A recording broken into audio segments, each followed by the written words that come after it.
Good morning, everybody, and welcome to the Latin America International Championships pre-show. My name is Gabby Snyder, and yeah, let's hear some noise for everybody here in the crowd watching early this morning. Unfortunately, we still have a couple of minutes here until we kick off the main event, but that's exactly why I am joined by some incredible casters from all of our titles to walk you through what you have to look forward to this weekend. And also happy Eevee Day, by the way. So while y'all introduce yourselves, tell us, who you are, what game you're representing, and what's your favorite Eevee evolution. So why don't we go ahead and get started. Thank you very much, Gabby. My name's Chris Reisner, also known as Rise to Occasion. I'm a Go caster here. Favorite evolution, it's gotta be Umbreon for me. Hi everybody, I'm Jake. I call myself a content cowboy. I say yeehaw, and I cast Pokémon UNITE. My favorite evolution, gosh, I knew you were gonna ask this, but it's still tough. I do think it's Vaporeon for all the right reasons and not the wrong ones. Hey, hello everyone, my name's Juancho Saldana, and if we're using all our made-up names as well, I'm Primetime Wizard. But my favorite evolution just has to be Umbreon, not because of the cards, it just looks really cool. It is cool. And speaking of cool, my favorite Eevee evolution is actually Glaceon, so we got a nice coverage here. I'm also here representing the video game, so we're going to have a lot of fun action to look forward to. So why don't we go ahead and take a look at some of our players to watch this weekend from the Video Game Championships. And if y'all have been watching along at home, or maybe y'all have been watching along here in person or at some of our regional championship events around the globe, these may be some names who are quite familiar to y'all. First player to watch this weekend is going to be last year's Latin America International Champion, Marco Silva. Very, very strong player from Italy. Won this event twice in a row, actually. So also was second place at the North American International Championships last year. So a strong contender. It also has already won a regional this year. So very, very strong. Keep an eye out for him. We also have Gabriel Agati, a hometown hero from Brazil. Has 2 regional wins under his belt, got top 8 at the North American International Championships last year. Definitely keep your eyes out for him in the crowd. Hopefully we'll get him featured on stream as well this week. And who could forget our lovely world champion Giovanni Siski was able to win the World Championships in a different format. He's never played Regulation H, which is the current Video Game Championship Series format.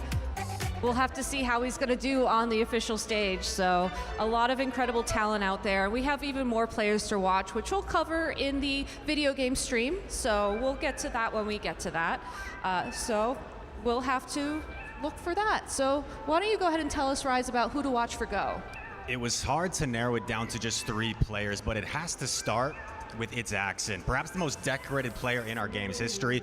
This guy's won the Triple Crown. He's a regional champion, international champion, world champion, Yokohama 2023. That's all 3. He is a player to watch out for. He's fresh off a top cut in Vegas.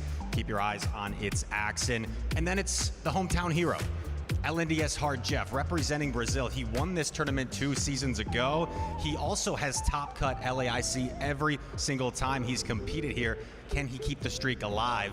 And then maybe the best nickname in all of Pokemon Go, it's the final boss, Colin 6. He earned that nickname because he's always there towards the end. To win the tournament, you gotta go through the final boss, Colin 6, all the way over from the Netherlands. He was the highest placing European player here last year, 5th place. Can he improve on that? We will see. I love an intimidating nickname. So best of luck to all our Go players out in the field. Over in the trading card game, I mean, I think y'all have a final boss of your own over there. We'll get to Unite. We'll get to Unite. Don't worry. Best for last? Best for last? So I'm not best? I'm just gonna upset everyone this morning. Okay. Can't win. Can't win. Oh, for sure. A lot of people to look forward to seeing here at the TCG. Here at LAIC, again, there's so much talent. We have so many players for TCG, right? How can I pick just 3? But to start it off, you mentioned it was Eevee Day? It is, yes. Oh, it was perfect, because one of the people we do have to watch out for is Emma Hagen, who is undisputedly the best Eevee box player in the game. So her deck involves so many of the evolutions. It's a lot of fun. She got 2nd place at Gdansk. and was formerly, #1 in the EU standings. And again, EV box player. She did get uncrowned though as #1 after last weekend because of Las Vegas, but still sitting nicely at #2 is very, very impressive. Of course, we also have Ryuki Okada, player from Japan. And this is a man who I just know loves Pokemon because he's traveling all over the world despite not really being part of our circuit. He earns no championship points, but he did win his World's Invite by winning the Brisbane Regional Championship. That's so legendary that he earns nothing except the respect of winning it. I love that. The respect, the cash prizing is pretty there's nice money too? Okay. I still like it, but no, but he's been just everywhere, really. This year, he won Brisbane. He was in Las Vegas just last week. Placed top 4 then. And of course, he's our EUIC champion as well. So a former EUIC champion. So I'm sure he's looking for a win now in Latin America because he's won everywhere at this point. But of course, last but not least, I have Jackson Ford. We were talking about, EVs, but this is the man who's playing the real mascot of the game, Charizard EX, our real boss. Again, this is the undisputed Charizard master. He is a regional champion this season, but I'm sure he's looking for his international. Of course, and if you're going to win an international championship, I mean, Charizard.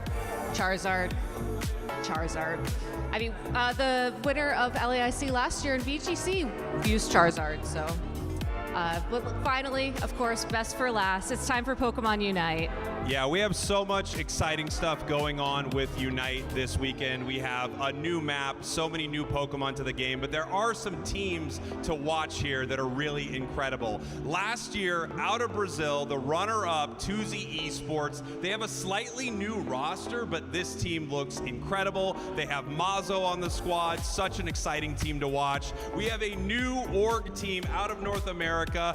Otter is on that squad from Luminosity last year, but you may know this team is TTV. They are now Dignitas. I'm so excited to have that org in the scene and this team here. And of course, our world champions are in the building. Peru is here and they are looking to win this whole thing. And the teams that win LAIC first, second, and third not only get the lion's share of the Do-Re-Mi this weekend, they also get 3 tickets to the ACL, the Asia Champion League, in March. It's one of the most exciting tournaments of the year. So this is such a huge way for Unite to kick off the season. I can't wait. Also, fun fact, my nickname is the First Boss. I don't know if that's a compliment. I think that is a compliment. I take it as a compliment. At least I'm on the rung somewhere. At least you're a Yeah. boss. Yeah, there you go. I mean, if you take it as a compliment, I think that makes it a compliment. And of course, we're not going to let you all at home walk away empty-handed this weekend. If you are watching along over on Twitch, we have some fantastic drops for you to earn. So, Juancho, why don't you tell us what amazing drops you can get over on the TCG side of things? Ooh, we're starting it with the TCG because we have so many. Give me a sec. I can share the code. I'm pretty sure. Yeah, okay, perfect. I got confirmation. You can get 4 Phantasmal Flame packs. I'm sharing the code right now. LAIC 26 Phantasmal Flames. That's the latest set. So 4 packs from the latest set's pretty good. But not only that, we're giving away 3 more things just by watching at the Twitch channel. We have a Mega Venusaur deck box, sleeves, coin, and then followed by 2 special Illustrator rare cards. It's actually a mystery what those cards are. Ooh. You're gonna have to tune in to find out and then grab those cards. And last but not least, a Mega Venusaur jacket, a cosmetic item that you can only get by watching through Twitch. I'm gonna have to watch because I need to grab that. All right, if you open those booster packs, by the way, make sure to post your polls with #PlayPokemon. I'd love to see what you get. There are some incredible cards in the Phantasmal Flame set. But speaking of incredible, I hear Pokemon Go. There's something about Elite TMs in the mix for y'all. I need some of those. For Pokemon Go, we have a special timed research. You get your hands on Araquanid, it's inspired by its Axon's NAIC winning team, but I think more importantly, we don't want to bury the headline, an elite charge TM. Yes. Also, 15 fast TMs, 15 Yes. charge TMs. Us PvP enthusiasts, sometimes we're changing a lot of move sets around. We're lacking those TMs, so make sure you get your hands on them with the time to research this event. I know, with the special format here as well, those TMs are so important because my Pokemon just weren't set up for the right metagame. Absolutely. So make sure you get those drops as well over on the Pokemon Go channel. And for video game, don't worry, we got y'all covered as well. If you think back to the North American International Championships, Federico Camporesi won with a fantastic Whimsicott, and that's going to be our distribution for this weekend. And oh, I'm getting something in my ear as well. I can also share the code. This is incredible. So you can go ahead and go to Mystery Gift and enter the code LAIC or LAIC 26 Tailwind. The I's are ones, by the way. And you can get your own Whimsicott. It knows Encore, it knows Tailwind, and Whimsicott is just one of those Pokemon that is always relevant in VGC. So if you don't have one trained up yet, or if you just want another one to have around in your game, make sure to get that Pokemon while it's live. And once again, the best for last. What's are we giving away this weekend in Pokemon Unite?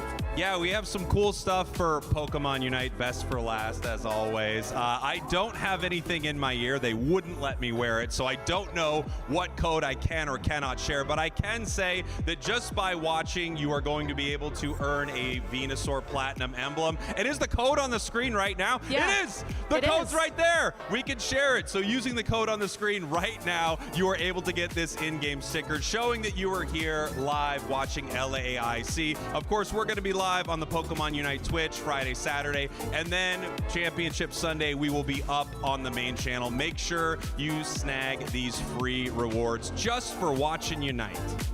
So some incredible rewards. And don't worry, if you want to grab all of the rewards from all of our games, you have plenty of time to tune into all of the fantastic action. So real quick from y'all, any final thoughts? Like 3 words. Tell me why I should watch Pokemon Go this weekend. It's a historic event. It's the first time we're introducing a limited meta to the championship series. Players are going to have to be creative, and we're going to see Pokemon that we've never seen the likes of taking the stage. Oranguru, Turtonator, brand new meta. Who can adapt? Who can play the best to become an international champion? All right, Spraggles, real quick, why should I watch Unite this weekend? Best for last. All right. Best for last. I hope that translates somehow. All right, Juancho, why should I watch TCG? I only have 2 words. Okay. Mega Evolution. Okay. I think we lost Spraggles. All right. Well, you should watch VGC because it's going to be absolutely incredible. So many twists and turns you cannot believe. So thank you for joining us here in the pre-show. There is an incredible opening ceremony waiting to start. So let's go ahead and kick it off. We did it. We did it!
Esse meu jeito de viver, ninguém nunca foi igual. A minha vida é fazer o bem vencer o mal. Pelo mundo viajarei, tentando encontrar o Pokémon e com o seu poder tudo transformar. Isso eu sei, pegá-los eu tentarei. Juntos teremos que o mundo defender. Isso eu sei, pegá-los eu tentarei. Vai ser grande a emoção. Pokémon, temos que pegar. Quem vai comprar comigo? Viaja, tento encontrar um Pokémon com o seu poder, tudo transformar. Vem comigo, vamos formar sempre a melhor equipe. E sempre juntos vamos vencer. O sonho é poder. Isso eu sei, pegá-los eu tentarei. Juntos teremos que o mundo defender. Isso eu sei, pegá-los eu tentarei. Vai ser grande a emoção. Pokémon, temos que pegar.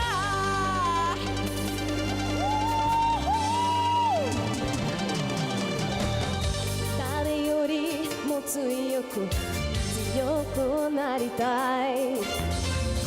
ポケモンゲットが本当の試練さ。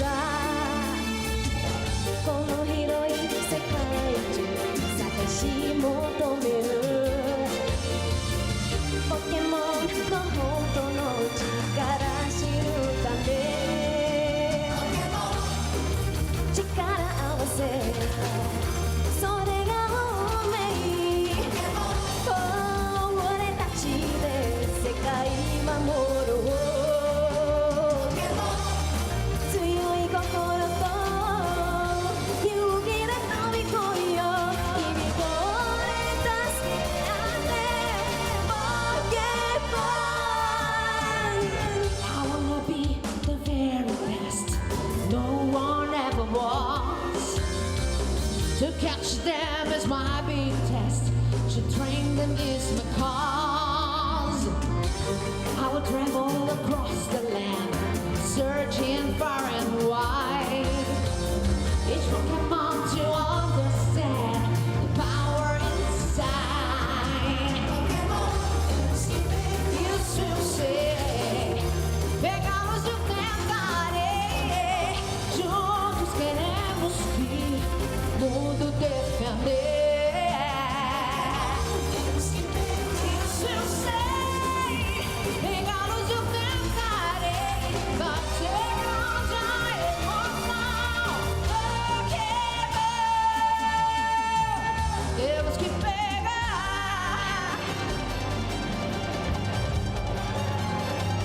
Temos que pegar.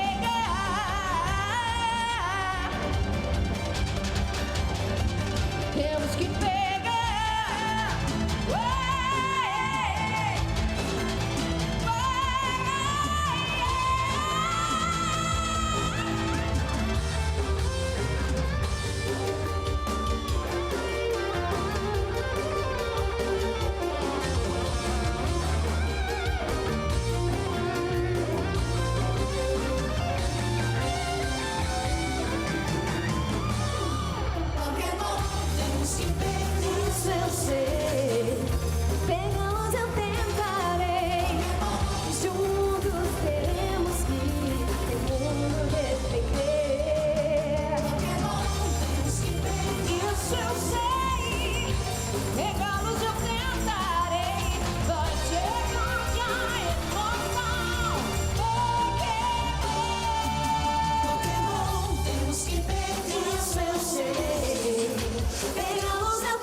tomando conta.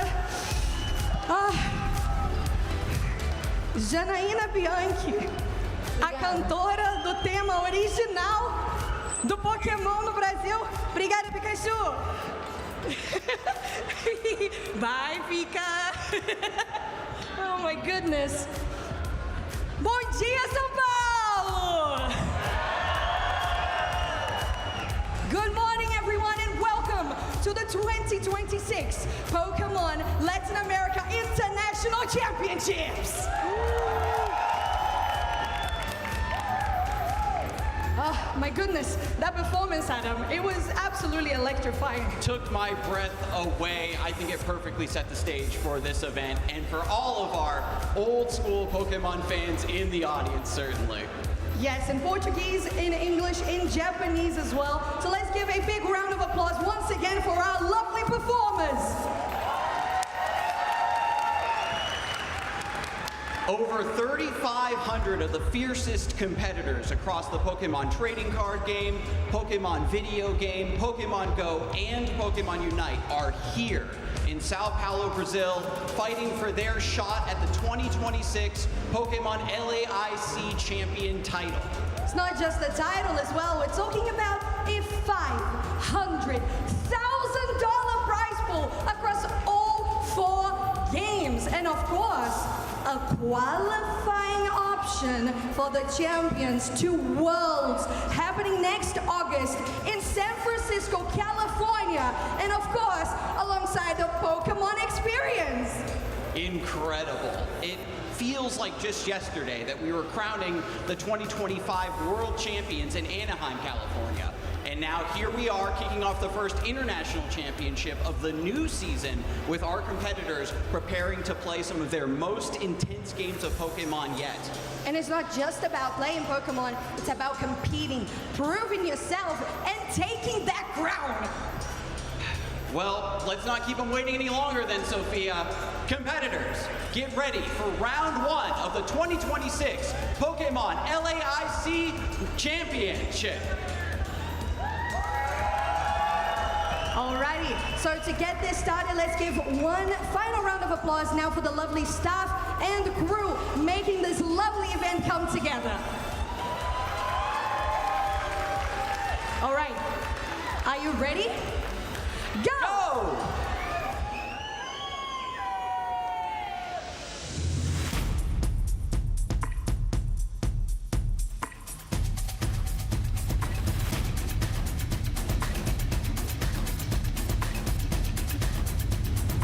Welcome to the 2026 Latin America International Championships. We're coming to you live from São Paulo, where the best trainers in the world are meeting to fight for the title of LAIC Champion.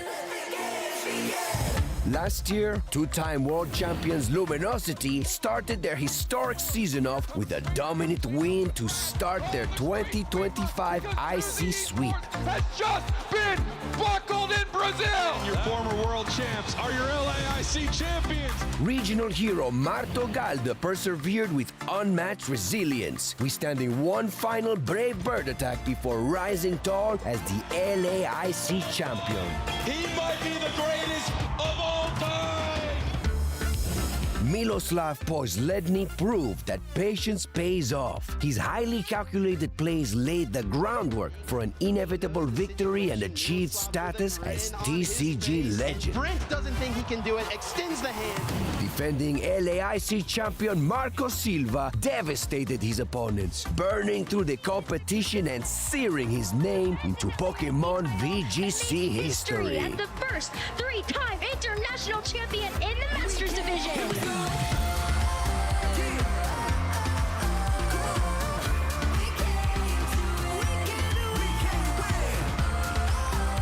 Welcome to the Latin America International Championships. Let the games begin.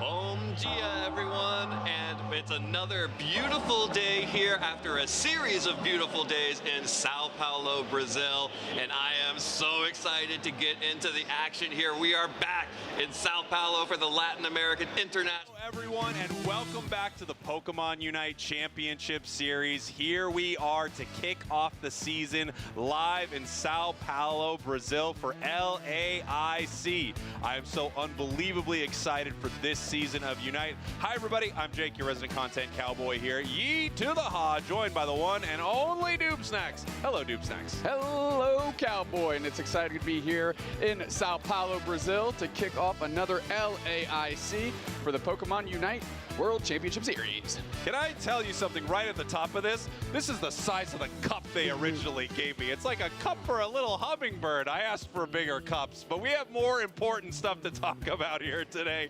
Noob Snacks.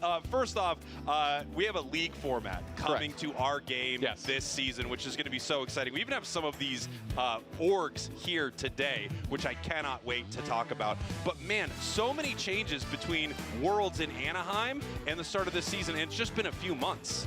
Yeah, I mean, the addition of a bazillion Pokemon.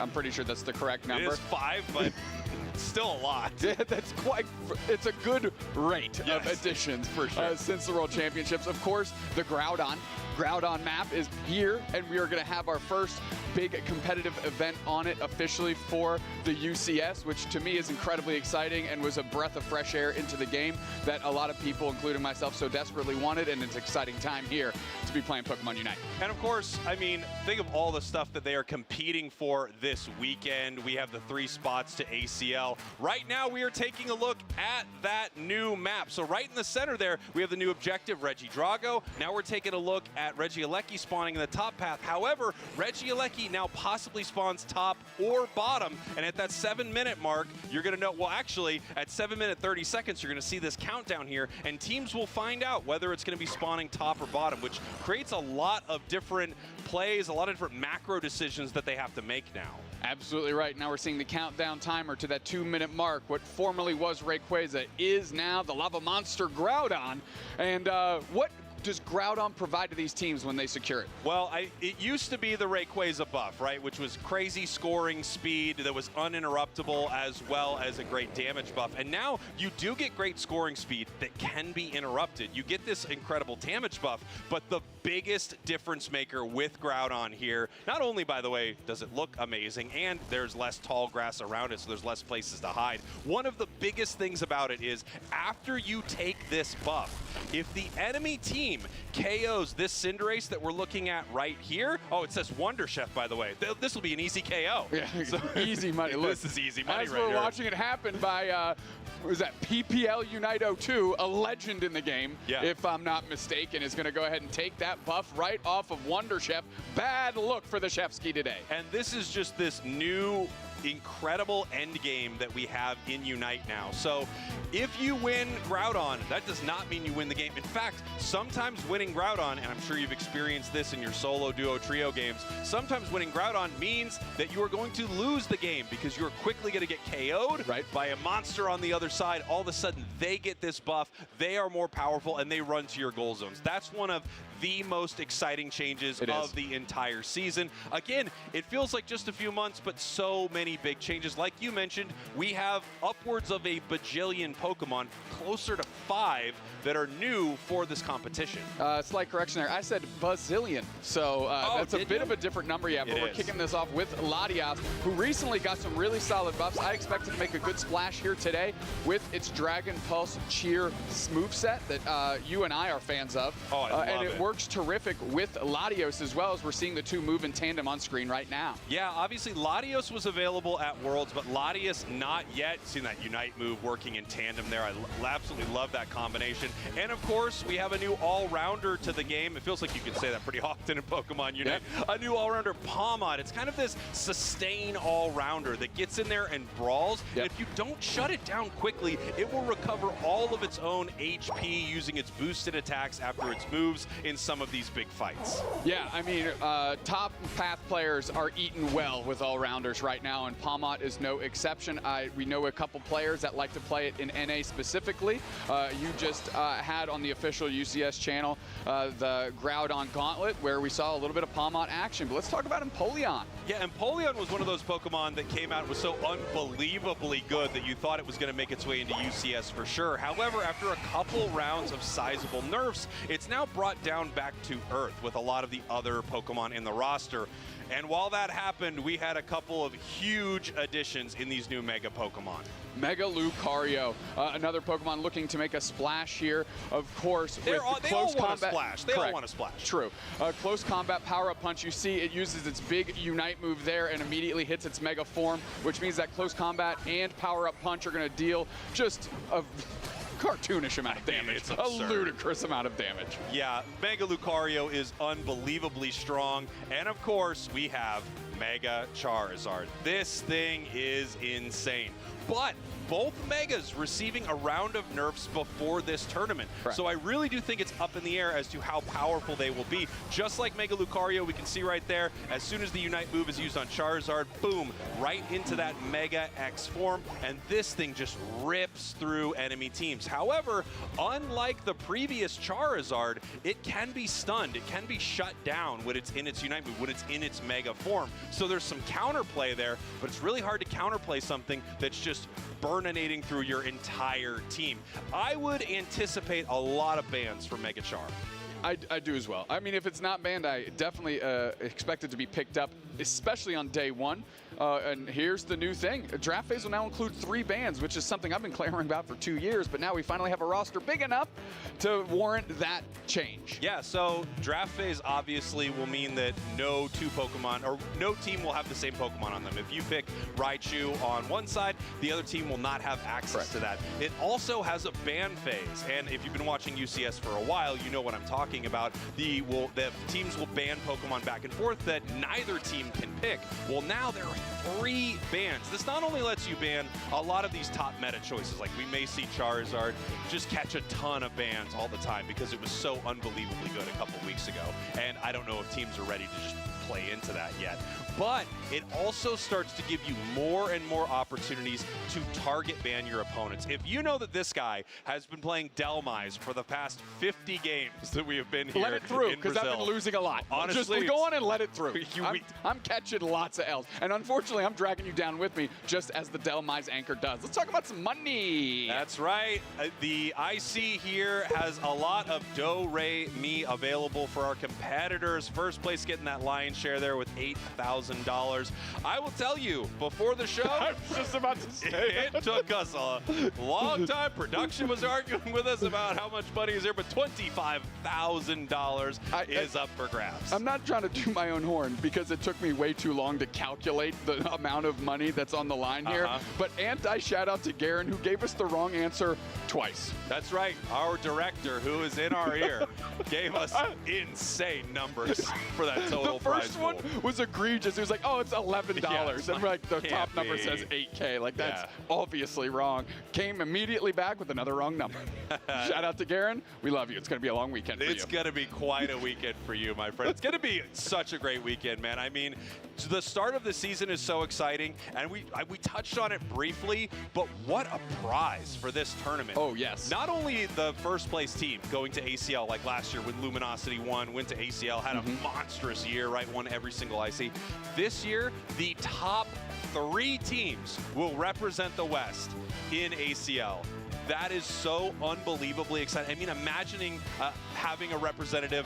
We have Peru here, our world champions. Imagine you have Peru, you have a team from NA, you have a team from Brazil, all going to ACL. I cannot wait. This is such a hype event, and what a way to start the season. Absolutely. Unbelievably high stakes in our first tournament. Absolutely. I mean, just ACL specifically, if you recall, Luminosity, you know, obviously winning this event, going to ACL, performing pretty darn well in ACL as well, getting top 3, top 4. but the experience that they gained by getting an early look at these Eastern teams proved to be invaluable for the rest of their season as they went on to win NAIC and have a third place finish at Worlds. So now that you up the amount of Western teams that are going to get that exposure, it means they're going to be able to learn some lessons, develop, and really hit the next level through the final stretch of this UCS season this year. And you know that some of those teams that will be at ACL will be looking for a rematch against some of these squads. I mean, imagine getting to run back into Peru. If Zeta Division and Peru run into each other at ACL, I mean, what a match made in heaven. But there are so many possibilities. Right. I mean, we've seen it before where a team comes off an absolute hot streak. Like, let's think back to Fennel, the world champions, having a really rough season, coming off one of the most dominant seasons we've ever seen in UCS. So who knows what's going to happen? One thing is for sure, a lot is going to be settled very, very soon here at LAIC. And just by the end of this weekend, we're going to know our 3 representatives heading to ACL. Such a huge tournament. The start of the tournament season. Here we go. Let's talk about our groups. Let's talk about them. Group A, Peru Unite, your world champions. 2Z Esports, by name, were the second place finishers at LAIC to Luminosity last year. All Poke journey together. More Brazilian representation here in Group A. Yeah, Group B, we've got Spinal, a team I, of course, have my eye on. Shout out to Flareons, CACM Esports, Pokey Prism, and Millennials Asylum. I think that's what they call our green room. Jesus. Okay. Group C, Stamina Esports. Again, another name you're familiar with. However, the players you may be less familiar with as they have had a switch up going into this season. Infamous Gaming, Vasco Esports, and Dash round out Group C. And bouncing over to Group D, Project Mbappe. Winners of the Groudon Gauntlet just a few short weeks ago on the UCS official broadcast channel. AXK, wow, that's going to dominate me all day long. Underdogs and Aegis Flames, who had just the most barbaric run at Worlds and was the most exciting teams to watch. I mean, what a great squad. But as you mentioned before, a lot of shakeups, right? So we're not seeing the exact same players. As we head over to Group E, we've got Force Team, Drago Unite Esports, Game Over Esports, and Route 1. The team I think a lot of people have their eye on here is Force Team. This has Valve, Soto, Lel. Yes, my brain was like switching them around.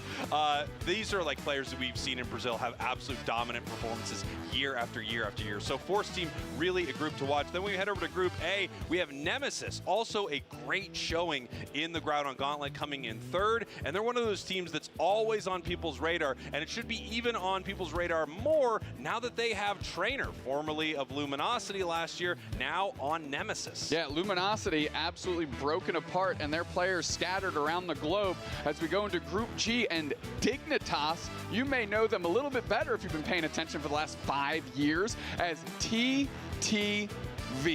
Picked up by Dig, big announcement that happened just a few short days ago, and they're going to be carrying that along with another Luminosity member. Otter joins, or should I say heads back home to help anchor that team. Domination and Moom Esports going to round out the Brazil representation in Group G. And finally, Group H, another all out of Brazil group. We have DreamMax, we have Gudra. Did this to me yesterday. Gudradinos. Thank you. Gudradinos. These team names are walloping us right now. And you know what? They're not even hard. It just speaks to how rusty we are currently. And we have Mandakaru Esports. DreamMax, of course, a well-known name. So many well-known Brazilian squads out here, but the makeup of these teams completely mixed around. So it's not the Aegis Flames you saw at World. It's not the DreamMax. Force Team, obviously, a new force here in Brazil. It's going to be really exciting to see how all of this shakes out. And I think a lot of people have their eyes on 2Z as one of the top teams to watch. We have members of Aegis Flames, and we have Mazo on that squad. So just so many familiar faces heading into this one. And you mentioned it, I'm very hyped for it as well. Dignitas, not only like an org that just has that esports pedigree. They have been around forever. When I first started watching esports, I would see Dignitas. It's so exciting to have them in our game. They're also, I mean, they're the org repping one of the top teams to watch out for from NA for sure. Without a doubt. Now let's get into our format video explainer for this weekend. We said we can do it. They said you absolutely cannot. So put up the video, pre-recorded, get it done. They get Kello. Let's dive into the format for Pokémon UNITE at the 2026 Pokémon Latin America International Championships. 32 teams have worked all year to enter this momentous event and compete for their share of over $500,000 in prizes and the ultimate title of Pokémon UNITE LAIC Champions. The competition spans 3 days. Day 1 teams compete in group stages in a best-of-3 round-robin format, with only the top teams remaining. On Day 2, those top teams compete in a single elimination bracket, battling in best-of-3 matches until the semi-finals, which shifts to best-of-5. The final 2 teams will compete in a winner-takes-all best-of-5 series on Championship Sunday. Pokémon UNITE teams are bringing their all to the stage this weekend, and we will soon see who will claim the trophy and title of LAIC Champion. Now, let's get this tournament started. Did they hear that? You know, you never know. Okay, before we get into cool Pokemon Unite things, the stuff that Garen just said in our ears during that explainer video was wild work. Unbelievable. He's on notice right now. Great job, Kello, by the way. Yeah, very well done. What an exciting weekend this is going to be. Of course, day 1, you've got kind of the craziness of a group stage. Then we head into that bracket.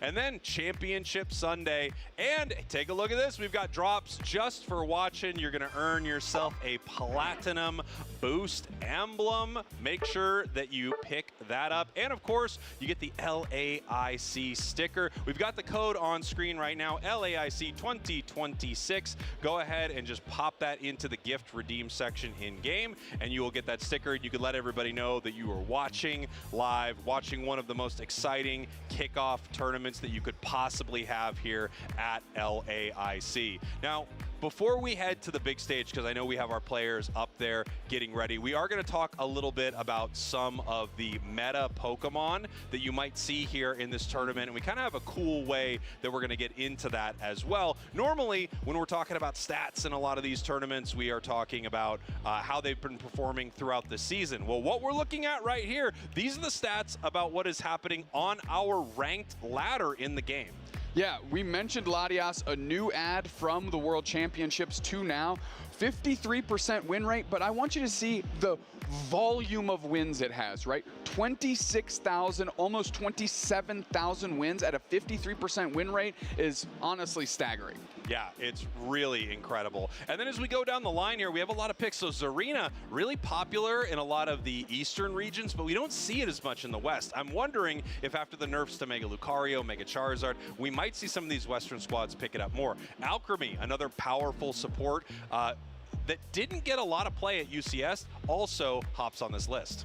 Yeah, we saw Mega Lucario also 26,000 wins there with a 52% win rate. Now we're taking a look at top Pokemon by pick rate. Mega Charizard 60% with, is that 100,000 picks? That is indeed. People are and the reason is, if it's not banned, it's on your team somewhere. Yeah, it really does feel like if you don't have Mega Charizard, you're in a lot of trouble. Now, of course, we have 2 new additions to the game that probably could make their way on this pick rate and ban rate, and that is, of course, Vaporeon and Dhelmise. Not legal yet for this tournament. As we look down the line here, Espeon recently got some buffs, and that's performing really well. And as we head over to ban rate, this is about what you would have expected in this last week here or so of ranked.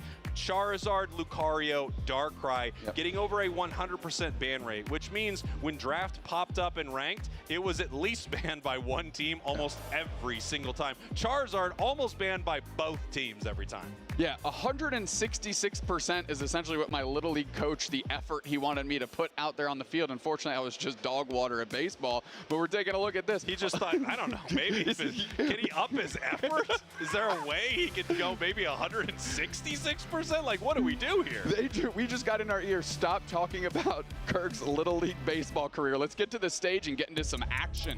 Here we go. Tuesday Esports out of Brazil. Peru Unite. I mean, our world champs. What a matchup between these two squads. And you got to imagine, if you are Tuesday, you are worried about this. You're running into the world champs, and they're the world champs for a reason because they played that good.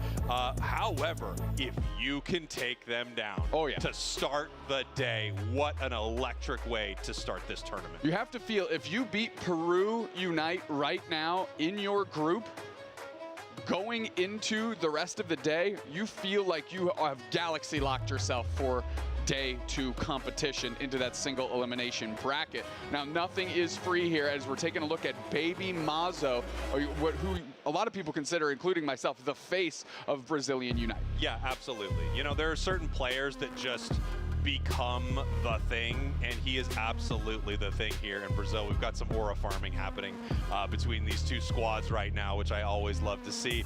It really is exciting getting them up there on the big stage. It's something I always like to talk about because you will see it. Some players under the lights on the stage, they really come alive, and other players shrink.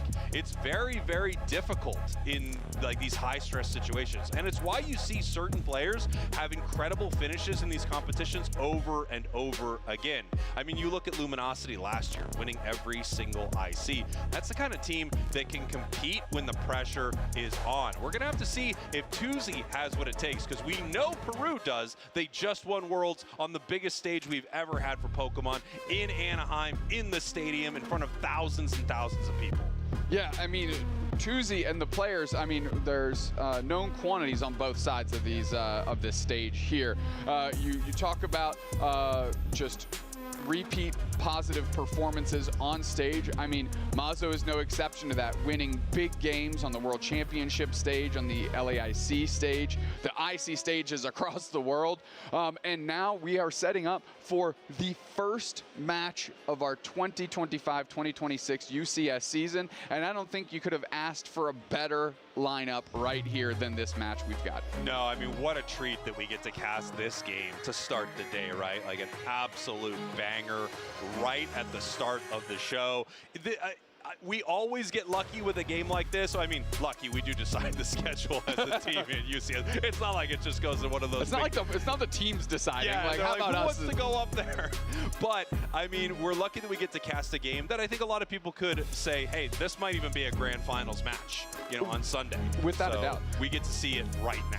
What's been great over the years with the UCS is it feels like more and more we've been saying, man, this could be a finals matchup as we are straight into our draft. Miraidon, Blissey, Mega Char, Mega Lucario. And if you're in that second pick spot, that second ban spot, you almost exclusively have to lock those two Pokemon down. Otherwise, the first pick for Tuzi is going to be one of those two Megas. Yeah, and you can see the next bans here. We have Suicune and we have Psyduck. That's feels like a targeted ban to me, and Suicune just feels like, look, if you're not going to first pick it, you need to get this thing off the board. It is so unbelievably powerful. It's been used mostly in a support role, but even seeing some teams playing it as an attacker, as Tuzi grabs Blaziken first. Blaziken, again, I've said all-rounder players are eaten well, and that is no exception. Blaziken has never fallen off. It's been awesome forever. Yeah. And it's just secure potential, and the way it can scrap is unparalleled as quickly. Kea eyeing up a Hoopa, another incredibly powerful Pokemon in that support role, if that's where they decide to go. Wow, that is a fast locked-in Urshifu. Yeah, we've got Urshifu on the side of Peru, and we're kind of waiting for that second lock, and it is the Hoopa here. So we've got the macro possibilities. We have the Urshifu right back over to Tuzi, snapping in immediately. Zacian and Snorlax. So melee extremely heavy on the side of Tuzi. They have no ranged damage yet, no support core, but they do have that defender. As we head over to Peru, they are grabbing a Alolan Raichu, and we're hovering a few different defender options. Mamoswine is the lock. Yeah, and a Alolan Raichu, as you mentioned, for Zainus, a Pokemon that is whose stocks seem to be rising as of late. Blastoise picked up, and now an Eldegoss to round out Tuzi, and a Buzzwole quickly snatched up by Tempo. Barn burner lineups here. Yeah, you know, when I look at the side of Peru, I really feel like that Alolan Raichu is going to be able to skate pretty easily through the side of Tuzi here. There isn't a lot of dive on their side that they can really get to that Raichu. However, the rip and secure around objectives is incredible. They do have Blastoise that can set up some big possibilities for it, but it does feel like Zainus is just going to farm damage damage. I mean, absolutely, it's going to be really hard to shut this down once they get online. Also, I got to say, love the curse item on the Raichu here. Curse items I just think are super underrated, and it's so great to shut down as much healing as you possibly can. I agree. I mean, the way you're going to have to shut down Zynoods, in my opinion, Aramaki is going to have to use Eject Button Hydro Typhoon with like a gargantuan follow-up by either Mats or Mazo, right? Like you have to like get in there, stun it down, and immediately collapse. If they're going to be able to do that against these world champions, we'll find out, as Zynoods is no slouch. You know, one thing that's interesting, I didn't see them switch off of it. So we have this Blaziken that's got an attack weight, pretty standard on Blaziken. Everything in that kit is based around attack, a little bit based around HP. Weakness policy, also pretty standard. Final item, Big Root. And we were wondering if the new items, Big Root, Tenacity Belt, were going to get any play here at LAIC. And it looks like we're starting off a game with one of them on Blaziken. It has some pretty good self-healing in its kit, and that Big Root will boost that. I'm wondering if you might be just better off stacking more HP. I personally love running, if I'm running an attack weight, I would love an Eos Cookie also on Blaziken, but we're gonna have to see how it fares in some of these battles, and if that is really the way to go, this like increased self-recovery. Yeah, I mean, like you said, Big Root and Tenacity Belt, they're additions to the game also since the World Championships. I will say, maybe not as big of an impact as we had hoped off rip, but there are certainly corner cases where it's useful. Say the thing, Cowboy! We are heading in to game number 1 here. It looks like we may have a pause as Squirtle is actually not moving up the board here. So I want to, oh no, it looks like Squirtle is moving now. So we're getting right into it. 2Z Esports, your purple team, Peru Unite, your orange team. The first game of this new season of UCS is underway. Tempo, half HP, getting ripped through by Mazo, who's keeping the pressure on, and we've got a pause request from admin. Looks like that Squirtle is having maybe a little bit more issues than we anticipated. Doesn't matter, let's chat about it. Maybe tell me a little bit more about Big Root and the Tenacity Belt while we've got a moment. Yeah, you know, Tenacity Belt is a really interesting item, right? I feel like when we first looked at it, it felt like it was going to be unbelievably overpowered. Just this ability to increase your defenses by, I believe it's 28 or something like that % when you are hit with any form of crowd control. But there are some specific things that actually make that item not work as well as you would like. So one of the big issues with it is that certain elements of crowd control actually don't trigger this item, which is why I think we don't see it too much, right? Yep. And the other issue that we're seeing with the Tenacity Belt is just that in a game with only 3 items, there are so many good possibilities that it's really tough to let an item like that take one of your slots. However, Big Root feels like it's getting a lot of play in some specific use cases. Pokemon with a lot of recovery in their own kit. I mean, you think of things like Leech Life Buzzwole or Petal Dance Venusaur. You think of, like, obviously this Blaziken is going to be trying it out. So when you see stuff like that, you can see teams try to pick the Big Root up. I personally love it on Latias, but I also think in solo, duo, trio, you get to cheese a little bit more than some of the comp players. Absolutely. I mean, it reminds me of the corner use cases, kind of like Rescue Hood is on Comfey, but it doesn't see a lot of other use across. We're looking at the players, but in my ear, it sounds like there's a game going on, so let's get back into that. Possibly going to be heading to a game soon. I'm not sure if we are. Oh yeah, it looks like we are ready to go. Great, heading back into this game. 9-minute mark. Tempo almost level 5 already here in this top path, and they should have it. No, just barely ticking over right before the fight at the 850 birds. Mats, the Combuskin is there. Well timed to drag all those Wild Farm back, but Anemo is there for the pickup. Mazo has to jet back and picks up a berry for themselves to top off their HP. Nobody goes down quite yet. Expertly played there by 2Z. They did not get caught in that moment. Looks like they were able to get a ton of that experience as well. As you see, Anemo deciding whether or not they're going to be able to make their way into the central area here of 2Z Esports. In the bottom path here, we just have Aramaki all by their lonesome. The top path, a real fight breaking out here. Tempo heading back to the portal to go home. And look at Anemo just moving through them, staying alive, but no, they finally finally go down to the Eldegoss. I mean, Blue Bear schmovin' out there, 2 KOs for them, and at least Leozen was able to pick up a counter KO. But I mean, the experience going on Leozen is not where you want to be, as Kea takes care of their support counterpart across the way with a knockout through the portal, and they get some points in. Mazo gets picked up, put down. Tempo's on the retreat. Here comes Mats, tons of pressure. Charges up, the overheat misses. Tempo's still in the pocket, picked up, slammed down, and gets Mazo, and gets out. Criminal behavior from the world champs. Well, I mean, you saw it right there, the world champ difference. I mean, what an unbelievable fight there from Peru. I thought for sure they were going down. Tuzi not able to capitalize in that moment. We have the Water Bear just sliding on Tuzi Esports out here. Brother. Peru putting in real work at the start of this match. We already have the Buzzwole at level 8. I mean, this is just Peru Unite classic, right? Maybe not all the characters, but certainly how they're approaching the game, which is vicious. Going straight in, Anemo goes for the sun. The portal is down, but the Buzzwole can't make it out. We do get a quick blink out of existence. Anemo's right back into the fray as they're looking for Mats. The overheaters charge up. Big damage, scraping all up by Mazo.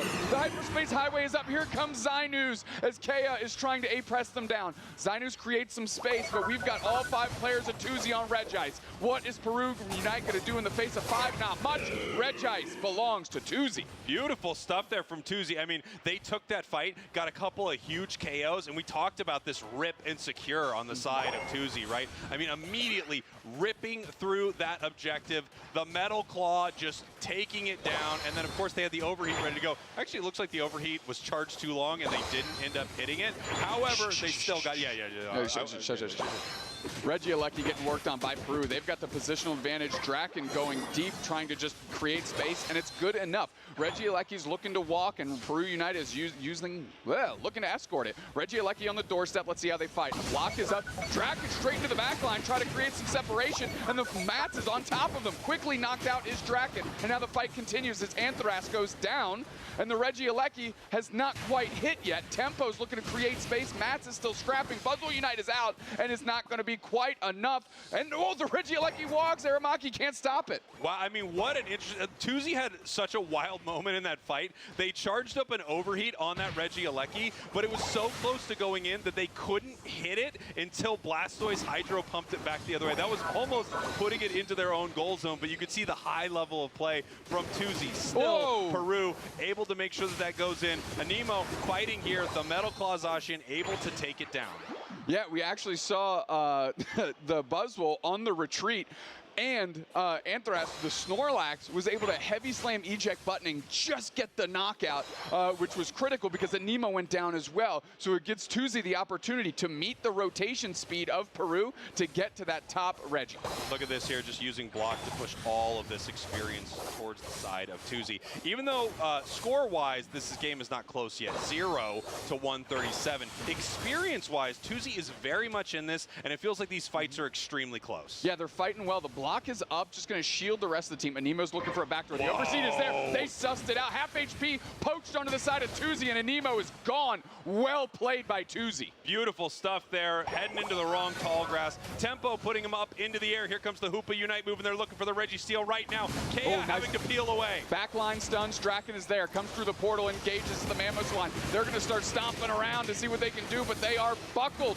Finally, the team continues. Nice Unite move. Almost 30 hits. They're able to get a knockout. Finally, they are taken care of as Peru Unite is looking to put the pressure onto Tuzi right now with 2 players down. Yeah, we're going to see if they want to push onto this goal zone with the Snorlax there. I think they're going to decide not to. Tempo actually looking to see if there's any experience they can steal or a possible fight that they can pick up right here. Going to use this sneaky portal in the tall grass. Tuzi does not know that just happened. He actually might be caught here in the tall grass, but no, he peels away. As we head down to the bottom path here, just watching this Blastoise and Mamoswine fight over some of this experience. Draken right now, level 10. And if you know that name, it's because of what happened at Worlds. Draken, the defender, playing the Crustle with the Quadra KO in the final game. Listen, I'm incredibly proud to say that I have been a fan of Kea and Draken on this Peru team for years now, and to me are truly the cornerstones of this squad that allows the players on this team to go so deep and be so aggressive,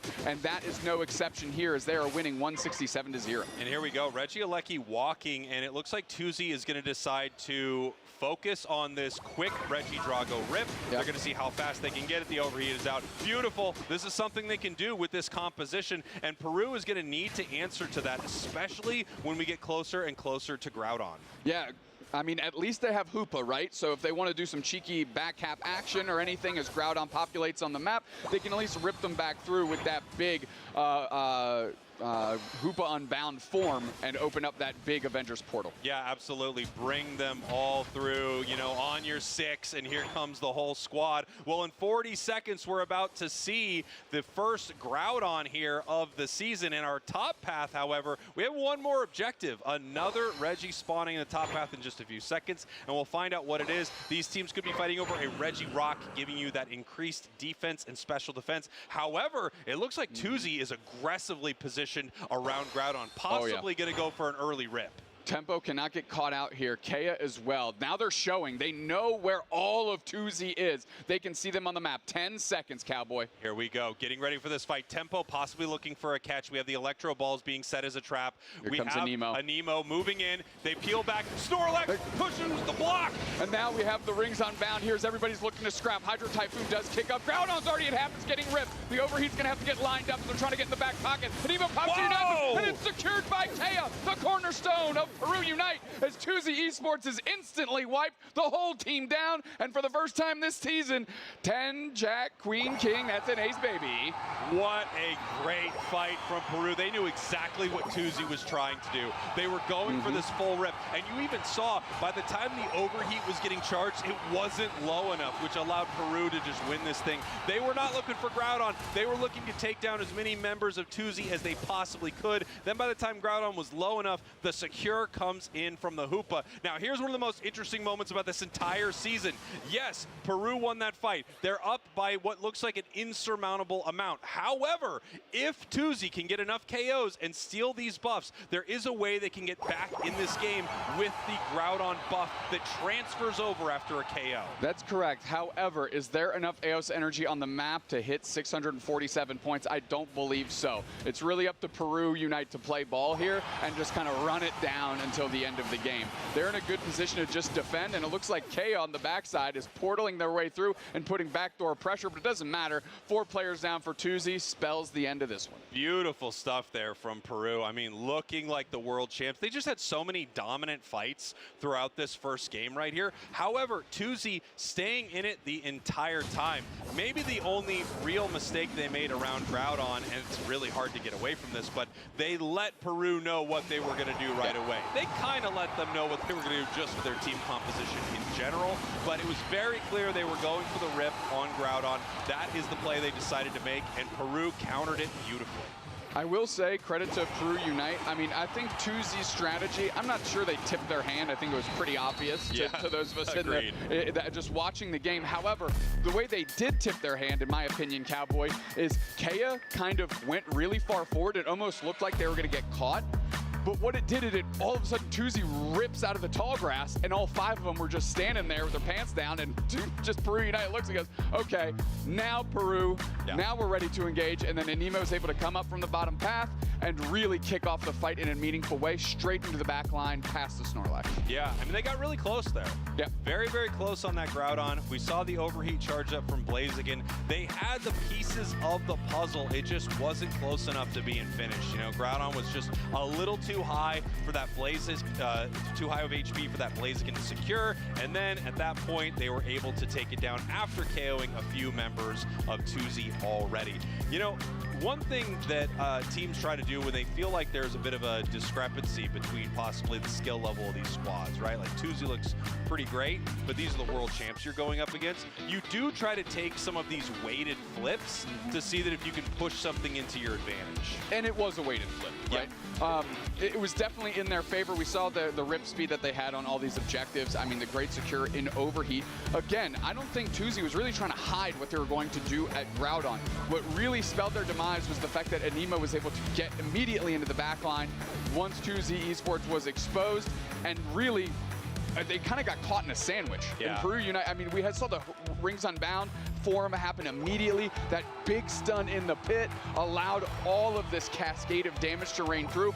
I'm not even convinced if Tuzi secured Groudon, if they would have won this game, because Tuzi was putting the screws to them and was really just looking to A-press them down. They secured it anyways, but I mean, it just shows the strength of this new map and how dynamic it is, that getting Groudon does not immediately mean victory. Yeah, absolutely right. If they're able to just take them down regardless, it would have been kind of the same outcome. But I do think Tuzi was probably taking one of the best fights they could. The other thing, of course, that could have happened, if they were able to catch a member of Peru, if they were able to get a KO here or there and then move towards that flip, they might have had a better shot at it. Here's the thing. Take a look at, you know, in your minds, picture the Tuzi composition.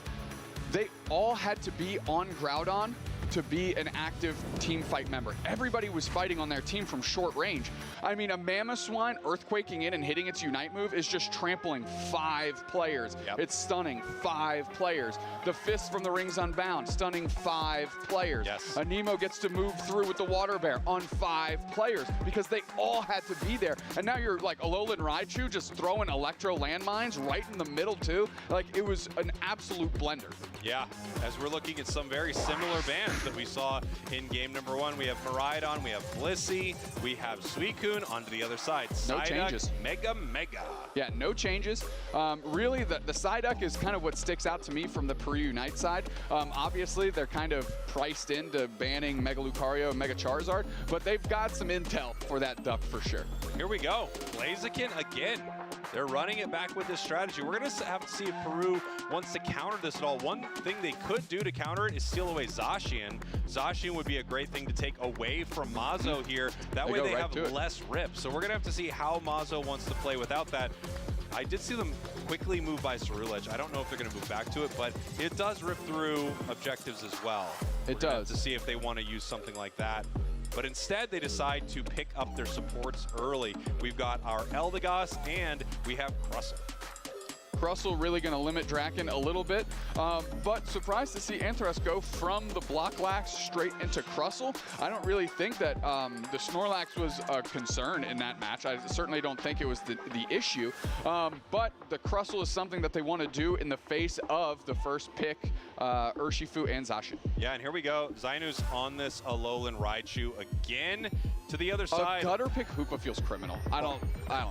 I mean, look, they've already got the support. They know that there's no way they're going to take it as well. As we have the final pick heading over to Mazo, they are going to grab Buzzwole this time. So now on the side of Tuzi, we have that displacement from Buzzwole, but we no longer have the rip. They really don't have an option to rip through these objectives the same way. Look, they're fighting from close quarters again. And this allows Peru Unite to do a very similar thing that they did before. I mean, they're going to be able to get a flank with the Water Bear because of its raw speed. This Zacian, its big Unite move sweeps and is going to be able to hit everybody in the Groudon pit. A heavy slam into the Groudon pit almost serves the same thing as the Earthquake into the Groudon pit. So, I mean, Peru Unite, the texture of their team, besides almost being all the same characters, is doing a lot of the same things in the face of what Tuzi is presenting. Yeah, and once again, ranged damage-wise, really lacking on the side of Tuzi. Obviously, they had a lot of great fights last game, so I don't think that's the worst possible thing. But yeah, just lacking so much range damage. And then with Peru, they don't have that much, but they do have a heavy hitter in Alolan Raichu, and they don't have a lot that's going to be able to get to it. Possibly Buzz, possibly Blaziken. I mean, they all have a bit of mobility in their kit. Blastoise does as well, but it can be really tough to lock down something like an Alolan Raichu. Let's talk about Alolan Raichu. We saw the landmine version of it. How did you think that played out in that game? Well, I think it's the stronger version of that Pokemon right now. I do think the other version is actually pretty good as well after the recent buffs, but I do think it's the stronger version. The burst is incredible. It also allows you to set up those plays where you have sort of those 3 Electro Ball landmines waiting for a Reggie to spawn, and your team's already taken down a third of its HP. So I do think it sets up some really big plays, and in the hands of a skilled player, I've seen a lot of great Alolan Raichu in like some of the grassroots tournaments and just a lot of the off season here. what other things do you expect to see this weekend in terms of Pokemon? Well, we talked about it before. I want to see some Latias, and right now I want to see 2Z Esports, your purple team, Peru Unite, your orange team. We are in game number 2 of this best of 3. Now, this is the group stage, so whether 2Z wins, whether Peru wins, we could still see both of these teams in day 2. But man, going up against the other biggest squad in your group, you really want the win. Yeah, it's momentum. It's momentum for the rest of the day that you can carry, and you can breathe a little easier too, right? Because these two are clearly the juggernauts of their group, of Group A. Yeah, and here we go up to the top path here. We're going to have to see if this feels a little different for 2Z. You know, they weren't able to score much at all in game number 1, so we're going to see if they can make something happen here. Tempo, nice secure there. Already level 4.25. Mazo still at 3. Draken and Zinus putting the pressure on. Aramaki and Anthras both at around half HP. Anthras going to try and go on a little mission here as they're exploring the map. Yeah, and now we have the Water Bear just moving up to the top path here, hiding in the tall grass. Mats is ready to go with the Blaziken. They could once again peel all of this wild Pokemon to their side, and they do. That's very well done. And the follow-up is going to be important. Draken moves up top as Kea puts a portal down. We're going to go through, and we're coming right back. And Nemo's going to look to put on pressure. Mats has to retreat. Leosin is there. Still a Gossifleur, though. Hasn't evolved yet, which means the pressure is on, and the pressure belongs to Peru Unite. Yeah, once again, Peru made the exact same play as game 1, and it worked even better this time. So possibly not having the Zacian on the side of 2Z was too difficult for them. And before this Buzzwole is 5, it really has a tough time competing with Zacian. I am just so concerned about the range at which 2Z has to scrap here against this Peru Unite team. It almost seems like Peru Unite is doing your classic front-to-back type of approach, whereas 2Z is just trying to be a ball of destruction. However, Peru Unite has not only shown in game 1 that they can mitigate that, but dominate it. Yeah, I mean, if you look at the top path right here, you know, we have Kea already level 5. That's the same level as the all-rounder on the other side. So Peru is gapping them on experience, which is so unbelievably important. Those early secures in top and bottom path really are a huge difference maker, as we see Zinus now level 7. Its counterpart on the bottom side, the Squirtle, only level 6. And now, finally, we have some points going in from 2Z. Nemo, again, with a good flank, and they're going to be able to rip through the team. Buzzwole gets the space that they need to hopefully let the team retreat, but they go right back in. That's 3 players down on the snap of a finger. Snap of the finger, is that how that works? Snapping your fingers in an instant. Let's go with that. And bang, we did it. Did they get it at home? Did they get the snap? Production? Production? Hello? Finger snaps? Question mark. Let's talk about it. Now we're seeing just how dominant Peru is, pushing them off of that goal zone. Great fight from Peru. And again, level-wise, we have this Buzzwole at 6. And now Peru ripping apart Registeel. Obviously, nothing 2Z can do about it. They're so far behind. We actually see 2Z making a play in the bottom path here. Hoopa opening up that hyperspace highway to see if they can stop them. Yeah, and you actually saw Anthras trying to X-Scissor to prevent them going through that portal. Not quite enough, as Draken is literally operating with no HP. Does get knocked out by Mats' Focus Blast. Beautiful Focus Blast. Beautiful Hollowware, by the way. Got the cowboy hat on Blaziken. It does look great. I was told it was made specifically for me. Can you believe it? I do believe it, because you get everything you want in this game. And everybody that posts on your YouTube videos is right. You make all the calls with this game. How are we liking Vaporeon? Holy brother. Draken going down right here. 2Z making a play. They're up now for the first time in this entire series. 134 to 71. Making some big plays happen here. And it's possible that displacement from Buzzwole is something they needed in these fights. You know, Zacian is incredible. The Rip is amazing. It's so strong early. But if you're able to displace your opponents, move a vulnerable Pokemon to your side of the map, you could pick up some big wins with the squad. Absolutely, and that fight and those scores have rebalanced the experience and actually tipped it into the favor of 2Z right now. So they're operating much better in the first half of this game than they were in the last one. You know, Dube's next big play here. Kea's in some trouble. They use their Unite move. The Ring's unbound, and now Kea not going down, trying to peel away, and Mazu looking for this KO, but no, they just barely miss it, getting stunned.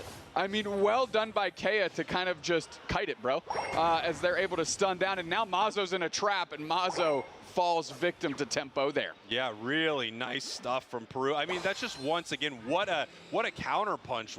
The ability of this squad to play around their opponents, even having more Pokemon looking to make a play, and they were able to play around it beautifully. Amazing stuff here from your world champs. Kea just tries to do a little dip screw, see if they can get a cheeky score. They can't. Tuzi surrounds Regirock. This one looks to be theirs. Tempo going to make a clever play. They're trapped in the Rock Tomb, and they're not going to be able to go in. Secured by Mats, and now the pressure is on. Tempo goes straight back. Backdoor by Anemo. They're using their Unite move. They're working through the Hydro Typhoon, and they're looking for more. Can they actually get a knockout? Nice heavy slam by Draken as the combos rack up, and they are now at 27. Wow, I mean, look at that play. I mean, you called it right there, Doobsnax. That Unite move from Snorlax, what a setup by Draken. Moving in there, huge Unite, massive knockup. It gives enough time for Peru to move back in and win this thing. Some smart scoring by Peru, and now they are back in the lead. I love it when a team will take a half a sec. Guys, just take a half a second and go, what's the better number to put in the goal zone? And of course, the world champs can do that. Yeah, I mean, is it 20 plus 7 that we have, or is it the 20 and 40 that we have as well? They figured it out. They take the score lead, and they're easily taking this Regidrago. I do have a masterclass coming out on my YouTube at some point where I am going to go over numbers, like what's bigger, 16 or 35. Lots of questions Unite players have as we get ready for this Regieleki.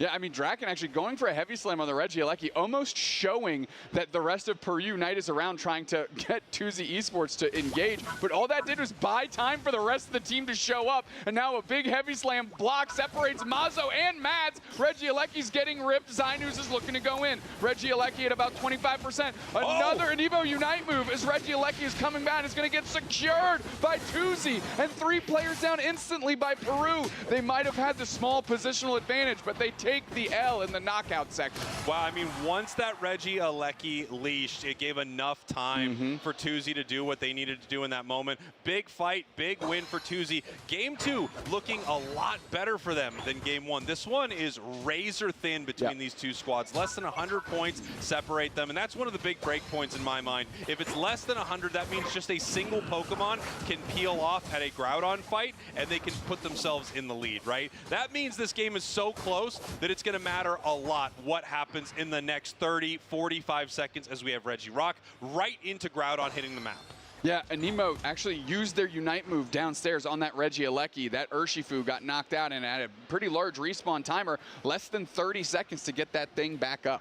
Now we see neither team trying to deal with this Regirock. Once again, Tuzi insanely aggressive positioning right here. This is something Peru knows as we are watching the support core move up and try to set up for this fight. Sending Draken back home through that hyperspace hole. 1 second now until Groudon. And the question is, will they go for a rip or are they just teasing them? Tempo rips through Anthras and kind of exposes themselves, and the chase is on. That's the target they want. Tempo half HP, but now they're caught in that corridor. Tempo's going to get a nice reset here. We're playing it slow. That's right. We're playing it slow. We're chipping at Groudon, but it doesn't look like we're going for it yet. Peru deciding how they want to fight this. Groudon's still getting hit a little bit, and here comes the Hoopa. Nemo is on the back door too. A nice flank. They're caught. They're all bunched up. Mats has to go over the wall. Hydro Typhoon and a Power Nap right in the middle as Mazo's working for it. HP bars are low. Zacian's already down, but looks like Tuzi is turning the flipping the script on Peru Unite. They get 2 quality knockouts here. 4 members of Tuzi are still there. Groudon is being taken right now. It is almost at half, but here comes Anemo trying to clean them up, trying to take them down before they can secure.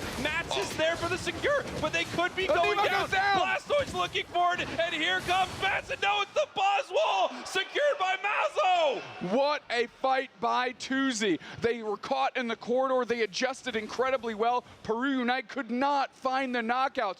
Tons of damage went in, but they couldn't close the door on any individuals. They are still up, they're up by 31. Peru Unite counter scoring, and we're gonna see how they balance this. 306 to 237. I don't know if Tuzi knows they're losing. And here comes the fight, 2-6. They're pushing onto this tier 2 right now. 337, 306. This is still a live game as the portals are down. Can we catch a big reset? Whoa! Oh, what a reposition by Matt to lock up those big KOs.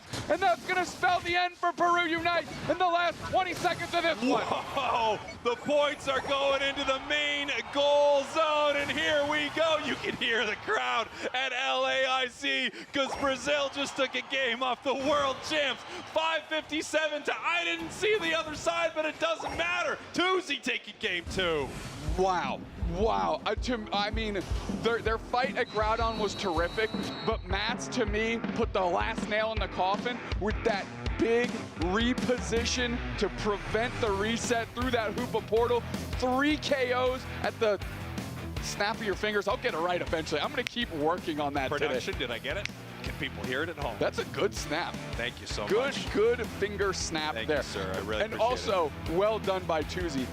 Well done by Tuzi. Dude, I mean, I feel I'm so, the blood is flowing. Oh, yeah. I am so excited. Like, I just feel so unbelievably hyped right now. We're taking our first set here in Brazil. One of the hometown favorites taking a game off the world champs. We're all tied up in this best of 3. And I don't know if you could pick it up through the mics, but I could hear the crowd. Dude, it's so hyped. I could hear the crowd, not only when they secured, but when they also like crashed that tier 2, yes. And you had the big Mats reposition to prevent the Hoopa reset. Yeah, I heard the crowd, ah! And that's kind of how we were in the booth too. More like with more excitement and less like you're afraid. I don't know what that scream was, by the way. I don't know what that was. We're taking a look at some of the big moments here from that match. I mean, what a game it was. Here's the Groudon fight. Great fight here. It looked like things were going pretty well for Peru, but then, wow, they got caught in such a big way. Groudon was getting very low, and you see them going after Mats, trying to shut them down as they're moving through this, but Mazo ends up getting the secure, and here's that tier 2 push. Yep, they're scoring. The portal is coming out here. Excuse me, it was right before that. The portal was obviously just a hair too late, but Mats did a great reposition. Something I want to point out about that final fight in that second game, Tuzi wanted tempo. They said that is our priority number 1. You actually saw Tempo expose themselves a little bit out of the tall grass, and 4 players of Tuzi collapsed into that corridor, willing to risk it all to take care of this Zacian. They got it about down half HP, didn't get knocked out themselves, but as soon as Tempo tried to rejoin the fray, all of Tuzi collapsed again. Because why? Because Zacian has that amazing secure Unite move. And once you take that out of the hands of Peru, you have again a very favorable Groudon fight because you have the overheat. Yeah, 100%. And it's funny that it wasn't even the Blaziken No. that got it. Of course, that's because Peru was putting so much effort into making sure that they disrupted this Blaziken. Yeah. Its HP was getting really low. It had to kind of peel out. It couldn't use its moves in the combination it wanted. Then Mazo comes in for the big-time secure on the Buzzwole. I mean, we wondered what's going to be the difference maker here. Is this Buzzwole going to work as opposed to what they had earlier with Zacian? And it looks like it worked perfectly there for Tuzi as we're heading into the draft for game number 3. Got to do it here. Is that texture of game 1 and 2 going to force some changes in our bans? As of right now, no, it does not. No, not yet. It looks like we got a couple of the Megas being banned here. Tuzi once again going down the line. Miraidon, Blissey, Suicune. And the duck. I need to know the story behind this duck. Apparently, like sometimes these targeted bans, you can tell someone's got a duck. Yeah. And they know they do not want to deal with this duck. One thing I'm curious about is Leozen seems to be favoring and putting a lot of emphasis on this Eldegoss. We saw it picked incredibly early, and we're having a Nemo going straight to Blue Bear tempo like Zacian, which means we are setting ourselves up for almost a repeat bar for bar from game 2. Yeah, I mean, it really looks like both of these squads feel very confident in a lot of their choices, which I totally get. It feels like they are picking a lot of what they want, and it's working very well for them. So Tuzi doesn't want to change. That game was so much better for them. And Peru Unite playing incredible. I don't know if they want to switch some things up as we're looking at our next 2 picks here. We have once again the Alolan Raichu being hovered. It's possible that they want to steal away this Blastoise and use it as their defender, but no, it looks like they are moving on over to the Mamoswine. Draken's got a clean Mamoswine. I wonder if Peru Unite or if the folks that are in the tournament today going to get some information from Tuzi. This Eldegoss, I think, might be a weak point of Tuzi Esports. Interesting. I think that might be exploitable here as Clefable, another Pokemon that got some great buffs to that Moonlight. I mean, its healing is at a critical mass, right? Unsurprising, it's very easy now to eclipse over 100k healing out of this Pokemon. You have Follow Me as well. With a team like this that is playing so close to you, a good Follow Me can really disrupt the flow of a fight. Yes. And I'd be looking towards that specifically. And even if Kea goes Gravity, normally high-level players are pretty good operating around Gravity. They are. But if you get stuck in that muck and the mire of the Gravity, I mean, Peru Unite's going to make you pay. Absolutely. I think you're right, though. I think we are going to be seeing a Follow Me, and I think with the plays that you could set up with Mamoswine, following that up with a Follow Me could be really powerful, right? You get in there with an Ice Fang, you reposition an opponent back to your side of the map, you Follow Me and make sure even after the freeze, even after the stun, the reposition, now they are forced to, you know, attack this Clefable for a moment. That is so much time that that player is not able to be an active participant in a fight, and it really just sets up Peru to win a big exchange. We'll see how these teams adjust after game 2. Obviously, Peru Unite grabbing some new mons to drag to the Thea Sky Ruins and battle against Tuzi for that Groudon. And it's kind of on the line here to see who's going to sit atop Group A. Say the thing. That's right. Here we go. The final match between these two squads. This is game 3 between Tuzi Esports, your purple team, and Peru Unite, your world champions, on the orange side. Kea almost goes down. Tempo looking to scrap. Decent HP bar. Mazo forced to retreat. And Leozin is still just hanging in there A-pressing. And why not, right? I mean, they're low HP. You create space just by being in offensive pressure. And here we go. Taking a look at the bottom path right here. We have the Squirtle trying to get online. Looks like some more of that experience went over to the side of Peru. We see Tempo already level 4. Although Mazo very, very close here. About to tick into level 4. And they get a nice secure in this fight. You're taking a look again, these early stages of this game, specifically on this Groudon map, tends to have a little bit more weight to it than the former Rayquaza map.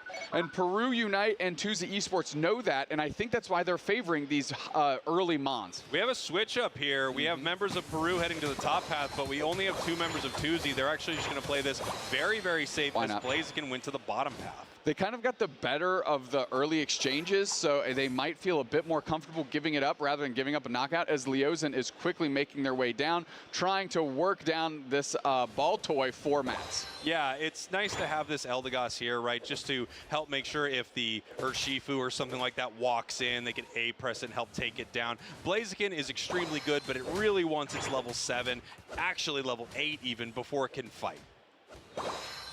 Tempo easily taking care of all those Natus. That's got to be right. And getting that experience as Mazo is just forced to sit there and watch.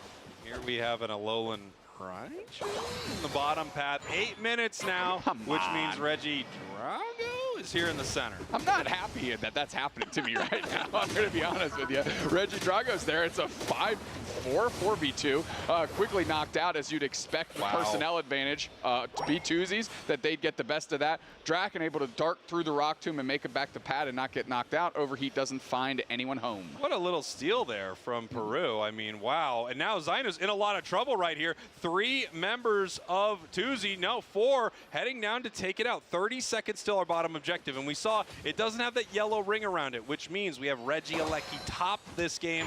Bottom path is going to be that Roulette Reggie, the basement of the 3 ice, steel, and rock. Well done. Those are the elemental types of those Pokemon here. It. They're looking to score here. Draken doing a decent job holding down the pad, preventing a lot of points from going in. We've got the Spin Pump Stoys on the retreat. Anthras looking for an opportunity to Rock Tomb and X-Scissor through, as now we've got a 4v4. Are we looking to scrap here? Are we taking just a moment for each other to figure out who's going to go for this Registeel?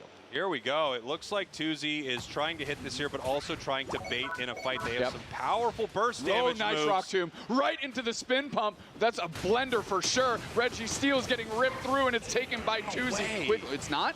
No, once again, Tempo with an insane steal. Jeez, 4 members of Tuzi didn't get Drago. 4 members of Tuzi didn't get steal. Another like moment for Tempo to take an objective. Literally, as the Registeel was going down, 3 players of Tuzi leveled up off of a knockout, and I thought for sure that was the Registeel experience going to them. But lo and behold, Tempo stepping up for the world champions. And again, world champions make world champion plays, and that is just another one in the long list that Peru Unite has. And now we have Kea here. I mean, this Clefable is online. In the top path, Tempo just taking Regieleki. No one there to stop them. Incredible rip on Metal Claw Zashi, and they are able to get that for free. As we have Tuzi moving up to the top path, deciding whether or not they want to defend this, and it looks like they are going to. Yeah, I mean, Kea hiding out, waiting for Zainus to pull up with a big follow me to see if they can catch someone out. They were unable to, but it was a good thought here, and it's enough to make Tuzi Esports battle this Regieleki on their doorstep, which is now going to be easily dealt with because Peru Unite's going to peel back. Yeah. Tuzi moving forward. Peru hiding in the tall grass, looking for a possible fight. Big electro ball. Overheat doesn't really find a mark, but they are still pushing Peru Unite back. Yeah, I mean, they're able to just kind of scissor kick their way back to their side before getting caught out too badly. X-scissor by Draken, they're on the wall. They're able to earthquake away. Anthrax is putting the pressure on. They rubble rouse right into the back. Follow me, changes the direction. Hydro Typhoon was huge, makes Tempo have to run away. Buzzwell Unite finds a clean target in the Clefable, and now they're on this goal zone. They're trying to get these points in. Zainus can't quite hold it down. Anemo with another big flank. Are they gonna make a hero play here? I'm not seeing it happen. They use their Unite move, but that's a monster X-scissor straight into the back line with a big hydro pump to separate them and get a clean knockout. Cowboy, Tuzi Esports is humming. They are, but look at Peru still defending here, not letting them score, moving forward now. No Tempo way. peeling forward, trying to pick up a KO. Blastoise in some trouble, trying to spin out of this. They cannot.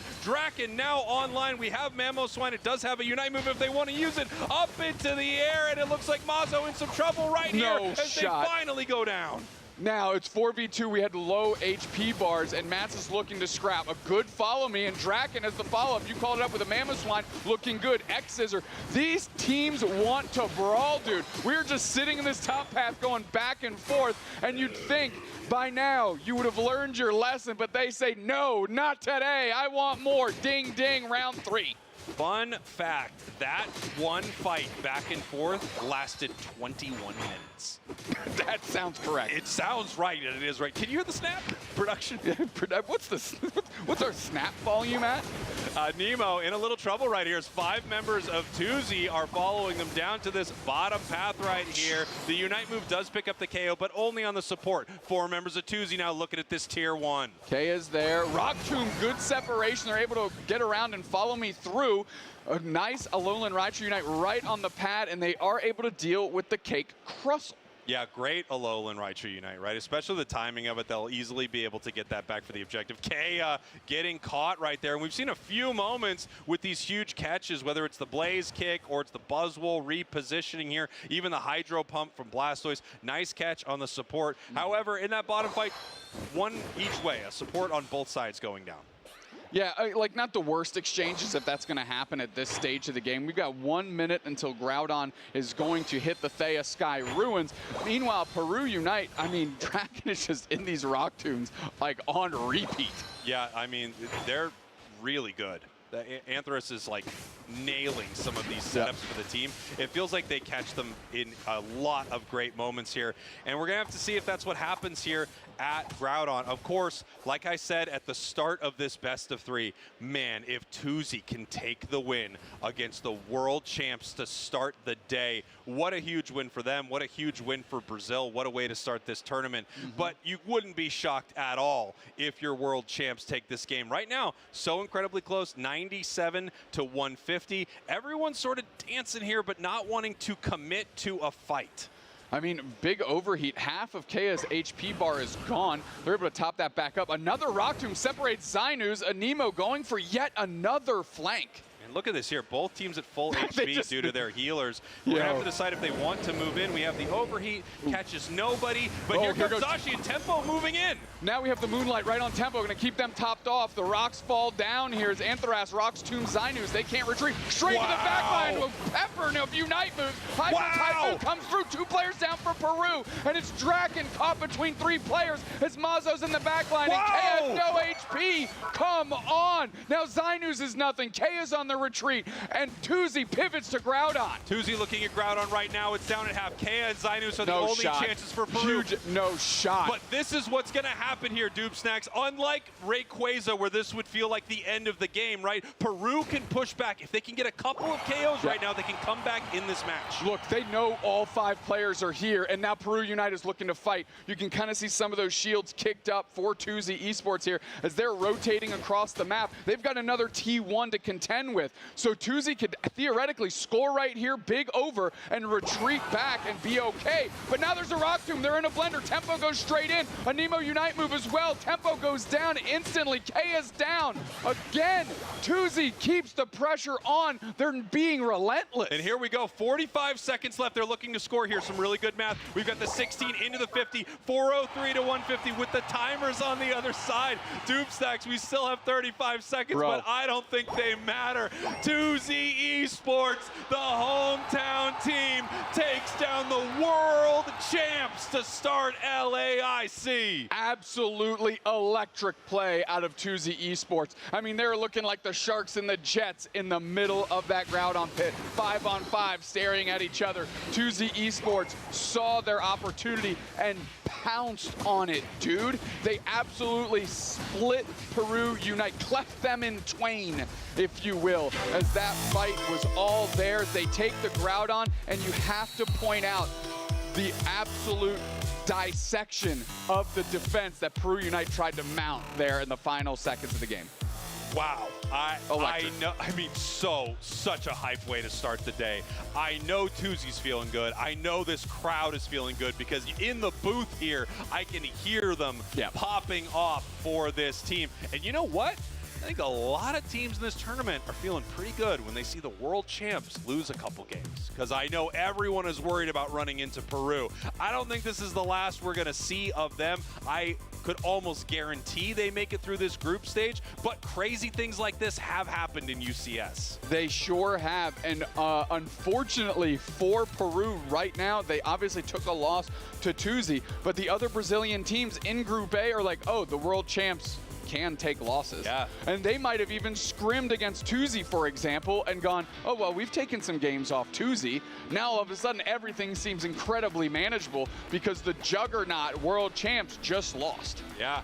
What a start. I mean, look at that catch right there. They get Anemo up into the air. Quick little, huge Hydro Typhoon. Quick little shot of the TCG right there. Looks like we get that Hydro Typhoon and the Buzzwole position back into the overheat. Like, absolutely beautiful. I know Mazo wanted that Zacian, but I actually think he was wrong. He wanted the Buzzwole the whole time. Correct. Yeah, 100%. But also the way that Tuzi pivots, once they get their targets and they started splitting up Peru, so they couldn't even support each other well, right? And that's the key. Once you get Kea and Draken out of the mix, Tempo, Anemo, and Zainus find themselves pretty exposed, and they are honestly easy to take down at that point, right? So they just, I mean, there's nothing more to say than let the play speak for itself. They nailed it. What a start. Brazil wins here in Brazil. I mean, this is the story you want to see. You want to see these great Brazilian teams put on a show. You always wonder when you have the world champs, when you have this big game, game one, sometimes these are full-on stomps. I mean, sometimes we just see the champs look absolutely flawless. But right here, Peru having a great game one. Honestly, all of their games looked good, but dropping the series to Tuzi, what a start, man. Like I said, it makes you feel like anything is possible, right? Yeah. The world champs who had an immaculate run, obviously, in Anaheim to become the world champions. The players that we know that have been together for a long time just got beat up pretty soundly in that third game by a pretty fresh Tuzi Esports roster going into this UCS season. Anything can happen. Sometimes that is a little bit of what happens too. There's like that honeymoon phase. You get a new squad. Like things are just kind of cooking. You take a couple wins here or there. I can tell you that they are going to be coasting off a victory like that for the rest of the day. We've got an interview up on the big stage. Which so is we straight are ahead, going to send it up. It's like right there, I think. So take it away. Right here? That's what it is, right here? Right there? Yes, right here. This is Baby Mazo here representing Tuzi Esports for the first win of Pokémon Unite on the Latin America International Championships of 2026. Salva de palmas pro Mazo, pelo amor de Deus. Destruindo os campeões mundiais. Temos começo muito especial aqui para Tuzi. Very special beginning here to LAIC for Tuzi. So I want to ask you first, how was the mental going in? How's the mental coming out? Não, entrando nas partidas, a gente conhece a Peru de muito tempo, né? É um time que a gente treina contra, joga contra faz 4 anos, então a gente sabe que é um time que a gente tem que respeitar, então não é para você esperar que o time vai errar e tal, mas a gente também tem que acreditar no nosso próprio potencial, a gente sabe que a gente é bem bom, a gente se esforça bastante, então se tem alguma coisa que depende da gente acertar para fazer, a gente tem que fazer sem medo, óbvio, enquanto não esperando que eles vão errar, porque a grande força da Peru é o quão pouco eles erram no geral nas partidas. So Mazo says that it's important when playing against Peru to have the mindset so locked in because it's a team that you can't rely that they're going to miss, that they're going to mistake themselves in any of those plays. They're very meticulous, and that's how they played as well, to match up and try to predict as much as possible, not based on the fact that they might miss a chance. No, the fact that you are the ones that are going to create those possibilities for yourself. So in regards to meta, how are we feeling? We have new Pokemon that have started to get into the roster, but they didn't show up quite as much, aside from the Megas on the bans. So talk a little bit about these new Pokemon. Do you think it's going to be something that's going to show up at LAIC? Bom, realmente, os Megas são o destaque atual, não tem como tirar o mérito deles. Eles são mais fortes que os outros Pokémon e, como você mesmo disse, eu espero que a gente veja eles bem pouco no campeonato. Agora, eu acredito que Blaziken e Zacian talvez sejam 2 dos grandes Power Picks que a gente tem. A Peru, inclusive, adaptou muito rápido ao nosso draft de começar a pegar o Zacian mais cedo. Né? A gente, óbvio, acaba tirando bastante Pokémon que dão bastante controle de grupo, porque controle é uma coisa muito forte. Eles devem ter essa mesma visão por eles tirarem Psyduck, né? Então, a gente teve um jogo um pouco mais normal de suporte escurando, ao invés de suportes tentando atrapalhar a fight, como a gente fala, com muito controle de grupo, né? E eu acho que é isso, essas existências desses Pokémon um pouco mais parrudos, que gostam de perdurar muito tempo na fight, vão ser bem mais aparentes, vão ser bem mais eficazes do que Pokémons como Speedsters, que vão tipo, só entrar rapidinho, tentar matar alguém e sair, meio que só consegue jogar com o Unite Move. Acredito que é por esse lado que a gente tá indo. Mas vamos ver, a gente tem gente de diferentes nações aqui, metas muito diferentes, então talvez cada região traga o seu próprio estilo de jogar. So basically, we talked about the fact that the Megas are incredibly strong, incredibly broken even, and they're going to be on the ban bench for a good portion of this tournament. But he highlighted as well the fact that Peru really adapted well throughout the draft by picking out the Zacian and also adapting to the Blaziken that was doing really well on the side of Tuzi, but that these are very good picks, very stable as well, with those tanky picks as well, which is something that I was gonna actually come to last with you, the Crustle. I started doing predictions for LAIC and I said Crustle might be 100% win rate. Maybe, we'll see. 100% win rate right now because they won with Crustle on the first game. You guys both won with Crustle on second and third. So you think that is one of those specialties? O Crustle especificamente, ele lida muito bem com Pokémons de dano corpo a corpo, porque ele tem o dano dele em área e durante o Net Move dele, quando ele apanha, ele também revida um pouco do dano, né? Então, nesse meta que a gente discutiu desses All-Rounders, estão eles pegando Urshifu e Zacian, a gente pegando Buzzwole e Blaziken. Crustle vê isso e fala, cara, esse aqui é o meu feijão com arroz, é aqui que eu quero estar. É difícil ter jogos melhores para Crustle. Então, muito bom aí que o Antares conseguiu enxergar o ângulo e... bom que foi o Antares que achou o ângulo no terceiro jogo.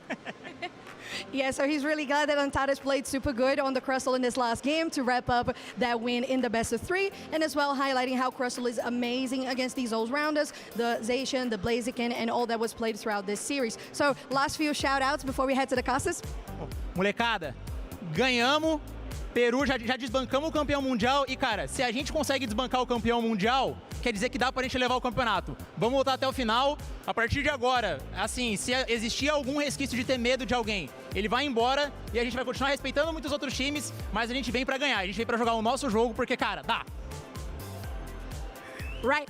With Mazo saying that them winning against the world champions right now is definitely a boost in confidence, and just making sure that this is exactly what they need to keep the mental into knowing you gotta respect your opponents, but that you definitely have a shot at taking this championship. And Tuzi was second place last year, so maybe it might just make it back to the grand finals at least once again. A round of applause for Mazo and Tuzi Esports, and I'm gonna throw it back to our casters. Thank you so much. Thank you so much, Soph. Mazo, I mean, what a victory for them. I wanted to briefly talk, because I know a lot of people are really invested in what's going on with my teeny tiny cups. A lot of people are calling it Cupgate out there, which I understand. This originally is the cup that I got. As we talked about earlier, you couldn't even have a small woodland creature take a bath in this thing. Moments ago, a man I did not know crab walked in all of these cups. And he really was walking like a crab, I gotta say. Unfortunately, we now have a lot of cups with nothing to go in them, but Cupgate roars on. Cupgate roars on. It will be the headline of the weekend, of course. If you like bits, if you like bits, you're gonna love Cupgate, because I can assure you, once we start talking about something, even when it's bad, we never ever stop. You know who's excited about Cupgate? Garen, because that means we've got something else to talk about, because he is just polluting the airwaves with some nonsense. Without question. Doob Snacks, what a way to start the day. Obviously, you and I in a moment here are going to take a break. We're going to be bringing in Zoinks and Soph to cast our next games, but what a way to start, man. I mean, we got to just have an absolute barn burner here at the start of day one. Now, of course, these were groups, right? Yes. So that doesn't mean that Tuzi's moving on. They could have a really tough showing against the next couple teams they run into. Absolutely. And it doesn't mean Peru is not moving to day two. Correct. But man, you want to start off your group, especially going into the other best team. You got to assume the world champs are the best team in that group.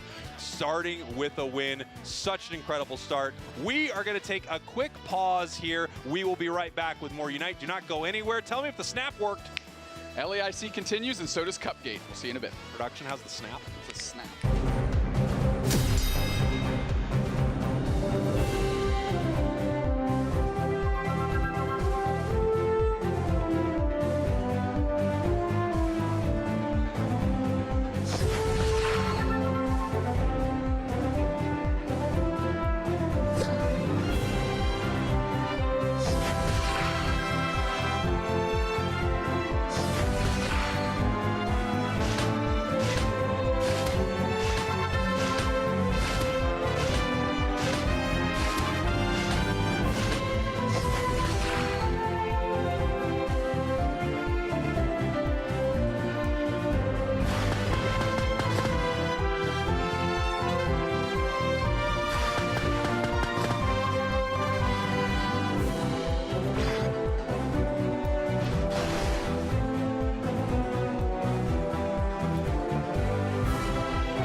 heading into the second series of the day on this fine Friday. I'm Surfchan, and together with me is Zoinks. And this is the first time we're casting in a good while. I mean, since Worlds, is that it? Yeah, potentially. Ooh, I gotta move a little bit. There we go. All right. Yeah, no, it has been a minute since we have been on the camera together. I'm super excited. I mean, it's been a year since we were able to cast this event last year, and this one is already off to an incredible start. I don't think we could ask for a better start to the tournament. What an amazing first match. That was just insane. And if you think about it, it's like something about Brazil, you know, and having just scripted like tournaments. Okay, already with the script allegations. Yeah, I mean, world champions with the second place of last LAIC. True. Brazil wins in their home country. To start off, that is the start. Like, that's not the grand finals. It's true. That was just the start of group stage.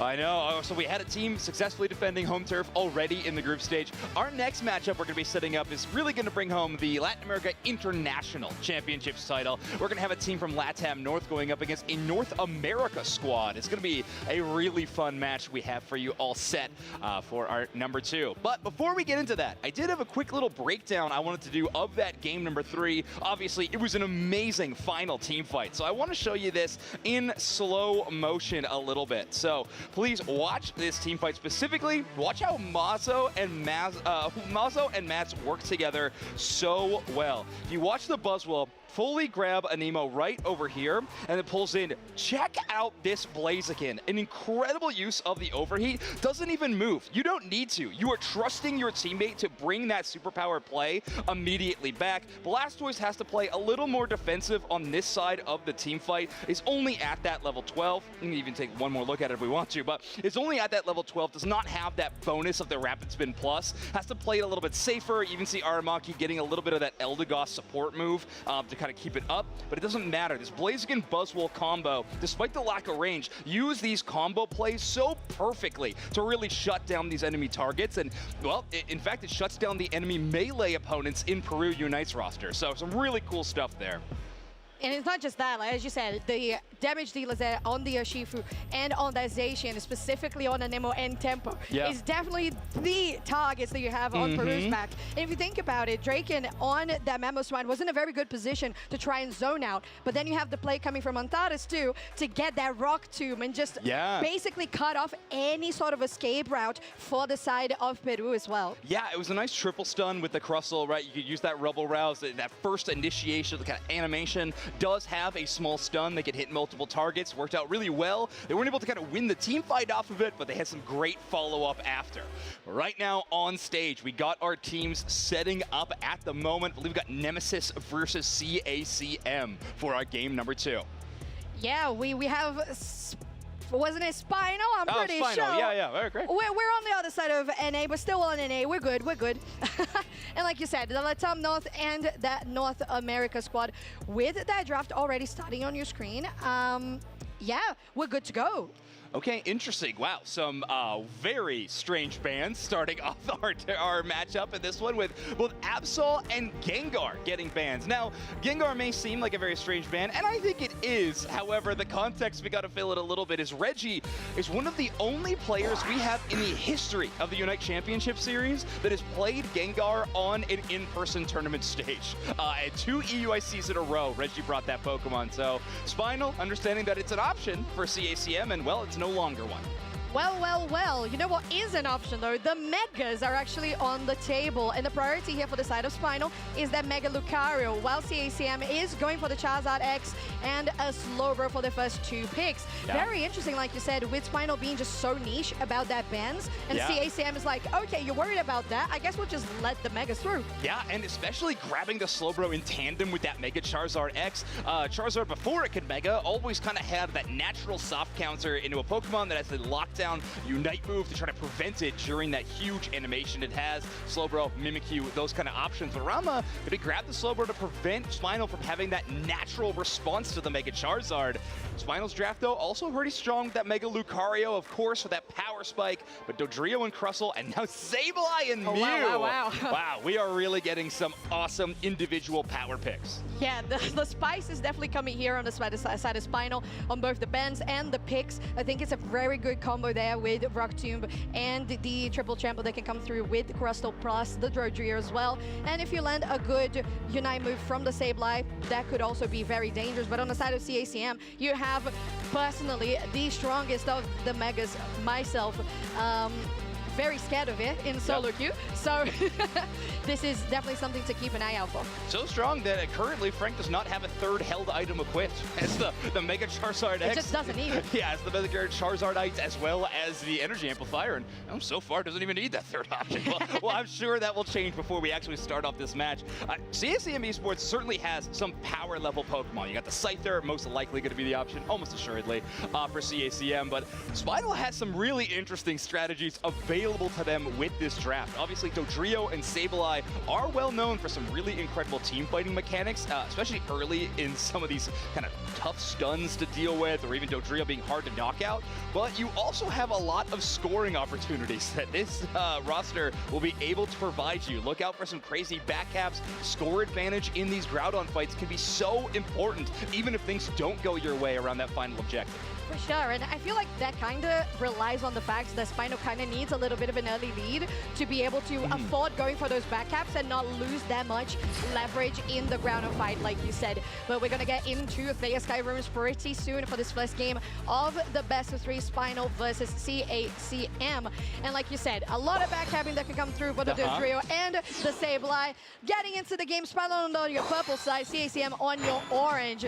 And I'm so excited to see the first time that the Megas are going to be on LAIC, and they're just on the same game. Yeah, exactly. And for those of you who are enjoyers of old school Pokemon Unite, it might not be 1-1-3, but we do have a solo Lucario path on the top side. Linear going to be hanging out there alone as JL has elected for a central area invasion, trying to prevent Reggie from getting to that power spike at level 5 by maybe taking away a little bit of his EXP and even a buff if they could steal away into Scalfili or a Selgor. But that is not going to be an option, not with Texas there for the backup.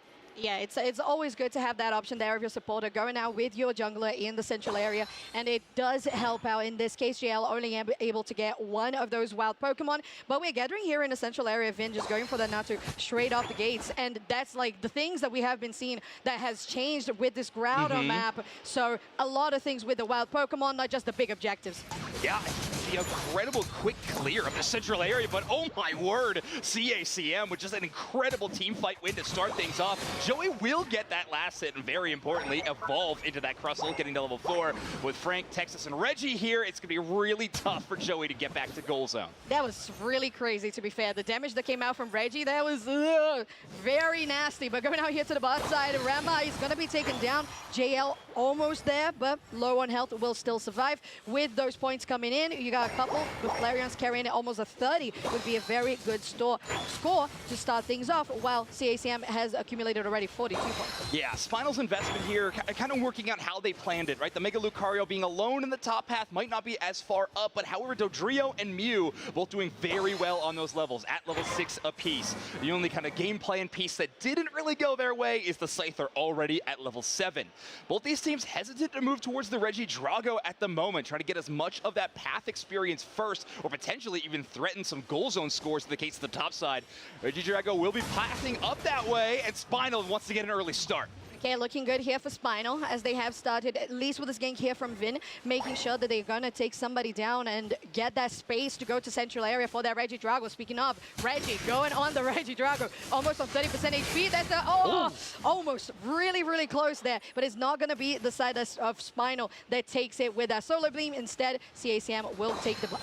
Yeah, attackers in a really interesting spot, especially those that try to stay in the path. We've seen the Alolan Raichu now both play the central area as well as that path roll inside of the meta we're sitting in at the moment. Frank gonna get into the damage dealing role, but Reggie, the one to just add up even more knockouts to their bill already at level 9. Hasn't even used their Unite move and has got a few of those stacks in that Celebracer column. And CACM doing really well on the XP department so far. 9 on that Scyther, 8, 8, and 8 of those other Pokemon. While on the side of Spino, still have a 6, 2 6s and a 7. So pretty behind here as you see CACM taking that top. Reggie, now Spino going for this bottom one for Reggie. A lucky JL will go down, was just enough to gather some time to stall and take the objective themselves. Yeah, doing the support job. Sometimes it is jumping on a landmine, and in this case, that landmine is a electric ball. Yeah, like Yeah, ball. so It is. it works out in their favor, though. Regieleki will not be going towards their goal zone, but it will also not arrive at CACM's. Don Lux, Alolan Raichu, does have a pretty strong sense of rip ability. Taking down some of these objectives, is able to knock out the Regieleki before it's even in the danger zone of that goal zone.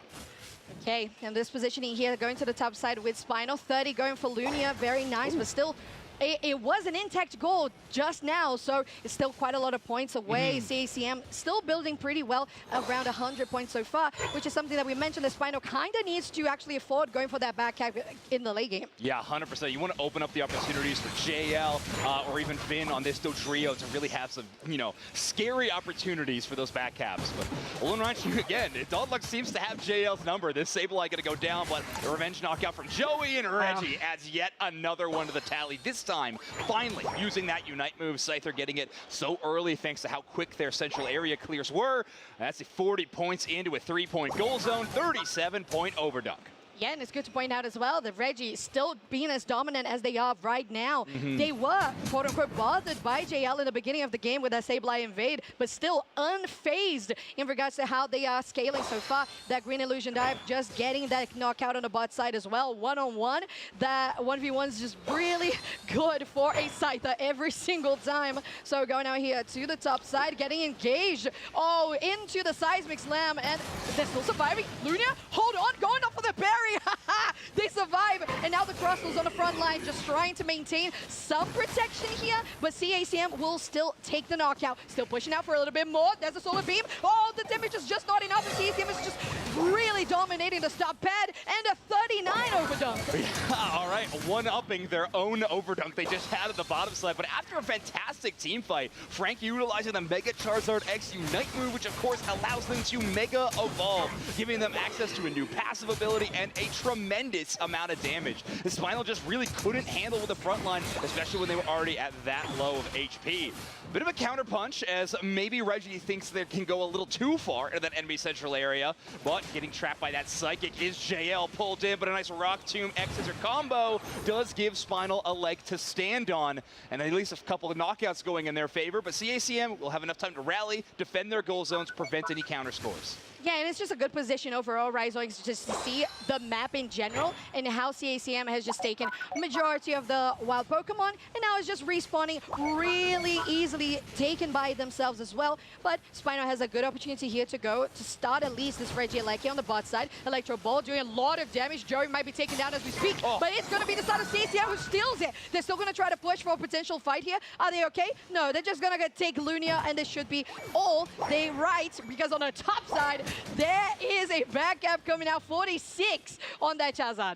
Now, we don't talk about Slowbro experts very often in the metagame anymore, but Ranma, I think, is one of the most notorious, really made a name for themselves at the World Championships earlier this year with some incredible Slowbro play, also always has that Slowbro plushie on stage with them at any given moment, but really has showcased that this Pokemon, while it might not be popular as it once was, it still has some really viable use cases, and a Surf Secure Steal on Regieleki, you know, we can add another one to that tally. Oh yeah, especially with the Surf Plus, you have more waves there, so it's even a little bit more of that damage that we like to see.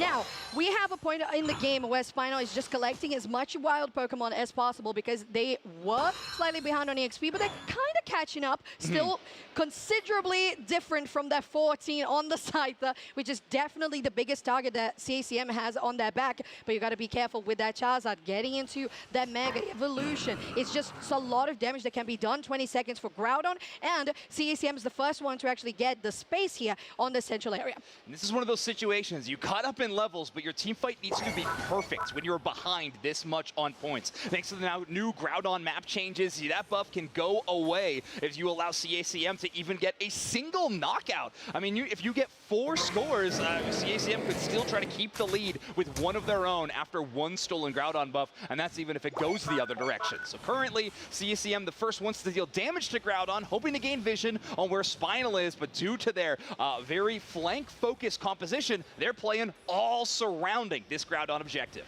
Gotta be worried about Vin potentially going for the triple on that flank position. As you mentioned, they are already here in the fight. Texas taking quite a lot of damage. Frank as well, trying to potentially find an angle to go into JL maybe. Oh my god, they're ripping straight out of the gate. Crowd on 20%. He's gonna be taken down. And look at how they managed to turn it around, CACM. They take the objective. No, it was actually Spinal who did it. Yeah. But they still won that. Wait, hold on. How did that work? So Spinal was able to secure that crowd on thanks to just Crussel's really incredible Unite move, that passive damage that surrounds that Pokemon, not only allowing X's here to push past. However, you may take that crowd on buff, but like I said, that point differential is going to be really hard to deal with, and CACM are already holding just shy of a 200-point lead. They need to steal a couple of Groudon buffs. Joey not having one does mean that a member of CACM was able to knock out Joey and take it on their side.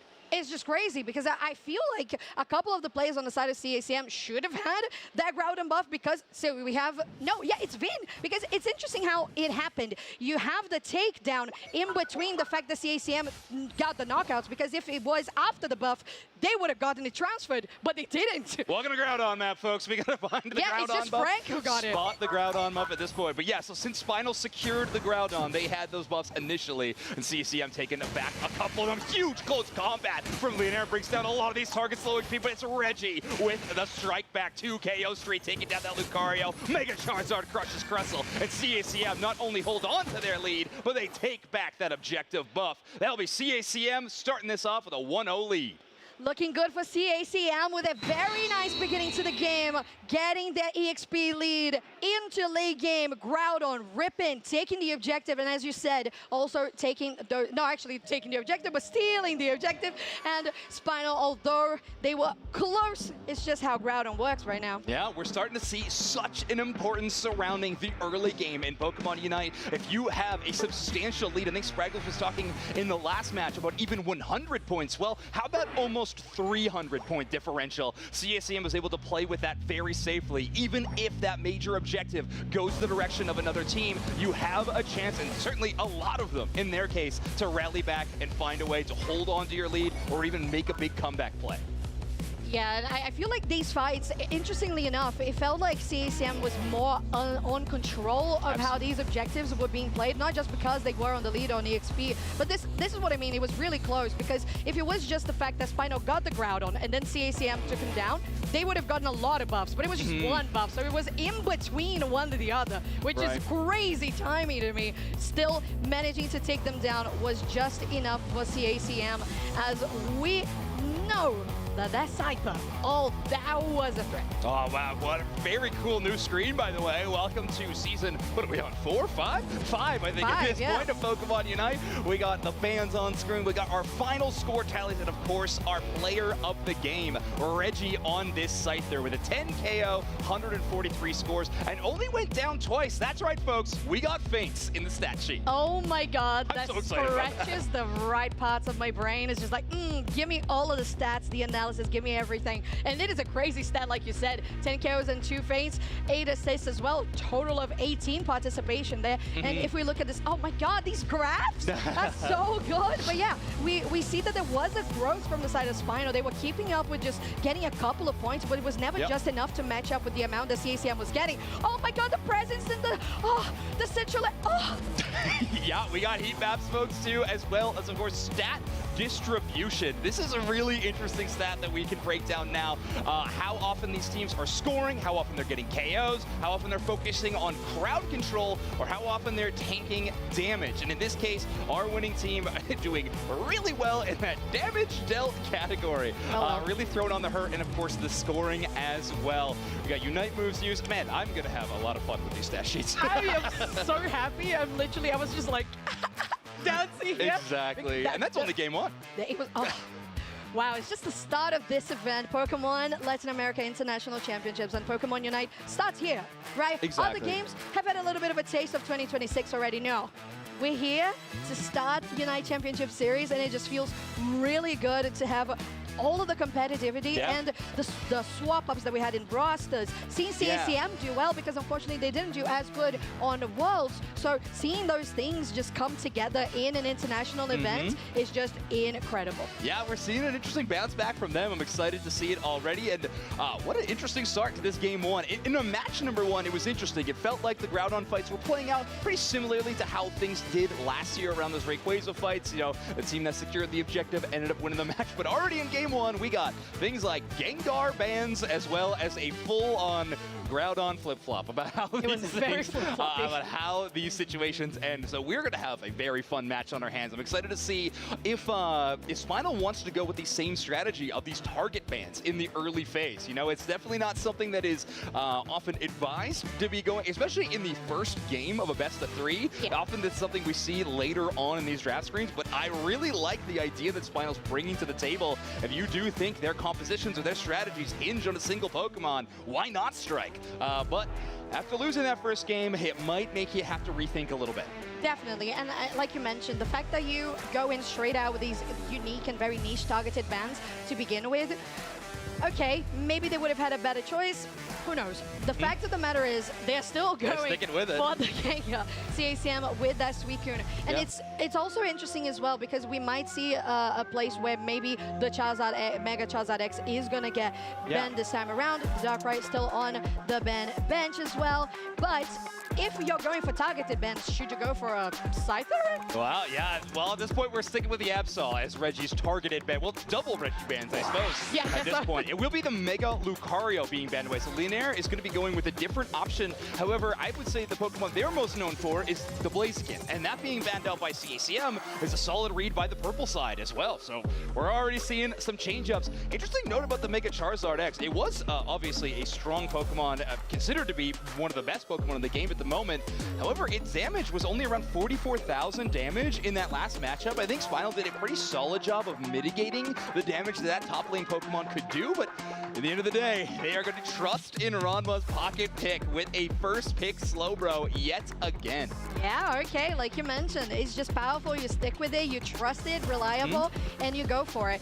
That opens up the Mega Charizard X now for Spinal, and in this case, swapping sides as it was Mega Lucario for Spinal and Mega Charizard X for CACM. Still very, very powerful. And we have 100% of encounters so far. So if you're keeping track with those predictions, those are fun. But continuing now the draft. I'm really hoping that Darkrai stays at 100% ban rate for my predictions. Yeah, for yours. I want that for the Charizard, so here we go.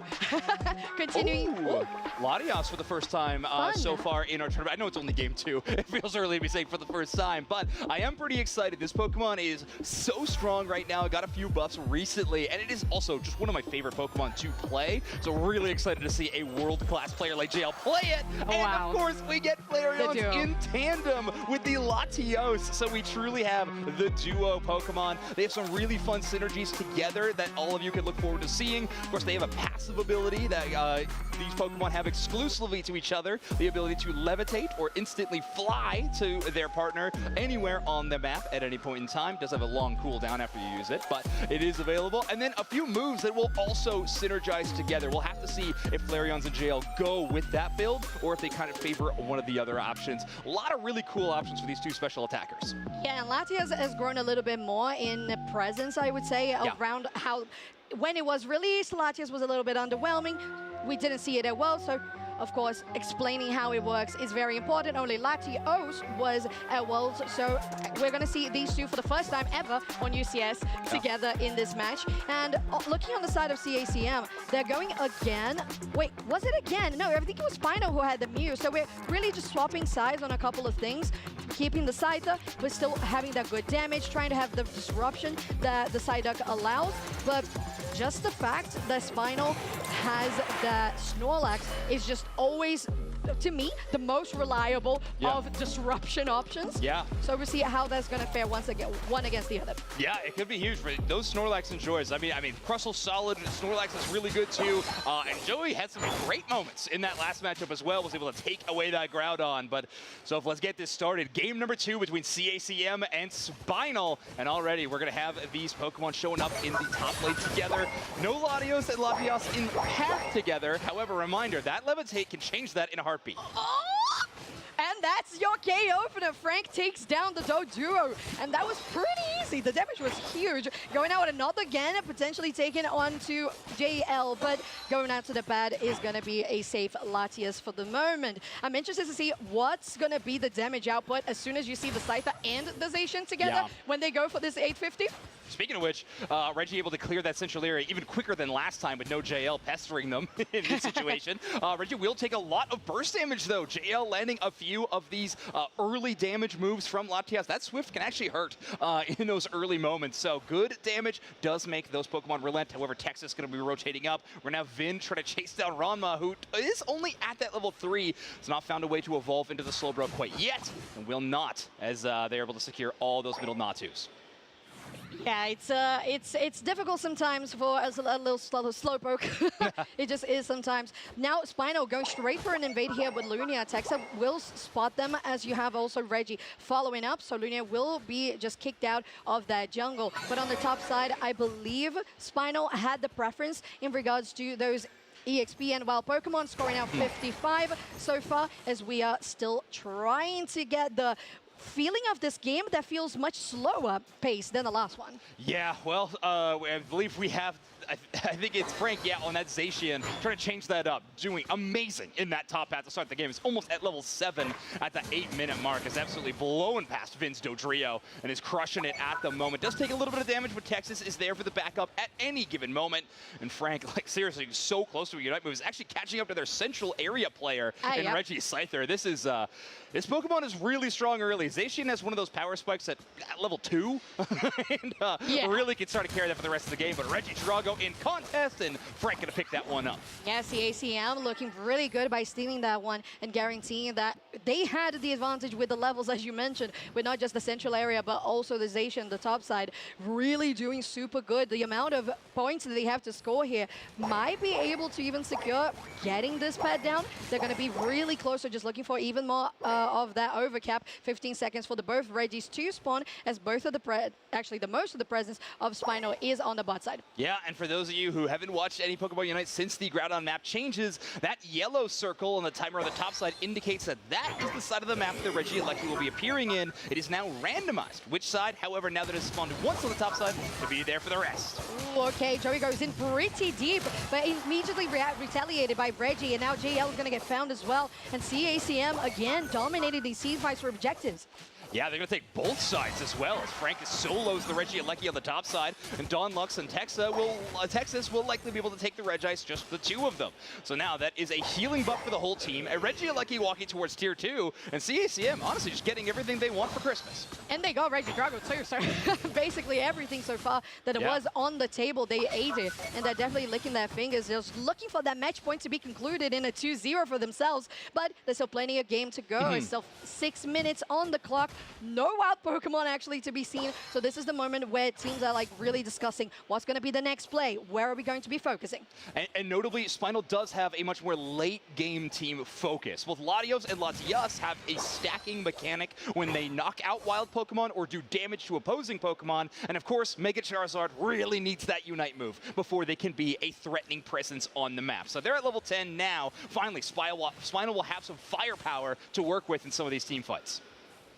Okay, with still no objectives to go. We're seeing some presence from Spinal here on the bot side. 10 points to knock out that zone, but look at the triple trample straight onto that Cataclysm. But it's still going to be CACM who comes out on top. Lunia just really trying to run around and do some damage as the Dodrio, but Frank catching up. The berry will save Lunia, and they should be fine. Oh, does not get there in time to hit with the tri-attack and stop that scoring attempt, though. And since they are at such low HP, they will not be able to defend their buffs, meaning that Frank will likely take away that red buff and return back to their side. CACM not only taking all the objectives on the map, even taking the safe wild Pokemon away from Spinal. This is a dominant start to game number 2. And it feels really good because we saw, at least from Spinal, a good amount of points that were scored early on, but now CACM really catching up, not just on the levels, but 179 to 91, as there will be a fight here on the bot side. As we know, Joey can be very bold with those pushes. There's the block, trying to get Rum out of position. Very nicely done, and immediately the defender from CACM is going to get taken down. Still pushing on the pad, gets a nice dunk. Now Reggie will retaliate back, and at least takes one down from the side of CACM, but Spinal, relentless, still pushing, going out, but the Sai is just knocking them back for a little bit. No, just not enough. Now with the slow beam straight onto the Latias, potentially waiting and just hoping that it was on another person, but it was on the Latias. Still, Jason now here, Reggie on very low HP. There's Lunia just able to take it down on the flank. JL probably will pay. Will they though? Joey, gonna get finished by Frank as they're still pushing 1-for-1 on this one as the fight keeps on building. This is a really interesting exchange. I would say Spinal kind of lost that fight in a lot of regards. The Scyther able to just explode that Mega Charizard X with its Unite move almost at level 14. However, Scyther taking a lot of damage means that it gets KO'd by Lunier's Dodrio, and a whole lot of comeback experience starts flooding in the favor of Spinal. Dodrio now at level 12, same with Latios, and getting a few important last hit knockouts, making those Aeon stacks or EO stacks, one of the two, climbing up even farther. And all the while, that basement Reggie never got knocked out. So now finally, we can focus on that Reggie Rock. CACM instead going to favor that Reggie Alecki, which I think has been by far the more popular side to be playing in these early days, since scoring is so important. However, when you're the team playing from behind, experience can feel amazing when it's team-wide before some of these final fights. Absolutely, Zoinks. And at this point in the game, you've got to be really careful, CACM. If you do want to actually continue with the Reggie Lecky on the top side, does that actually give you anything? Reggie has to be careful though, because there's some damage that can come through there with that Dodrio, and even from the Latias a little bit, as we're still rotating here for the top side. We know that Frank has been doing just great by themselves, but when this Pokemon joins the fight, it just really changes how CACM can turn everything on a dime. Yeah, it's interesting. In some compositions, I would say it's like the epicenter of their damage. However, Reggie is almost going to be at level 15 on the Scyther, and so they are also just this crazy X factor in some of these matchups that Spinal are really going to have to track. That Charizard Unite move, obviously, it allows it to Mega Evolve, but it does still have that Seismic Slam component to it, so it will be some interesting choices for Charizard to make. Do you go after the Zacian? Do you go after the Scyther? Either way, they're going to posture very aggressively. Joey wants to make sure they don't give any free access into this Groudon pit in case Spinal wants to play this more objectively favored. It also gives them vision, which allows Lunaire and Flareons to set up for optimal damage while still being safe. You want to make sure you have eyes on that Scyther, which I don't think Spinal do at the moment, and currently Reggie working and lurking on that bottom side of the map. Okay, CACM trying to get that vision back in the central area, as you pointed out, Zoinks. But the fact that Spinal is there, and JL also granting some good vision on that bush, potentially getting here onto Texas, but they're not going to engage any further. They don't want to really leave their position in the central area and give any openings for CACM to come from that top side into the middle of the central. Now Rama uses that eject button away, so they're going to be safe. Spinal taking quite a lot of poke damage. A nice disable here. Not disable, the sidekick. Oh, nicely done with that power nap, getting them up into the air, but it's still quite a lot that has to be done if you are CACM. But Spinal, no, they don't have the damage, they don't have the tank. If Frank is on the front line with Reggie, it just becomes an absolute disaster for Spinal. And now CACM going on to Groudon, trying to steal it here, Flareons, but it's not gonna be the case. CACM takes down Groudon. Absolutely brilliant play from the defender there, from Ranma as well. We do have a perfect Psychic landing. Harder to land with that Psyduck, of course, since those buffs, or sorry, rather nerfs to Psychic, making it a smaller hitbox, but it does grab the Charizard, pulls them in, and sets up for a very easy and perfectly executed slow beam from Ranma. That takes down the Mega Charizard immediately. Such a great play. Frank already getting a big burst of damage. This defense is important, and Spinal's getting quite a bit of damage. That's one buff taken. Vin now has access to Groudon buff. Okay, still ways away, around 200 points that need to be scored by Spinal to actually be able to do more. There's a good disable here going over the wall. There's Vin going very low on HP, and Spinal gets really just melted. There's nothing left here but Joey and JL. Really just, I don't know how JL's still standing, but here we go. There's still quite a lot that would need to be done here by Spinal, and there's only so much time. CACM with a potential just brilliant opening. 2-0 is how they take that first series of LAIC. Wow, and doing all that with target bans against them. Reggie, I guess, forced into the Scyther role in these back-to-back games, but they were looking excellent in it. Texas even felt like they leveled up with that side-up play all day long, but I think we talked so much about Frank's Zacian in this match, especially, of course, in this game 2 when they were on it. It looked excellent. CACM be taking down their opponents 2-0. Latam North feeling strong, Brazil feeling strong. When we got LAIC really interesting this year, and we love to see it. That's all that we love about an international competition. And I don't feel like Spinal were doing any particular like strong mistakes. Yeah, no. But the way that CACM was clearing those wild Pokemon, going on to rotation in central area, it was just also well coordinated that they weren't missing any timers. Yeah, it feels like the late game focus for Spinal, well, it could succeed. It does kind of set up a bit of a house of cards, if you will. You have everything needs to kind of go perfect for you in the end game. You're set up to do well. However, the early game from CACM was just so excellent. Every objective and even more, I think, when we're considering these central area Pokemon, just went in their favor. And yeah, definitely a dominant set in our match number 2 of the day. Group B starting off fierce. Yeah, it's really nice to see that the competition is high and people have adapted really well to Groudon because, as you mentioned, the first series of the day, it felt a little bit similar to how things had been played, but we had a very interesting game 1 to this series, having that flip-flop you mentioned on around Groudon, and then this one in particular, which was, like you said as well, the early game lead built by CACM on those carries as the Scyther and the Zacian was just a lot. 11 knockouts, 2 feints, 2 assists is your player of the game. Yeah, leveling themselves up a little more even from the match they had it was 10, just right? a game ago. Yeah, just by 1. But if that keeps going all day long, I think just stack. Yeah, I think CACM is going to be feeling fantastic in that situation. With 11 knockouts, Frank only with 4 knockouts total. However, we saw so much impressive play from them at 43,000 damage as well. Another situation where Mega Charizard now only kept to 33,000 damage total in this matchup. So not as much as you really need from it. Flareon's also held to pretty low numbers. But on the other side, CACM feeling great on a few of their Pokemon, specifically Mew, putting in some great damage. I think that's a Pokemon we're going to see a lot of success from all day long. And it's reliable because you have so many possibilities with all of the abilities that you can choose with Mew. Of course, you're always going for that Solar Beam to get the extra damage from the longest of distances, but still, it's just a very reliable attacker to begin with. And the fact that he had that much damage in the front line, CACM was just like, yeah, Mew's like backup.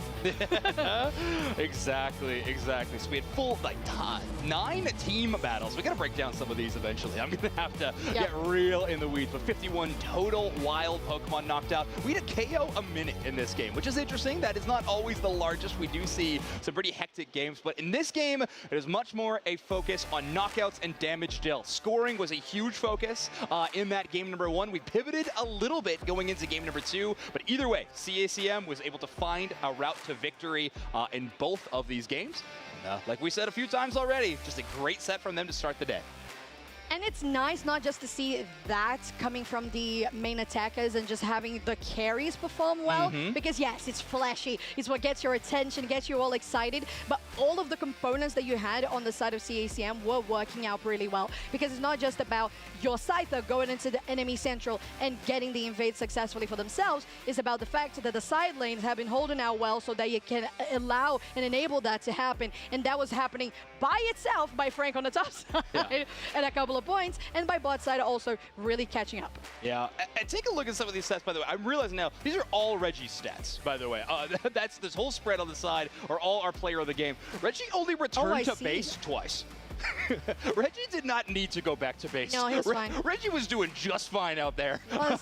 Handling themselves. This Scyther, such a scary Pokemon, and it feels like it's such a namesake of so many of these Latin America teams. Like, this is a regional Pokemon, a regional meta, but when they're playing it to this level, I mean, who can say anything else? It is so, so strong in the right hands. You're talking about Anemo as well, as one of the main Scyther plays, your world champion, so it's definitely a staple for the region, like you said.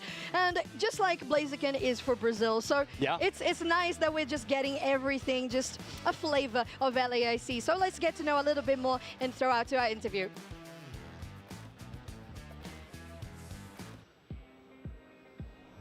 Hey, we are up here on the big stage. What an incredible win right off the gate. 2-0 right now. Getting the 2-0 out to the crowd. Pretty amazing.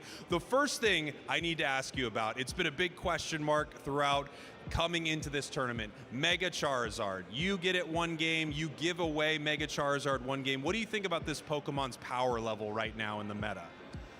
Un Pokémon que sobre todo habéis elegido es Mega Charizard. ¿Qué pensáis de él? ¿Qué os parece como personaje? Está muy fuerte, la verdad. A pesar del nerfeo, yo creo que sigue estando bastante fuerte. A mí no me gustan esa clase de Pokémon. Prefiero que esté más equilibrado, pero está roto. Of course, it's an overpowered Pokémon, even though it has been nerfed.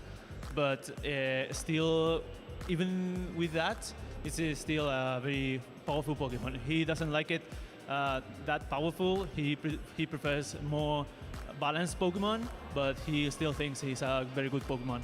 Yeah, absolutely. I mean, we're wondering if it's going to have a huge, tournament this weekend, so we're going to have to keep watching that. I have to know, after such a big win, your eyes are probably on day 2 already. Are there any teams you're really excited to face off against? Seguramente, si llegáis a día 2, ¿qué equipo tenéis más ganas de enfrentaros a él? Cualquier local, cualquier de Brasil, DreamHack o Tusi, me gustaría. Perdona, ¿puedes repetir? Cualquier local, DreamHack o Tusi Esports. Any team that is local for this country. Yeah, we had Tuzi there, we had DreamHack, a lot of great Brazilian teams, and Tuzi had an amazing start. What a start your crew had. Congratulations. We are going to be sending it back up to the booth, and we're going to head down. See you guys later. Thank you so much. Great to hear from our players on stage. Oh, yeah, I missed my cue. My bad, everybody. But thank you so much. Great to hear from our players. Interesting. I mean, Mega Charizard obviously getting a lot of fame, a lot of reputation. However, it is at a 0% win rate on broadcast so far. So, well, interesting. We'll see how those numbers shake out at the end of day 1. I'm really curious and see how often it makes into the games and, well, if it keeps having a bit of a losing streak. It's true, because at least we're right on the encounter rate. It is still there, either banned or picked. It's just not performing as well. And you mentioned about the amount of damage as well, because 40,000.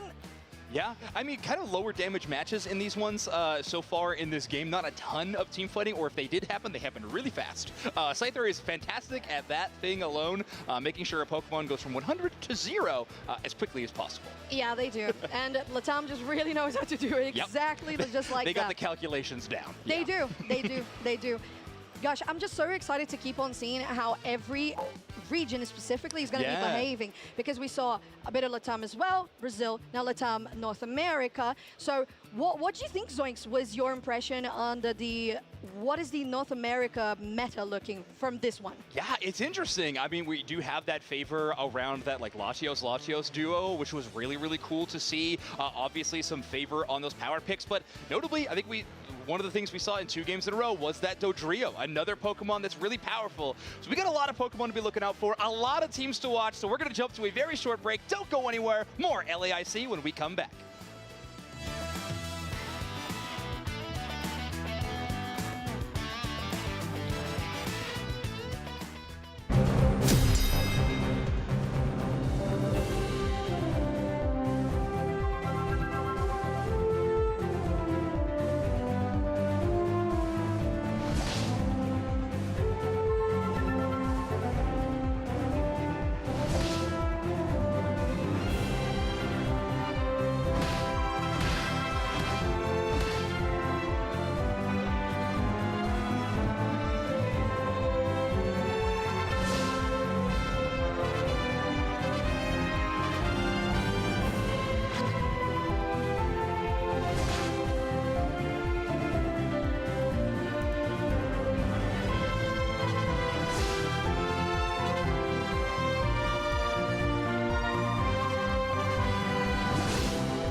Championship Series here in São Paulo, Brazil. We are here at LAIC, and for us here at Unite, this is the first stop of our championship series for the year. Jake, your resident content cowboy, and Noob Snacks back with you here for some more exciting games. What a start to the day. I mean, first off, LatAm absolutely crushing it right out the gate. Absolutely. Can we talk about how I thought you were going to do the thing we've done for 4 straight I've years? heard we can't talk about it. Oh, great. I'm getting it in my Cup ear. gate roars on, somehow associated with the Cup problems, but you're right. LATAM is cruising right now. And I mean, CACM, they were a Worlds qualified team last year. I mean, they are a solid squad. You know, Frank, Freud, Don Lux, Frank, I already said Frank. Frank again. I'm Reggie. getting Frank in my ear. They're saying Frank. Excuse me, it's Frank. Yeehaw, by the way. I love this for me right now. It sounds like we actually have our groups being updated. We might be able to get that on screen here very soon, because while this is happening up on our main stage, and we have some games happening off our main stage that we're going to get to see some results to here, Noob Snacks. Yeah, Stamina Esports, Infamous Gaming is what we're about to watch on stage right now. Both 1-0, so you have to think the winner of this is feeling real good about tomorrow. 100%, right? And we saw a little earlier Tuzi Esports. Well, it looks like Tuzi and Journey together are 1-0 in their group. Peru Unite somehow 0-1, as well as all Poke.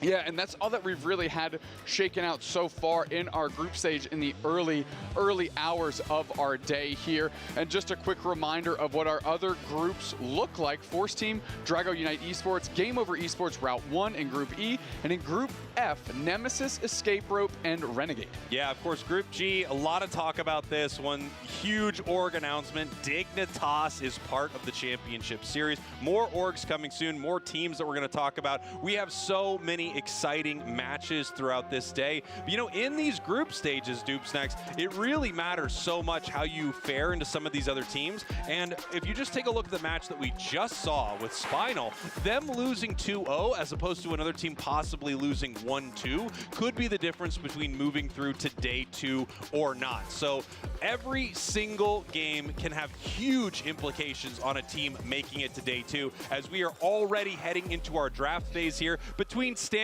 and Infamous Gaming. Stamina right now banning out the Darkrai, Suicune. On the other side, we have Megachar and Zacian. Final couple of bans coming in. Megachar, going to be a conversation this weekend. It's got to be now. Through into 2 games earlier. 1-1, lost 1. Yeah, you know, we were kind of talking about walking up. It doesn't really matter how strong a Pokemon is. If you're down by, 4 levels, it just doesn't matter, right? Yes. That being said, if Megachar keeps parity, it's gonna do pretty darn good. And we saw that happen just that way in game 1. You mentioned it before, I just validated it real quick. Infamous Gaming, coached by Black CH, you know, of G fame, for example, has been around the community quite a bit, and I know they're excited to see how Infamous Gaming is gonna square up against Stamina Esports, a very well-known quantity here in the UCS. Stamina Esports, I mean, a lot of these members on Stamina were just in the Groudon Gauntlet and came in 2nd place. So they are ready to go, playing very well, and they get an incredibly strong first pick in Mega Lucario. On the other side, Blaziken, never a slouch. And Blissey, of course, probably historically the best support across all of the years so far in UCS.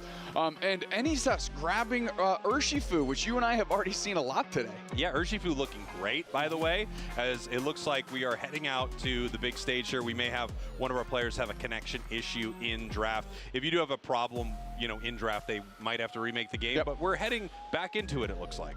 Yeah, maybe just our boy Garen running one on us. A little joke, throw us on camera, throw to the stage, back on camera when we weren't paying attention. We love when that happens. As we're going to see how Infamous Gaming wraps up their pick, and it is Buzzwole, which, again, in the last set we cast looked phenomenal. Game changer. Buzzwole just is such a power pick, right? Good early, good late, might even be good in the middle area as well. It's just so good, man. It's incredibly strong. It's ability to not only deal insane damage, provide itself a shield, but also create these huge plays. It is a playmaker Pokemon when it comes to some of these fights. Now, here's one that we talked about earlier, wanting to see what it was going to look like. If you look over on the side of Stamina, they have 3 all-rounders. They've got Zarina, they've got the Urshifu, and the Megaluca. Yes, and the one I want to focus on is Zarina, one that you and I think has been underrepresented in the West specifically, incredibly popular in the East. Zarina has just such good self-sustain. It grooves around the map incredibly well, and it can really, with its soloing Unite move, you know, dragging the person up to the sky, laying in some kicks, Zarina can really take over a game. And now Infamous Gaming has to try and keep Mega Lucario in check, has to try and keep Anisus on this Urshifu in check, and if you lose sight of either one of those, you still got a Zarina that's willing to step on your face. You know, on the side of Infamous Gaming, they have my Katy Perry, aka my dark horse of the tournament for a Pokemon. It is that Espeon. This is a Pokemon that I'm really excited to see. It just recently got some nice buffs, but I've actually thought for a while that it's been a really solid choice, and just not enough teams picking it in that bottom path. We're gonna have to see how it does here in game number 1. Stamina Esports, your purple team, Infamous Gaming, your orange team. Nice little pseudo invade by C-Bus there on that swine of the Fuzzy Roomba, scrambling back to its side of the map as Minotaur GG not willing to give it up quite yet. Nice little freeze as these light bulb Pokemon scrap. Yeah, you always love to get some disruption with a Pokemon that is not looking to be the one securing the XP. And with that light bulb on them, even if they're not around some of the experience, they're going to be the lowest member of the team, so they can just start ticking up and get all of that passive XP. Nice play in the bottom path. Kira, now level 4. That is a fast Umbreon, my friend, and it looks like they've already gotten some quality stacks in. We're going mean look, so they're looking to trap, ideally, probably Buzzwole or Blaziken to keep them from going like big into secures or going deep on engagements. Yeah, and here we go. Anisus positioned way far forward right here. They're looking for the mean look, and they get it. Oh, nice trap. And now Anisus goes to work, just able to pick up 2 berries as you, and they are going to put in some pot shots with Espeon, but they don't find their mark. And here into the top path, it looks like things are going pretty well for Infamous. Hitman in some trouble right here. Huge catch. Minotaur having to push away from this goal zone. We're seeing if we can score with Buzzwole. They have a lot of points, but you know what? They're going to have to deal with this before they score. Yeah, without a doubt, and they do. Kira, quick rotation up top, going to try and keep this goal zone intact. Mean look on the Buzzwole. Tinta is going to get buckled here as Aramis and C-Bus have to try and skirt back a little bit with that Combuskin. Able to get that Buzzwole, which is pretty huge. 2 evolutions right there, Cebus and Aramis. Now we have the Blaziken online, a huge force in this match as we have them head down to Regidrago to start ripping. That was a Psyshock onto a wild Pokemon missed. No. Get it to get Black CH. Listen, coach your team. I don't want to be judged on my misses. I want to be judged on my makes. So yeah, Yiru, you're still safe here. We don't got a ton of them, my friend. We're going to get more. We got to get some early misses in the game. there. You're right. You're right. It's early in the game. Mufasa looking to move in with this Zarina, who has evolved, which is great for them. Hitman, this Mega Lucario, still trying to get online as Tinta poaches Mufasa, puts them into the speed flux zone, and Mufasa, with that grassy glide, able to get out. I'm not going to point out that they just missed twice, because I do think they're going to... Here we go. Getting ready for the birds. Getting ready for the birds. And he's scrambling around, low on HP. Aramis goes with a deep engage, tries to get in some damage, can't quite be successful, might have secured a wild Pokemon or 2, but ultimately things fizzle out. And here we go. Hitman now level 7. It's going to be a force in this top path. They want the 9, of course. What a catch right there for Infamous. Buzzwole looks terrific, dude. Oh, dude, Buzzwole is having a tournament already. It feels like it always does, right? It's like, oh, is Buzzwole going to get some play? Yeah, it is. A ton. I mean, great Ice Fang right into the Buzzwole. That's an easy knockout back-to-back. And what we're learning here is if you are clever and crafty with your selections, you can isolate and knock out Megas just like that. And they are not giving Stamina Esports any opportunity to leverage the strength of that Mega Lucario. And I don't want to only call out misses. What a play there by Yiru on that Espeon. Able to use the Unite move to make sure that they didn't get taken down by the Urshifu. Like standing in that tall grass, waiting for their moment, hitting the Psyshock and picking up the KO. Great stuff for Infamous. I mean, shout out to Infamous and their coach Black CH, because they're looking very good here against a very good team. As Kira is caught in the deep waters, they do put down a mean look, scramble to a berry, but now Aramis is back on track, and they're going to see if they can get a knockout on the defender. They do. Look at this Blaziken. I mean, level 10 right now, just absolutely crushing it, as we have Eldegoss in a lot of trouble right here, but I guess it was worth a few points in the top path. Obviously giving up, giving up a KO on one of the lower level members of the team. But to be fair, I mean, their Serena is only level 8 right now. Yeah, and now we have a whole bunch of Pokemon on the side of Stamina Esports that are hungry for experience. This Mega Lucario needs to catch up. This Zarina needs to catch up. This Urshifu needs to catch up. And if you're counting at home, that's all 3 damage dealers for the side of Stamina Esports that need to catch up. I mean, score-wise, it's pretty close. They still do need to catch up, but only by 1 point, which is pretty incredible. 130-131. If this game were to end right now, it would be an absolute heartbreaker for Stamina. As we're getting ready for a fight in the top path, 5 members mobilizing towards this tier 1. Seabus gets caught in the mean look, not too concerned as they are that jumbo Mamoswine. Mufasa goes in. They can't get caught again. The stomps are right there, but it's not enough. Now we have a mean look on Aramis, who now has to pivot back. Here's low on HP, about 50%. Right into the backside is that close combat on the red shield. Nice Espeon Unite move by Ural. And how are they going to convert? Enisus goes straight in. We have the Moonlight Prance back the other way, and that's good enough for a bunch of knockouts. Mega Lucario steps back up, gets a couple back the other way, and now you're starting to see the strength of these Megas. They were able to not necessarily turn the tide of the fight, but at least bring some balance to it. I mean, Mega Luca moving in there with a massive power-up punch into 2 close combats that just ripped through the side of Infamous. However, they were able to be zoned out right here. They are no longer Mega. They do have great Secure as Lucario, close combat, but no, it is the Blissey with the Secure. Which Blissey also has surprisingly solid Secure in and of its right, even of its own self, by its own right as a support character there. 2 players down for Stamina as the Eldegoss Minotaur GG is quickly dealt with. Tinta has no fear in the face of this Arena. Eats his Arena Unite move quickly. Is the follow-up enough though? Buzzwole Unite comes right back out, and it's just an exchange of resources there as nobody goes down. Yeah, nobody goes down. Serena continuing to move in against 5 members of Infamous right here. I'm not sure about that. Kira in trouble, but they do end up peeling back as we now have a fight down near this tier 1 goal zone. Getting caught there by the Blaze Kick. Enisus in some trouble using a Unite move, but it doesn't pick up a KO. Mufasa trying to make something happen here, but here comes Mega Lucario once again. It has to go into the deep waters here to try and bring some parity to this team. Close combat doesn't hit the broadside of a barn. Seabus is on the chopping block, and finally Minotaur GG exacts some revenge on behalf of Stamina Esports, taking down the Mamoswine. Buzzwole also a critical knockout there. They're shredding through Regieleki. Here comes Gohan, decides to peel right back, just get some vision and scramble back to the squad. Great stuff from Hitman right there, able to take that fight as they mega'd. That's what they're going to have to watch out for from Infamous. You know, when this Pokemon is online and it is mega'd, that close combat is unbelievable. And then as soon as the fight started going their way, they were able to solo rip the objective, which is incredible. It really is. Don't forget the secure value that Mega Lucario has as well in that power-up punch. And as we know, once it megas, all of those, all the damage of those attacks is boosted. Close combat and power-up punch. And Stamina Esports is probably looking to secure in the face of that Blaziken and Overheat to try and take some objectives for themselves.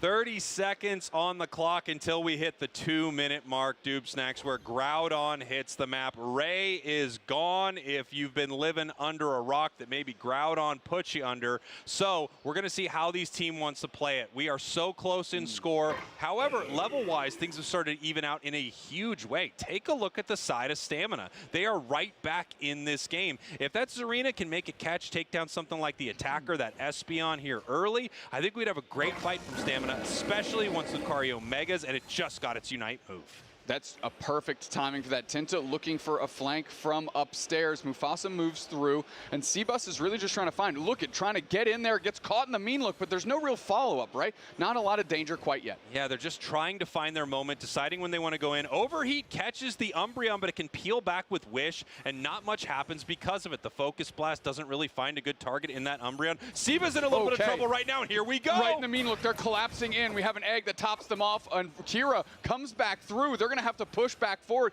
No Unite moves expended quite yet, as now the stress is on. Seabus gets caught in the mean look again. We finally have to Moonlight Prance out of Kira. The pressure continues. Blitz assistance is out on Aramis, and it's just for the save. The Blaziken rotates back. Seabus steps back forward, going back in with a big Urshi for Unite. That number goes up, and it's Infamous Gaming flipping the script. 4 players down, just the Mega Lucario stands. The Aura Cannon is out. It can't quite knock out Seabus, but now they're not getting any value out of it. They haven't found any targets, Cowboy. I did not see how Luca exactly got zoned out there. It must have been by the Buzzwole, but it was almost full HP. Oh, eject button overheat. Eject button overheat. Wow. Hitman is in a lot of trouble, but they're the only opportunity.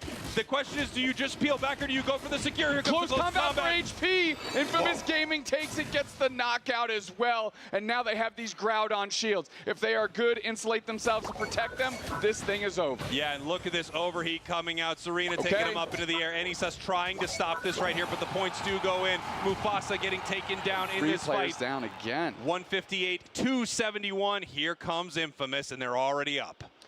Moving as an absolute unit here, 5v2, that's easy work. Goal Zone collapses under the weight of Infamous Gaming as Minotaur GG keeps themselves standing, but that's just to watch the other team cross the finish line. Infamous Gaming with a barn burner here in game 1, putting the screws to Stamina and that Mega Lucario. Yeah, what a great fight from them. And I didn't get to see how Lucario was pushed out of that fight, but in the huge brawl that happened between these two teams in the central area there of Stamina, I'm not sure exactly what happened. One thing I know for sure is Luca wasn't there. It still had its Unite move, and it didn't get to make an impact in that fight. Yeah, okay, so there's one thing that you and I were talking about watching the last match where Mega Charizard and Mega Lucario were getting picked.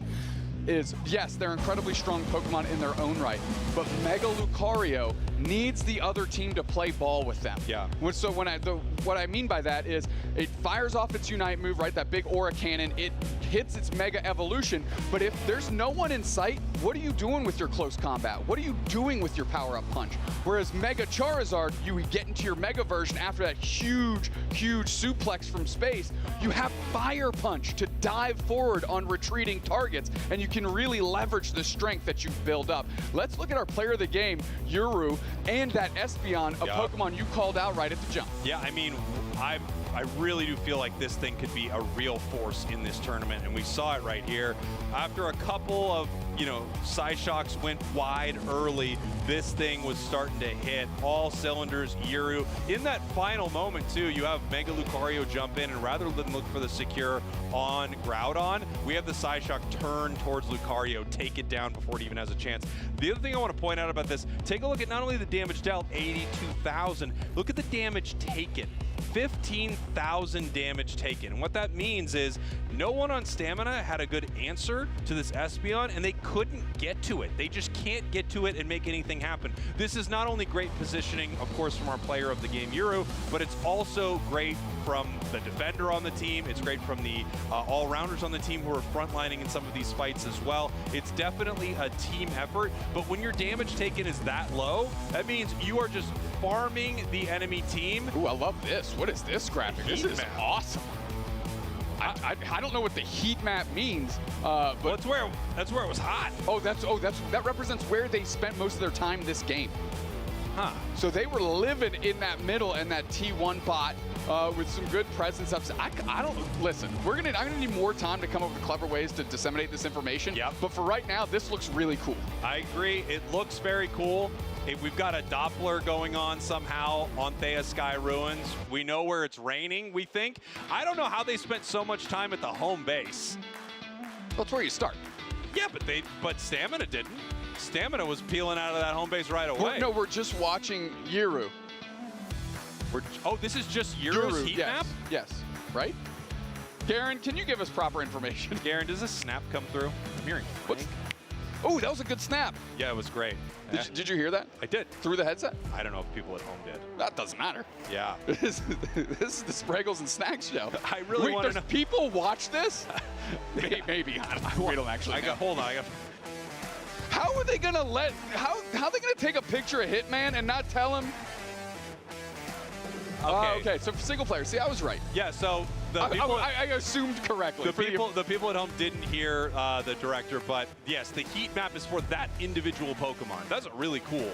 Like, I now love that we know what we're seeing, it's terrific. I just want to anti-shout out of whatever we're looking at here. How are you going to take a picture of these cats and use a picture of Hitman with his eyes closed? Let's take a look. Unless that was intentional. If we have an interview with Stamina, somebody has to ask Hitman that question. Yeah. Like, was it like Zen? Is it a Zen? It looks like he's smiling. He got caught in a blink. Listen, let's talk about the bands. Let's talk about the game that's actually on the screen right now. I agree. Blissey, Darkrai, Mega Lucario, Mega Charizard, Zacian, and Clefable.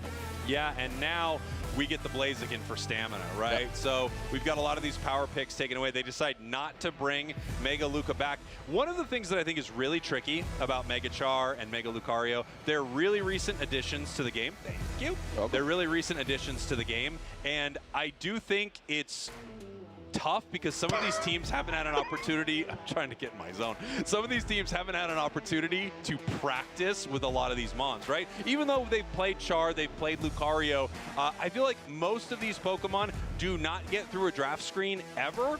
So sometimes something don't gotta worry about that anymore. Yeah, I know. Sometimes something that's incredibly powerful actually isn't great for some of these teams. They have not been practicing it.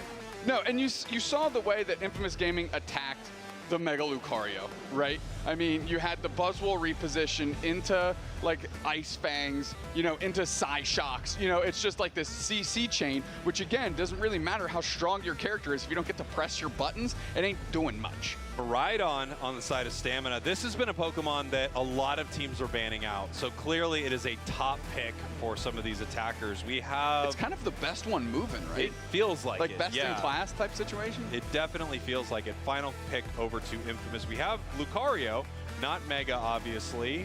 Final pick looking like it could be the Buzzwole right here. We've got some range, though, on the side of Stamina. So we have no range on the side of Infamous. Is this a Charge Beam Rhydon? I would guess so, yeah.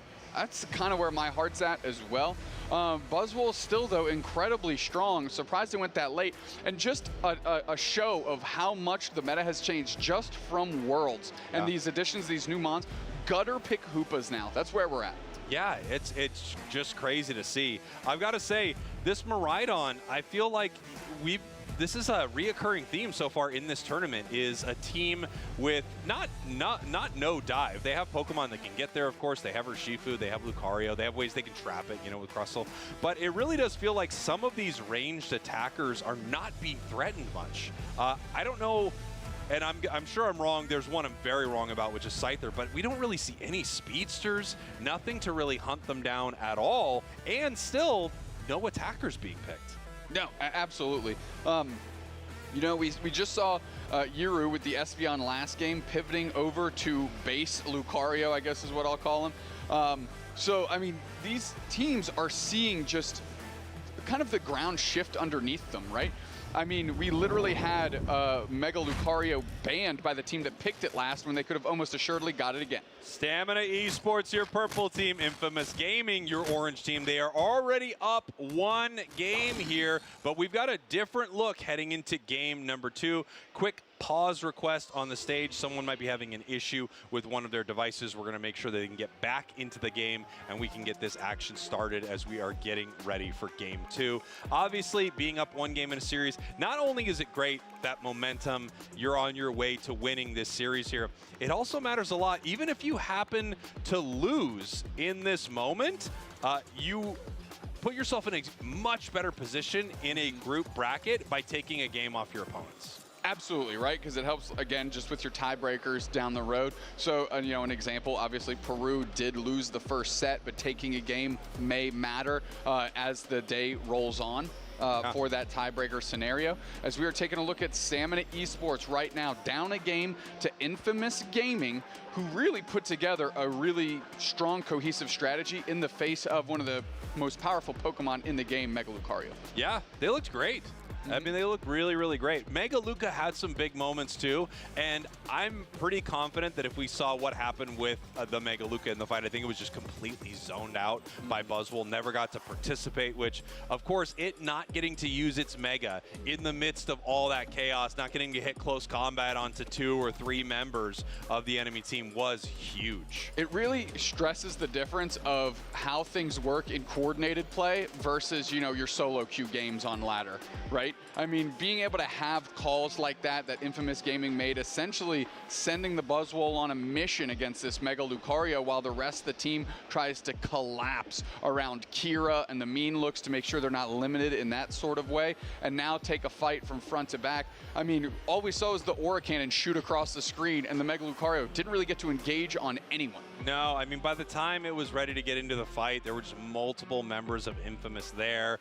One Mega Lucario couldn't do much into that squad in that moment as we're getting ready to head back into this game. Obviously, Infamous feeling pretty good here, taking one game off of stamina, and I think a lot of people might have expected this to start the other way. I agree completely. I mean, Stamina Esports, another Worlds qualifying team. I mean, these players on Stamina are no strangers to the stage. Now, Infamous Gaming definitely has recognizable names on their side. I mean, Gohan, to me, sticks out. That played Blissey in Game 1. Of course, being coached by Black Sage, another player with tons of stage experience historically in the UCS. And all of a sudden, you've got yourself a recipe for success when you've got a coach at the helm that's able to get you, you know, to the next level. And we're seeing that come to fruition right here in front of us. Yeah, no question. And something that we're going to get to see play out throughout the day, which I'm excited to see Dupes next. You know, we're talking about a group like Stamina, a group like Tuzi. We're seeing these teams that are represented by some of these organizations. A league format coming into our game this season means a ton of orgs coming to the game. We've seen huge announcements, things like T1, Dignitas, and more are coming, which I'm just so unbelievably excited about. I feel like as an esport, Unite is really leveling up. It really is. I like seeing the energy on Stamina Esports right now. Down a game, but it looks like they're pretty relaxed, right? They're not letting it get to them too badly. We see some smiles. They feel, or at least the energy, the vibe that I'm picking up is one of a relaxed team. Yeah. Like, hey, we've been down a game before. We're good. You know, we've got the building blocks to get ourselves back into this. Now, is Infamous Gaming, are they getting nervous? You know, you feel like, oh, we're one game away from essentially winning our group, right? Because that'll put them at 2-0 with one game left to play. You've got to think they're favored to make day 2 if they win this thing 2-0. Oh, absolutely. Yeah, it does feel like, you know, this is a huge indicator match, right? We like try to see, especially at the start of the day, matches that have a lot of weight to them where we don't know what it will mean overall. Right. But if you were to kind of, you know, predict out how the next ones are going to go, sure, this one is extremely important. Just like we saw earlier with the Peru game, we know that's a very important game for those squads. Exactly. Same thing with a Spinal game. I mean, yeah, these are all games that we could theoretically see. I know you said in the grand finals, but for these moments right now, just for the rest of the day, we're trying to get games that showcase the most likely teams that you will see tomorrow, right? So you can get a little bit of story about them. We can build these narratives throughout the weekend. However, that is not to shine light away from the other squads competing here today. There's a lot of teams representing their home turf of Brazil, and I would like nothing more than some Raucous upstarts blowing up their group, surprising everyone, and making a run tomorrow. Well, there is always something about those hometown teams, oh, yeah. right? I mean, the crowd is behind these Brazilian squads. The energy is just like electric when they are playing, and man, when they are winning. Last year, I got to be, I think both of us were in the crowd. I led a Tuzi chant last year. It was awesome. It was so hype watching them last year, making it all the way to the grand finals. Day 2 of LAIC last year ended with speeches from the members of Tuzi, like thanking their fans. And I mean, the energy around these Brazilian teams here in Brazil, it's just so unbelievable. You absolutely have to see it.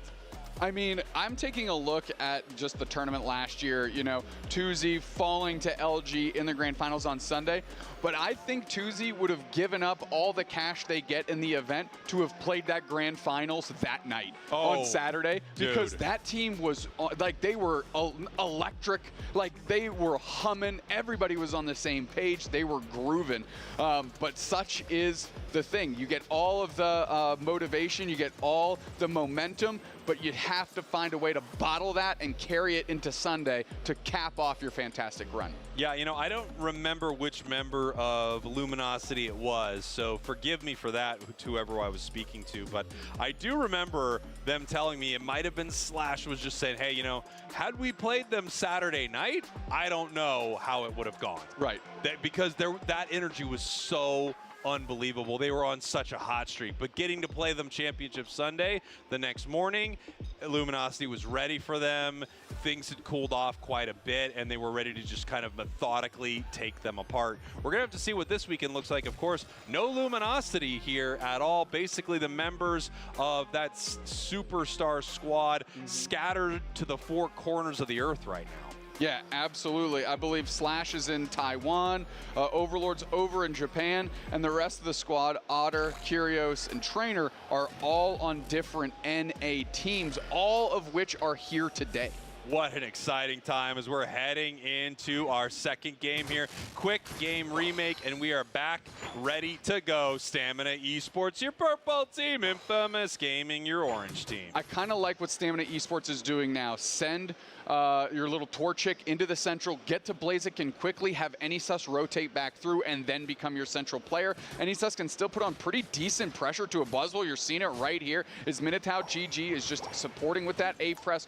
Hoopa, a phenomenal A-pressing support. Anysus trying to get out. Minotaur's going to have to go with a little stun here. There it is to make sure that Anysus is truly safe. I mean, great plays there from Minotaur, right? Able to make sure that Anysus could get back into the tall grass and not get caught. I think one more basic attack there from the Eldegoss and it would have all been over, but Scyther is able to peel away from that fight.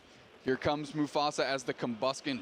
Good hollow wear, though, so credit to them for trying to sparkle some, I don't know, some fanciness to a turd that is the sentient bowling pin Combuskin. I really thought that you were digging deep to not say turd, but you still did.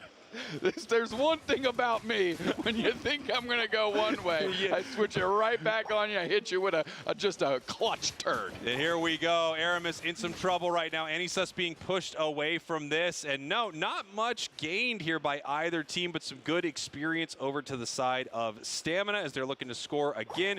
Now we have Minotaur trying to invade this central area right here, and they are getting punished for it. It looks like they are going to go down. I don't know if Blaziken is also going to get caught. No, it looks like Combuskin is able to make it out. Oh, almost caught there by Tinta. Yeah, that was the big peel by Minotaur, right? Essentially just trying to keep that Combuskin standing. That would have been a terrible knockout to give up. Anysus, however, finds Purchase, knocking out a Gossiflor, just absolutely chopping up the lettuce that was the Scyther. And here we go. Reggie Drago in the center. Scyther is on it right now. In the central area here of Stamina, we have a little bit of a fight as Euro is trying to steal away some of this experience, and it looks like they were able to bully out this Combuskin. Hira on the case, though. Heavy Slam comes through, decent damage, but now Anysus is seeing a prime target with low HP, and they'd love to convert on this KO and get that buff back from the squad. But there's Hitman, actually bases and just steps out of base and says, oh, welcome to my neighborhood. Quick knockout and grabs the buff. Yeah, what a great disruption, though. I mean, taking the attention of multiple members of Stamina to do something about that. Hitman now level 7, looking good as they do have this charge beam and they have this thunder. Incredible amount. I do not know what Anysus was doing there. Yeah. That was a crazy engagement attempt. That was a little tough, huh? As we have Hoopa picking up the Buzzwole in the top path. Mufasa looking to make these 30 points happen, trying to dive in and peel them back. Can they get the Blaze Kick? No, they just barely miss. Got ourselves a little trick Hoopa action here as they are A-pressing Gohan very well. Eldegoss, a great A-presser in its own right, but now it's going to get the Tinta support. Buzzwole rolling up. I mean, look at that here. Just that LD able to stay there the entire time, pushing them both back from this goal zone. However, Mufasa, incredible secure right here. This is going to be very difficult for Infamous to do anything about. And there they grab it with the overheat. Yep, now we'll see what they actually want to do with it. It's going to be a 3-on-2 as Lucario is rolling up. Yiru immediately goes through the back line. Mufasa wants to engage. They do have the trick Hoopa combination going, and they pull them back through so Mufasa doesn't get snuffed out. Regieleki easily dealt with here. Yeah, Regieleki just goes down right here. But again, you know, there's a lot to be said about how much attention is being paid to certain things, right? 3 players having to deal with Regieleki as we have a fight here in the middle. Aramis looking for a KO. Scyther Unite move. We get to see back up into this top path. Huge overheat. Back down here to the center. We have Aramis barely making it out of this fight with a double KO in the center.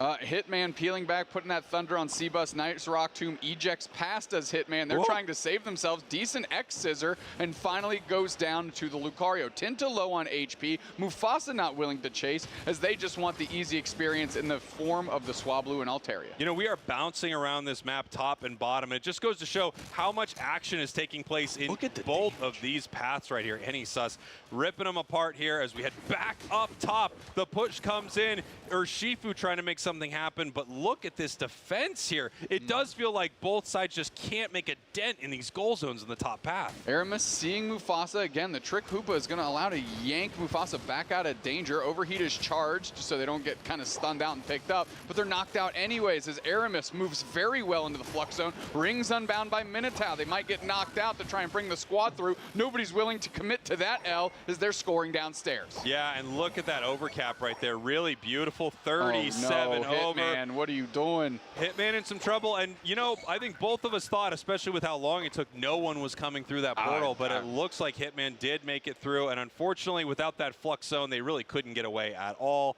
Power nap used just to push them away from this moment, trying to secure some of this, but that does go over to Cebus. I feel like Stamina Esports is really using their Unite moves in desperation right now, which is never really where you want to be. When you're using your Unite moves to save yourself, that's not a great look. Minotaur dips Skirdoos away past the Rock Tomb here, as we've got Snorlax on the backside. Regirock is getting shredded and is taken by Miraidon as they have popped their Unite move. They're trying to rain down these meteors on Infamous Gaming, but they're actually the ones getting knocked out instead. The world is coming to an end, but it's just for Stamina Esports. Yeah, I mean, incredible stuff there from Infamous. Yes, they lost the objective, but another great fight for them as we see a pretty decent overcap here in the bottom path. There we go. Nice, a few extra points. 97 to 30. Tinta in some trouble having to peel back from this fight. They might lose Gohan, they might lose Euro here, but either way, they are not losing some of their high-value targets. No, they're back in for a fight! Aramis with a good flank here, just a little bait downstairs, and they are able to really turn the tide back the other way. Kira's trying to get out. Yiru's still standing somehow. Another power nap does hit 3 players as Kira is trying to do everything for this squad. The rings are unbound. Kira actually takes the portal just to move 11 feet away, and it's enough to save them. Wow, I mean, what a fight here.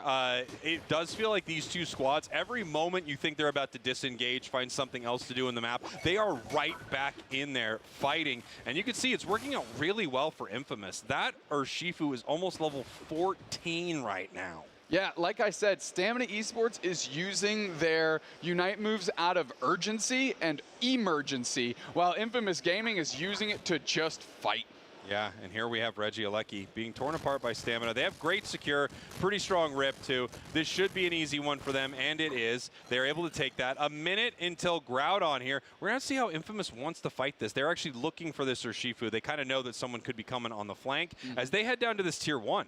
Yeah, I mean, Aramis is kind of getting chased. Enisus has vision. Gohan is trapped. They are gone very quickly in the face of 5. Cebus tries to X her way, but Enisus is on the chase. Big heavy slam. Yiru and Aramis trying to close the gap on Mufasa, who re-engages back the other way. They're going deep on Aramis. Aramis gets knocked out by a flanking Enisus. Cebus with an X-Scissor, but that's not going to be enough. Yiru in the face of 5 right now. Are they going to be able to be kept standing? They are. Yiru is still in the flow, and Cebus rabble rouses with a very late Unite move. 13 seconds, and Infamous Gaming, I think, wants to try and chase this down and turn this into the Groudon fight. Tint is getting eviscerated by the charge beam. 2 players down, and that's a 20-second timer on Buzz. And now we've got Groudon on the map. Bring the lava, bring the rocks, bring the magma, bring it on, says Stamina. Yiru, Bone Club right into the face, straight into Minotaur, rings unbound. Groudon's getting shredded. It is getting eviscerated. It's down on the last doorstep. Overheat might be too early. It comes through, it was,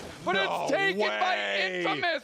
Wow, Stamina Esports tank is empty. No stamina left for them as Infamous Gaming takes over. No way. I mean, what a crazy moment there. The Blaziken, it was too early. We both, like, that overheat just came out too quick. They were not able to make it happen. They took a great fight as that Groudon fight started to, materialize well before it hit the map there at about 2:30. Then leading into the Unite moves around 2:15. Everyone knew this was the fight. Stamina ready to go around the objective. Infamous comes up there and takes it away from them. But with 1:08 left and goal zones up, this is not over. Huge score here by Blaziken, brings it to 175. But you can see 3 members of Infamous possibly looking for sneaky scores here, which means there might not be enough points for Stamina to come back. They're trying to they're giving up the cheeky T1. Infamous Gaming is going to have plenty of people back on defense. They put points into the home goal zone. Buzzwole gets a hundo burger, and here we go. Now we just got to do this defense, and it's pretty elementary at this point. Crash landing on top of the pad is the rest of Infamous Gaming. They're coming through. Power nap into the back line is Kira. Rings unbound, Minotaur, big stun, they're looking for it. Yiru's on the backside, kind of split up from the team as they aura cannon and work their way back through. 2 players down for Stamina Esports, and Infamous Gaming sees the finish line in sight, and they're racing towards it in the form of a rings unbound Hoopa. Bang, you're KO'd. Bang, you're KO'd. Bang, you're KO'd. Bang, you're KO'd. Bang, you're KO'd. Infamous Gaming 2-0. You got all the bangs right. There was 5. I was counting them. I was counting too. I was counting them, and I go, man, I hope Listen, he gets you this don't right. have the counting masterclass out yet, so I don't have the faith in it. Well done by Infamous Gaming. Huge, man. And I mean, they really just outmaneuvered, outplayed, outpicked, outdrafted, outgamed. I mean, from start to finish, it was theirs. Yeah, what an incredible fight from them. And I love to see one of those matches where a team recognizes at about the 220 mark that this fight is not just a little skirmish. We're actually engaging in here. This is Groudon. No one's near the pit, but this is Groudon. Stamina trying to take that advantage that they gained from that and actually move in and win a big fight, but they weren't able to make it happen. Exciting one for sure. Got really close for Stamina, but they couldn't put it away. And this is actually the second time I think you and I, while casting, have seen really early overheats from the Blaziken. Now, of course, they're expecting more of a rip to happen. They're expecting that this, Groudon's going to get lower and lower and lower, and then boom, they can just get that huge secure. They weren't able to make it happen. So much damage being thrown into the objective, but look at Infamous right here. Moving in, taking a few big KOs, any sus going down right there, and then, of course, the Groudon. Yeah, I mean, I'm trying to mess with this telestrator here. I was trying to see exactly when they decided to take the fight here in this game, and I am not good enough with this technology. Look, there's a moment 5 seconds before Groudon hits the map where there's 2 players down on Infamous Gaming, and it's Buzz and it was Urshifu, Aramis right here. And because of that, what Infamous Gaming did is they started expending their Unite moves to buy time for their characters to come back, because they were up on the experience lead a little bit, as we have all our stats here. And I mean, Aramis really took over the game in key moments. 100%, right? I mean, 100,000 damage, 41,000 damage taken. And look at that. We now have a metric for how many times the Pokemon did go down, how many times they fainted. Only 1 time. For those 13 knockouts and for the 41,000 damage that they took. They only went down once, and you called out when it was. Taking a look at our heat map right here, all over the place was this Urshifu. A lot of fighting down there in the bottom path. That seems to be where they had their, big moments, and of course, that was where the Groudon fight really took place. I mean, look at this, our stat distribution to the right here. Damage taken collapses into almost none. Yeah. And that's a rough way to win a game when you're letting them get 13 knockouts and you can't touch them back the other way. Yeah, when they only get KO'd a single time, that's when you know that you are really cooking on some of these Pokemon, especially the ones that are deep inside, you know, the enemy central area, diving in for some of these big fights. When those Pokemon aren't going down, the match is going pretty well. And what a run for Infamous right here. I mean, they just had such a great start to the day. Absolutely. I still, it's up on the telestrat, I don't know how that works, but I just wanted to get the information. Infamous Gaming did not lose composure when they had Aramis, their MVP, go down, right? That game's MVP went down right before Ray with a huge respawn timer. And they went ahead and they kept their composure. They said, we need to try and turn this into a pseudo fight, kind of lull Stamina Esports into using some of their resources, which they were successful with, right? We saw Kira with the power nap for no value, right? Just to try and hold on. And they were able to leverage that into a later big Groudon fight win. Well done. And we have an interview on stage. Let's go. It's that way. It's that way. The stage is that way. It's right over there. Production, that way. That's right, the stage is right here, and I get to be on stage with Infamous Gaming's Gohan after an incredible match. Such a good start to the tournament here in the group stage for y'all. But after an amazing match, I think a lot of us were saying that a big component to that win was your draft game. I think a really strong start for Infamous. I think everyone looking at that match looked like your team composition was really strong. Who's the big brain on Infamous Gaming for the drafting phase? You understand. Bueno, yo creo que la clave del buen draft y de todo el trabajo que hemos hecho es gracias a nuestro coach, LAIC, y a nuestra analista de Oiva. So we think that the key for our success in drafting is thanks to our coach and our data analyst. All right, so Black CH, the analyst, getting a little bit of cred. I like that a lot. Well, how about the in-game components? There were a lot of really amazing moments. I mean, some of your carries only going down one time, thanks to a lot to your support play. What are your favorite supports to play in the metagame right now? I mean, my favorite support is Hoopa, but I think in the metagame could be Clef or Blizzard. Gotcha. You got a lot of options. You now only have one match left in your group stage, correct? How is the preparation going to be during today for that? Are you going to scrim? Are you going to relax? What's the game plan? Bueno, llegamos aquí el jueves, dormimos como 4 horas y vinimos el viernes a jugar. Nos preparamos scrimeando.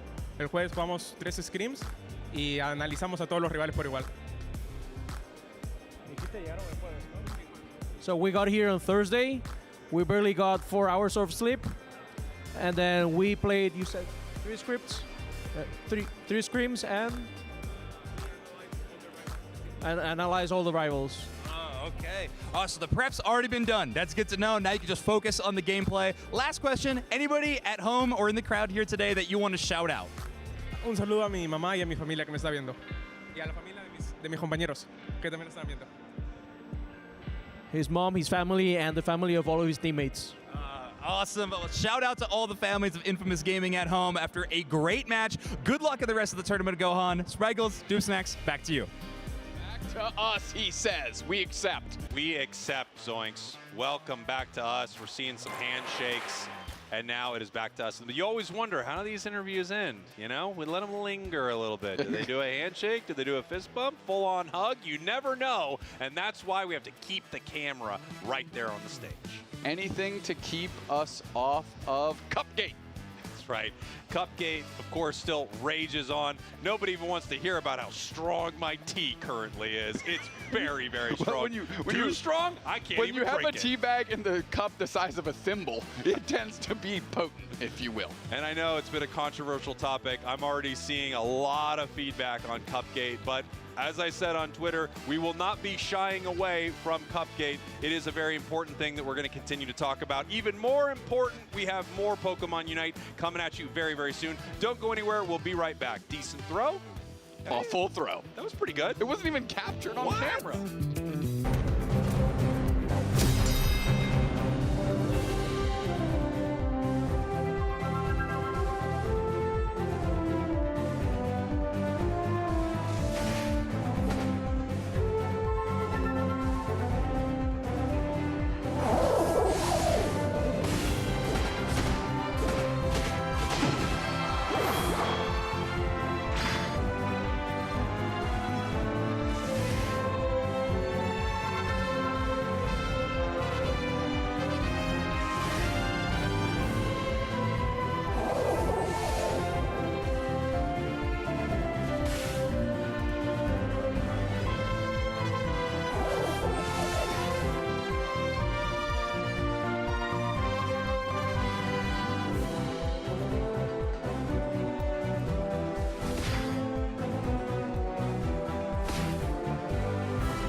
Welcome back, everybody, to LAIC, the kickoff of the Pokemon UNITE Championship Series season for Season 5.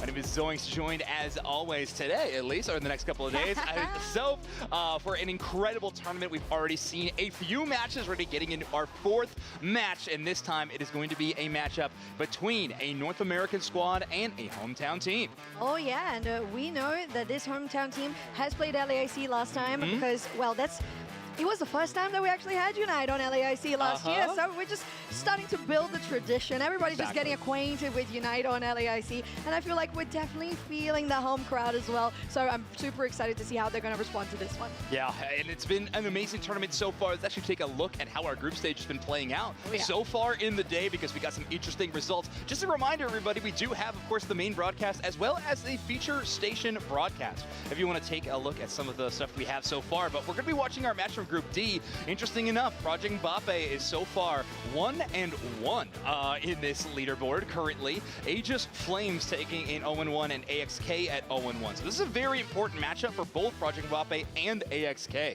to really put themselves in a favorable position to make it out of Group D. Yeah, and it looks like from the mathematics that I did in my head, underdogs were the one that took down Project Mbappe. So Brazil is really dominating in this group stage. Of course, we have a couple of groups that have majority of Brazil. Some of them are just Brazil, much like Group E, Group H. But we also have NA Nemesis there and Dignitas as well coming through in this second round of 4 groups.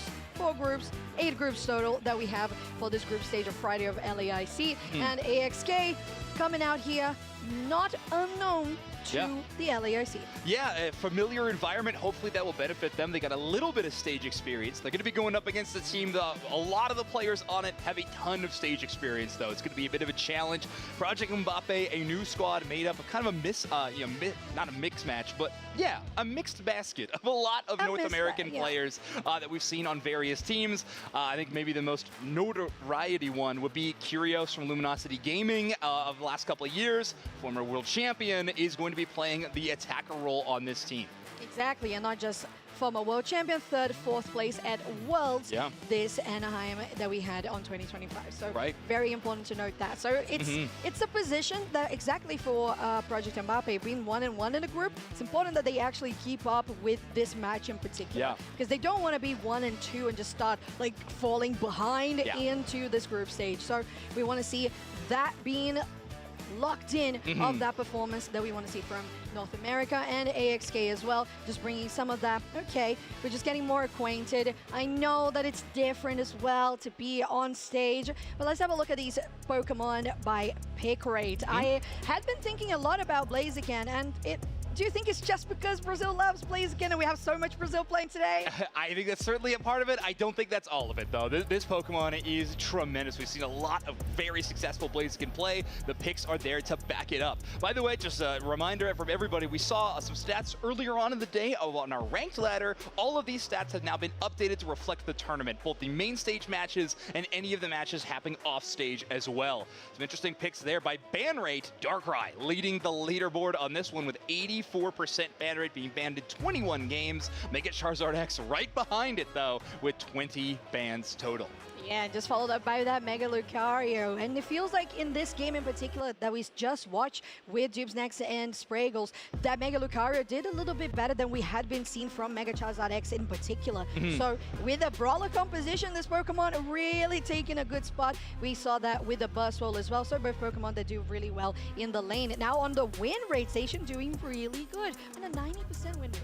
Yeah, Zacian leading this one, 9 wins, putting it at 90%, like you just mentioned. This is one that you and I were talking about in the green room. I think that ban rate graphic will likely get that picture on it as well later in this tournament. I think Zacian is just so extremely strong, especially in this metagame where early game feels just paramount to success. A Pokemon like Zacian really hits that early spike, and it can be so good for you. And it also does well late game. Like, I don't want to take that away from it either. Oh, yeah. That Unite move, phenomenal there. By encounter rate, we got a couple of Pokemon at the 100% rate, and even Eclipse eclipsing it with Charizard, Mega Charizard X, as well as Mega Lucario and Darkrai, really leading this one in a major way. But hey, Blissey, Blaziken, and Suicune rounding out the bottom end of this graphic. Still very frequent bans and often frequent picks. Exactly, and especially that Blissey. We know how Blissey has been the staple supporter for, I don't know, Taylor's longest time as Unite has existed. Yeah, Blissey is just that good, and we love the amount of support that you can have with a soft-boiled. Recently as well, with a couple of tweaks in the patch, so that also really enables for Blissey to be present. Although we haven't seen it that much, it has been banned quite a bit, just how impactful that Pokemon is. It's a Pokemon that is impactful on its own right as just a very powerful support at basically any stage in the game. Obviously, you'd love that level 4 Blissey evolution, but even just the metagame defines around it why it could be so extremely strong because of its incredible power with the all-rounder meta that we see. So many brawlers are very, very strong in this metagame, and Blissey just pairs really well with those. That Unite move, the ability to chase down one of your teammates, basically no matter how far they go, through walls or danger, whatever it is, that Bliss Assistance tandems so well with a Pokemon that can dive and deal damage, especially in the enemy backline, because then Blissey can chase them to the ends of the earth. Yeah, it does, and it's just so good to have a Pokemon that really can accompany their carries. So getting into the draft for AXK versus Project Mbappe. So AXK right now on a 0-1 record for the group, and Project Mbappe on a 1-1. That Zacian we have been talking about. People are catching up. So yeah, finally, here we go. It only took about halfway through day one, but we're starting to see a few Zacian bans. Hoopa and Blissey, both very common Pokemon to be in that banning phase, so we're going to see some repeats there. Mega Charizard X also getting the banning phase. AXK could be looking at that Leafeon currently. This will be interesting. Leafeon, a Pokemon that is extremely strong, only a 36% ban rate. However, Project Mbappe, I'm not saying Celeste cannot play that Pokemon in the central role. They are extremely good at a lot of different picks. However, Leafeon, not their most common. They have quite a few. Zoroark, I would say maybe the most infamous pick from Project Mbappe in the central area. Maybe something like an Urshifu as well. I'm really excited to see where this roster decides to take this draft. But it is AXK with the first pick here, so. Yeah, I'm leaning towards that Mega Lucario, as we haven't seen quite a bit, but it's going to be the Suicune, also one of those options that has been banned quite a bit in this tournament so far. On the other side, I would see, well, we have a hover on that Mega Lucario, but I would see something similar to that regard. We have a Crustle too, that just makes sense to get in the beginning of your draft, just to understand, okay, we have a good front line, we don't want to give away just as much of our strategy, just get those staples into the field, and you shouldn't be giving away as much hints to your opponent either. Yeah, that's exactly right. It could be a contestable pick, but I think what you're saying is a little more relevant in this draft. It's a lot about hiding some of those damage dealer picks until a little bit later. AXK, however, not afraid to grab one of the most impactful damaging Pokemon in the Dodrio, but pairing it with support we see so infrequently in the Alcremie. But there it is. I was mentioning it even before we started hitting the pick phase. That Zoroark Comfey duo. I think this is going to be a Project Mbappe staple in every match they can get it. It really is. And if you think about it, maybe the idea behind the Dodrio and the Alcremie is kind of like what we know that Zoroark plus the Comfey is.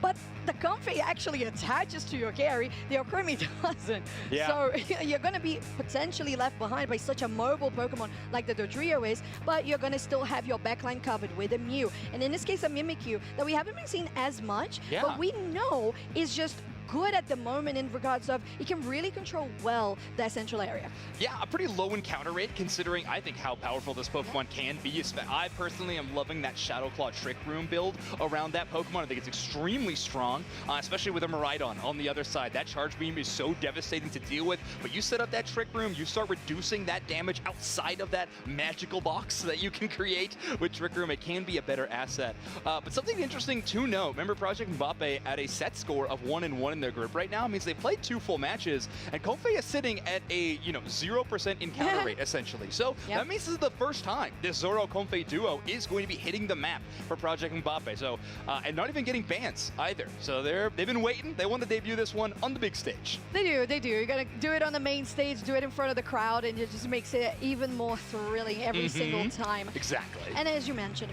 you have that possibility with the Trick Room on the Mimikyu. It's just really good. It also nice if you think about the fact that if you get any hindrances, you're just going to be speeding up and just trying to dodge as much as possible, because you have the Dodrio on your side. Yes, going to be really speeding around, but you got to be extra mobile if you're talking about a Zoroark. Because if you just stay on that place, you're just like midnight slashed. Yeah, it's just gone. And you're gone. The other really nice thing, I know I'm giving myself away as a Mimikyu player here because of how much I'm talking about Mimikyu at the start of this match, but let's get into this one. AXK going to be your purple team. Project Mbappe going to be your orange squad. A Zoro Comfey duo is going to be devastating, but you do got that Mimikyu on the other side in response. Not exactly a hard counter, but that Unite move, when it grabs the Zoroark and the Comfey, it's a very nice 2-for-1 trade for the Mimikyu. It really is, and we have been seeing it a couple of times where we see the supporter going into the central area, and that is no different for what is going on right now. The Zoroark does need a little bit of help. In this case, I believe the Alcremie was just there to wait and see if anybody was going to show up. Nobody invaded. They just go back to the lane. A defensive rotation, sometimes called a roam in those kind of situations. Every now and then, we do see some of these supports take the red buff while still giving the experience to your central area player, thanks to experience share, but getting that slowing effect from the auto attacks. However, Milcery not having the best auto attacks of the game. Celeste in danger here, though, but I think utilizing that illusion passive they have access to gets them away from danger. And it's so satisfying when it works well. I know, it's just really nice. Right, hitting that 850 on a 3v3 here on the top side, slashing away, and Zoroark is getting the majority of it, although Razak was very impactful in how they started that lane gank.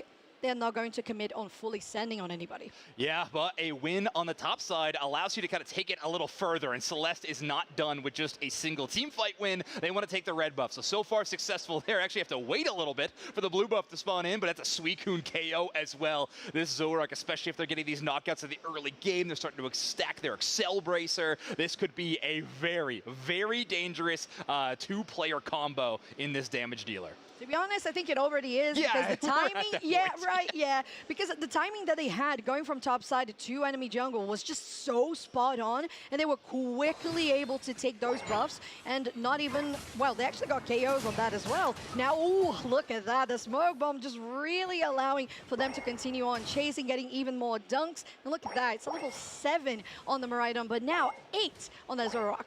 Yeah, the levels are looking pretty ridiculous. By the first time we get that 7-minute spawn-in of the objectives, specifically the top and bottom Regis, we might have some Unite moves available. Curios in a pretty dangerous spot. Suicune trying to ice them, but they will be able to Electro Drift away. Interesting, we're starting to see that build this time around. But Project Mbappe always there to back up the world champion Curios, and that leads to a 3 KO streak. Celeste is at 9. Unite move now available for Zoroark.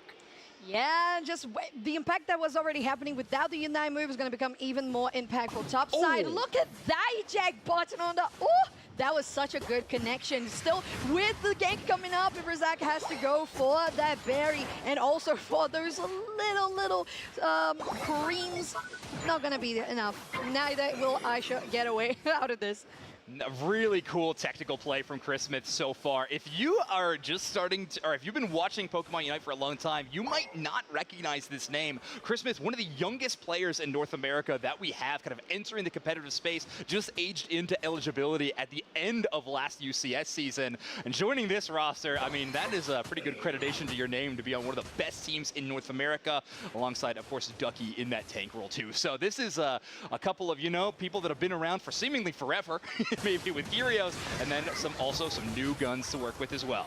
Okay, Fly Refuse Forever is on the place, and then you have the Trick Room as well, allowing from Mimikyu to really get around. But there's a lot of shielding on the side of Project Mbappe still pushing, going out for the pad. They're not really going to take them down just once so far, but now followed up when Celeste can connect those slashes and dashes. That's when Zoroark really finishes it off. Now Project Mbappe not just getting the top Reggie, basically taking down Tier 1 and Reggie LAIC. Yeah, and one of the most impressive things there, not losing a single member on their squad, right?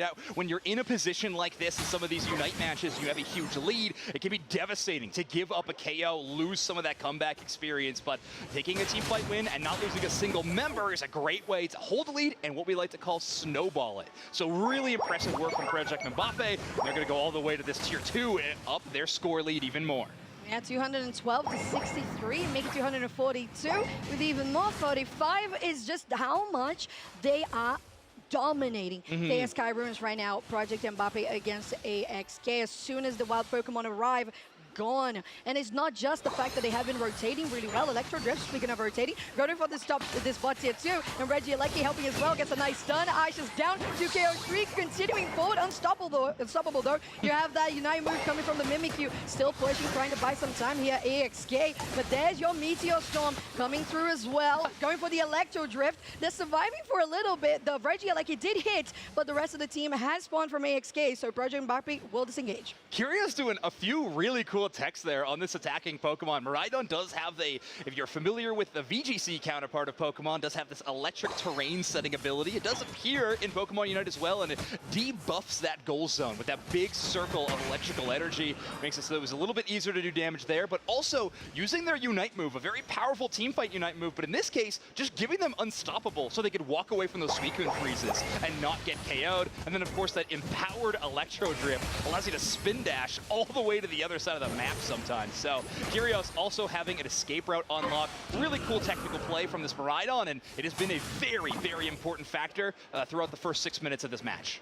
Yeah, and when you have a team as strong as Project Mbappe has been in this game, you can just send Celeste with that Kala Comfey on a side quest, and they will just take anybody down on that way, while Project Mbappe will deal with the rest of the squad on AXK. So looking really good, 305 to 79. And again, every single time, there is no wild Pokemon on the purple side. They have been stealing it every time. They missed the dash here, but they should be okay. Yeah, it's interesting to watch this kind of Mimikyu versus Zoroark kind of mind game sometime. Again, that Mimikyu Unite move could turn things around, but you can see they had a chance to grab both that Zoroark and the Comfey, but Regirock buff was still latent on that Pokemon. That extra defense means that probably wouldn't even be brought down by half by that Play With Me Unite move, so very dangerous spot to be. Chris Smith and Ducky, the Young Guns duo, getting a nice little combo KO. There's no way. Ducky was literally 1v1 soloing that Suicune on this Crustle. I'm telling you, Crustle win rate.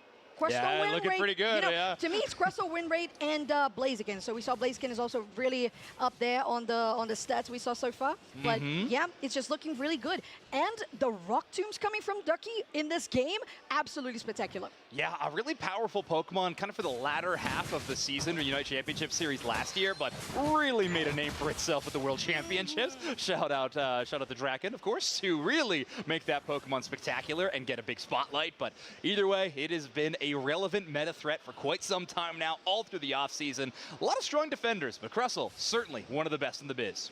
Oh, absolutely. And I used to think that Snorlax was on that page. Well, yeah, Crustle definitely took that stage. Now, we have been seeing Project Mbappe not miss any single of these objectives, going for the top side. 20 seconds in between that and the Groudon from spawning, and they're going to rip it really fast with just the amount of sheer power that they have. 1, 2, 3. That's taking even a little bit longer than I thought it would. Anyways, it's still a good rip, and they have the Regice buff going into Groudon. You got high standards, so if they took that thing down in 3 seconds, no, you're still calling it slow. I counted it. It was like 6.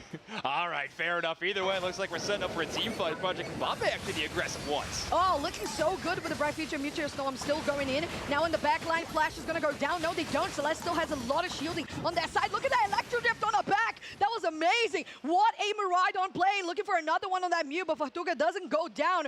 But still, AXK is standing for a little bit longer. Razak trying to do something on this Mimikyu. Maybe could take that Miraidon down, but look at the damage from that Electro Drift. They're going to be chased, and no Trick Room will save you. It's Project Mbappe with almost a team wipe.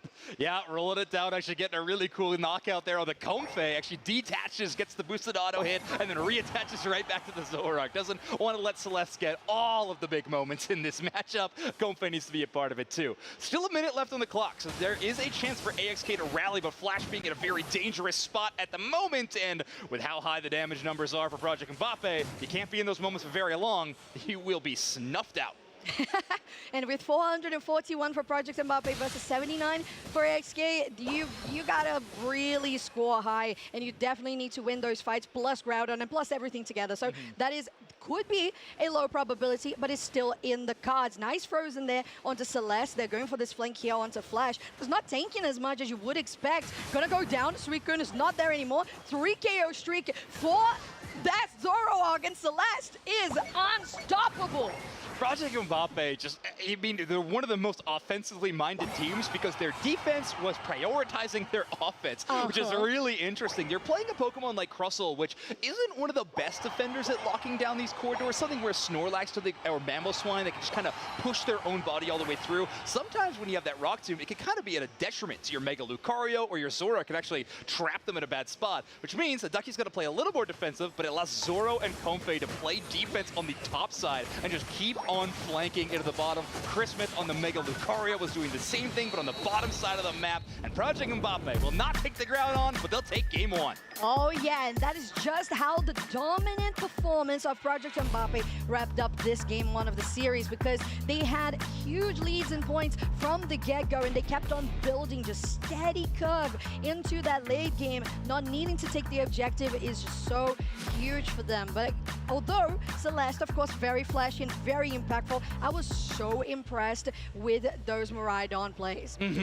Yeah, Kyrios finally getting the chance to not just play the age-old ranged attacker, but instead showcasing what a more in-your-face style attacker can play with this Electro Drift. One of my favorite moves to watch, certainly, and definitely to cast. So thank you so much, Kyrios. Look at that. Oh, yeah. It was so satisfying. Yeah, hitting multiple Pokemon, too, with that Electro Drift. That, of course, the empowered Electro Drift, if anybody at home does not know, has a ton more range than the first two. You got to kind of stack those up, a couple of Electro Drifts, and hit a few targets, and increases the range. But our player of the game will be Celeste with 17 knockouts, 140,000 damage.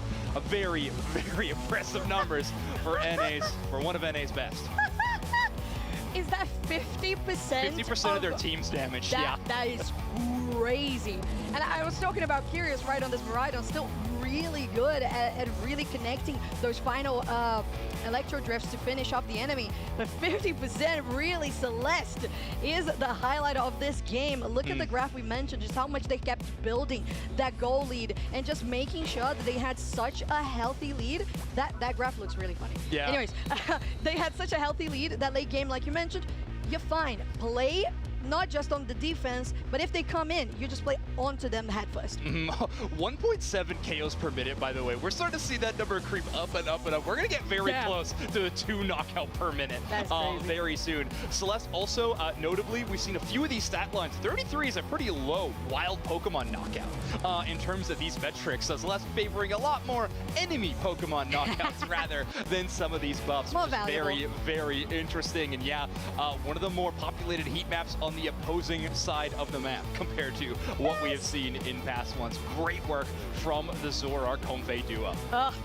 It's so incredible to see like this heat map in particular. Just like every single time that we saw Celeste after getting a nice play or a good gank or a objective taken on the top or bottom, they're straight to blue buff. Right. And remember, they were orange side, so that's their home base. So the right-hand side. That is, they spent their entire enemy time. Territory, exactly. Going for invades every single time. They were best buddies with a Selgor. Looks like they set up camp right beside their spawn. They did, yeah. Lit up a bonfire and stuff.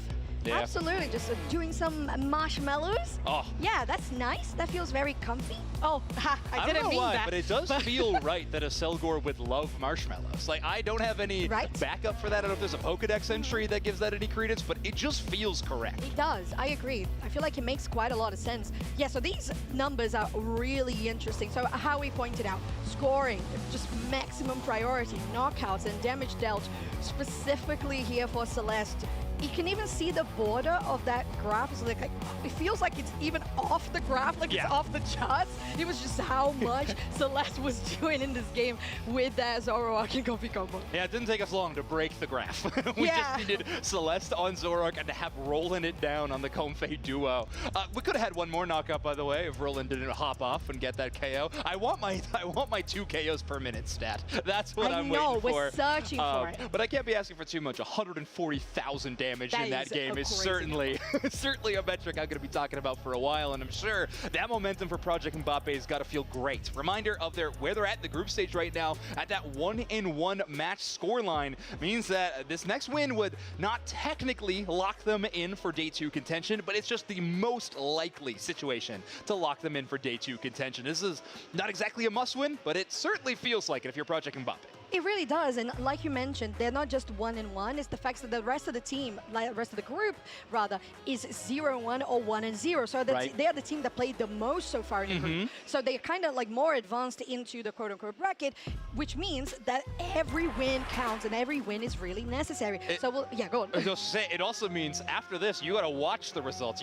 The worst thing that can happen to you in a group stage is to have to watch other teams decide your fate. I think that is always the most difficult thing. You want to be the team. If you win, you're in charge of your own destiny, and it can be really difficult to see other teams playing for your tournament life. So we'll see what happens as we jump here into game number 2's draft phase. Exactly. Now this time, Project Mbappe on the purple side, AXK on the orange, and that Comfey denied from that duo of Celeste and Yeah, actually so huge. So now Comfey going to be unavailable. Maybe we still see the Zoroark. There are players who do play it without the Comfey pocket. However, Celeste's Pokemon pool is so deep, I kind of imagine we'll see a flex. But who knows?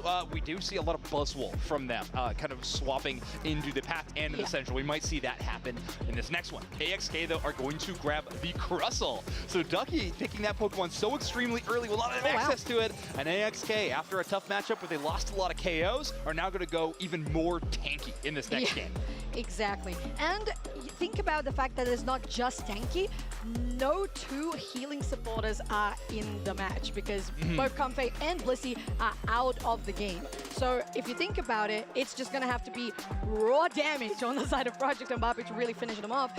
A Shifu and a Mamoswine are the next ones picked here by the purple team. A Shifu really doing well and having a good presence, as we've seen so far. And it's such a good combo together. I'm not sure if we're going to see, in this case, a Rapid Strikes or if we're going to see a Wicked Blow there. But either way, if you set up a nice Ice Fang with a Wicked Blow, it's just as satisfying as that with the Blaziken and the Overheat. Right. Or you got Power Up Punch to play it off too. Really, Ice Fang is going to be a very important move in this next matchup for Project Mbappe.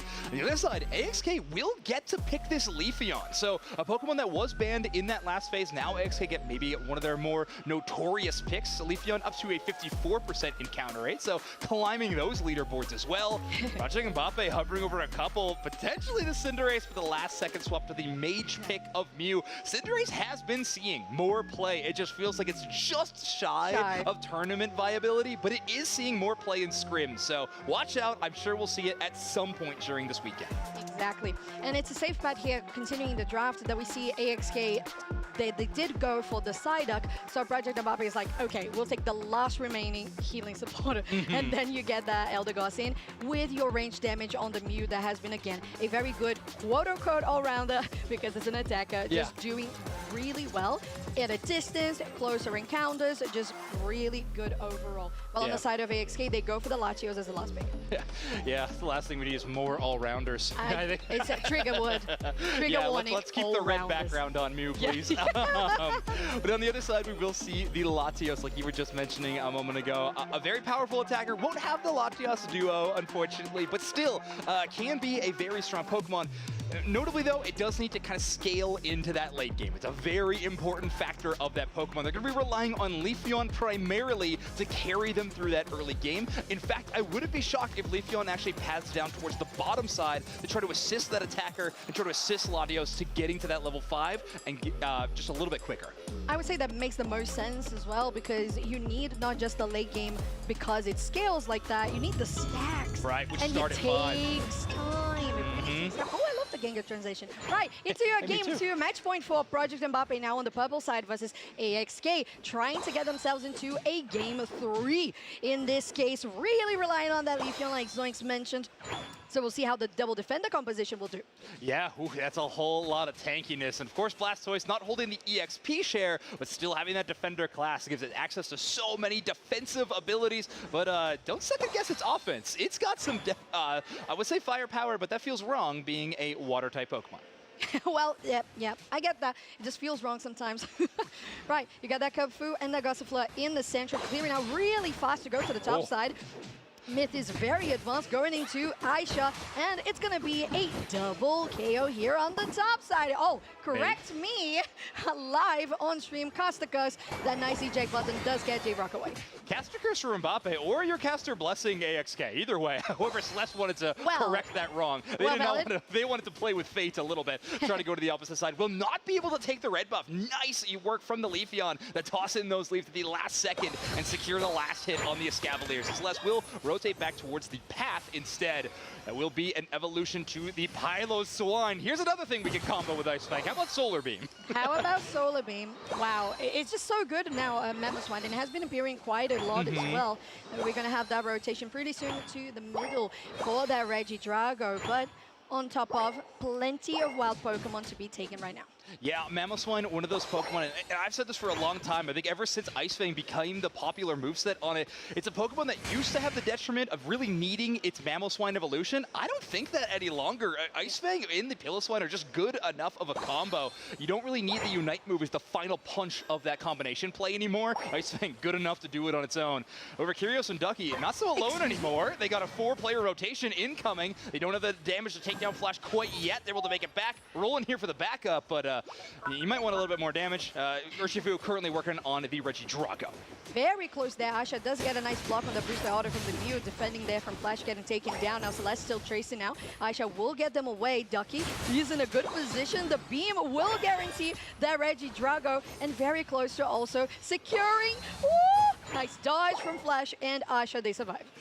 Ducky with a good heads-up play. I thought they were about to try to 1v4 there for a little bit, but they did finally pull back towards their team and rally. So Ducky is still up in this fight at level 6 right now, and oh, what a huge Solar Beam from Kyrios. Almost at level 9, same as Celeste, 8.5 about. A few Unite moves we're just shy of, but once they get it, you know Project Mbappe is going to hit the aggressive meter. AXK close though as well. Reminder that Leafeon being an evolution does get it at 8. And speaking of evolution, we were betting here for AXK that they would have a good presence in the early game because we needed to see that coming from the Leafeon, and we didn't quite see that connecting. Regidrago already collected by Project Mbappe. Top side, Regice as well from the Mega Lucario. And now here, Aisha just trying to maybe get some vision into the bottom Reggie, but it's just a lot of firepower, like you mentioned, from the side of Mbappe. Still pushing. Celeste on a 1v3, doing pretty well. Razor Leaf comes back, 18 hits, 19, 21, goes for the berry. Very nicely done on a 1v4 now. This could be even more dangerous to go straight onto the wall, and that's going to be finally a shutdown on that Urshifu. Roland might be in a tricky position, but still has that healing that's going to escape. Yeah, that last instance of Surging Strike's just not quite enough to get past the Rock Tomb. So great play by AXK to set up a devastating Rock Tomb and get the knockout. But Project Mbappe looks like they're looking for a bit of a counter punch. J-Rock, Portuga, and Yasha, though, great defensive Pokemon. We talked a little bit about their tankiness, though, but another thing that AXK has in this composition is amazing goal zone defense. It's very tough to get scores on a Pokemon like Blastoise. He's amazing at defending these goal zones, but Psyduck is also that way. It can be so difficult, not only to knock out the Psyduck, but also to push past it and get some of these scores. Ooh, looking at even more aggression on the bot side, but it was a KO collected by the side of AXK, so it could be an opening because bottom Reggie is here. Regieleki could be started. Flash is on 50 HP, which is definitely dangerous because that's your front line, and on the other side, your Blastoise is nowhere to be seen, and Regieleki will be collected without contention from Yeah, this is an interesting one because the goal zone is only at 5. They weren't too worried about it, but Roland having small pockets, great heads-up play. Break that goal zone, actually allow Regieleki to try to walk towards that tier 2. Now it's time to showcase if this goal zone defense is as strong as I was talking about. Because that Regieleki is headed towards a tier 2 goal zone. Hydro Typhoon, the first line of defense, but Ducky's there with the Ice Fang, tossing people off the goal. Ugh, the HP bars looking so healthy for Project Mbappe. There's the Regieleki going to score, and they take everybody. Only the Psyduck remains, and they were already in base, so it's basically an unofficial wipe that Project Mbappe did there, not just taking the objective for themselves, taking bot tier 1, 2, and a lot of knockouts in the mates. Yeah, impressive stuff. I mean, you got the Regieleki that's a pseudo 6th team member to work alongside you. It's done. And it is enough. So Project Mbappe is able to break that tier 2 as well and put them into the 300-point range. Feels like such a good win condition to work with when you have a points advantage. Good news for AXK, though, with a big Leafeon score on the top side when they split push, are catching up a little bit, or at least keeping this tandem a little closer in the scoreline. I was going to say at one point that it felt like although Project Mbappe was really dominating in every regard, they were only 100 points ahead. But that push on the bot side really made a difference, and it became a 200-point gap. Now AXK really looking to get this bot tier 1. Still pushing back Project Mbappe on a huge defense. Aisha is very low in HP. The first knockout comes out there by the Ashifu. Still pushing. Myth was also on the back line and took another one. Now Ducky is just like, I can do it on my own. Curious can definitely finish them off if they get nice boosted auto, just waiting for it. It targets the wild Pokemon. Right. And they escape. Yeah, I think Kyrgios was hoping that coaching to Ducky's Mammoth would give him a little bit more range, but I think Psyduck just staying just on the outside. So Psyduck able to, well, you know, not avoid all the pain. They do have a really tough headache. But they will get back to the goal zone and heal back up. However, hey, Regieleki has spawned yet again on the bottom side of the map. It's a really dangerous one. For the first time, Regieleki will be walking towards the home goal zone, which in its entirety can create a whole new win condition for Project Mbappe to play around. They don't even need the Groudon. Regieleki can pave the way to a match win if they play it right. But at the moment, Project Mbappe are going to use it just as a threat and take a whole lot of safe experience, maybe even push towards a top goal zone after this one, because Regieleki does provide you vision. Every Pokemon that fights to defend it, you will now know where they are located on the map.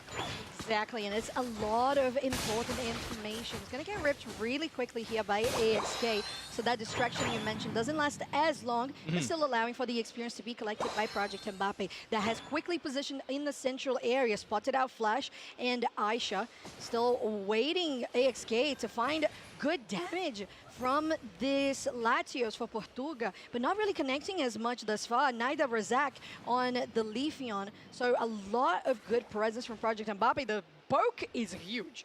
Yeah, Mbappe, I was going to say just a moment ago, being a little more aggressive than I would expect, because Urshifu and Mega Lucario are both missing their Unite moves still. So I expected them to not really play super far forward until they have access to those. However, that has now changed. Probably Mbappe got the Unites, and they're starting to fight. Oh, yeah, they are. That Ice Fake was huge, but there's a Hydro Typhoon as well to block it up. A lot of shielding on the side of AXK, while on the back line, there was one player to get knocked out on AXK, and that's going to be a KO for the Lucario. Kyrgios caught between a rock and a hard place. There's a nice eject button away with a sniper. Ruski, they take it. What Project Mbappe was just casually taking Groudon for themselves. There's a Crustle that goes down. J-Rock, just leave, man. Yeah, head back to that goal zone. There is some time left on the map, but Project Mbappe are going to be racking up this score lead to astronomical heights. AXK to come back in this matchup would need to knock out multiple Pokemon, take the Groudon buffs, and try to get all the way to the other side of the map and get some scores. That's a lot to ask for, and certainly a lot against this enemy team. Ducky with this level 14 Mammothswine, so defensive, will eventually go down. Leafeon now has access to a Groudon buff, but again, with a minute left on the clock, there's time. But the scoreline is sitting at 822 to 155. Of course, these players in-game do not have that information, so they will be playing this all the way up to the end, trying to take this one into their own hands. Exactly, especially because we are talking about Groudon as a map and as a objective in the meta right now, which means that buff is transferable. Going out for the gold, there's the Solar Beam. They take down the gold, but it's still 219 to 822. They are definitely and desperately trying to get this one moving forward. Rock maybe could help, but Flash is almost down. Take that, another one. Hydro Typhoon does help for a little bit, but J-Rock is still in a bad situation because you can't really defend when your enemies are on your back line. Portuga will be the last one, and it's an ace for Project Mbappe. Yeah, they only lose the Urshifu in that secondary fight, and as the clock ticks out with 15 seconds, Project Mbappe are going to hold on to the lead so they get 914 points. Might get up to 4 digits if they can get to that goal zone before the end of this match and rack up those scores even more. That's a match win. 2-0 victory for Project Mbappe of North America over top of AXK. Yeah, well, Well, this one wasn't a good one for Brazil, as we have been seeing on the stream so far, but it's okay. There's still much game to be played in the group stage, but that does make Project Mbappe on a 2-1 record in that group. And AXK sitting at 0-2 currently. We could see a situation where we have some tiebreakers going into a 3-team side at 1-2 or something like that, but I was talking about how it could be a fear for either of these teams to have their destiny in other teams' hands. That is now the reality for AXK. However, they got another match to play yet in this tournament. They still have something to prove. They will be able to do that later on today. So I'm excited to see more from that team. Also excited to see more from Project Mbappe. This is a extremely strong team. During our offseason, we do have some grassroots tournament events, and Project Mbappe has been putting the world on notice a little bit in a lot of those events. So this is an exciting team to watch. A lot of people's picks to actually win this whole thing. This is just our first look at this team.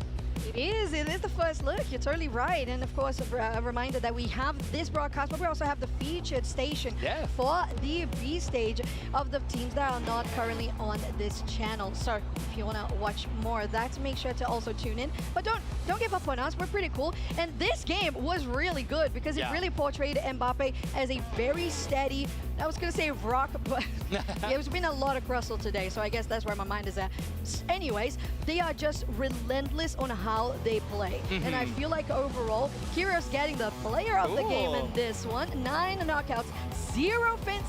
Well, yeah, that is a play of the game if I've ever seen one.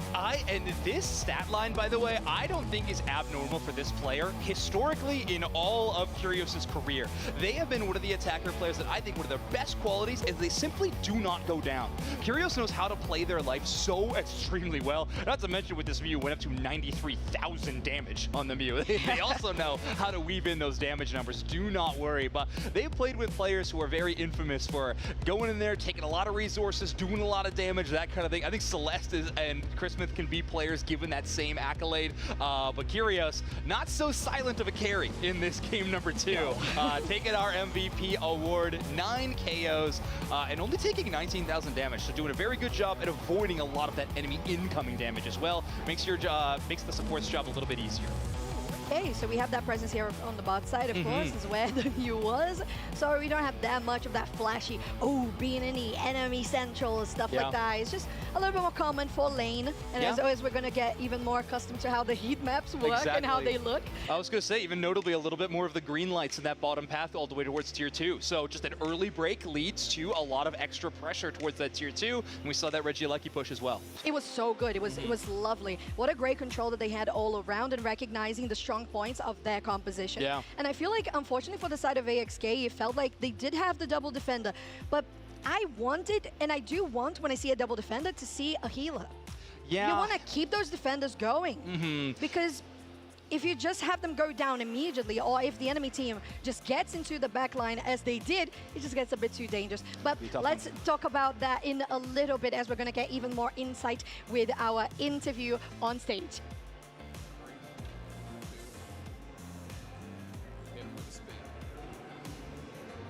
Hello everybody, Doob Snacks here alongside. Let me get my glasses on. Chris Smith stepping up on stage, Project Mbappe with a big win. Chris Smith, how does it feel to get your first big win on stage? How does it feel to be here at a LAN event? You know, it feels great, bro. I've been waiting a long time to have this opportunity to play on stage, and I have great teammates surrounding me, and I'm just excited to go all the way. Well, I'm excited that you're here. Let's talk about that game one a little bit. I'm not sure if there was a ban phase. You guys couldn't have drafted up a stronger team for yourselves. How confident were you in that first game on stage with that roster that you guys put together? I mean, with our early game in the Mega Luca, I think we basically knew it was over from the draft. Yeah, we kind of felt that way back there watching it between me and the Cowboy. Now, let me ask you this. A lot of people have been asking, by a lot of people, I mean just me, where did the name Project Mbappe come from? Ducky is Project Mbappe. Ducky is Project Mbappe.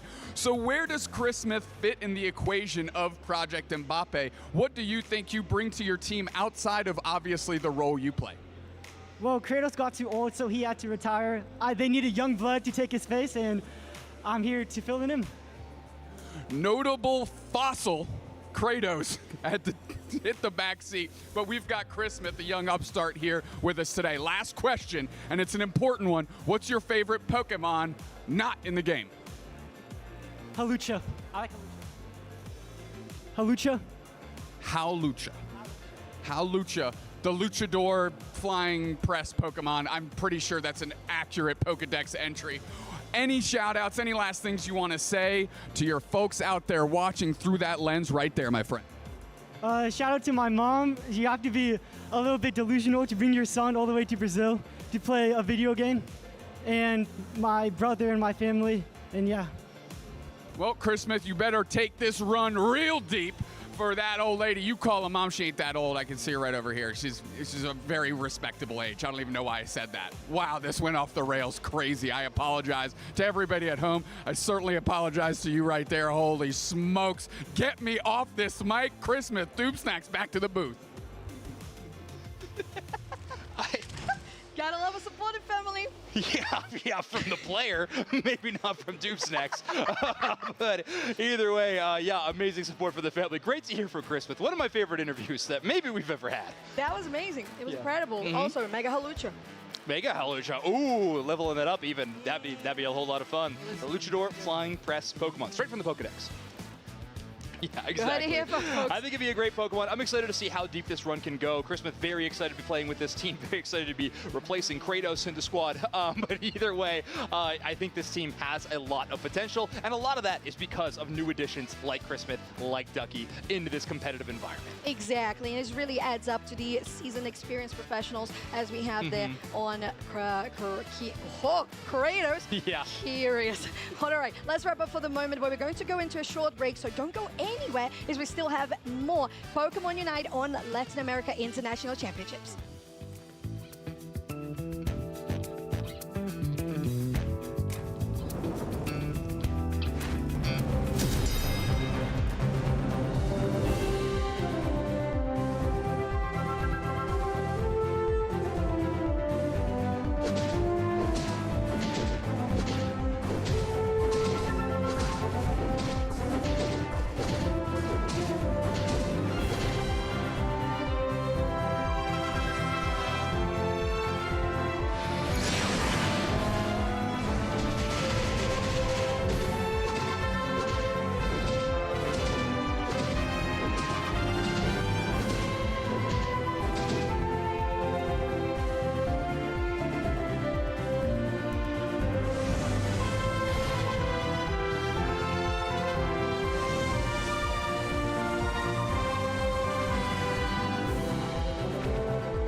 here we are. We're back. We're talking. I think you can hear me.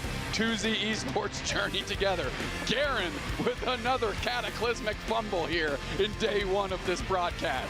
I cannot stress enough that all we hear in our headsets is sorry.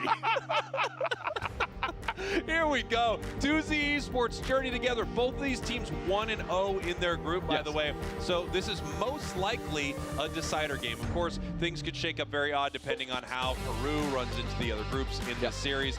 But this is a big, big match for both of these squads. We saw 2Z earlier today. Now it's Brazil versus Brazil. Two hometown squads. Yeah, you can expect the fans to be up and at 'em here for these squads as they battle it out for, like you said, really to punch their ticket into day two, because the winner of this will be 2-0, and then the scrap and tiebreakers and everything kind of fall from there, and they're both sitting on top of the pile.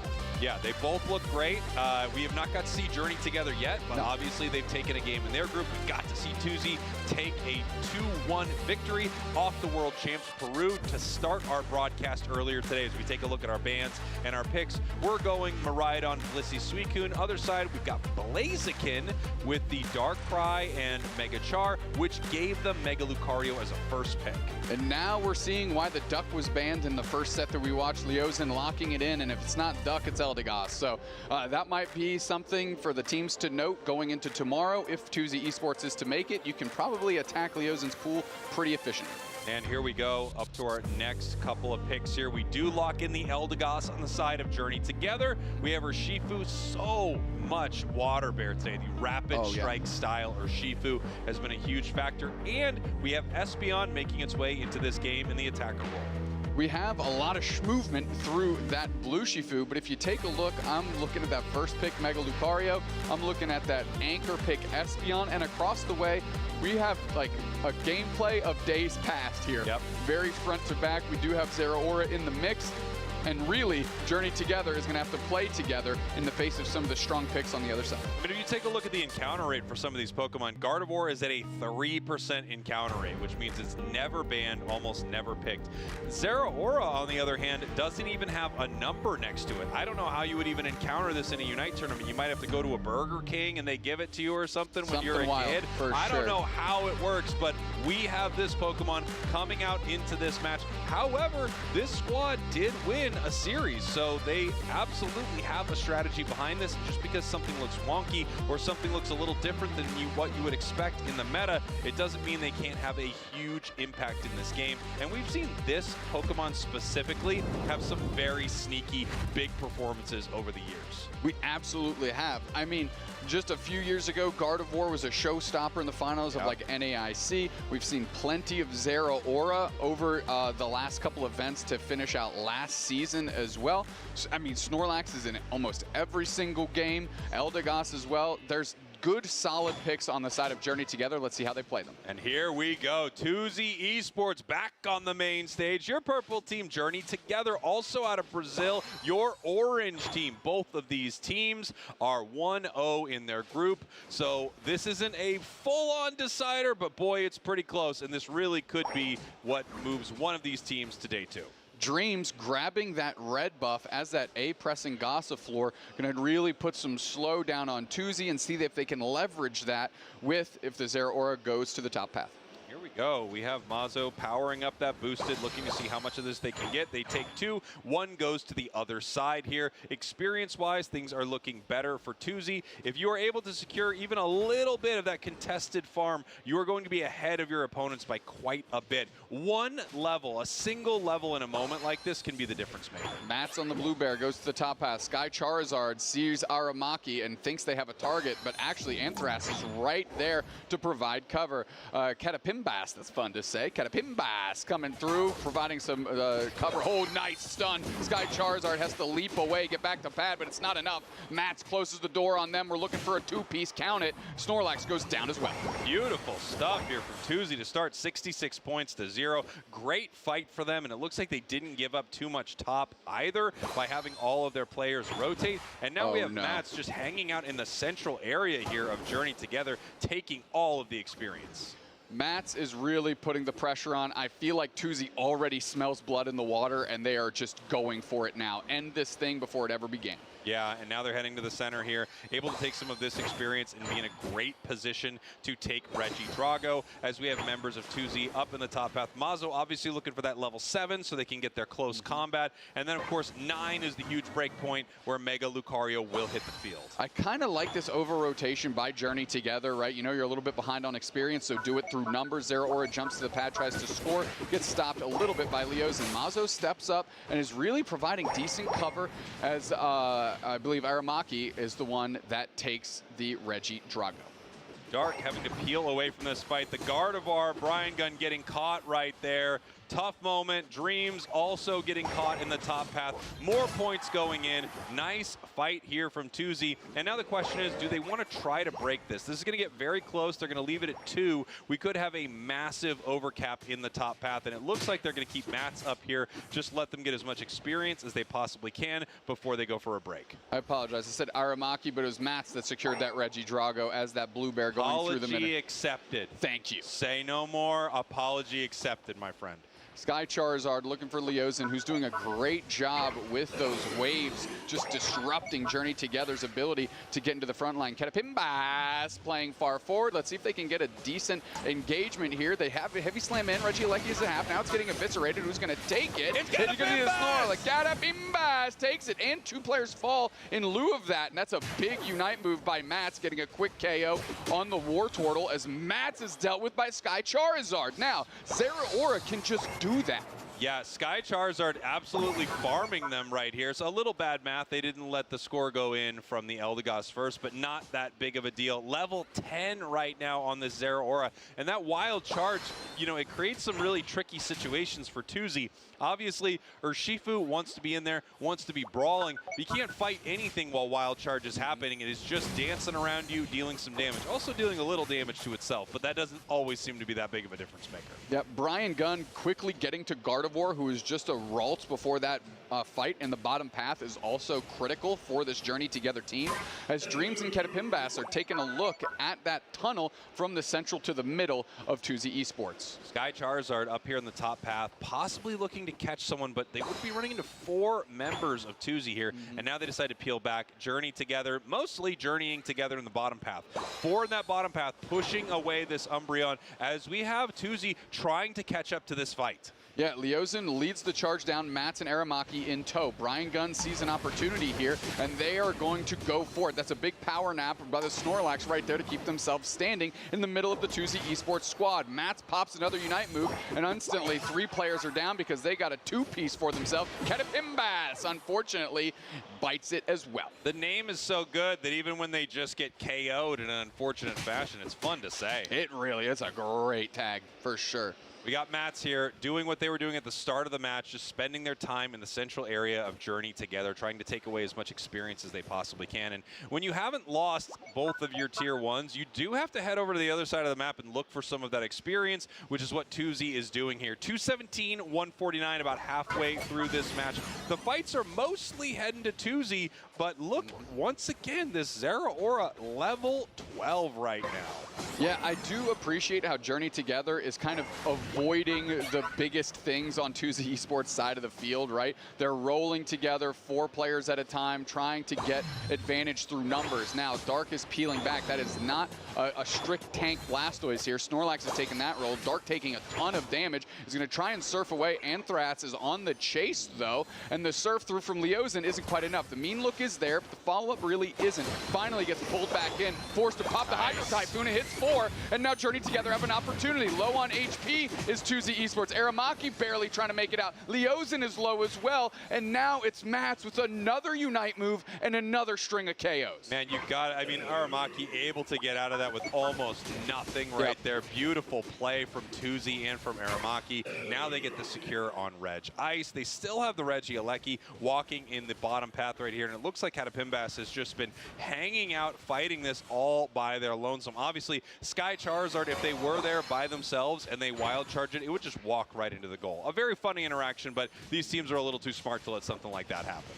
Mean look on that Escavalier. And Journey Together, honestly, are down a little bit on the scoreboard, right, by 60 points, where they're not as far behind on experience as you'd think. They've been managing this map incredibly well, despite being what feels like behind. I think the only real glaring issue is Brian. Brian Gunn, right now, level 11. You really want more out of your Gardevoir at this point. Look, Blastoise isn't doing stellar either, but I do think you're getting a lot of value here out of this Zeraora. They've had some huge moments once again, moving in for a fight, almost picking up the KO on the Mega Lucario.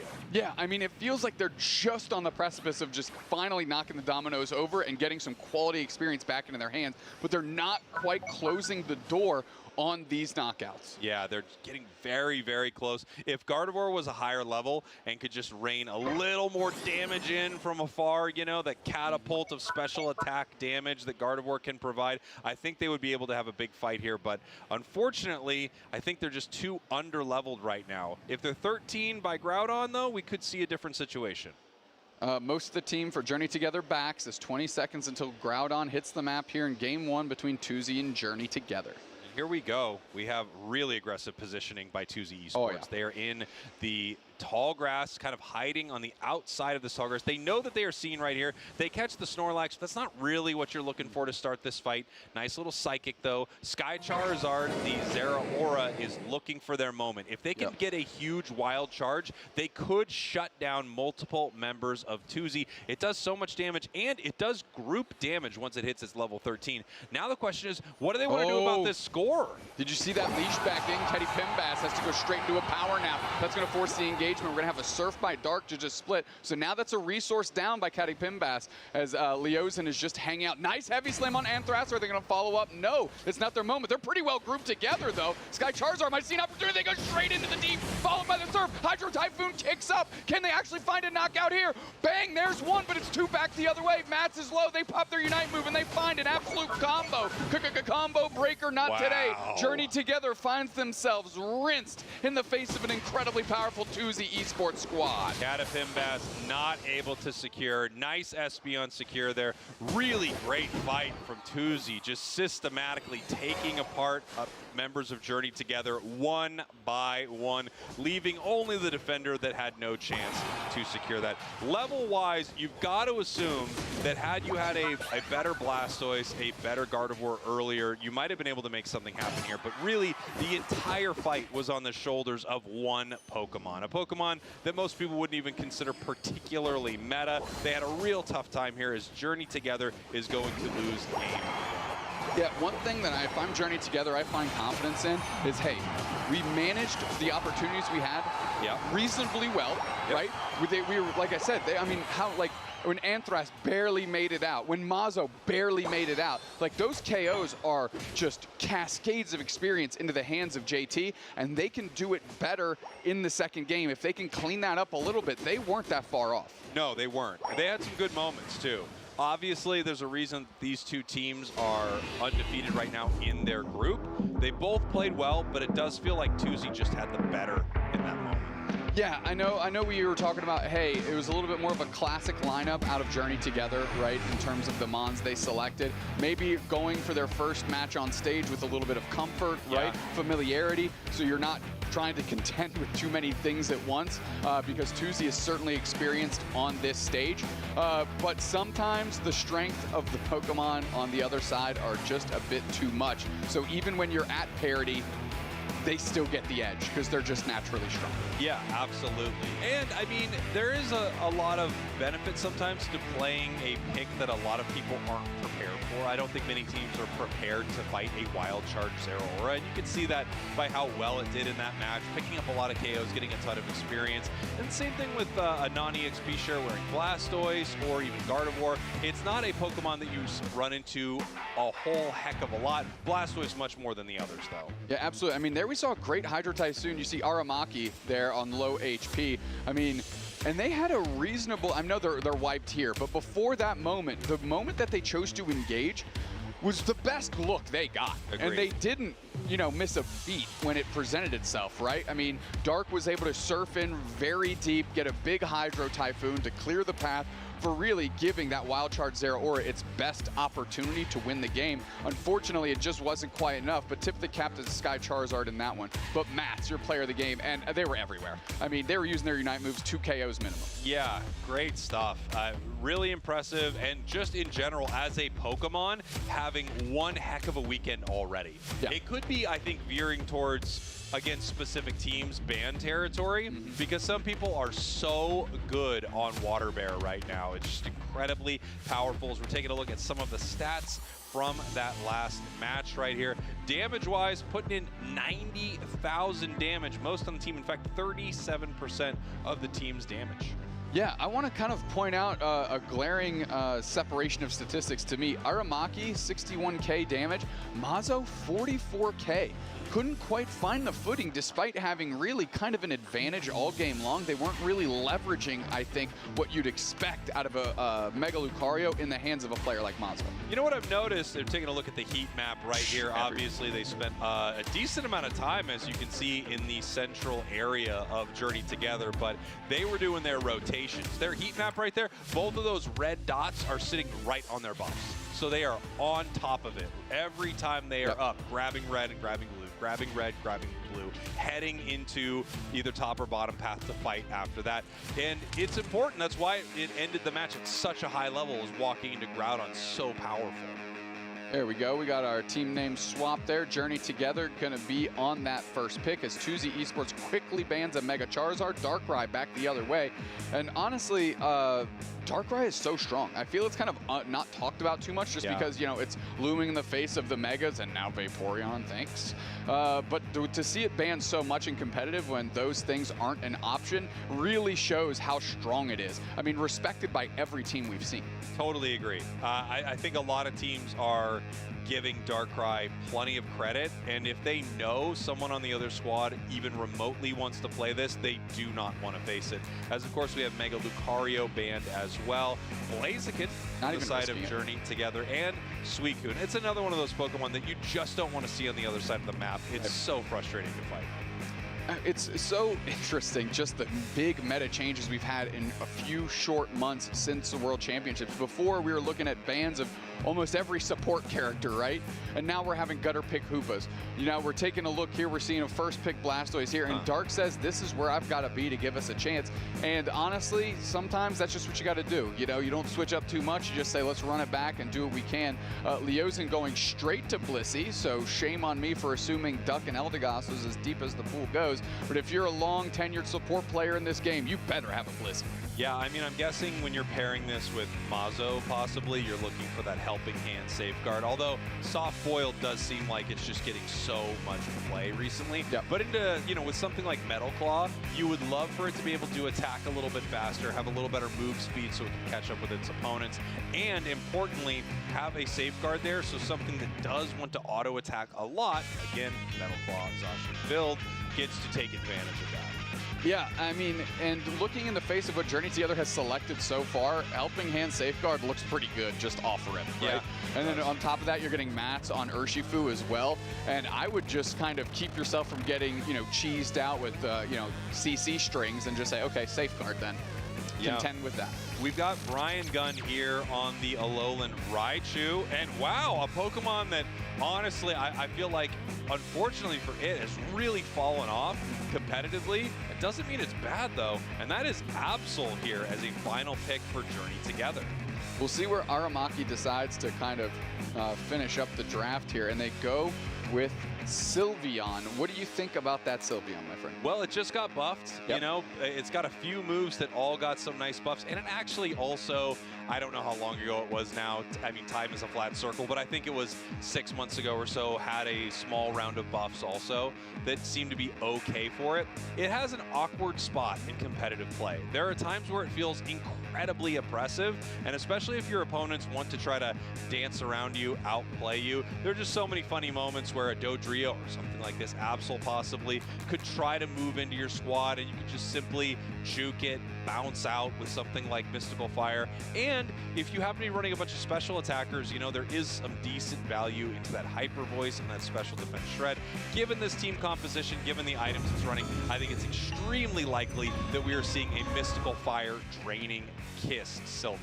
In my opinion, just looking at the EVs as a whole, I think all the EVs are most appreciated when they can be chosen last in draft to fit a particular niche, right? So like, have Leafeon be a little bit more independent and reactionary, just like Espeon is, like Glaceon is, right? There's moments where Glaceon is just the hottest thing moving. When you pick it last, it's like, oh, it's gonna just take off, right? Yeah. In this moment like that, you have moments like that with Sylveon as well. So like, let's get the EVs to that type of selection process here. And as we get into this second game. Journey together, your purple team, 2Z Esports, your orange team. Game 2 in this best of 3. And as we mentioned before, Doob Snacks, I don't know if it's going to be a decider, but it could be very, very close. And you're very possibly seeing a team walk into day 2 if they win here. 2Z already taking down Peru in a 2-1. I don't know the team Journey Together ran into. Apologies for that, but they are 1-0 in this group stage as well. Yep, Leozen, Mazo doing decent up here. I mean, you can tell Mazo's level 4. They've been winning the contestable farm. They're moving up towards this ball toy, and they're going to take it before Journey Together can even react. Yeah, they really couldn't do anything about it. I mean, that's just how fast Zacian is. It oddly enough has great secure, while at the same time ripping through things early. It's a really tough Pokemon to deal with. Waiting as long as they can on that to try to get their level 5. As we have 4 members here of 2Z in the top path, they take a KO, but of course we got some things very similar happening in the bottom path as well, as we have Journey Together scoring after they push Snorlax off. And 2Z Esports doing the same thing upstairs and now going straight into the central area of Journey Together. Poor Dark and Dreams just trying, the water type Pokemon, just trying to stifle the pressure that 2Z's putting on right now. Looks like they were able to send that red buff on back over to their own side, so it did not get stolen. Raichu in a little bit of trouble, has to eject out though, so you do lose that resource. If they decide to go back in, they're not going to have an easy escape. Caterpimbas getting blendered up by Mats and Aramaki as Brian Gunn now has to do the solo work on this pad in the face of 2. Rotating down is Anthras. And here we go. We have the Regidrago spawning in the center. We have the Urshifu there to deal with it. They could deal with it all alone as Absol heads back into the central area for Journey Together, and now Experience just being collected in this bottom path here by Aramaki. Brian Gunn also in this bottom path. Looks like they're going to have to defend this goal zone. Matt's easily taking Regidrago as nobody from Journey Together showed up, so they ripped it down. And now Anthras and Aramaki are going to get 50 points in for free downstairs. As really, I mean, Leozen and Mazo are holding down the top by themselves incredibly well. And it is Egg Blissey. Of course it's Egg Blissey. The second I'm like, it's not Egg Blissey. It is Egg Blissey on the side of 2Z. So they are not looking for that helping hand. They're looking for that soft boiled. Oh, and they are looking, ooh, big time moves here as Zacian picks up 1. Sylveon picks up another 2 down for Journey. Mazo goes for the engage here. I mean, another great heavy slam by Anthras. I mean, did you see their heavy slam reposition eject like diagonally away to really set up those knockouts that 2Z needed to close the goal zone out? We've got our block up, caught in a mean look. I mean, if Anthras goes down, that's not that big of a deal, but of course they're just too big. There we go. Regirock heading over to the side of 2Z. They can now kind of casually walk to the bottom path as well, secure a lot of experience and secure that objective. This is a really tough match so far from Journey Together, and I gotta say, the Absol has been an absolute non-factor as of yet, but it's about to hit its Unite move. Yeah, I mean, it's level 8, but across the way, everyone's level 8 at least, save for the Blissey, and they're not far away either. Bang, they just ticked over. So with all of the players here from 2Z Esports on this Regieleki, the only thing Journey Together can do is send a couple players up top to try and get some points in, and they don't even have enough to close out that goal. Regieleki walking now. We're going to see how 2Z wants to play isolation. It. There we go. We have the defender go down.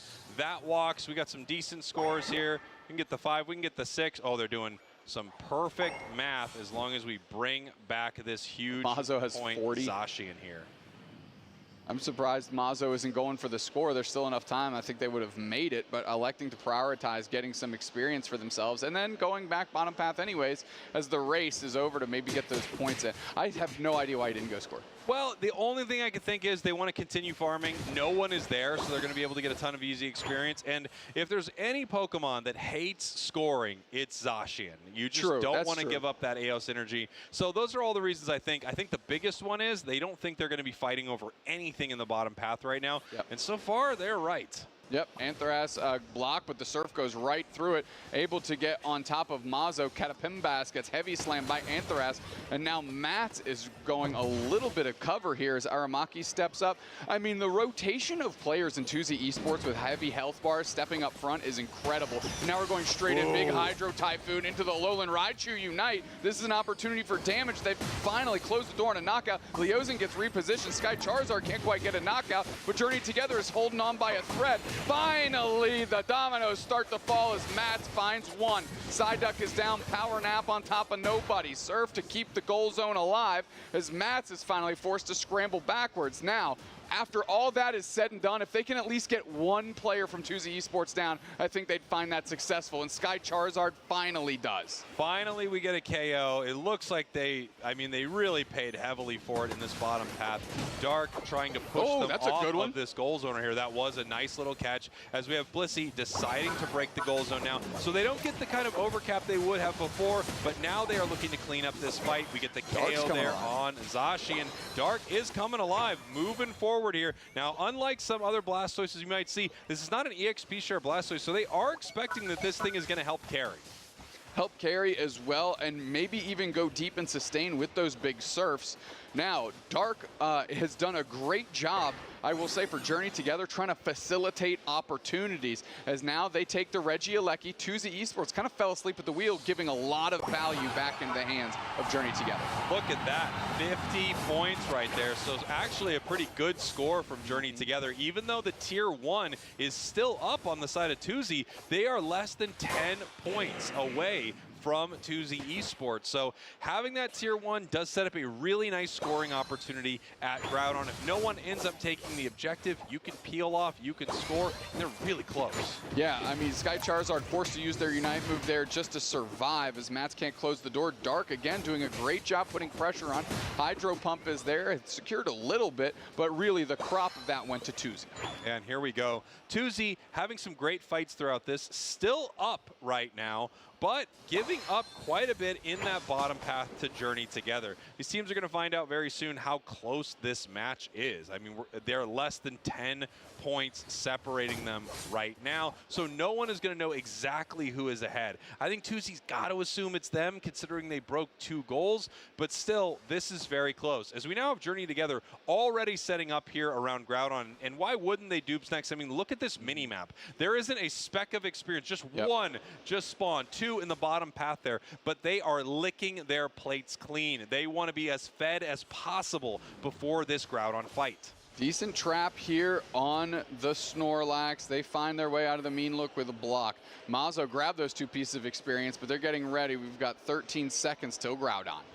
Obviously, Journey Together needs to make some sort of play here. We have the heavy slam, but they're not able to start a huge engagement with it. We have Journey Together peeling away from this fight. 5 seconds still Groudon right now, and you can see all the tanky Pokemon getting vision for their team, finding out exactly where they are. Catapimbas fully caught right here, and the question is, how do they get out? They do Unite. They use their Unite moves. Dark with a cover on the Surf here. They're in the mean look. Anthras goes right back in. Hydro Typhoon, eject button, reposition. Now, can they actually get a knockout? Anthras is getting kind of low, but so is everybody on Journey Together. Big Unite move by Matt, big Unite move by Sky Charizard, and it's the Journey Together squad that's falling apart. Their journey is looking to end here in Game 2. 2Z Esports in control, just Sky Charizard remaining standing. They go for the engage, and it's the support core for 2Z Esports that takes care of business, while the attackers take care of the Groudon, and now they're going to score with those big buffs, and everybody on the team's got one. Yeah, beautiful stuff there from 2Z. One thing for sure, Journey together, Journey to the Pokemon Center together, all of them getting wiped out in that fight. And now the question is, if Tuzi can score right here, which they do, bring them up to 286 with only a minute left, are they able to continue pushing, or can someone from Journey together stop them? Mazo does not go down, and crazy. The points continue to get put into this goal zone. Another 200 points, and it looks like that's going to be too much here for Journey together. Can they make it to day 2? Well, we're going to find out, because unfortunately for them, they just lost to Tuzi. Yeah, I mean, Aramaki now, the Sylveon kind of taking over in the face of Journey together, trying to keep them from getting too many more scores here. But this one's all but over with 25 seconds left. We are officially in garbage time, and Tuzi Esports sits atop Group A. As I always say, it's never garbage time with you, my friend. What a series that we got to cast here between these two squads. So impressed with how Tuzi's playing throughout this tournament. I mean, these are just really solid games. Obviously, it feels like they are the better team here, but a lot of people would have said Peru was the better team earlier, and they took them down as well. You see the moment where they realized that it's all over. They were able to take that W. Another one up on the big stage. Well done, Tuzi Esports. I was impressed. A lot of moments from Journey together where that you could really tell that they were experienced gamers within Pokemon Unite, but the stage setting is different. The LAN setting is different. Playing live is different. The difference is Tuzi's used to it. Journey together just found out about it. You know, I don't know if this is true. I feel like it's true. I think if you lose to Mazo, you're just happy to see him. I know I would be. You know, you and I were uniquely gutted when Mazo didn't qualify for Worlds last year. But you couldn't stop writing it. It's like, please stop. Dear Stan. Dear Mazo, I watch all your games. I love him so much. I've even casted a few. We're the worst. We're terrible. We are indeed the worst. There's no question about it. As we're taking a look at some big moments in that match, that was the Groudon fight that Tuzi was just able to one by one take down members of Journey together. And now, you know, we have not seen today a ton of crazy Groudon pushes turned into pushes the other way. Right. It feels like teams are taking these fights at a place where they can confidently win and score afterwards. Here we go. Player of the game. That's Sylveon. We talked about it recently, getting some buffs, and it really put in some work in that match. Yeah, I mean, I know this is weird to say, a quiet 9 knockouts, I feel like. Yes, no, you're exactly, I feel like that is Sylveon. It just quietly punishing your opponents, being so annoying, staying in the fight consistently. It's a really frustrating Pokemon to fight. Absolutely. 107k damage. Incredibly well done by Aramaki to leverage the strength of that Mystical Fire Draining Kiss build of this Sylveon. Couple decent Unite moves to keep it standing right in the fray. And honestly, a great game by Tuzi Esports, right? They did not miss an opportunity when Catapimbas overstepped their bounds. You immediately saw the heavy slam block back into the team. And that, again, it kind of was the flash in the pan that Tuzi needed to get this fight started. And now you can see the heat map here from this Sylveon, so you're kind of seeing what they were up to. Spending a lot of time roaming between that bottom path and the center for all of their fights. And we can take a look at the stat distribution. A lot of damage dealt, a lot of knockouts, a lot of scoring, and they didn't take that much, even though they were right up there. Actually, 53,000. I don't know exactly how the new beautiful stat thing works, but they did take the second most damage on the team. Yeah, and you'd kind of expect that out of a Draining Kiss Mystical Fire Sylveon. You know, its Unite move is also terrific for sustain. You mentioned it before. You can kind of just, you know, hit a juke move and then pop its Unite move, and it's a get out of jail free card there. But we've got another interview with a member of Tuzi Esports, and we're going to send it to the stage, which of course is that way. That away. Take it away, that away. Well, thank you so much, you two. I'm here with Antares for Tuzi Esports, winning 2-0, ganhando 2-0 nesse jogo, Antares. Me conta um pouco, você falou que jogou Crustle, jogou Snorlax, jogou Umbreon. Como é que tá a pool? How is the champion pool? How is the Pokemon pool for this tournament? Todos os defenders. all the defenders, he says. So I am betting on that. I want to see every single defender. Eu quero ver todos os defensores aqui nesse campeonato, hein? Mas eu tenho uma pergunta também sobre a escolha de attacker. O Sylveon, the Sylveon. I was wondering, because we haven't been seeing that much Sylveon. Como foi essa escolha? How was this choice? É uma escolha de conforto do Aramaki, ele joga muito bem com esse boneco, com certeza, tipo, melhor do... talvez do mundo, né, com esse boneco, porque ele é muito bom. Okay, so it's a specialty for that player going for the Sylveon. Even the best in the world, arguably. We'll see how that goes, because definitely looking pretty good on LAIC. Now, in regards to the other pools that we've been seeing, a lot of Zacian and Urshifu. Do you want to expand more? Like, are these Pokemon just that good? A pool de Zacian, Urshifu, Blaziken, é porque eles estão muito fortes assim ou é com alguma coisa de conforto? São Pokémons muito fortes e destruidores de draft, tipo no Groudon, no Flip, essas coisas só garantem muito conforto para ganhar. So basically, not just comfortable for the players, but comfortable in regards to how powerful they are in flipping that Groudon and making sure that you take that objective.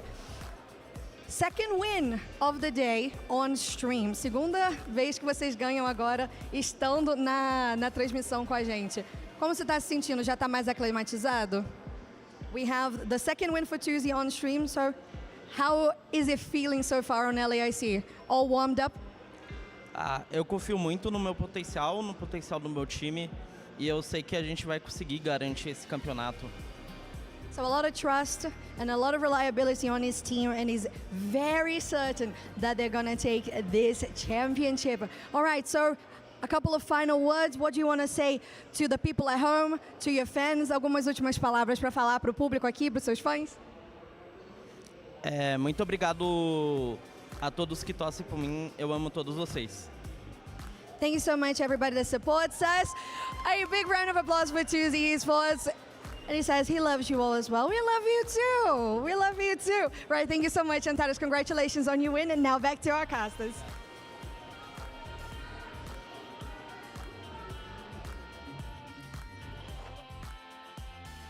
I can't do it.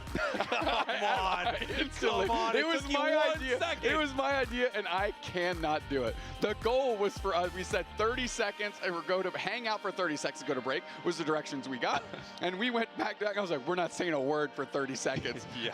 Garen goes, let's see which one of you cracks first. And I was like, too easy. 1 second. Yeah, a that was millisecond tough. in. Great interview. Unfortunately, didn't insult his mother, but you know, not every interview is a winner. That was egregious on my part. I felt awful. I went up to her, apologized. It was not a great look for old Snacks. We are going to head to a quick break. We will be right back in just a moment.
Welcome back, everyone, to the LAIC, the Latin America International Championships for Pokémon UNITE. We're kicking off our season here in Sao Paulo, and we already have had some amazing matches. We got even better ones on the way as we are starting to close out a few of our groups. Yes, we are indeed, because the next matchup will be from Group A, a group which we have seen quite a bit today already. So I want to see how they have been evolving throughout the day and adapting to each of the matchups. So with group stage on your screen, there you have it. Group A, 2Z Esports on a 2-0. Haha, 2-0? Okay, Journey Together in a 1-1, and Peru, what?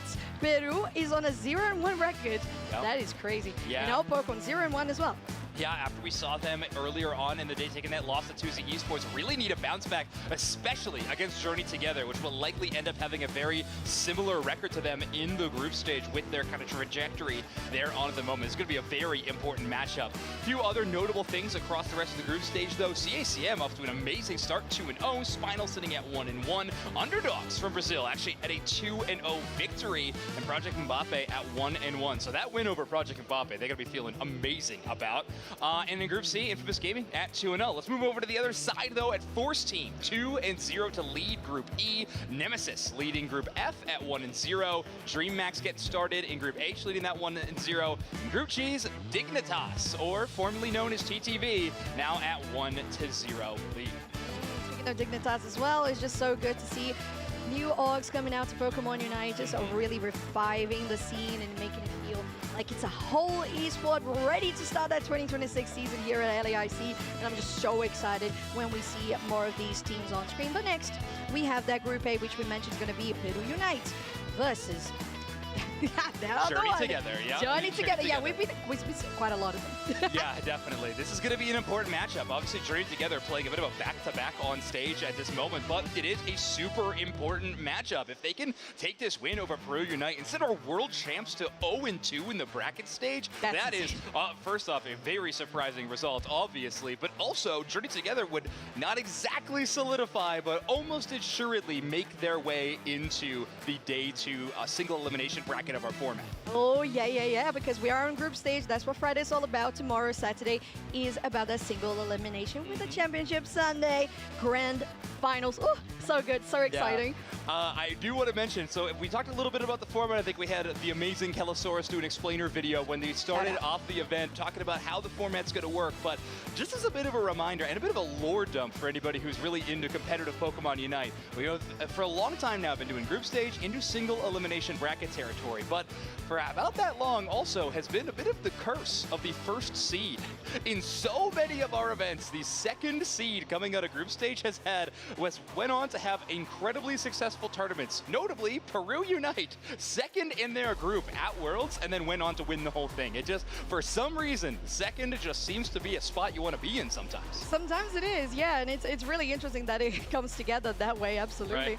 Well, we got to talk about, in particular, about this match for Journey Together. Although they did lose 0-2 for this last matchup against 2Z, it was not like it was super one-sided all the way through. Absolutely. At the end, yes, late game, 2Z was like, wrapped up, we rip. And that's what Antada said on the interview. I was there. And he said, we got to rip, you got to know when to rip. And they said that they had a good composition to do that with the Zacian, with the Urshifu, sometimes the Blaziken as well. Totally. So it's something that we know the Journey Together is prepared for because during the game, majority of it, you had a difference of like 50 to 100 points between both of them. And it was like very even, like coming back up, going slowed down. And you know, yeah. I think an interesting thing to note between these two teams, that might be just a measuring stick for either of them, is do we favor more of the information, where Peru Unite got to sit there and spectate this last matchup, kind of get the information of how Journey Together likes to play, see their play style, or do you favor kind of the hot hands? You just played a fun matchup, maybe you took the loss, but still, you're like fresh off an important match on stage, you're jumping into your next one, maybe you want that momentum a little bit more. We'll see which one favors either of these teams as we get started very soon. Oh yeah, we're gonna definitely draw conclusions whichever the way that this series goes. It's either the warm hands or just spectating. And I'm we'll always take that about forever. sample size of just one match, exactly. Exactly. And that's why when we have ban rates, if somebody was banned one time, they're 100% ban rates. That's not how we do it. Okay, it still works. But no, we have had a really interesting tournament in terms of like Pokemon picks and ban rates. I'm glad you bring that up, so because this is going to be an interesting matchup. I think Journey Together, we're bringing out some more unique picks that we have not seen from the rest of the field in today's tournament. I'm curious how you go into a next matchup after losing an 0-2 in that situation. Do you stick on what you've been practicing, lean on that, or is now the time to pivot? You know, in a situation where if you lose this matchup, it could be the end of your tournament run. Doesn't have to be, but it could be. You know, it's some tough decisions to make very soon. Is. Yeah, not just the pressure from the group, as you mentioned, it's also about fighting the reigning champions. Yeah, that's a whole nother level. It's a whole different thing. Like, oh, okay, group have this level of pressure, and then the world champions are off the charts. Yeah. Absolutely. So we'll see. I personally feel like stick to what was working and just try to refine what was already like going in the right direction. That makes sense. And you bring up the pressure of playing against the world champions. It's so intimidating. Peru had such a phenomenal tournament run there, and historically have been one of the best teams in Pokemon Unite for a long time. However, now this is the first time in a while since a different team is going to have that effect of having to be the champion, right? Peru is, Luminosity talked a lot about it in their tenure as two-time world champs, about how anytime they go into a match, they are no matter what getting the best performance of their opposing team. They're never playing an opposing team having an off day, because when you're playing against the world champs, you're bringing it all. Like, you're doing everything you can to win. And now Peru is going to have that same effect. Every team in this tournament wants to beat Peru so bad. It does. And it's pretty interesting as well, because for Peru in particular, you're talking about a team that has just lost. Yeah, they only won one. They only played one game, so they had just lost one game, the only one they played, to Tuesday. So you're on a negative record in your group stage, and you're the reigning champions. So that's a lot of pressure, absolutely. Yeah. And Journey Together as well, playing against Tuesday. It's not like Tuesday is not a big team either. Yeah. They have plenty of Worlds experience. Tuesday as an org was the second place of LAIC last year, so which is a lot of pressure to fight against for Journey Together. And being a very recent roster for Journey Together, it just feels like the warm hands and keeping the steady meta, what you were planning to do from the get-go in the drawing board, is my call. And another factor we could throw into the mix is hometown crowd. Exactly. I mean, Peru Unite playing against Tuesday Esports, we knew who the crowd wanted to win when watching that matchup. It was a lot of excitement, a lot of energy being thrown their way. Now Peru Unite has to play against their second Brazilian opponent in this tournament. So we'll see if the fanfare is the same from the crowd towards Journey Together as it was for Tuesday. But yeah, you know, a lot of factors in Peru Unite's favor, a lot of factors working against them. But that's these international tournaments. But here we go. We got draft ready and set for Journey Together versus Peru Unite. Journey Together are going to be on that purple side, first pick position. Oh, it's very interesting because we've seen quite a lot of that Mega Lucario in the first pick position, a couple of Suicunes as well. So we'll see where we're going to be pivoting here, because we have been seeing a lot of the Megas not being in the game at all, just being in the ban phase. So we'll see how things are going to go, because personally, you and I have been talking, and it feels like from the two Megas, the Mega Lucario has been doing better. Yeah, it's certainly been making it into more drafts for sure. But yeah, Charizard's win rate, not a lot to speak home of. We talked a lot about the Tuesday and Peru set. I think that's where we got to see it, you know, showcase a little bit, and did not have the best record we've ever seen. But it is a Pokemon that still strikes fear into the hearts of your enemies. It is a powerful, powerful Pokemon. Maybe not in the win rate column quite yet, but I just, listen, I can't believe that's going to stay the same. We've had players on stage in the interview talking about how powerful that Pokemon is, even after they played it and lost a game with it. They were like, this Pokemon is so strong. So I think definitely there's going to be a very hyper-aware focus on that Pokemon in both drafting phase, and of course, if it gets into the game, you gotta look alive. He's in the zone. Okay. My guy's in the zone. He's just like, this is good. I'm so calm. I'm meditating. You know, we were talking about the mental pressure that was on Peru. This guy's like, yeah, I got it. Okay. I'm good. I'm chill. I take back everything I said about mental pressure against Nemo Peru. is like, yeah, no, this is fine. This is just another day in a week. We're good. Someone wake Nemo up. I think he's got a game to play. Hey, you good? Oh, that's awesome. Wow, I mean, diabolical. Okay, Dragon, he's locked in. At least we got somebody locked in. Somebody. On this side of Peru Unite. He's ready to go. But hey, a lot of players at this point in time, they've had so much stage experience. Some of the most stage experience of any Pokemon Unite team is this Peru squad. They have played at multiple international championship tournaments. Of course, they have been at multiple world championships, so they have the practice. They know how to get their mental right before some of these matches, and sometimes it's a power nap. It is a power nap. It just goes Snorlax all the way. And it works. It's fine. Speaking of defenders, we've been seeing a lot of Snorlax, but also a lot of Crustle. So it's nice to see Crustle coming in, because I always felt like it's such a good Pokemon. It has a lot of, although you're always going for the Rock Tomb, it just, and the X's, it always feels like, depending on how you play it, you can get a different like play style out of it. Differently from, for example, the Snorlax. It's very straightforward. You do this, you go Heavy Slam, you just start it off, get the block, get people isolated, you're good, right? But it feels like the Crustle sometimes can have a little bit of a different flavor to the play, and I just really like the Rebel Rouser and the stun that you get, like the 3 people, 4, it's just really nice, very useful. Yeah, some of the Crustle combos you can line up not only for yourself, but also for your teammates are pretty massive. Maybe we'll start to see some defender bans rise up eventually if some of these defenders become so influential. It is a problem a bit, though, of just kind of an embarrassment of riches. There's just a lot of good defender Pokemon right now. We mentioned 2. We could probably mention 3 more that are also relevant tank Pokemon at the time. But Journey Together are going to finish up their banning phase, banning Darkrai, Miraidon, and the Blissey. Peru Unite on their side is going to ban the Suicune, the Mega Lucario, and the Mega Charizard. I would say those are the most 3 standard orange side bans. Yeah, absolutely. You're definitely going for those Megas if you want to focus on them on the orange side. But speaking of purple, we have Journey Together going for the Blaziken first. I feel like some of these picks in the purple side first are either the Megas, the Suicune, or the Zacian. Blaziken is a good one too. Yeah, we started to see a little bit of the defenders picks up here, especially on the orange side. I think we're seeing a lot of Crustle near the top, but right now Peru Unite have their option of 2 Pokemon. Blaziken being taken away, I think uniquely for Peru, isn't the biggest of deals. Tempo doesn't play too much of the Blaziken, does obviously have a great one, but usually favors more Pokemon like the Zacian or even the Buzzwole rather than the Blaziken. Yeah, and you got to think about as well the fact that playing against Peru is always a threat of getting a Scyther on the other side from a Nemo, and it's just something that works out pretty well. But you talked about the Buzzwole too, it's just very, very strong, as you might be seeing here, especially paired out with how you can isolate people with that Rock Tomb. It makes a lot of sense. And if you isolate your own team, you have that Pollen Puff as well to guarantee that everybody's going to be healed up with the Eldegoss.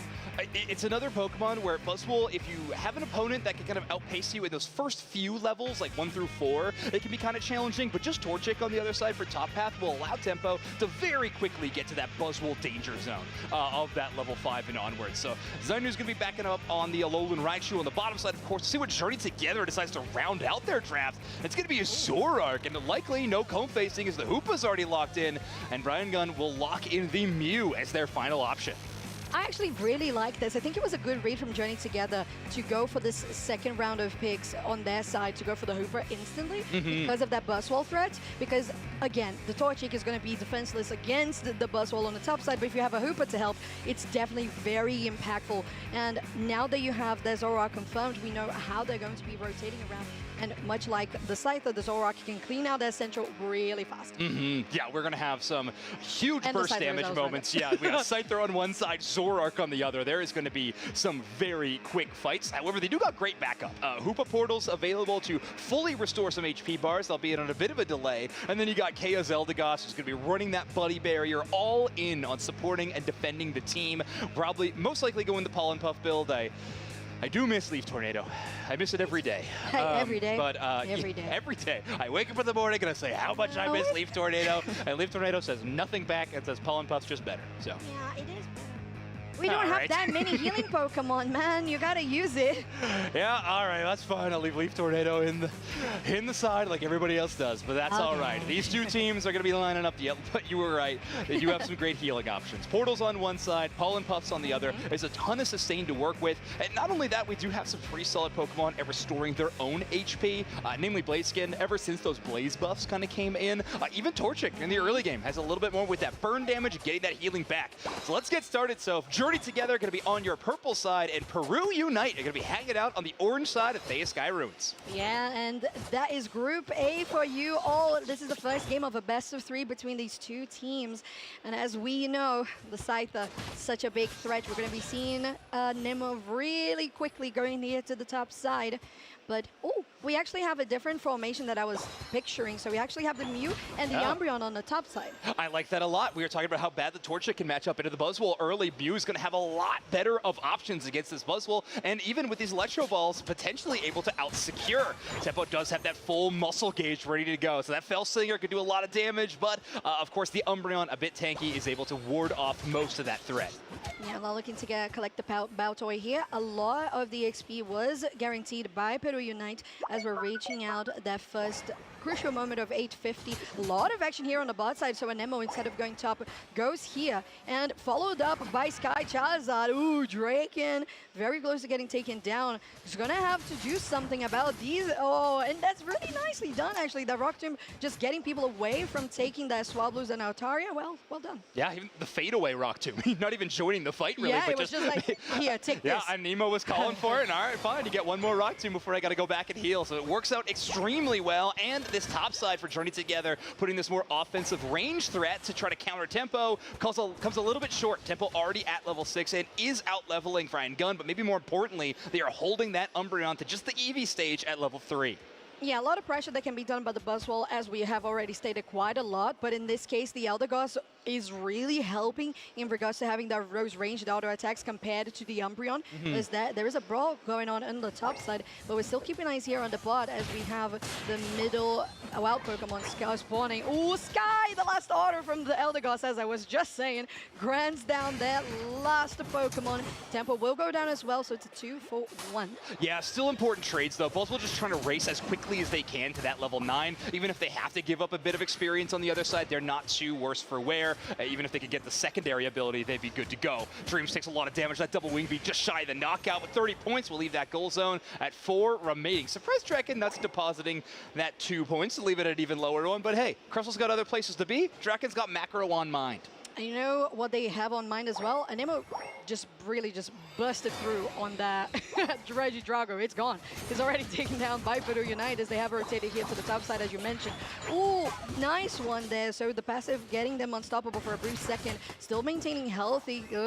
Happy Shabbos needs to be a little bit safe on how they are positioning because Catapimbas, excuse me, on that Umbreon, because they are very low on health and behind on XP. Yeah, that's a really good note though about the Umbreon passive. It's going to be tough for Peru Unite to try to pop that. Scyther having a lot of damage, but very little access to crowd control. And Tempo has a ton of access to crowd control, but it's all combo centric. You don't want to miss one piece of these lockdown plays with the Smackdown or the Superpower or anything like that. So that can be kind of tough. Catapimbas is going to get a lot of damage from Tempo and Sky Charizard getting in the damage range. Tempo just tries to play a very safe Smackdown, but it won't buy them enough time. Has to dodge the Solar Beam, and that leads them right into the Zoroark. 2 KO streak for the Central Area player from Journey Together. Oh, looking good. They have the Unite move as well, going out here onto Draken. That Scissors just to get them away for a brief moment, just to buy time. Key is there, but that's going to be a Crustle that goes down in the meantime. 1 point to go, 30 points trying to get scored, and it does it though. No, it gets cancelled just in time as the rest of Peru Uniters have joined on the top tier 1. As they're pushing out, the Super Slam Slow is gonna go and get another victim. Now they're pushing out forward. There's another one. 2 KO streak for Tempo as Kia is just taking Regirock by themselves. Tier 1 pad is gone. I can't believe, I mean, I'm play of millimeters differentiated, right? That 30 points goes in. That's such a huge momentum swing for Journey Together, but just shy of securing that overdunk score. And then all of a sudden, Peru Unite landslides the other direction, gets a goal zone break, a ton of EXP and now leads the point race by a ton, sitting at 226 at the moment. I mean, what a switch up of momentum as the Zoroark just comes just shy of getting that goal zone score. Big fight here in enemy central for Peru as they have engaged quite deeply, and that's Journey Together answering quite in style. 3v1 now, but there's a backup from Xenos coming to Draken, but they say no. Oh, no, they don't say no. They say Rubber Rouser, but maybe that's going to be wasted. It is maybe trying to just get the extra bit of experience from taking down that Zoroark, but that was not possible. Very shy. One of my favorite things about this Umbreon pick, there's so many popular supports in the game right now and defenders that work a lot with those shields. Both Eldegoss, Crustle, and of course Blissey, which we see banned in this matchup, operate so dependently on those shields with the Buddy Berry equipped as well. Umbreon's Unite move being able to take 50% of those anytime they appear is so important. So great counterplay to Draken's Rubble Rouser. We are going to have the Regieleki on the bottom side. We can see it spawning in with that yellow timer, but it will be all Peru around this Regieleki as Journey Together favoring the other side of the map and honestly just trying to catch up a little bit on EXP. They used a lot of Unite moves in the last team fight. They want to replenish. As soon as they have any idea that Peru Unite is on the bottom Regi, as you pointed out, maybe Journey Together could go for an offensive push on the enemy jungle just to get that extra bit of XP, but they are cautious. They want to play this slow and be careful about how they go about these things, because if any of these players actually get some more leverage, the levels are already there to speak for themselves. But it's not so one-sided at the moment, right? Like one knockout could send us into a totally entire environment. Yes, it is. Oh, going into the back line, Unstoppable has the Unite move for Charizard as they're still pushing out here. Unstoppable again on the side for Nemo as they're still keeping healthy, but almost get taken down. Journey Together not really able to finish them off, and there's the Mew in the back line, but they are going to be isolated. Now Peru Unite on very low health. Hooper is unbound, Unstoppable as well, gets a nice stun, still trying to push in, but it's a Blaziken with a supporter and a defender. Can the Blaziken do everything they want? Does the overheat? It misses completely. Tempo just pushing people out, goes in as well, trying to get that combo. Rock Tomb locks them in place. They're so close together, and it's going to be a 1-for-1, actually a 2-for-2, as they're still pushing, but Peru Unite will be the one to come out on top. What a game of limit testing we are seeing right now. So limit testing. The fight on the tier 2, the Zoroark's going all the way to the back line. They go down, but I like the play. It baits out the Alolan Raichu Unite move into a really tough spot for them to actually play around, and then they completely flip it the other way as Tempo goes, well, I'm going to go down. If I just try to path back towards my goal zone, I may as well go in, and we see so many minuscule HP bars. In the end, Peru Unite will be very happy with their Scyther sitting at level 14. I think Anemo kind of getting the best of that team fight, but it was a back-and-forth affair. It really was, and it has been all around, because the difference between these two teams is exactly 50 points. And they haven't it's not 50 points on a 0 and 50 score. It's in a 198 to 248. So it's a lot of effort and points and experience that has been used by both of these teams to gather presence and just control all around the map. 6 seconds here for the bottom Regi, for the Regieleki, but it's going to be a 20-second differential with that Groudon. And reminder, the stakes of this matchup, this is not technically the group decider, but this could be Peru Unite's chance to stay alive in this group stage or be eliminated, and Journey Together's chance to maybe punch their ticket for day 2. Obviously, this is just game 1. It's a long journey in these best of 3s, but it's so far a great start for these teams, and it's all going to come down to these final 2 minutes. It is a long journey, but it's a journey together. Now Groudon is on board. We have Theosky Ruins at that crucial moment, 2-minute mark, as on the top side of that pit, you have Journey Together trying to get some of that control, while Draken gets a nice Rock Tomb. Catapimbas will get stunned in place, but Briagon is not getting those solar beams at exactly the right point where it hits and gets a poke. Now still trying to get them in. Draken is a 40% HP, gotta be careful about that, going to the back line, trying to get the nice flank. There's the Unite move coming out from the Eldegoss and escaping just at the blink of time. All right, and as soon as they see the Zoroark, that's Anemo's chance to jump into this fight. They were hanging on goals over the defense. Huge steal of those shields. Kariboma's got to avoid the Alolan Raichu damage, Big X Scissor, but Draken's in trouble, and they're down. Yeah, they're still going to push forward here. There's the Scyther in the back line. Nice eject button from Brian Gunn on that side of the map. As they have started for Peru Unite, that Groudon, they finish off the Hooper, and they're feeling pretty comfortable with the numbers right now. Brian Gunn has been spotted by Kia, and they have to be careful because that just signals that there's not somebody to go in because there's too much low health. Look at the damage though from Sky Charizard, and they take it down. There's no Anemor on this fight. Groudon is on 50%. Yeah, Zinus is really their main damage dealer at this point. Tempa's going to be there for crowd control, trying to isolate. Overheat's already being charged up, but they won't take it. Groudon taken by Peru. That's Zinus securing the main objective, and 4 members of Journey Together are down. Peru Unite have a ton of Groudon buffs, and only one Hooper to stop them. Peru Unite can be up in that score lead. Oh, Zena's on that Alolan Raichu getting the 3 KO streak and the objective. We have a technical pause happening here, but that was so close to the wire, much like every moment of this game has, Zoinks. Yeah, a really tough call. I mean, Blaziken gets in position before Tempo can grab them with the Buzzwole, so Overheat, of course, giving them that unstoppable. Tempo does not have access to try to throw them anywhere. We got a few seconds left on this matchup with Peru Unite's lead that they hold on to. These Groudon empowered scoring attempts are going to be looking pretty spectacular as Peru Unite are going to be starting this series 1-0. Well, 15 seconds to go, and they have accumulated enough to get that 1-0, as you said, Zoinks, but gosh, was it close. Journey Together really showing that they can match up to the world champions, but Peru doesn't go down easily. That's a 1 win on this best of 3 for the world champions. Great execution from Peru Unite. I mean, that's one of the reasons this team is currently your world championship title holders. They are so good in the clutch, and what a perfect showcase of that. Maybe your Scyther goes down, you're level 15, it can be scary, but of course stepping up to the plate, your main attacker in Zinus. Of course, that Alolan Raichu, such a powerful Pokemon in this metagame at the moment. That Thunderbolt, a great secure option on this Groudon, provides you a lot and at a huge range, great secure. And if you think about it, that was a good target from the side of Journey Together to go for an Nemo as their focus. But then you have the damage that comes from the Alolan Raichu, as you mentioned, on top of when you have that Alolan Raichu on top of somebody that's been grabbed, quote unquote, by that rock tomb that's been isolated, then everybody's just taking the damage from that, and this just pops off for the attacker. And Zinus not only getting the Groudon, we can see that replay, actually picking up the knockout onto the aforementioned Zoroark that we were talking about, how almost turned the game around for Journey Together.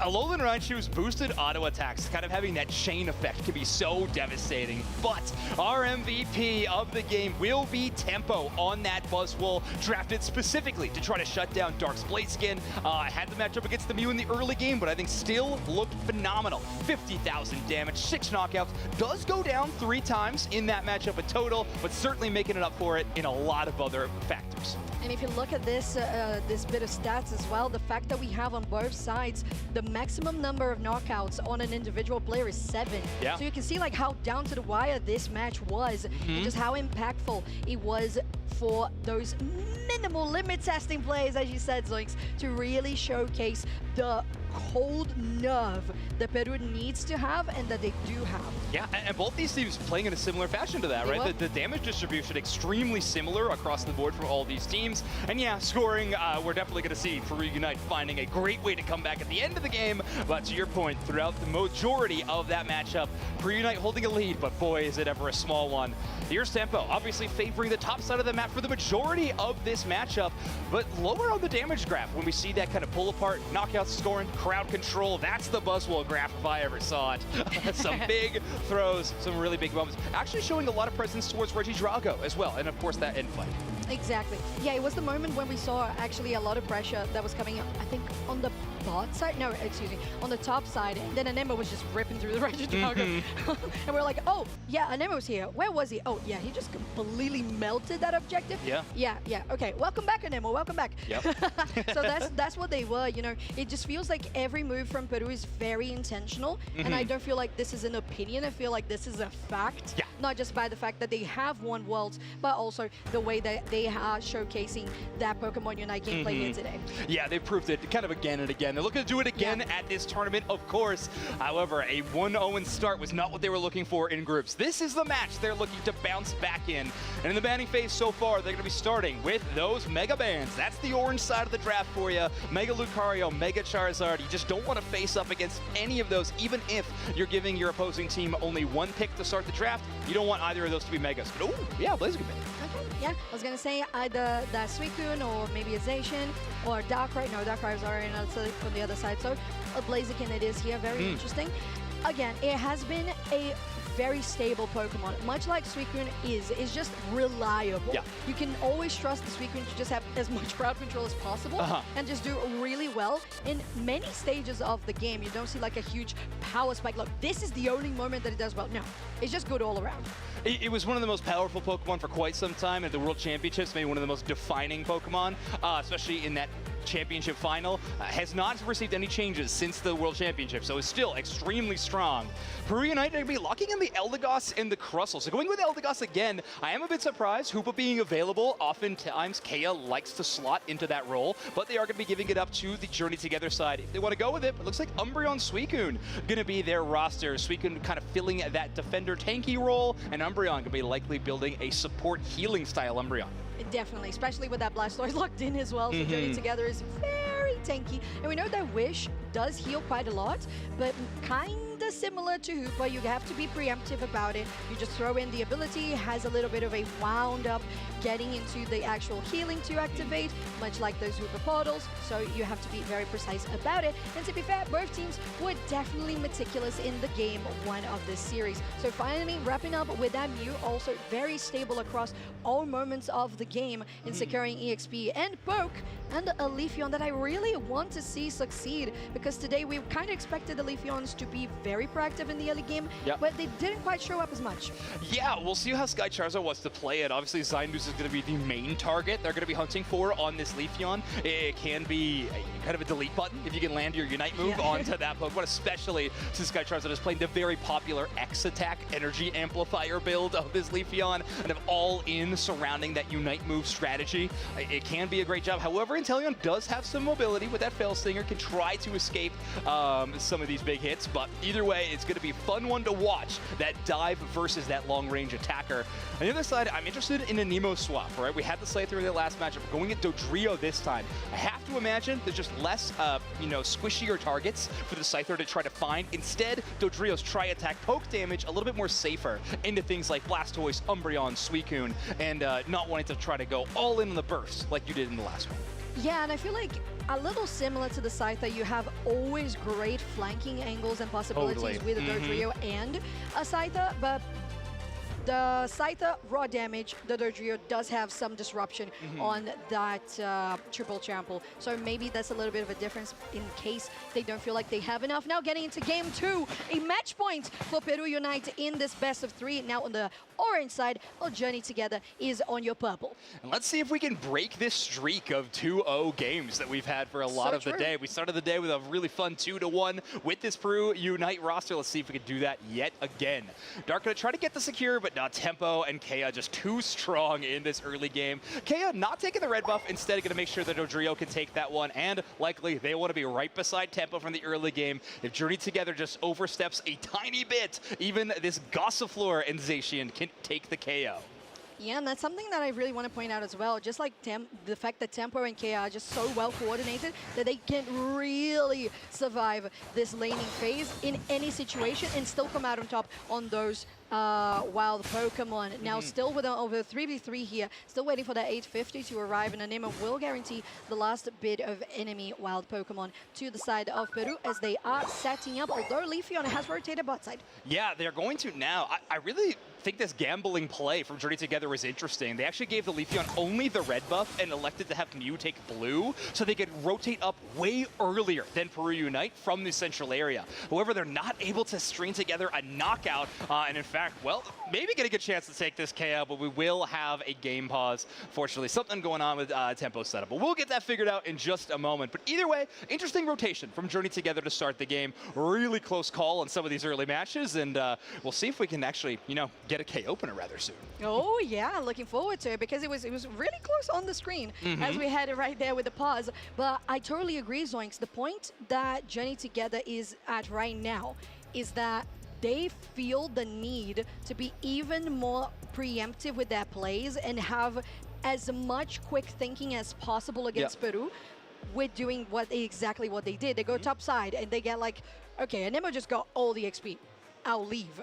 They leave, they let the top laners just deal with it, and Sky Charizard can just do the rest, going to the bot side, see what they can exactly do about that, enabling a little bit more of their bot laners. And if that does come to place for Journey Together, is another way that they can keep the parity that they have been doing. Yeah. Like they did with Chuzi, like they did with last game. Yeah, if anything goes in your direction, you got to take that momentum all as far as it'll go in any of these situations. So even a lost team fight like you're mentioning, you got to rotate quickly and try to find value somewhere else. Pokemon Unite's already a short game, and with a team just that plays as well knit and makes so few mistakes like Peru Unite, you got to be picture perfect. Wow, we're jumping back into this one. Top path is pretty interesting. It will lead to a KO opener as Dreams is going to take down Kea, and that's Suicune going to be responsible for the first knockout of our game. All right, so off screen, actually, it might have been like a quick moment. Was this a reset that came from the Zacian? Because there was nobody on the top side with that Gossifleur. So very interesting point to bring out. Were they knocked out? Were they just no, it resetting? was the Dodrio was just moving back already. That was the one. They were on the fast track back to their goal zone, I think. No, but Zacian was base, like home base. That's why I was confused. Oh, Maybe yeah, Zacian was the tech issue. Maybe that was the case, and maybe that's why they spawned back in base. Anyways, enough with the hypothesis. Regidrago on your screen. Sky Charizard very close to getting taken down, but it still will be Tempo who guarantees that buff for Peru Unite. Catapimbas in very low HP. Draken with Zanus. Oh, look at that snipe shot. Ooh, from a mile away. Now getting chased out, and Dreams is also going to be the next target. Yeah, Zanus utilizing a lot of auto attacks to do the majority of damage to that Umbreon. Obviously, a defender Pokemon, got a lot of the defense category, but doesn't matter. We get those automatic critical hits from your auto attacks when you're hanging out near those walls, proccing the invisibility. 3-player push onto this top side. It will be a Leafeon rotating, but it's very tough for this Leafeon to 1v3, especially when you're just shy of that level 8 Ender Unite move. Okay, 3 members here on the side of Peru on the top tier 1. But with the Suicune arriving in 5 seconds for the Regis to spawn, it's important for both teams to make a decision where they're going to be focusing. We already have a Nemo rotating here to the bot side as we are just looking at these knife shots. But if you are just going to be trying to get the leftovers from the Dodrio, sometimes Dodrio would just finish it off by itself, and that's what it does. A Nemo and a 2K stream. Yeah, Zainu's kind of waiting on a few, I think, important Rock Tombs to try to set those up, and Rock Tomb's trying to avoid the Dodrio. It's a whole mess. But either way, Journey Together finally getting a bit in their favor as the Regieleki knockout will lead to a lot of scores on the top side. Leafeon getting ever important stacks. Big Surf will push away that Zacian and get the KO. Draken there to take the defense, but even more scores will land. Leafeon will get knocked out for it, but still leaving that goal zone at 6. Ooh, Darkin so low HP. Now trying to get another snipe here onto Dreams. Zenus doesn't land this time, but still doing pretty well and maintaining that damage per second on this Inteleon. Nice Rock Tomb, getting Dreams locked up, but a good dodge as well from Dreams. Yeah. For anybody who doesn't know, there was a big red laser about where that snipe shot's going to go, so that's why you'll see some of these players be pathing one direction and then just sidestep right at the last second, trying to avoid this snipe shot damage, but you can't dodge everyone, Dreams. That's a 2,000 plus damaging snipe shot, and that one certainly hurts. Peru Unite is going to get them away from one, as Tempo is now in danger. Big backup by Draken, won't get the KO and won't save the Zacian. Brian Gunn will eventually go down to that Rock Tomb passive damage, and Draken now going to move up towards that goal zone. Now Duck trying to defend here as being the main defender on this go zone. Now going out with a Cotton Crab Crash. And there's a Hydro Typhoon to stop it just for a little bit longer. But again, Peru Unite is just that much powerful at this point with how they have rotated. And because they are in a numbers advantage, they're feeling pretty good. Nice like Caesar just locking down onto the wall. And that's 28 back on this top tier 1. Dreams flashes out, but not enough. And they were just going straight for the dunk. Yeah, Zainu's starting to get warmed up. These snipe shots are hitting true now. Gonna also down. Russell is going to be KO'd from Peru. So a bit of a punch back. And this Surf Blastoise trying to keep Anemo towards this goal zone to help this fight a bit more. Well, not working that great here for the side of Journey Together. They're definitely trying, but it's been really rough.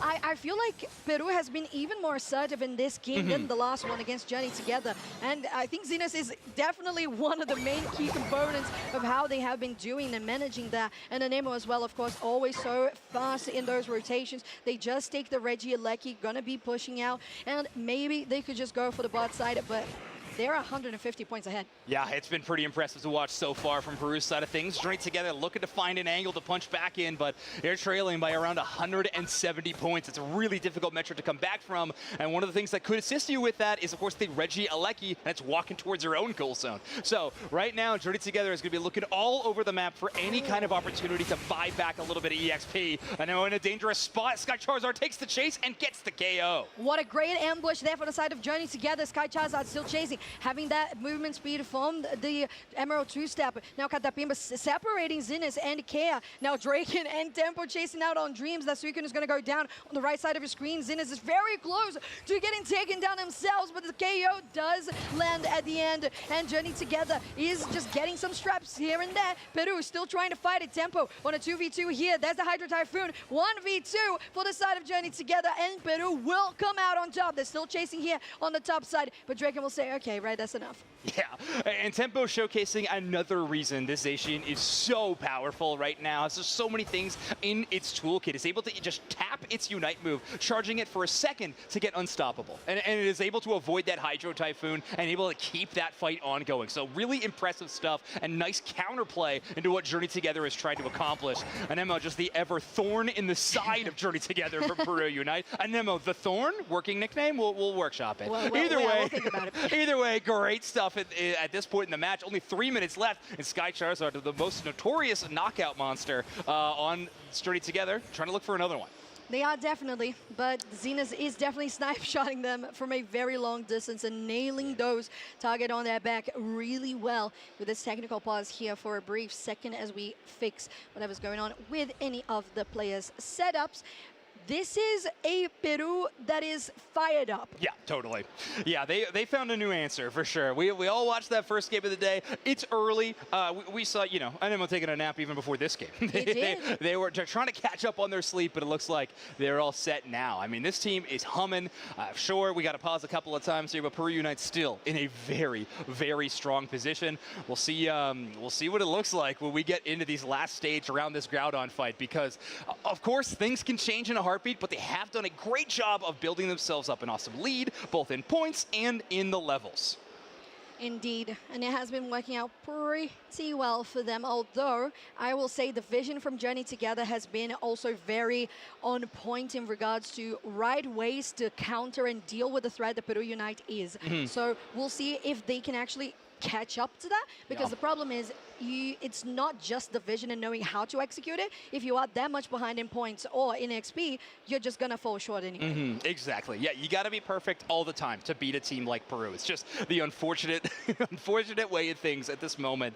Their composition is really interesting, though, to try to take down some of these carries. Of course, they're playing the Surf Blastoise, have access to the Suicune, maybe one of the best trapping Pokemon in the entire game with those freezes, and then you got Umbreon to work with as well. So it feels like if any member of Peru Unite just steps into the wrong direction, they are going to be in a really challenging spot in some of these spaces, because all that crowd control is going to be incoming and really difficult to get out of. But at this point in the time, it looks like Peru Unite is going to be feeling strong, and they're going to be keeping on their advantage as we are now just shy of the final stretch. 2:40 seconds left in the match.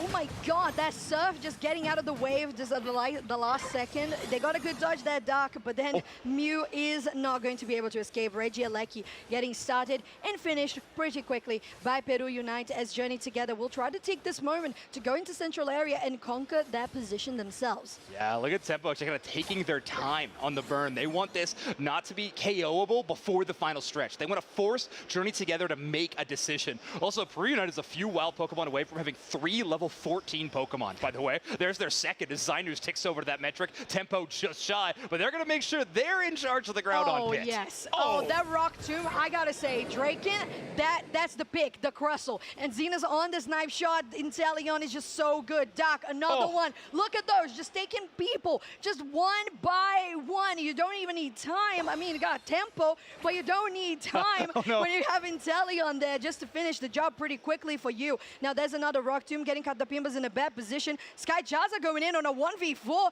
just like, I'm so impatient right now. Let's get going.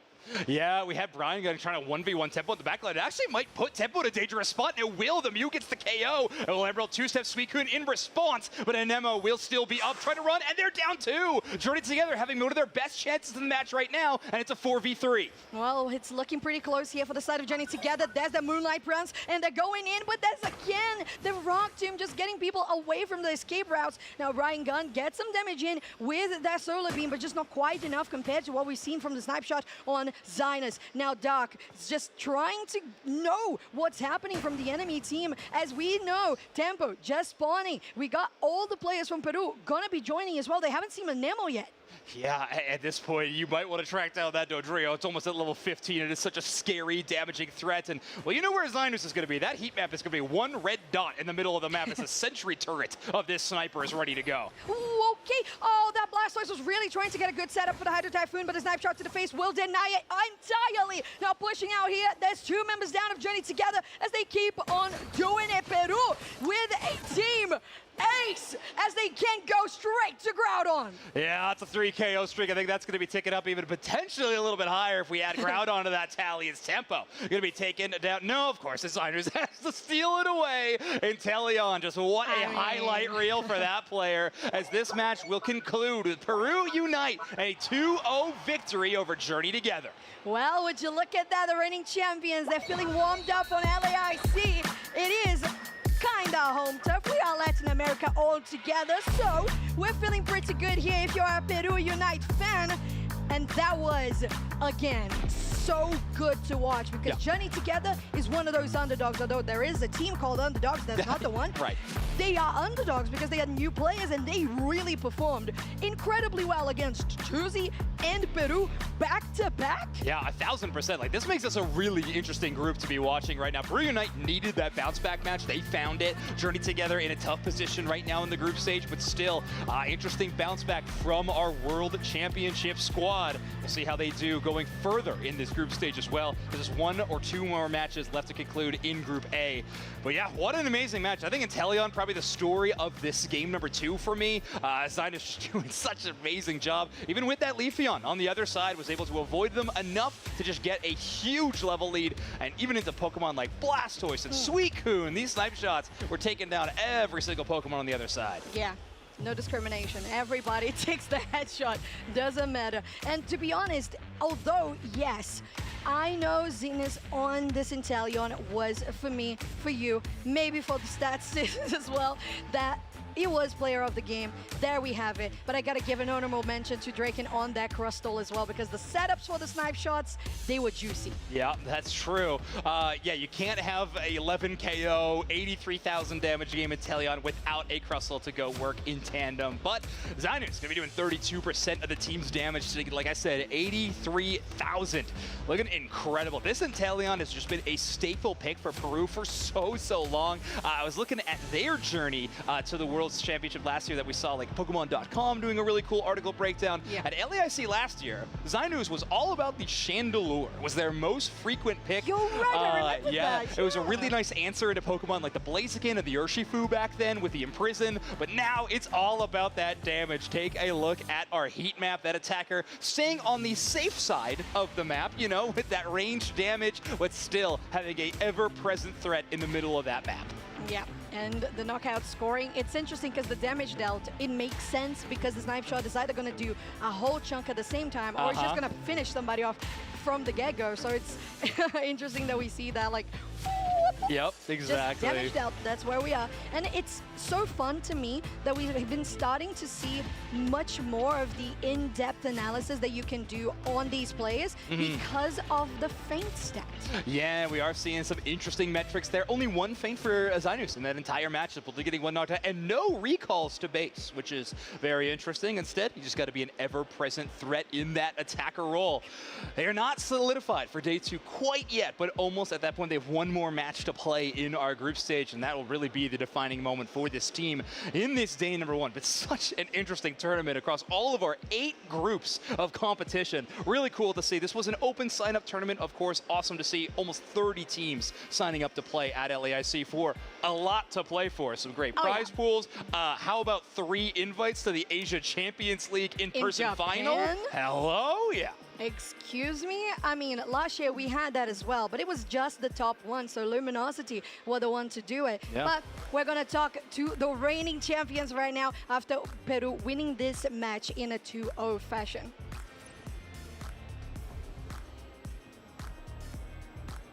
All right, here we are up on the big stage with your reigning world champion, and they are heading into day 2 after that impressive performance. I have to ask, I always wonder something like this. When you become the world champs, what changes for you as a group? You've been working so hard, and now you finally are at the mountaintop. What does this season look like because of that? Una pregunta que siempre he querido hacer es, ustedes se prepararon tanto, trabajaron tanto, ¿qué ha cambiado para ustedes como equipo ahora que se transformaron en los campeones del mundo? Bueno, a decir verdad, nosotros como equipo seguimos siendo los de siempre, la misma familia, los mismos amigos, solo que ahora nos tomamos un poco más como que las riendas para dar a respetar el título que tenemos, ¿no? Para que se mantenga aquí en Latinoamérica. ¿Qué fue el último que dijiste? Se mantenga el título aquí en Latinoamérica. He says that things haven't changed much. They're still the same group, the same family, same friends. They just need to work harder to ensure that the title remains here in Latin America. Love that. I gotta ask, how does it feel now knowing you must be the most studied team in the game? They're watching all of your replays. They're checking your scrims even more than before. What does it feel like to be under that kind of microscope? ¿Cómo se siente ahora que son el equipo más estudiado de todo el mundo? Básicamente todos los otros competidores revisan los replays, todos los vídeos que hayan de ustedes jugando. ¿Cómo se siente ser justamente el que más han estudiado ahora de todos los equipos? Bueno, sí se siente más presión que antes, ¿no? Ahora que estamos en la mira de todos porque quieren arrebatarnos el título, pero a la vez nos impulsa a nosotros como nos inspira en realidad a querer ser mejores y seguir manteniendo el puesto que tenemos. So yeah, they feel a lot of pressure right now, but at the same time that also makes them, motivates them to become better, improve, and stay at the top of their game. And a question I always love to end on, maybe create a little rivalry or just talk about some friendly competition, a team you really want to face off. If you head to the grand finals, which I'm sure you're looking to do, who do you want to see there? A la hora de llegar a la final, ¿a quiénes les gustaría enfrentar? ¿Con quiénes tienen una rivalidad amistosa que les gustaría enfrentarse a ellos? Me gustaría enfrentarme a mis amigos de Nemesis, la verdad. Hace mucho tiempo que no los enfrento y este nuevo roster, la verdad, me llama mucho la atención y quisiera enfrentarme a ellos nuevamente. I think the name doesn't need a translation. Nemesis, they're friends and they haven't played against them in a long while. Amazing. Well, congratulations, of course, our world champion. I'm so excited to see what you guys do in this tournament, and I hope you represent the West at ACL because I think it would be amazing. We are going to take a quick break, and we're going to be right back. I'll be right back after the break. I'm throwing to break, and then I'm coming back. It's never been done in the history of esports, and it happens today. Bye.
Welcome back to the Pokemon Unite Championship Series. Here we are at LAIC. Dupsex, this is our first stop for the UCS season, and it has huge implications, as we talked about earlier in the show. Of course, if you're just joining us, I'm going to let you know what that is right now. The teams that win this thing, first, second, and third, all get an, I was about to say all expense, but travel provided to ACL, and they get to compete in one of the biggest tournaments of the year. Yeah, this isn't Price is Right. It's not all expenses paid. However, we're taking a look. You know what? There's two things that gave me sticker shock right now. Number one, Garen forgetting once again to tell us we were on. Number two, Flareon's picture is slaying me right now. That is a great shot from Flareon's. I mean, I will admit my bias here in this match. I am a fan of a lot of the members of Spinal, so that's why I specifically would like to see Flareon's lose. Yikes. Okay. On the other side, the hallmark of us, I suppose, Millennials Asylum, as you called it, our green room. And now we're coming to us on camera as we are also working through what I suppose to be a draft. I am lost. We got a remake, so here we go. We're back on camera. We're back, baby. We're back from our break, and we got an exciting match because this is a win and in.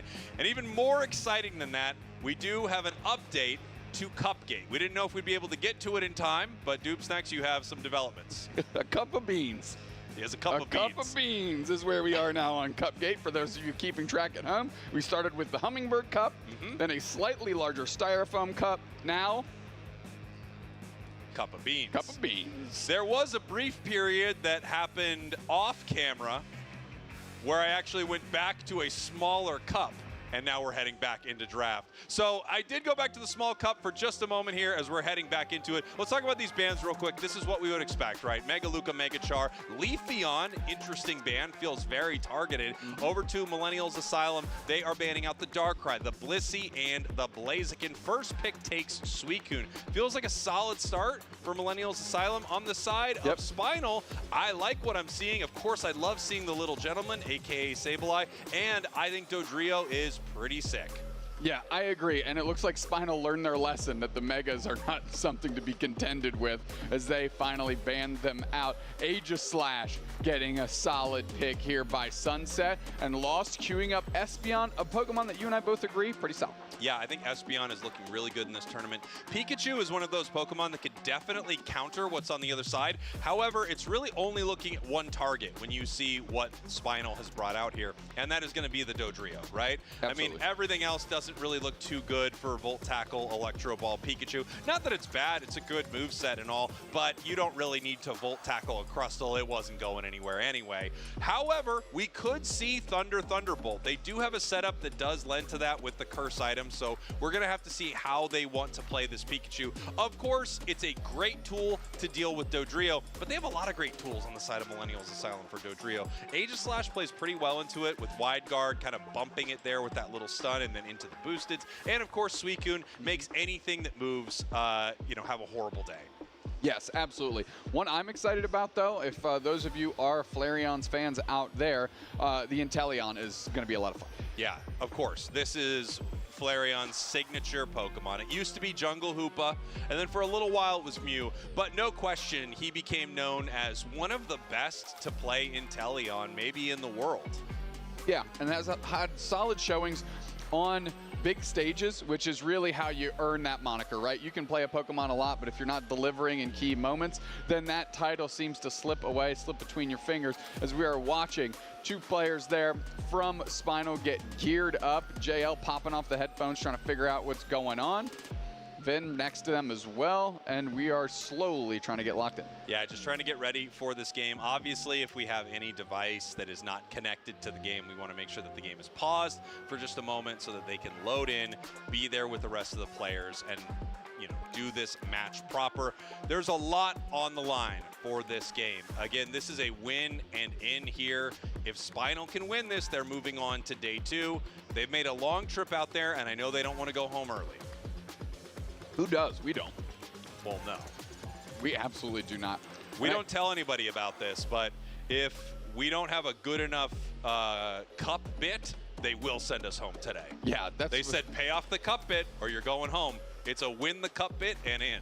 Yeah, win the cup bit and in. And we are currently at the Cup of Beans. We're at the Cup of Beans portion of Cupgate, which I can tell you is a dangerous place to be. You don't want to hang out in the Cup of Beans stage of Cupgate too long.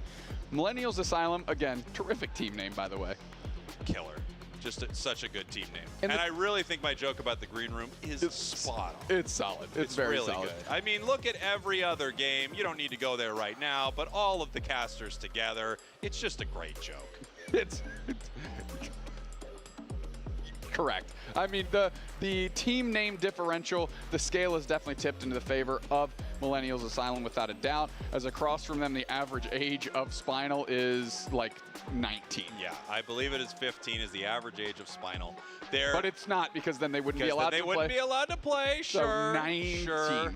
19. It's got to be 19. They are a young crew, all great players. And I actually think their showing earlier today was a little surprising coming from them, because I do think they're the kind of squad that probably should have a better showing than they have so far. I think they have the pieces. I just don't know if they're able to put it together yet. Gonna have to. You got the opportunity right now in front of you, and the destiny, or your destiny, is in your own hands. So we gotta win, they're telling themselves. You know, I don't think they're harping too much individually on the win aspect, right? Sure. They're trying to stay focused on the game ahead of them, not the match and in its entirety, but this is definitely the first step. Yeah, absolutely. I mean, honestly, their journey, there's no question they're at cup full of beans in their journey right now. And the question is, do they come out the other side, or is that where they land? You do not want to land in cup full of beans. Cup of beans. Flareon's slightly less locked in than he was for his picture that we saw during the draft screen. That's a great photo as we head into this best of 3. Millennials Asylum out of Brazil, your purple team. Spinal from North America, your orange team. And a lot is riding on this game for these two teams. JL moving in, trying to make a steal happen, but no, not able to. Instead, now getting caught there by that red buff on Eldegoss. They're going to get punished for it. But, you know, Doopsnacks, this doesn't hurt them all too much. That is the value of something like Sableye heading across the map. Even if you don't get it, you didn't really lose that much value for your team.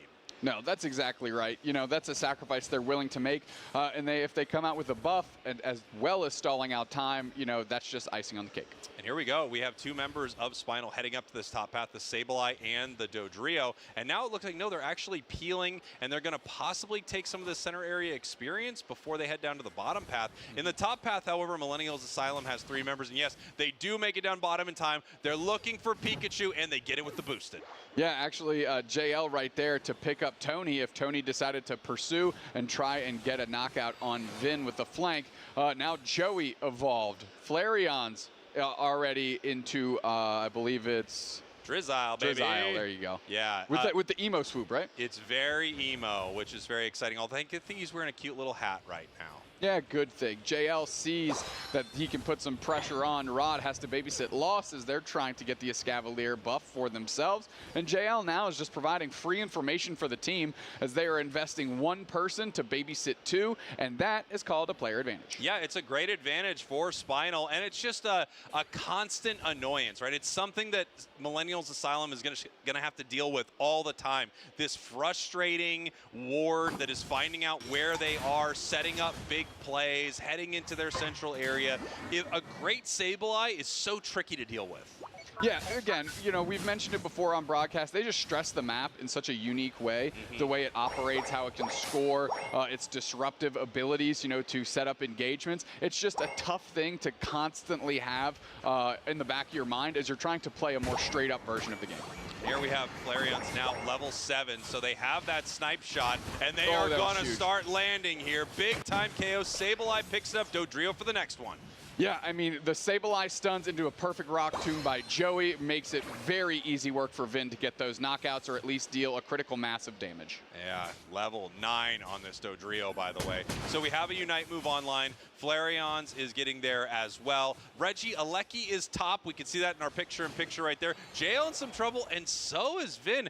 That's really tough to give up that level 9 in their central area. I know they wanted to keep the pressure on, but we're going to see if they pay for it now.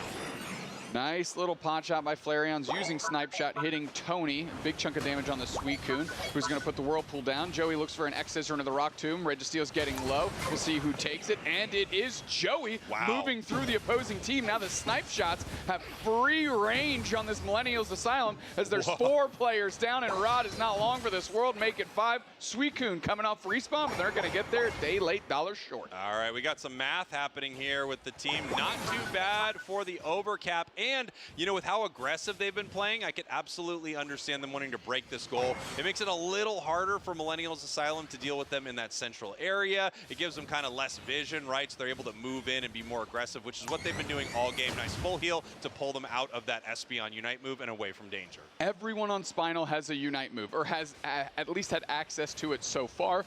Well, Millennials Asylum is still trying to get there. Yeah. We have the Pikachu is no, it's Thunderbolt tackle, actually. Nice big Snipe Shot. Oh, almost hitting 2 of them right there. Flareon's almost picking up a KO on that Pikachu. And the higher level this Inteleon can get, the more devastating it's going to be at Groudon. You know, some of those Snipe Shots can take 3/4 of an enemy Pokemon's HP, and it just makes it very difficult for them to fight. Yep, they let the Regieleki hit. Spinal does not care. They want to just take control of the map and show presence in as many spots as they can. Now they're going to have JL go back on babysitting duty as the rest of the team clears up their wild farm.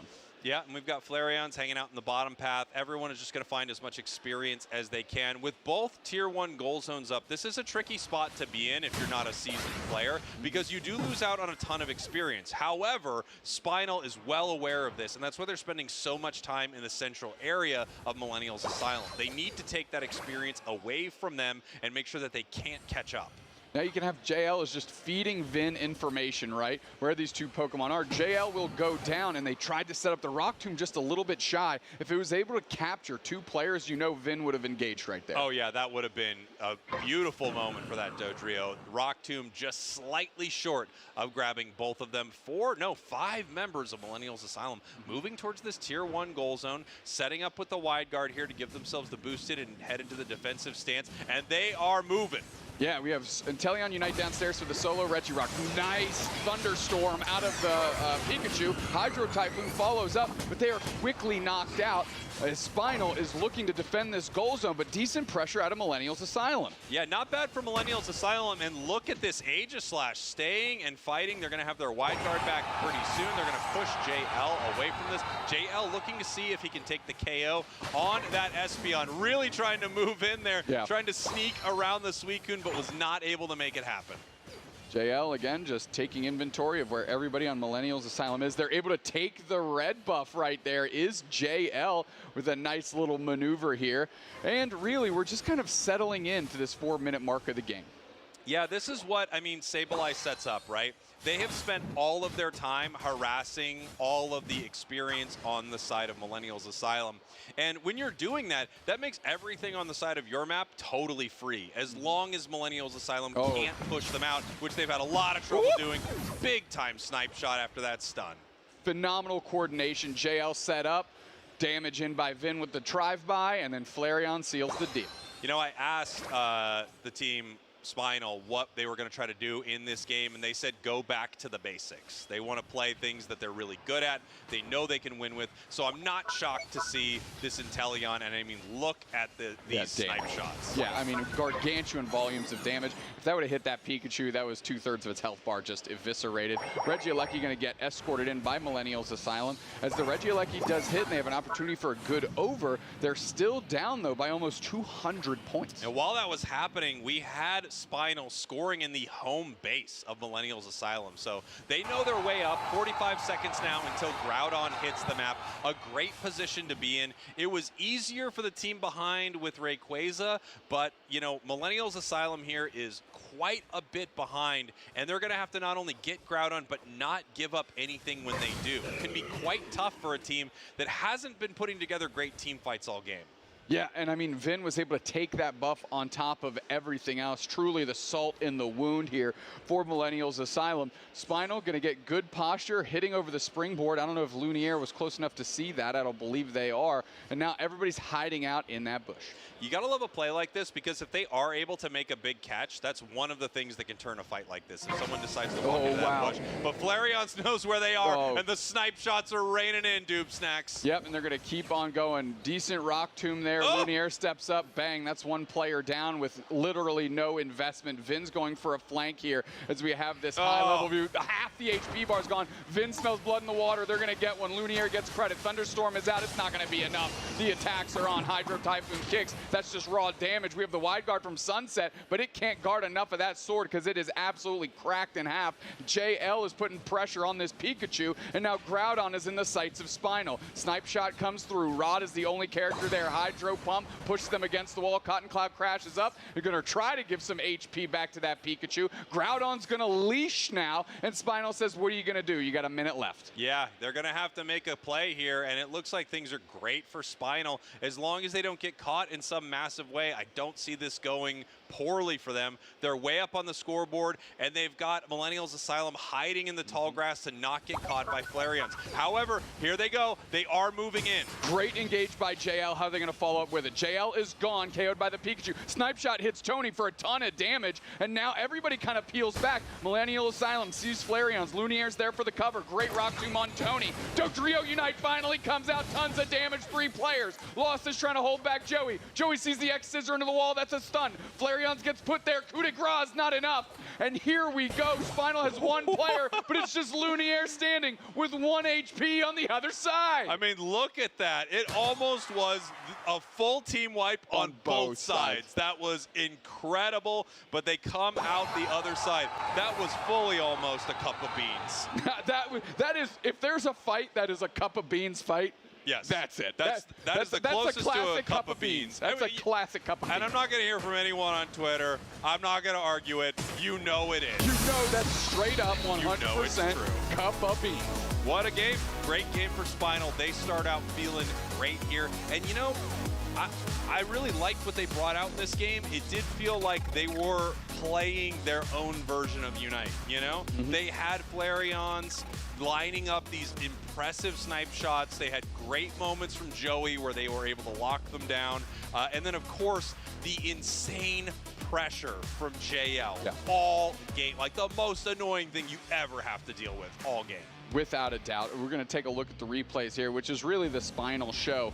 As we're taking a look at these replays, I do want to mention Millennials Asylum's second fight at Groudon was pretty impressive. It was. So it really they showed real signs of life there, despite being down quite a bit. Now, they had a bit more resources in the tank, right? Unite moves that didn't get to be expended before the fight broke out. But still, that being said, great work by them to not give up. And honestly, at least it should perk up the ears of Spinal going, oh, they've got some moves out here too. We can't play this too loose. Yeah, taking a look at our player of the game here, we have Vin on the Dodrio.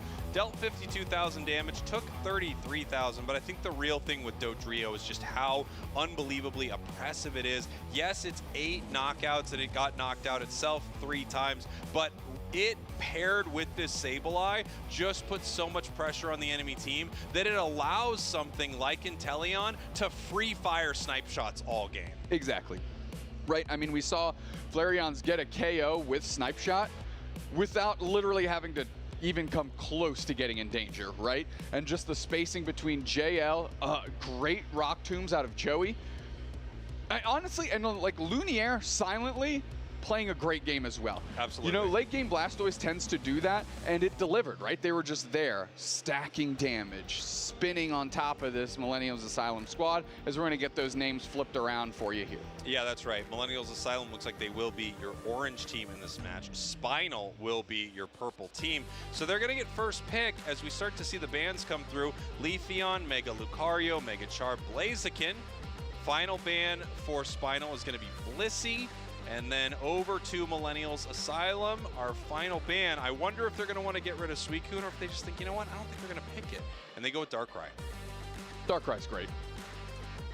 Yeah. That's the more so super reasonable. We've seen almost no Darkrai today. I haven't seen it on broadcast. At this point, it might have a higher ban rate than Charizard, and it does because it's on the screen. Yeah, it's on the screen. You doofus. I thought I was. You know what? I thought I was pulling a brilliant thing there, but it's literally on the screen. I think Blissey's ban rate is almost 2 times that of Leafeon, maybe even more.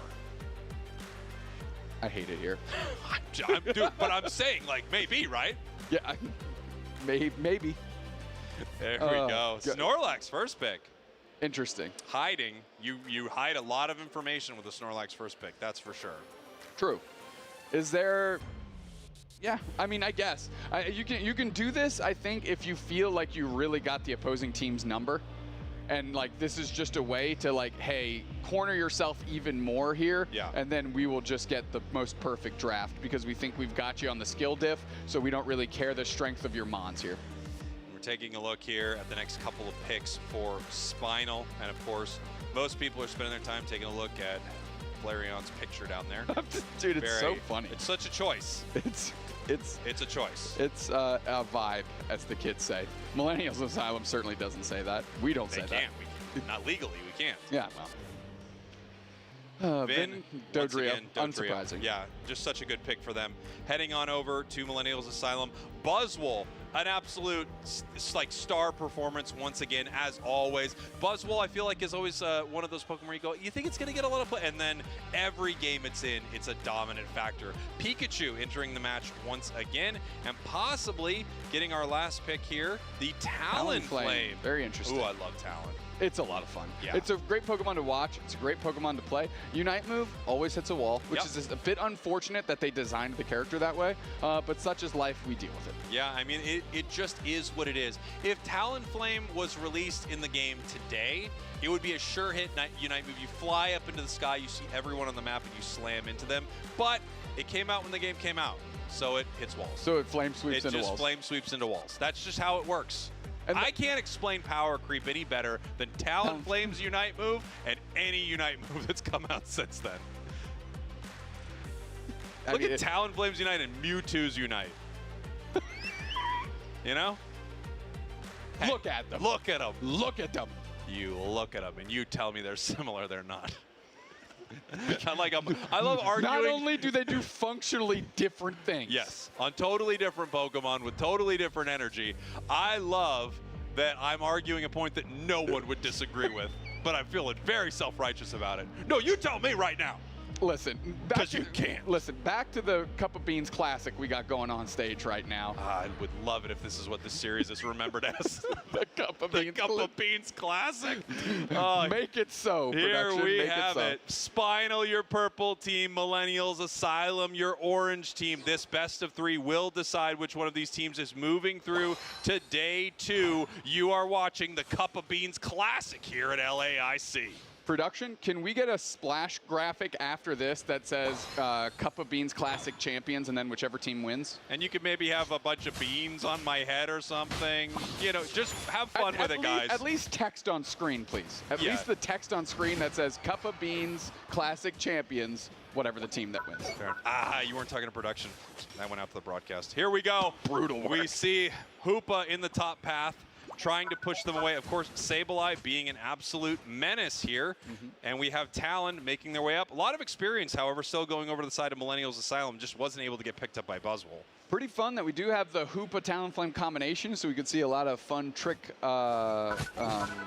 Phantom Force shenanigans, which I think is just, again, optically, it's fun to watch. But a lot of pressure put on here, and we are going portals, so throw me under a freaking rock. Good night. Yeah, immediately the caster curse strikes once again. We don't get the Cup of Beans stuff on screen, and we also call the wrong moveset every time. Whatever you predicted it is, it won't be. If you say they're playing Blastoise, it's actually Cinderace. Yeah, remember how we got differentialed at the World Championship Grand Finals over Lucario? Oh, yeah. That was awesome for us. It's truly, at this point, I should have players on teams coming up to me and be like, say that the other team's going to do good. That's what I would want. Flareon gets knocked out by Tony there. Easy knockout between the Pikachu and the Suicune on a fairly squishy Inteleon that was caught out. Excuse me, Drizzile that was caught out. Once again, we're kind of dealing with this really tough situation for Millennials Asylum. You have JL and Vin just living in the central area of Millennials Asylum, not able to punish them there in that moment. Vin level 8 right now. Talonflame still not online. Very unfortunate. Very unfortunate indeed, as everything on the other side of the map from them is ballooning. As you mentioned, Vin, level 8. Level 7, Inteleon's online with Snipe Shot. Snorlax just ticked over to 6. Blastoise is 7 already. I mean, they are just completely taking over in the experience portion of this game. Yeah, I mean, the pressure is incredible from this squad, and it's so difficult for Millennials Asylum to deal with it. There's just not much they can do. When you get behind in level, it's hard to get out of that hole. Yep, and now Flareon knows where the team's coming back through. They're going to line up Snipe Shots, you know, just spin to win, 360 no-scoping out here, putting tons of damage in. There's another big one. JL gets credit for the KO, but the work was done by Flareon. Bang! Long range! Tony goes down with a Snipe Shot to the backside, and they are absolutely buckled. And here we go, Lost in some trouble, trying to defend this goal, but just being pushed off of it into a jump kick. Flareon's right now spinning around. 360 no scoping those Snipe Shots, and Reggie Alecki appears to be heading over to the side of Spinal pretty easily. I mean, that was 60% of the Talonflame's health bar was just absolutely eviscerated. Flareon's is hiding out. I'll tell you what, they understand the range of this move, and they do not expose themselves to dangers too often. There we go. The Inteleon Unite move is out. They are going into James Pond mode. They get a couple KOs with the help of Joey, and now they're putting the stress on the top part of the map because why not? It's handled in the bottom. Here we go, 6 minutes on the clock, by the way, so there's no jump pad to try to stop this. This is just, I mean, absolute domination from Spinal here in game number 2. They heard what was on the line, day 2 at LAIC, and all the beans you can eat out of one cup. Which is exactly 6 ounces worth of beans. It's a lot. Is it? I mean, it's more beans than I want to eat right now. That's true. I would like no ounces of beans. That's where I'm at. But this is the Cup of Beans Classic, Spraggles, so we rage on. And beans are what's on the mind. Beans are what the people want. Give them the beans. I can't imagine how well-liked this bit is in the chat. They say never check the chat when you're mid-show, but I think this is the time to do it. What a Snipe Shot from Flareon's. I mean, getting our head back in the game a little bit. I know we're having a lot of fun out here, but to be fair, so is Spinal. I mean, they are absolutely dominating. These setups for Inteleon are beautiful, and the shots are landing true. 359 to 66 at the 5-minute mark. JL getting there, Lumiere, Hydro Typhoon, gonna hit a whole bunch. Finally a thunderstorm comes out, flame sweep, bang, straight into a wall. On cue, just like we said. So there's one thing we can't cast or curse, and that's the Talonflame flame sweep into the wall. Big power nap into the middle of Millennials Asylum as the Inteleon Unite is out, and we are just shooting the Moonraker lasers all over Millennials Asylum, and they are going down in an early round. Yeah, beautiful stuff here from Spinal. I mean, it just feels like they cannot be stopped. Reggie Alecki possibly heading over to Millennials Asylum. If they didn't get that one, that would be I mean, truthfully, if it was a Snipe Shot from a million miles away, but it looks like they're going to be able to get that. That is a level 13 Dodrio, but kind of whiffed its Unite move right there. They were trying to move through the enemy team, ended up moving right into a wall, doing a Talonflame impression, but there's not a lot that Millennials Asylum can do about it. Vin is just taking everything on the map. Doesn't really even care who of Millennials Asylum is around them. You know, they feel pretty safe. JL putting tons of pressure on Snipe Shot, closes the door after a Sableye stun, and really everything is clicking on the side of Spinal. There we go. Talon, only level 11. Dodrio, 13 and a half. We have Reggie Drago spawning in the center of the map right now. And even though this is a runaway freight train here, Spinal needs to be careful. These are moments where teams can get too cocky, a little too arrogant. They can ego the enemy team too much and get caught in a big way and give up a lot of catch-up experience. Springboard over the top for the Hoopa. Rod is sussed out quickly and bullied out just as fast. Rod and Tony Tor are going to take a look downstairs. Lost gets heavy slam. Portal is down. Can the Talonflame make it back through? They can. The block is not sufficient. Here we go, the snipe shots. Trying to find him there in the Hoopa portal. I mean, it's a great idea, right? It's basically a bullseye for where the enemy team could be. Looking for it on Pika, able to get it. Wow. Jeez, Pete. I mean, Flareon's is dialed in right now. Yes. That first game looks like a warm-up compared to what's happening right now. And here we go, JL in some trouble being chased down. But if anyone's going to get chased down, it's kind of fine that it's the Sableye. That's what you would expect. The block right into the wall. The disrespect JL here. is still not down. Vin with the cover, and now they're just looking for blood here. Talonflame takes to the skies. Vin goes down in a big way. Tons of experience for that Talonflame. All right, so that's one of the moments we were talking about, right? I mean, that's a level 14 Dodrio, but look at Talon now. Level 13 after a huge pickup like that. Obviously, the scoreboard could be better for Millennials Asylum. Not great. 409 to 96, and Spinal really is cleaning things up here. Positioning around the Regieleki just a little bit is Millennial. I'm not sure they're even really concerned about it. They're just trying to show to see if they can get vision and get an idea of where everyone's at. Flareon's has a very keen idea of where Millennials Asylum is trying to hide and putting some shots into their face. And here we go. Snipe shot just barely misses, but there's the heavy slam. Huge and boy, trap. Suicune's in so much trouble right now. Immediately taken down. The portal attempt was valiant, but I mean, Spinal understands how that thing works. I mean, a block into the wall, push it back. Vin closes the door on that, and they're up by so many points. There's no real. Joey sees it fly to the skies on top of Flareon's, forces out the Inteleon Unite, and there's the flame sweep into a power napping Snorlax, and the Talonflame goes down. But yet, Sableye and Dodrio down for Spinal on the other side. And here we go. Suicune moving forward right here. Getting some work done. Pikachu, level 13 right now, and Buzzwole is back. We still have 11 seconds on the Dodrio, and Talon's coming in 5. Trying to isolate Tony Tor from the rest of the team. Those snipe shots doing so much damage. That's a guaranteed KO right there after the heavy slam. Rings are unbound. Wow. Coming through. Buzzwole puts down the shell. Pokemon there as we are looking for stuns. It's not going to be enough. And we are rolling back through the portal. Groudon is getting low. It is locked in. We'll see who takes a snipe shot. And it's taken by Spinal. Jeez, I thought that was so close for Millennials Asylum. I mean, we saw Talon in the air. I thought they almost had that, but no. Spinal is going to take this thing with 45 seconds left. Every member of Millennials Asylum are down. All the points to the main goal zone.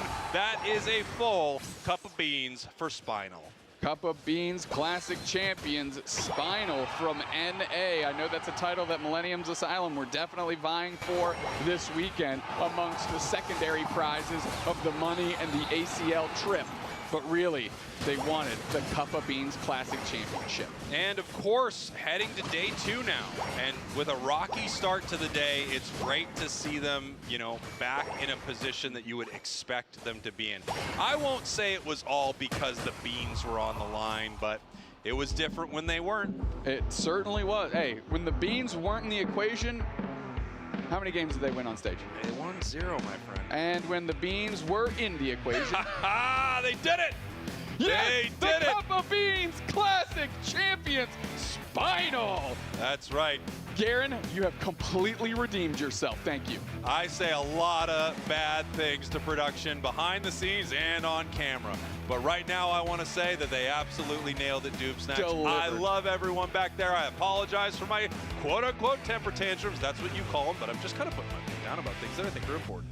Like the Cup of Beans the Cup of Beans Classic. I'm glad you could see through the veil of all the other nonsense he requests and delivered on the one thing that was the most important, clearly. Let's take a look at some highlights from Game 2. Yeah, I mean, what a game for Spinal. What a series for Spinal. Game 1 looked incredible, but Game 2, I mean, they are absolutely cooking right now, completely on fire. Even in this moment where things got a little hectic, I still think with the lead that they had, it was going to be hard no matter what. But hey, what a match, what a series for Spinal. What a way to bounce back from a rough 0-2 at the start of the day to a beautiful 2-0 to end their day.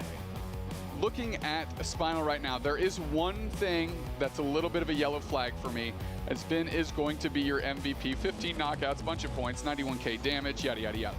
The thing about Spinal that is the yellow flag to me is in both matches, when they had an advantage, they somehow gave up critical knockouts. Sure. Like Vin getting knocked out there, again, it didn't make the difference in this game, but you can see where all of a sudden the Talonflame was level 11 and then it's level 13. and it like helps close that gap. And against other teams tomorrow, that is not a mistake you can afford to make. No, I totally agree.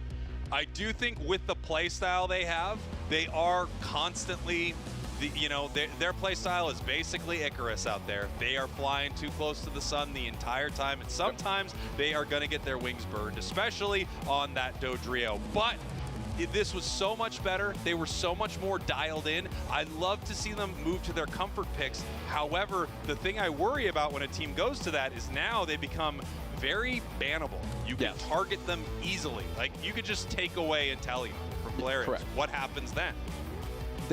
Definitely the advantage of having those 3 bans now. It offers you the flexibility to take care of not only some really strong global Pokemon, but some individually powerful Pokemon as well. That's a great call out. And you can also go hyper intensive on one individual and use, like, especially if you're in the first pick spot, just grill 3 of their best 3 Pokemon, make them go deep in the well and pick something a little bit off the radar.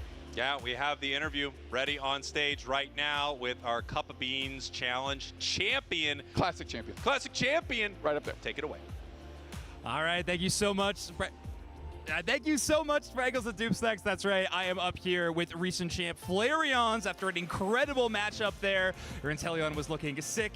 Vin taking that MVP away just barely from you. That was tough, but still an amazing game. Flareons, how good does it feel to be secured for day 2 of LAIC? Yeah, it feels really good. I've been stressing about that all day, so it feels good to finally secure it. And I just chill and watch the rest of the games, man. Feels very good. Awesome, awesome to hear. Now, I want to talk a little bit about your team comps, because you guys got some interesting stuff. I mean, obviously, JL, very well known for the Sableye. Vin been showing the stuff on Dodrio. You got some interesting stuff. Is there any other secrets we can look forward to in the tank for Spinal in day 2? You're going to see some Jungle Hoopa tomorrow. Okay, Jungle Hoopa. We've been promised that a lot. I feel like we're missing it, but it's fine. Okay, Flareons, we got to talk about something a little bit out of game related. You got a photo that we used for the draft screen. And Flareons, I believe it was Bridget Online that said you look like a mad scientist. So any interesting strategies outside of the Jungle Hoopa that we can look forward to you cooking up in the lab? I got to lock in for the meta of a new photo. I might need some suggestions, so I don't really know what to do. But Vin called me out earlier about my photo. I got to lock in for this new one, bro.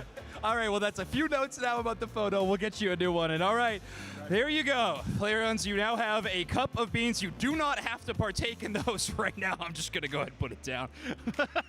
I know you guys can't hear the broadcasters while playing in the game, but you have been crowned the Cup of Beans champion. It was a big moment for you all.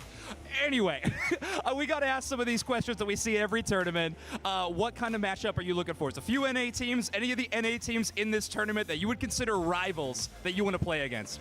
Yeah, take down TTV or whatever their org's called, Dignitas? Yeah, Dignitas. Zogrug. Okay, look at I have a matchup, a rivalry matchup against Zogrug. That'll be really, really fun. How about preparation for this tournament? Were you trying to play against teams that were local to North America? Did you play against any Brazil or LATAM teams in prep?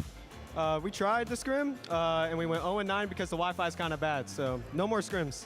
Okay, that's good. So our notes are new photo, some different kind of practice, and we'll see what goes on from there. Okay, interesting. We got a lot of notes. Now, I know you got some really awesome people that support you here at these events, but also at home. We got some shout-outs to the crowd. But any shout-outs to people watching you at home, you know, fans of you, the Flareons, all that? Yeah, shout out my fans. Shout out Red Love. Shout out everybody else. I love my mom. Awesome. Okay, great. I love all those shout-outs. Thank you so much, Flareons. And hey, Flareons, great luck in day 2 because it's going to be an awesome run from Spinal. I'm looking forward to it. We're going to throw it back to the booth. Thank you so much, Flareons, and best of luck. All right, we are back. I mean, what a series, and I think the rightful team really won the Cup of Beans Classic. Jake, beans on head spray. How did you guys know? I was voted most beans on head in high school. That's a crazy superlative to pick up. Isn't that insane? They said they put it in just for me. I like how there was just, we ran out of too much creative juices in the flow. I couldn't get a name. That's actually true. It's kind of criminal what you guys did to Doomstacks. And I'll point out, he was the one who put the beans in the cup. No, Cupgate. It was handed to us as this bit, as Cupgate. And This broadcast is layered, and I think production just said a second. So is Which that I think break? they mean they want us to fill for a moment here. Break is ready. We will be right back, That's everybody. good for everybody involved right now. Cup break. Forget it. Just go. Just leave us. My throws are getting better.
Well, welcome back to the Pokemon UNITE Championship Series on the Pokemon Latin America International Championships in 2026 here in São Paulo, Brazil. I'm Serchan with Zoinks once again to cover these lovely teams that have been playing in the group stage.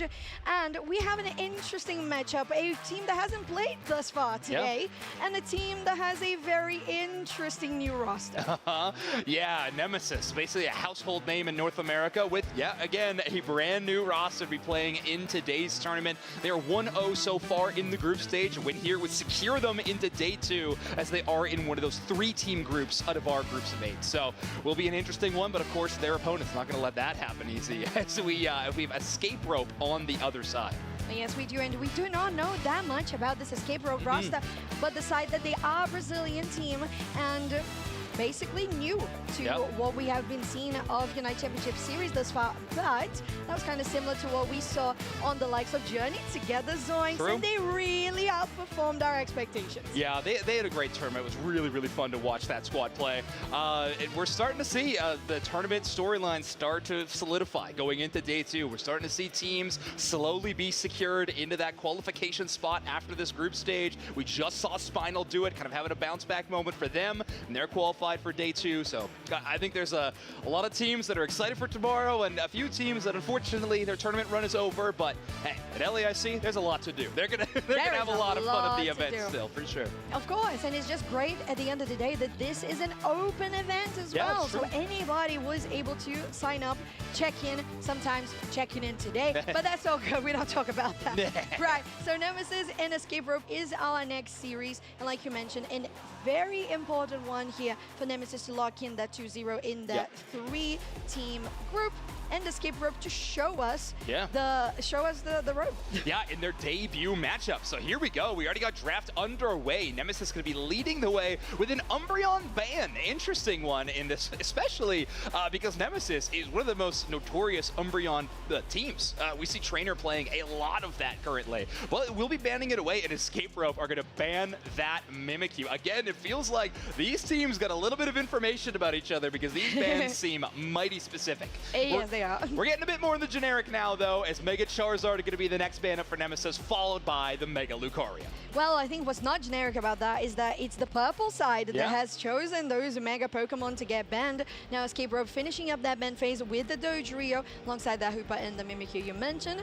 And we should be seeing something, I was going to mention the Blaziken, sometimes the Suicune, Zacian, a couple of these options that Purple first side picks. Yeah, Suicune and Blissey, still kind of like those top tier power picks that we see in the banning phase so often, are still going to be available. So Escape Rope could grab either of those, but they're going to elect for that Psyduck and Snorlax. So neither of those options, Nemesis could build a pretty mighty roster of notorious power picks in this draft if they want to, but they could just rely on that comfort as well. It will be Bora locking in the Miraidon. Metallica getting double duty in the photos, by the way, in this lineup. Oh my goodness. But they are going to be locking down that Miraidon, and Rex is going to go with the Clefable. So in a very strange draft, we are seeing Suicune and Blissey falling, if they are not picked at any point, but if they do get picked, very late in this draft.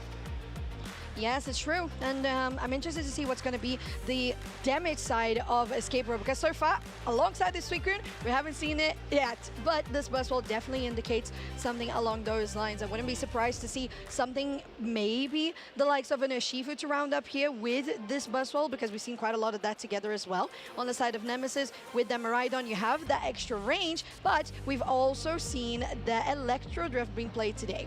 Yeah, Electro Drift, pretty powerful. There's a lot of crowd control on the other side, so we could see it as a means of escaping, when they might want that poke damage for Leafeon and Blaziken to follow up on. You got a lot of great options in that case, but you're absolutely right. Escape Rope's composition is lacking a lot in the damage department. You can see Zero, who's locked into Suicune, changing their items rapidly because it was that experience share build on the supporting end of things last time, but with Escape Rope in their final pick, they will go with Gardevoir, who can be a hyper damage carry, especially with all that crowd control. It can be very easy for Gardevoir, whose attacks can be sometimes a little easier to predict for the enemies. It can be tough for them to escape. However, when Buzzwole's picking them up, Suicune's getting some freezes, Psyduck's pulling you around, and Snorlax is heavy slamming you. That's a lot of crowd control. It really on that is. Side. It's heavy crowd control, and if we do see a win coming from Escape Rope, I'd love to see what's the crowd control graph for this team in particular. That would be really really funny. Brutal. But yeah, it's not the first time we've seen Gardevoir today either, which is very fun. I really like this Pokemon, love playing on it, but it's just not that common in competitive like at all. Yeah, it is a powerful special attacker Pokemon, but it is one of those things, it needs to get those levels very desperately. It uses its Unite move quite a bit, but of course that third stage evolution is a huge power spike for it that it does not get until much later in the game. It was buffed at one point in time, so it does evolve a little bit earlier than having access to its Unite move. We are going to be waiting on that for a bit. Either way, going to try to rely on that early game being very defensive. I think it's going to be tough for Nemesis to get some early scores against a lot of these enemy Pokemon. Going to be very easily defending this goal zone. But as we're getting set up, we are going to be jumping into game number 1 here in our set. Nemesis, your purple team. Escape Rope, your orange team.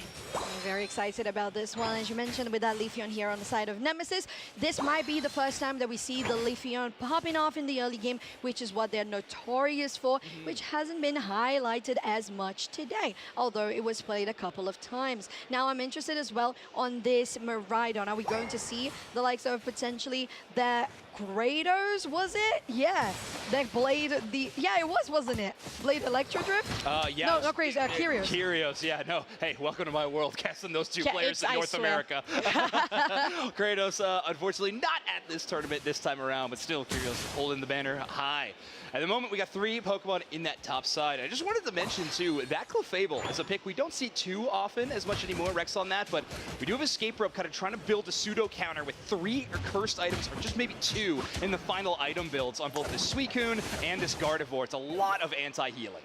Well, that was a great play there from Nemesis, just baiting out just how much they were able to withstand the damage from Escape Rope. And as long as they had Metallic coming around with the Leafeon, they were going to be safe. They got all of the experience on that one, getting some of that slow coming from Zero. But it's not going to be any pushes coming further from Escape Rope, especially not with that Rock Tomb. Yeah, it's a tough one to push through. That could be a really scary defender to try to challenge. We've seen that Pokemon do extremely well in this tournament, so something you definitely want to be avoiding. Rex trying to get in some early stacks on this Clefable if they can, and Boar Reach kind of left alone for now, but Rex is always there for the backup. And we got that 20 seconds for the Regidrago as well, and it is the ranged option for Miraidon there. We're going to have the Charge Beam instead of the Electro Drift, which, to be honest, I feel like it's a safer option. You already have so much heavy power with that Leafeon and the Blaziken as well. So I believe that this rounds up the composition really well. Metallic going to their own central, just trying to gather as much of that XP as possible. While on the side of Escape Rope, we could see soon them starting that Regidrago themselves. Yeah, and if anybody's tuning into the UCS for the first time this and seeing some of these players you may recognize, you might see some role swaps. We'll talk about that in a minute, because right now Escape Rope trying to take down this Regidrago. Nemesis, though, is going to be the one to secure it as Rex takes secure on the Regidrago. Okay, and it was a great fight as well, Zoinks, because they managed to get a couple of KOs as well. Going for those dunks, 3 KO streak for that Leafeon on Metallic. Feeling good. Yeah, great early game so far. 145-0. Nemesis definitely in pole position at this moment. And you get to see some of these teams, how do they play with a lead? It's a very important kind of mentality to have in some of these Pokemon Unite games. You don't want to lose too much, but you also don't want to give Escape Rope kind of an easy route back in the game just by passively scoring either. So keep the aggression, but keep it safe. Yeah, speaking of keeping it safe, those Rock Tombs have been really the highlight of my day on LAIC Day 1, because Crustle, yeah, looking really good. Now, those Rock Tombs, once again, just getting them in a bad place for Escape Rope, immediately into that Unite move from the Leafeon, blocking them out. Fallout might be the one to get knocked down next, but they're going to withstand for a little bit longer. Rex, super healthy, just getting that Moonlight to even longer times standing up, but they're not going to really commit to it right now. Maybe they will. Yeah, they can use the Unite move. They will roll Fly, so they can try to get the secure out of the Regieleki. That's 2 Regis now secured for Rex in total, including the Regidrago and the Regieleki. We'll see if they can get that number even higher, but this Follow Me so far doing another great job trying to counter the crowd control with crowd control with Machisel with an eject button overheat combo to start the fight, and follows up with some great stance changes. Yeah, that Meteor Storm was nasty by Poor Reach, to be very honest. Those knockouts that the end, just finishing them off pretty good. Now Rex was caught out there, but you still have some HP to burn through to actually take this Clefable down. They should be okay though, to at least buy some time and divert the attention from Nemesis. They're still standing, which is pretty funny, and there's nothing really on the map to actually capitalize on, even on the enemy central on the side of Nemesis. Rex will eventually go down, but eventually is the key word here. They are taking 2 Pokemon's worth of resources to knock out. And they do have Regice buff as well as Moonlight healing, right? So that is so much HP regain. And Clefable buys a ton of time. Will eventually get KO'd, of course, but when you can give extra time for your carries to roam the map for free, get experience without having to worry about it being stolen, or potentially even get up in a position for a big team fight, it is well worth it. Speaking of position for team fight, 25 seconds for bottom Reggie to spawn, as both teams have converged to this area.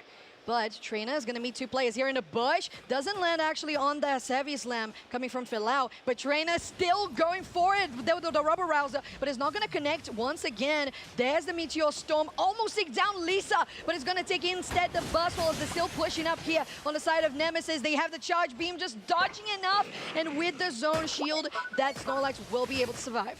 Really well-measured fight from Nemesis, not all bunching up around that Crystal. It's just such a...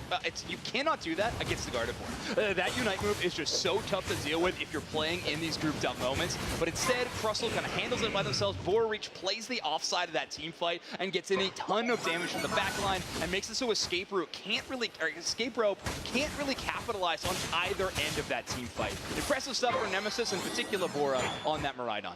Exactly, and that just really converts into them having more control on the map to get that Regieleki push out here on the top side, actually gauging if it is a good choice. But it looks like Machisel is just going to back off and just leave Escape Rope, taking that buff down, as we still have a buff spawning in the mid lane. Yep, see you later, Fire Cowboys. It's over that jump pad. Notably, by the way, an amazing stat screen that we have. We have so many stats to talk about. So no jump pads stats on screen, which I am in protest of, but I will be okay with it because the rest of the stats are amazing. So it's fine. Just saying we could add one more, it would be jump pad stats. Machisel stacking those up right now. Yes, they are stacking up damage with the charge beam here on the Regidrago. Escape Rope doing pretty well to isolate Machisel with that block on the Snorlax. That's again the Bright Future Meteor Storm, and that's a Buzzwole. Oh, you're just going to use that mosquito spray on that guy, and they're gonna go down. Rundas does survive though, with a minimum HP, as the side of Nemesis confirms the Regidrago.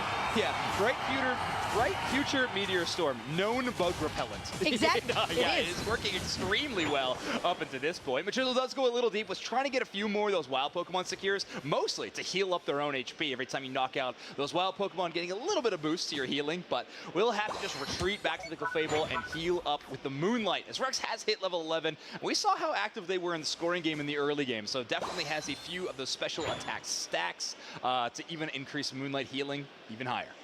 And love to see it. I just love having healers stacking up with that special attack, because it just feels good. I mean, I am a player of Draining Kiss Clefable, so I do like the damage and healing, but that's not what we're seeing here. We're seeing that Moonlight and the Regieleki spawning in topside in 10 seconds, with a 20-second differential between that and the Groudon from spawning. But it looks like Escape Rope could do that easily, while on the bot side, Nemesis has confirmed bottom Regi.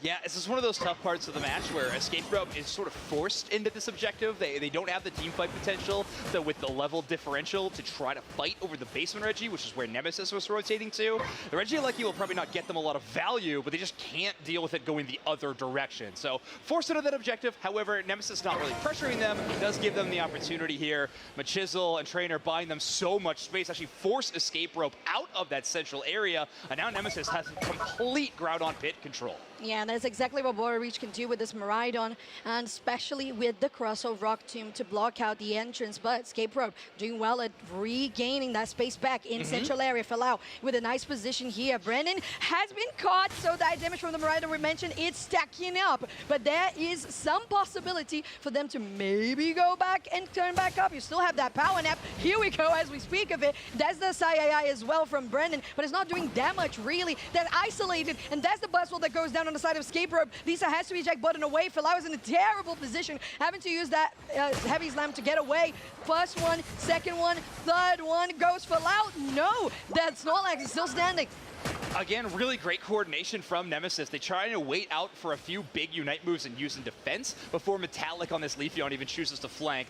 Before they can even get there, Boar Reach and Chisel doing a lot of the team fight wins.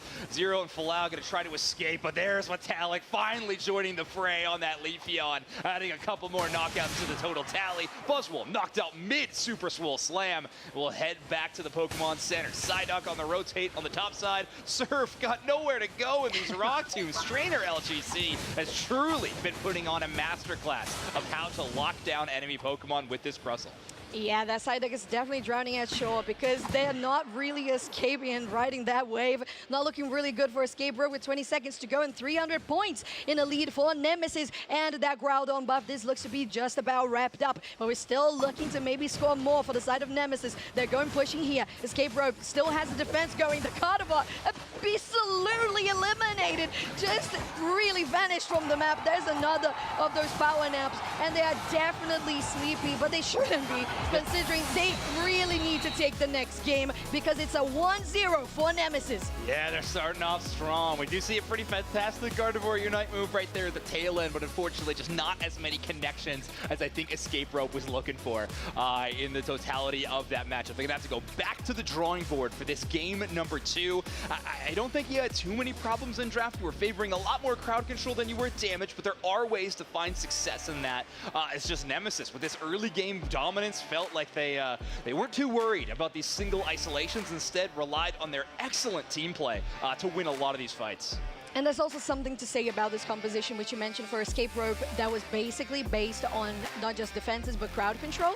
The fact that Nemesis navigated that smoothly as it could be, because honestly, every single time there was a power nap or even the Fairy Singularity that could come through on the side of Escape Rope, even the full power Psy or the Psychic on the Psyduck, it never felt like they hit. And it wasn't because they weren't aiming well, you could see it. It was just the predictions coming from the side of Nemesis were that huge. Just like Metallic on this Leafeon, 43,000, almost 44,000 damage dealt, but it really just doesn't translate as much because that Gardevoir, very squishy. So it was from 100 to 0. It's not that much damage that you need to deal.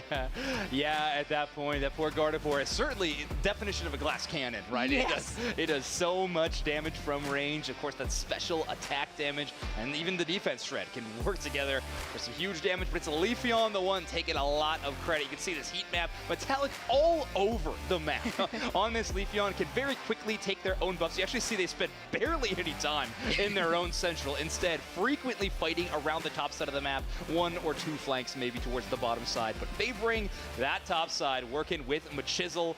Metallic Machisel duo, looking like a very strong one out of North America this year. They definitely were, and like you mentioned, not just the fact that we had so much of that rotation from Metallic to the top side, is also because the rest of the team on the side of Nemesis really had control over bot side too, so you didn't really need the extra backup from your Central Area Pokemon to really make things happen for yourself. Escape Rope now on the purple side, while Nemesis has swapped to the orange, and we start our Ben phase with a Mimikyu and a Mega Charizard X.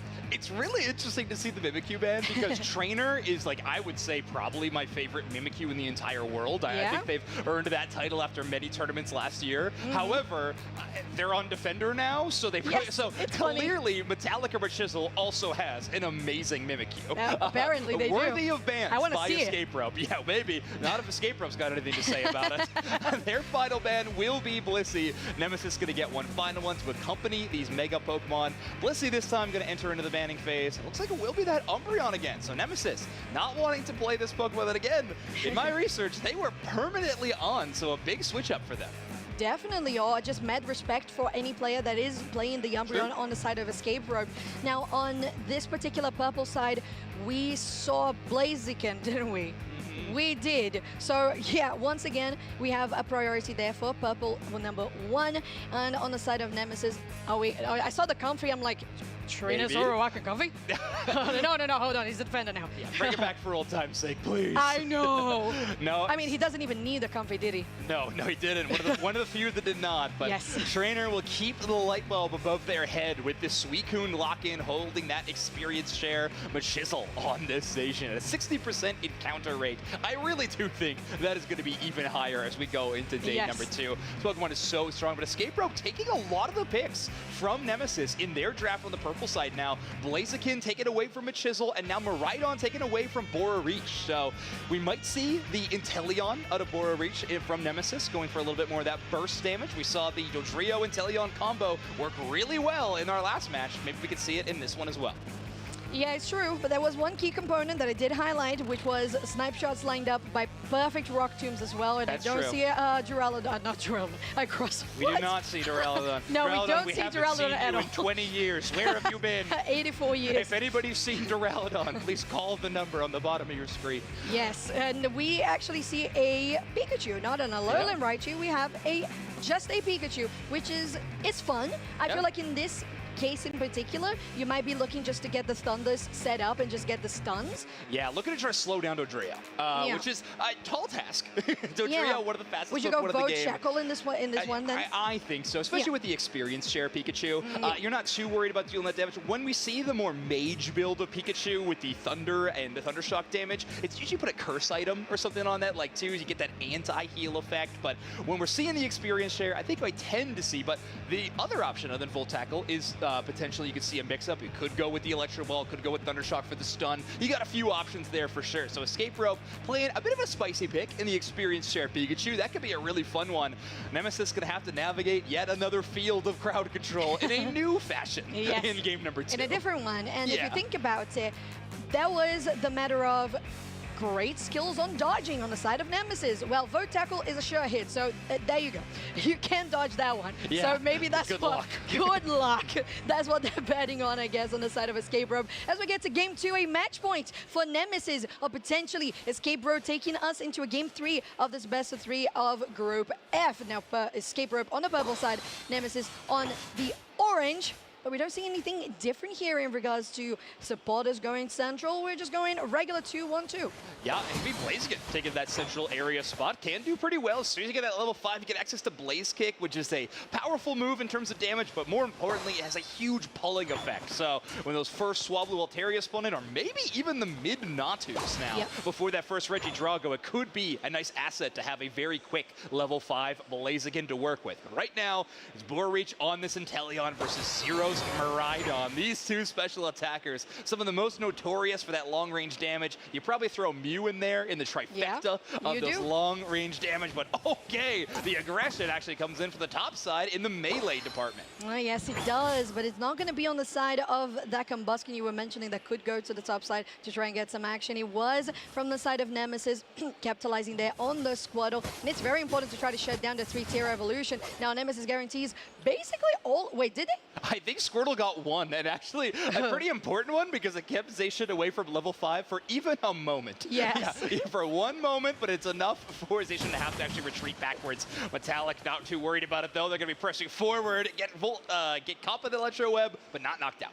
Yeah, well. We have a position here where it's kind of dangerous. If you've seen how Nemesis rotates to go into your central area just like that, you got to have a lot of backup and know exactly where your opponent is. And in this case, maybe they were caught off guard, so something for Escape Rope to keep an eye out for. 12 seconds for their Regidrago to spawn, as you have mentioned. And with the numbers across the board, the experience is definitely on the side of Nemesis. Yeah, they're feeling pretty strong. Dodrio at level 7 is going to be probably the most relevant factor here, but Trainer is the first one to approach Regidrago. Metallic shows up to the Regidrago, sees that nobody's there, and goes, oh, well, I guess I'll leave too. I showed up to the party too early. Metallic's actually going to force another fight here. Oh, yeah, and they are pretty confident in taking those two down. 2K streak for Metallic as they collapse on the top tier 1. Not going to go for a full collapse because they don't have enough points for it, but they're definitely going to start that Regidrago. Just waiting for it to rotate towards top side and come to their side of the map so they can secure it, no contestation. There it is. So Regidrago going to be secured by Trainer LGC. I'm sure Metallic would have loved that one on Dodrio. Increase the scoring speed even more. But at the moment, all of your Trainer points. gets a big stun here. This could turn into a big moment. And yeah, Dodrio's going to go down. Oh, okay. Very interesting and a very good pick here for Escape Rope. But it was also very close considering the amount of HP that you have on the side of Escape Rope, because every time that you stand still for a millisecond, that's Bora Reach going for a snipe shot. And with 2 seconds to go for this bottom Reggie here, Reggie Rock as it spawns, people are not as healthy as you would expect. Yeah, Rex going to try to do their best to top some of those up. Ooh, that surf engage could be devastating as we got this one ramping up. Okay, still pushing out. There's one down on both sides as they are doing as much damage as possible. But that Miraidon gets deleted, and Nemesis will guarantee yet another successful push and the first Regirock of the game. Yeah, I like Escape Rope's intention here, right? We full 5-player push very early on one of these paths, trying to get a team fight win. They're able to KO the Dodrio, try to get that space around the Reggie, but Nemesis responding in kind with a full 5-player rotation was just too tough for Escape Rope to deal with, especially with how high a level Machisel has gotten up to on this Metal Claws Asian.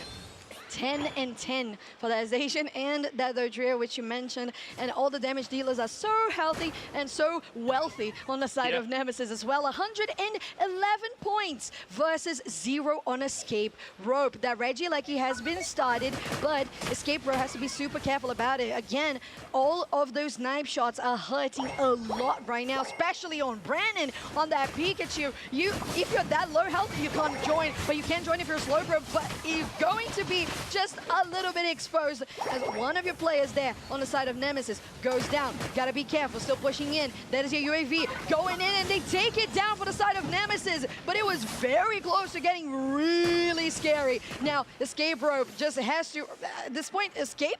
Yeah, you definitely got to get out. And I think allowing that Reggie Alecki to land is not too bad at that moment. It was only 2-point overdunk, so you could definitely make up for that. Oh, a big team fight win on the top side. Problem is, so far, they have not found a way to break past the defenses of Nemesis and are being held to that goose egg in the scoreline. They're going to need to find a way to get onto one of these Tier 1 or Tier 2s. He's just going to go down as Metallic gets the chase down to the enemy central area. This Dodrio with a level lead is just such a... Well, unfortunately, I was going to say Nemesis, and I didn't mean to do that, but well, it is a big Nemesis #1. I mean, I just did that with Escape, so I think we're good. We're even. We're even. We're totally even. Yeah, we're good. Sounds good. We're golden. We're golden. Yeah, 10 seconds for that Reggie to spawn as well, Zoinks, and there's plenty to be fun. Yeah, certainly. And right now, Escape Rope rallying up around this goal zone. We saw some success in their fight on this bottom Tier 1 last time, and this time they do have 5v4 advantage. They do have information. Metallic is currently away from this fight on the top side. Okay.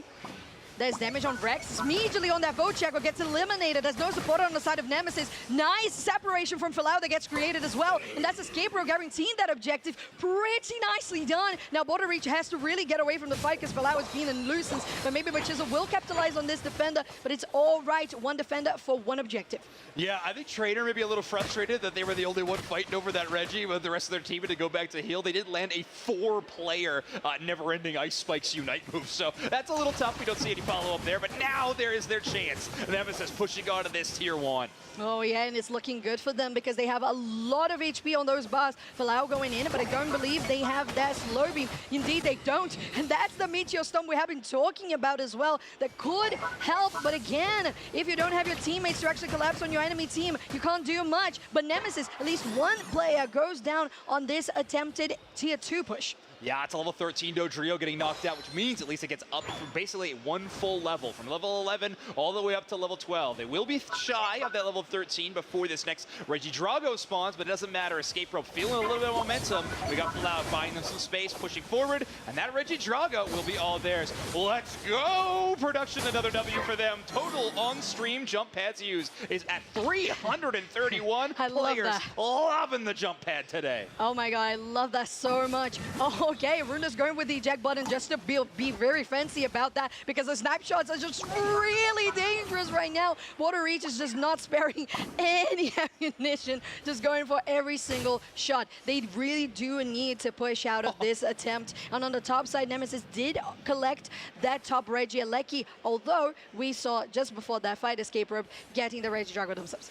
It feels like the biggest sigh of relief just came out of Escape Rope. They all got back to their Tier 2, and they had maybe 10% of total team HP to work with. One more snipe shot could take them down one by one. Very, very scary to deal with. This basement Reggie, which will be applying a team-wide buff, are going to be spawning right now. Let's see which one it is. Reg Ice, a little bit more HP to work with. Pokemon like Eldegoss or Suicune are going to be very happy having this to work with as we head into our final stretch. Looking good. having that buff here for Nemesis. As you said, healthier because of that red ice, and definitely in a confident position in the central area with 5 seconds to go. It is all Nemesis in this central, but behind the pit, Escape Rope trying to find a route to actually collapse here. Falau has been doing really well on those engages with the Surf, just trying to connect good places for that slow beam, but they have been really zoned out by those snipe shots. Now still trying to push out, doesn't land that one. Brennan's still going to be okay for the moment, still trying to get the next one, doesn't connect. Right, with Escape Rope trying to get even more out of this, just the separation so far. Yeah, Big Surf in that blast was trying to buy them a little bit of room, but now that can allow Nemesis to actually apply pressure to the ground on. Rundas on this Blastoise is so extremely low and in a very scary position. Nemesis around this ground on, they've protected it very, very well so far. Escape Rope making the smart decision to try to fight around the top side into a corridor against the Suicune is just too difficult, but now they might be forced into it. Now the clock is down to about 1 minute. Snipe Shot sets up yet another big burst of damage, but all Trainer has to do is just show presence on this top side, and Escape Rope cannot risk it. They gotta do the wrap. 239 to 0. It's just that much that Escape Rope needs to overcome to actually make this a game 3. Now going on very low on HP, and they're getting surrounded actually. Zerio's on the other side of the wall, and there's the eject button to reposition, maybe trying to get some of them right on damage, but it's all the damage coming from Nemesis, and you can't really do that much alone with that Meteor Storm, and it's just Nemesis with the Groudon buff. Yeah, they're going to secure it. All 5 members up means 5 Groudon buffs to work with. Zero is getting the recall in this Miraidon, but you're going to have to let these tier 2s go and just try to defend that home goal zone for as long as you can. 1 or 2 buffs maybe is the last chance for Escape Rope to kind of keep hope in this set. However, currently, Nemesis not really giving them a single inch. All these Pokemon having the Groudon buffs, and already a few scores in. This is a pretty dangerous spot for this Atelion, but the Blastoise, Hydro Typhoon, not going to be able to get the KO either. Well, with 10 seconds to go and 0 points for Escape Rope. That is how Nemesis wraps up this match of best of 3 of Group F on a 2-0 fashion. Not dropping a single map in their group stage as well. 2-0 in the previous set, 2-0 in this one as well. You can see Metallic there, very cool as a cucumber. Not too worried about that one, very confident. They performed so well. I mean, they made a couple of mistakes. Maybe you lose a little bit of experience, but always with the answer every single time, having a way to come back in this set. They got a lot of stage experience on that roster. They got a lot of champion experience in the terms of Trainer who won this event last year on a different roster. So I think they are pretty excited to get started on day number 2. Oh, exactly, and we are definitely excited for that as well, but there's still so many teams that we're going to be covering today on group stage, but now it's to sing the praises of Nemesis with a basically perfect game. No scores allowed on the side of Escape Rope, and as you said, not dropping a single map throughout this day, and looking so good for the experienced roster that they are. Although mixed with a couple of recent former rosters, they're still doing really well. And speaking of Metallic, cool as a cucumber, 64,000 damage on that Dodrio, 7 knockouts, 3 feints, and 11 assists. Yeah, doing a really good job setting up some major plays. Jump kick assists are also another metric that we can see a little bit better thanks to these stat screens. And Metallic's been doing a great job for this team so far, playing a couple different Pokemon so far in the tournament. But this Dodrio, definitely a major factor at LAIC for 2026. This Pokemon, I think we're going to see it rising up and up and up. Alongside that Zacian we've been talking about, I think Dodrio right there. And I would say a niche pick that could also really just climb up as well. That Inteleon. Oh, yeah, another one that is extremely strong. This is, by the way, your average Dodrio heat map. You're going to be all over the place. And honestly, I think there's going to be a player who tries to get at least blue coverage on the entire map at some point. We're going to see that happen in the situation. Enemy base, Exactly. In home goal, I don't know how they're going to do it, but I think they're going to attempt to do it. You know, there's going to be a Delmise that pushes them inside. I like it. Because Delmise is not allowed. Yeah, it's not in the tournament. But we do have some very exciting news. We got yet another interview on stage. So let's hear from newly qualified for day 2, Nemesis. Hello, everybody. Doob Snacks here, along with Border Reach, and they just made it into day 2 here at LAIC. Run me through the feelings that you've got right now, being able to lock that up on stage. Man, it feels great. I think we've been really prepared. Got to clean up some stuff, obviously. Great teams tomorrow, but feel over the moon right now. How have you, just in the games you've been able to watch today, not necessarily just yours, but the tournament as a whole, is there anything that's coming to mind that is something you might have to prepare for or get ready for going into tomorrow? Yeah, I think, to be honest, a lot more melee. We've been seeing a lot more triple melee comms from watching some of these games. We've been kind of prepared for that, but I think we prepped hard and well. So some of these Brazilian teams are really coming out today and, even surprising us. So we got to be prepared for them. Absolutely. You have to give everybody their credit due, right? You don't want to slouch or sleep on anyone because that's how you get kicked out of the tournament. Tomorrow is single elimination bracket. How do you feel the nerves were today? And obviously a sigh of relief now. Is that going to help you stay calm tomorrow? Yeah, definitely. I mean, obviously making out of groups is big. Got our warm-up in. I think we're prepped for tomorrow. We have all our family watching us, so it helps. Shout out my parents, watching, my sister. So I think having a lot of support feels good, feel confident, ready. Listen, it seems like you've got a great support system behind you. Watching you all play from the face cams, it looks like you guys got good support across the whole squad. I was talking to Yeet Fan, who's here as well on backstage before I came out here, and he's just loving the vibes of the team. What can you speak to of this team that has kind of come together? Obviously some former NEM players still around, but there's a lot of new components here. Yeah, I think the core, obviously, like NEM's been such an integral, part in the scene for so long. All of them are such good friends. I think we're all really close. That really helps. We've had really good players also filling in for us, like Utah from EU, IMAX. We have a great manager, Taro. I think there's such a good team atmosphere, and everyone kind of wants to be around, and everyone, picks each other up. So hopefully tomorrow, when we need it most, everyone picks each other up then too. So. That's what I like to hear. You already did a nice shout out to your family, your parents, your sister.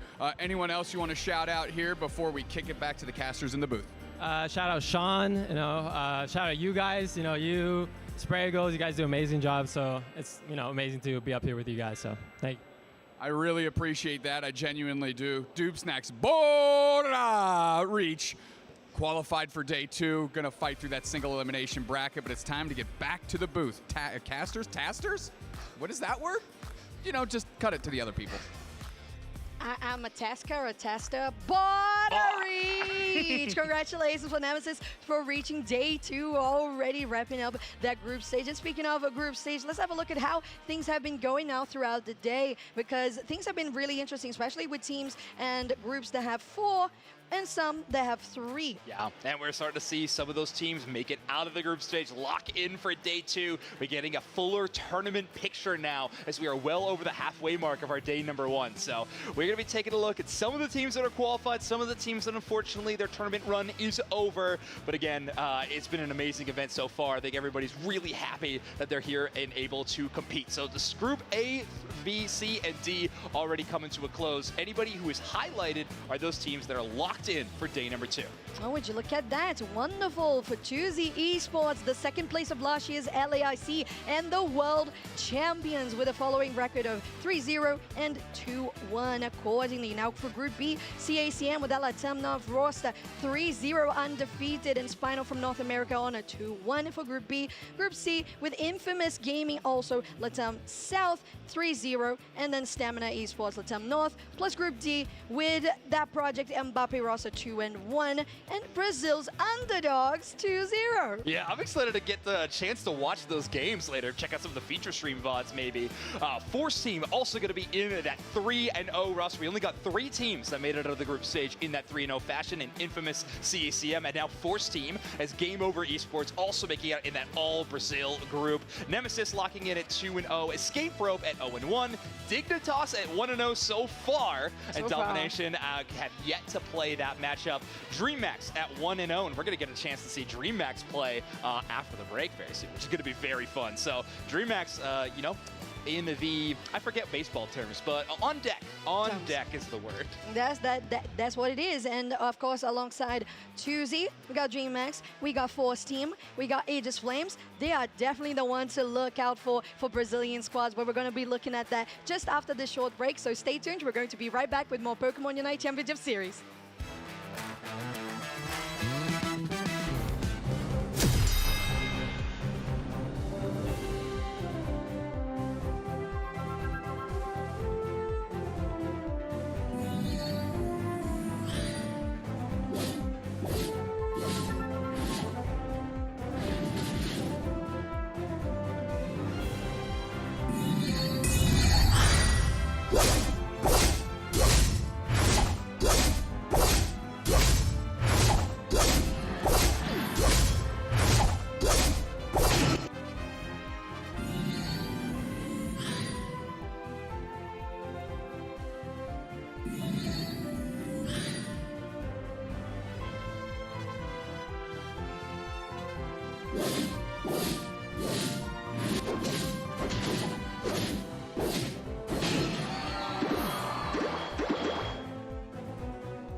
Welcome back to the Pokemon Unite Championship Series. Here we are, day one of LAIC, and what a tournament we have had so far. This group stage has been brutal with some incredible games. Games like watching the world champions get taken down by 2Z Esports, however, still qualifying for day two. A lot of top teams heading to day two, Dupes next. We're looking at our groups right now. Yeah, out of Group A, we've got 2Z Esports and Peru Unite, your current world champions. Group B, CACM Esports and Spinal, after that nice little bounce back that you and I watched earlier. Group C, we have Infamous Gaming and Stamina Esports. Heading over to Group D, Project Mbappe and Underdogs, both sitting pretty here, 2-1 and 2-0 respectively. But I believe there's one more game to be played in that group as we head on to our next groups here. It could get a little dicey for Project Mbappe in that group. Group E, Force team coming out 3-0. You know, we talked about this team a lot as a possible, you know, big name here in Brazil with so many star players, and they're looking like it. And Game Over Esports also making it out of the All Brazil group. Group F, Nemesis, obviously 2-0 right now. Definitely made it into tomorrow as I got to speak and interview with Bora Reach. Escape Rope and Renegade have to scrap for that last spot in a head-to-head matchup between each other. Group G, we have Dignitas up leading the group because they have beaten MOOM or Moom Esports there. Yeah, and now we are heading into Group H, which is the match we're going to be taking a look at here.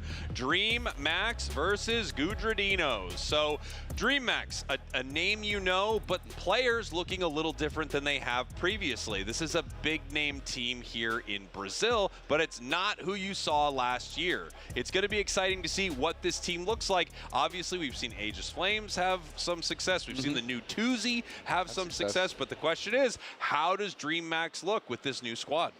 We're going to find out here in a short moment. Gudradinos, if they win this, it really throws that whole group up in the air, and it comes down to that last matchup. DreamMax, on the other hand, a win here, and they're in a similar situation as what we just watched with Nemesis. If they win, they're 2-0, lead the group, they move on. Yeah, that's right. And then after this, we will be watching our final match of the day, I believe, which will feature Dignitas, and I'm not positive which group that they were up against. I already blanked on it, but I know Dignitas is going to get looked at. I was too focused on saying Moom. Yeah, it was the Moom. Too much Moom stuff. Yeah, Dignitas versus, I heard, Domination. Is that correct? No, that can't be. For those of you at home, I know the wire's in front of me, and you might be like, how did Doopsnacks fix Spraggles' wire before, but be so oblivious to his own situation? And it's because if this wire moves, my headphones cut out, and I can't hear anything. You know, one thing we're known for is our professionalism. And by professionalism, I mean calling out every single problem we have. I don't want to be on the hook for something that's out of my control. Yeah, me neither. Like, I don't want people to be like, what a dunce. Yeah. That cord is right in front of him. Well, I know, and it's intentional. And even me moving my head right now is making me lose all sound in my ears. That's fine. We're still going to have a great game no matter what's going on with Doopsnacks. And I don't want him to rain on this parade because it's been a pretty amazing day. Was that a rain of the parade? That's just what, I'm just what they keep saying in my the ear. chord That's situation. just what they keep saying in my ear because I can hear in both ears. It's fine. Okay. We're getting ready for this next game. Up on the big stage, DreamMax could be moving on to day two, which would be exciting to see. Obviously, things get really dicey in a group of three when everyone loses to each other. You know, then you start looking into a lot of the tiebreakers. Did one team go 2-1? Were they all 2-0s? Like, how did that work out? Is it a classic Squirtle, Bulbasaur, Charmander situation where they all countered each other? What do we do with that then? The tiebreakers can get really wild in those three team groups, I should say. Yeah, it certainly can. It certainly can. I really want to see how this DreamMax Esports, there is a camera right in here, and we're going to glare right at it. Pause for the cause. All right, perfect. They explicitly told us not to do that. Okay. They said we get one, by the way. Blank stare into the camera. You ready? Yep. Done. Thank you. They said we got one of those. They were actually really specific that we shouldn't have any of those. But they said we get one. They said do not look at the camera when they come to take pictures, and I just sent the picture of Elmo glaring into the camera, and we just hit that right there. We did it immediately, all right? Like we said, professional. In that, we air out all grievances and talk about everything that goes on behind the scenes on broadcast. I'll tell you this right now. I cannot wait to see these two teams, and I don't know what DreamMax is going to look like. I don't know what meta picks they're going to bring out into this game. I'm excited to see the look of this squad. So many great teams out of Brazil, and of course, given that we have so many Brazilian teams here at LAIC, a lot of them not making it through to day 2, but a few big names already punching that ticket. And if Tuzi keeps playing the way they have been at the start here in day 1, they could be one of our teams heading to ACL for sure. Definitely going to be tough to beat. Now, Force and Tuzi essentially made up what was formerly known as DreamMax. So DreamMax almost uniquely has a completely new roster here. And I want to see who DreamMax put their eggs into the basket, because there are a lot of great players in Brazil, and they kind of seem to keep splitting off from each other to get onto new teams. And DreamMax Esports has a real opportunity to show up and say, hey, we made the right call with our team, Tuzi. We made the right call with our team, Force. Like, we are going to be there in day 2 with you. Yeah, it's going to be really exciting to see how all of that plays out, and of course what the implications are from LAIC as we move forward in the year towards our league format. Obviously, if you were an organization and you're looking to pick up a squad, I mean, how they are, oh yeah, besides us, of course, how they do at LAIC, I feel like is one of the biggest indicators of what team you should be looking after, right? Definitely. You know, I'm thinking off the top of my head, Project Mbappe came all the way down here from NA, and currently their hopes are in the hands of different teams right now, because Underdogs beat them 2-0, and Aegis Flames, essentially they're hoping that Underdog smashes Aegis Flames. Fully. Because if not, the tiebreaker, I believe, would go to Underdogs, and Project Mbappe would miss out. Which would be a wild end for them. But before we get to all of that, before we get to see more teams today, because we do have a game after this, we get to sit down and watch some DreamMax versus Gudradinos. Gudradinos is going to be your purple team. DreamMax is going to be your orange team. Our bands coming in here. Blissey Sableye band out right away. Yeah, just for the quick name recognition here on DreamMax, the name that sticks out to me is definitely Kaduzera. Yes, absolutely. A name that we know very well, Kaduzera. The question is, how is the rest of this team going to play? You know, there are a lot of players like we just saw. We were talking about Project Mbappe. We talked to Chris Smith earlier. And that, you know, we have a lot of new young players who have been playing the game for years, but competitively, they weren't able to compete in UCS. And now, a lot of them could be on these squads. They could be making a name for themselves here today at LAIC. Something that has felt a little bit unique to Brazil as a region is they have been letting through Mega Lucario. And it is once again made it past the ban phase here, and we'll see if any team wants to commit to it. Gudradinos say, no, we want this Leafeon, and that feels like pure comfort to me. Yeah, it's just a real comfort pick, and macro-wise, it's a very singular Pokemon. There really aren't many other things that can move through that central area as effectively and put pressure on either the top or bottom path that quickly with a powerful move. So Leafeon, if you play around it, of course, how would the Gudradinos not have Gudra? They have to. I think it's in their contract. If you're on stage and your team name is Gudradinos, you're locking in Gudra at least one game. You have to. It's legally obligated that you must.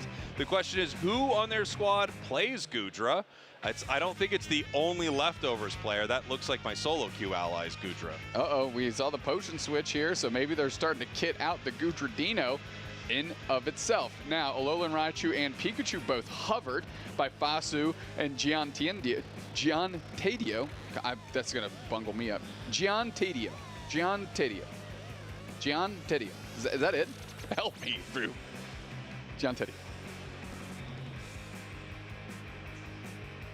I think you got it.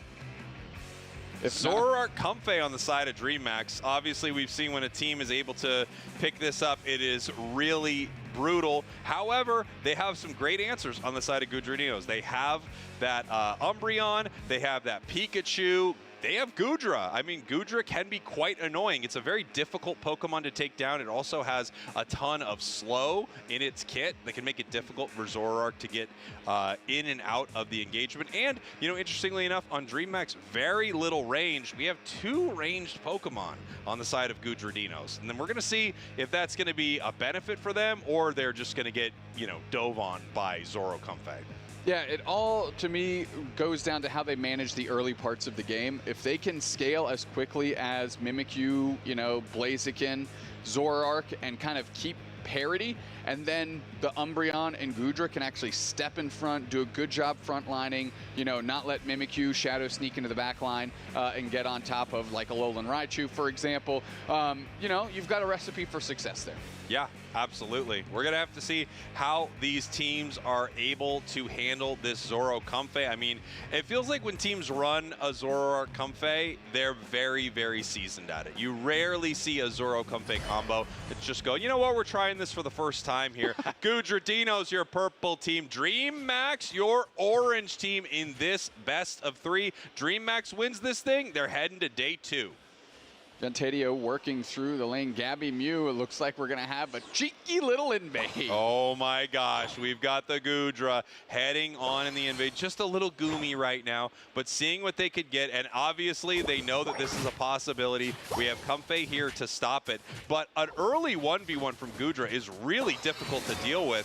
Even with this 2v1, it can be very tricky. It just has so much defense. That bubble shield is incredible. So it's a really tough one, and they were able to push it out. However, now Leafeon went into the central area, actually, as I'm looking at the mini-map here, and they're going to try to take something away from Dream Max. I mean, the Goodra Dinos have a plan, right? Stress the map, put the pressure on, and this is a good way to kind of keep that parity I was talking about, is not necessarily keep pace, but keep the other team from doing what they want to do. Now, unfortunately for Goodra Dinos, it did not work. Zoro Comfey was able to succeed, pick up that KO on Leafeon. Now they are down here in the bottom path, and it looks like they're going to be able to do whatever they want here. One goes down. They are pushing the Umbreon back, still not evolved. Currently an Eevee, as they're going to grab some of this experience, possibly charge up their Feint Attack and move in for a big combo. Deus Boom just hanging out and now putting the pressure on Castor back the other way. Lucky with a heavy slam here, and that's going to be very close to a knockout, and they are successful as those electric mines are hitting the map right now, and it looks like the Mimikyu is stacking.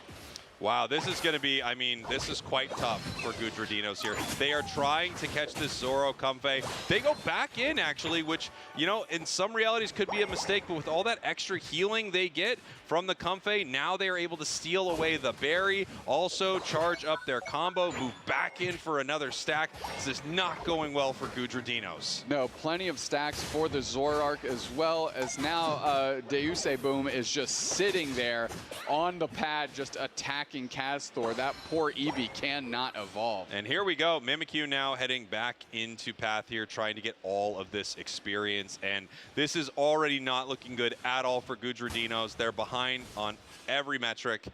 They're getting Zoro Comfey. It's just something, if this thing gets online, gets a strong level lead, it is so difficult to take down. You are fighting 2 Pokemon at once, and in the hands of a skilled Zoroark, it feels like you're fighting 3 or 4. Absolutely, and Zoroark immediately going upstairs, going to put the pressure on, and that's another KO as the Leafeon goes down. Eject Slow Smoke is going to be good enough for 2.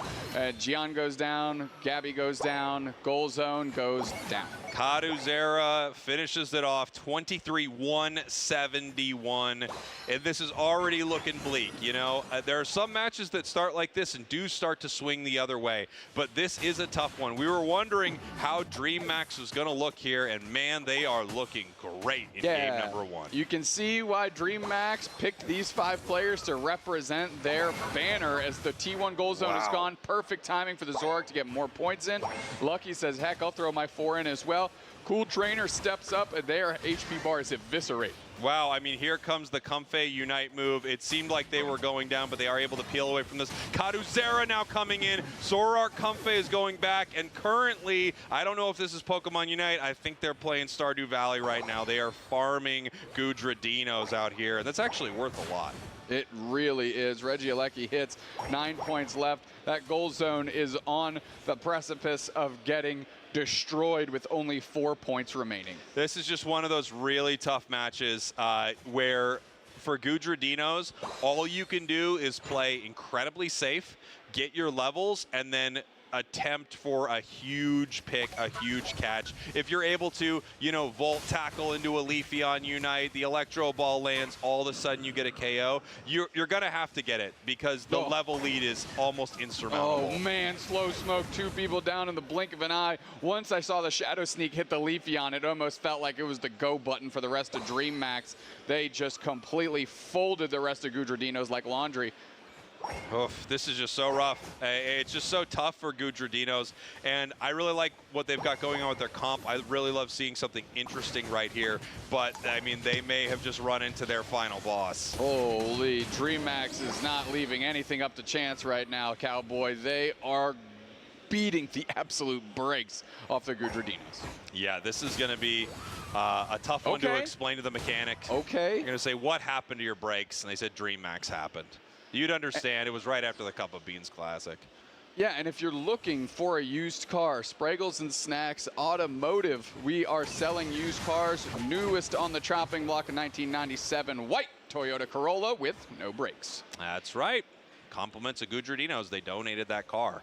And here we are in the top path. I mean, they're trying to make something work. They got a KO on Zorak. They got a KO on Blaziken, too.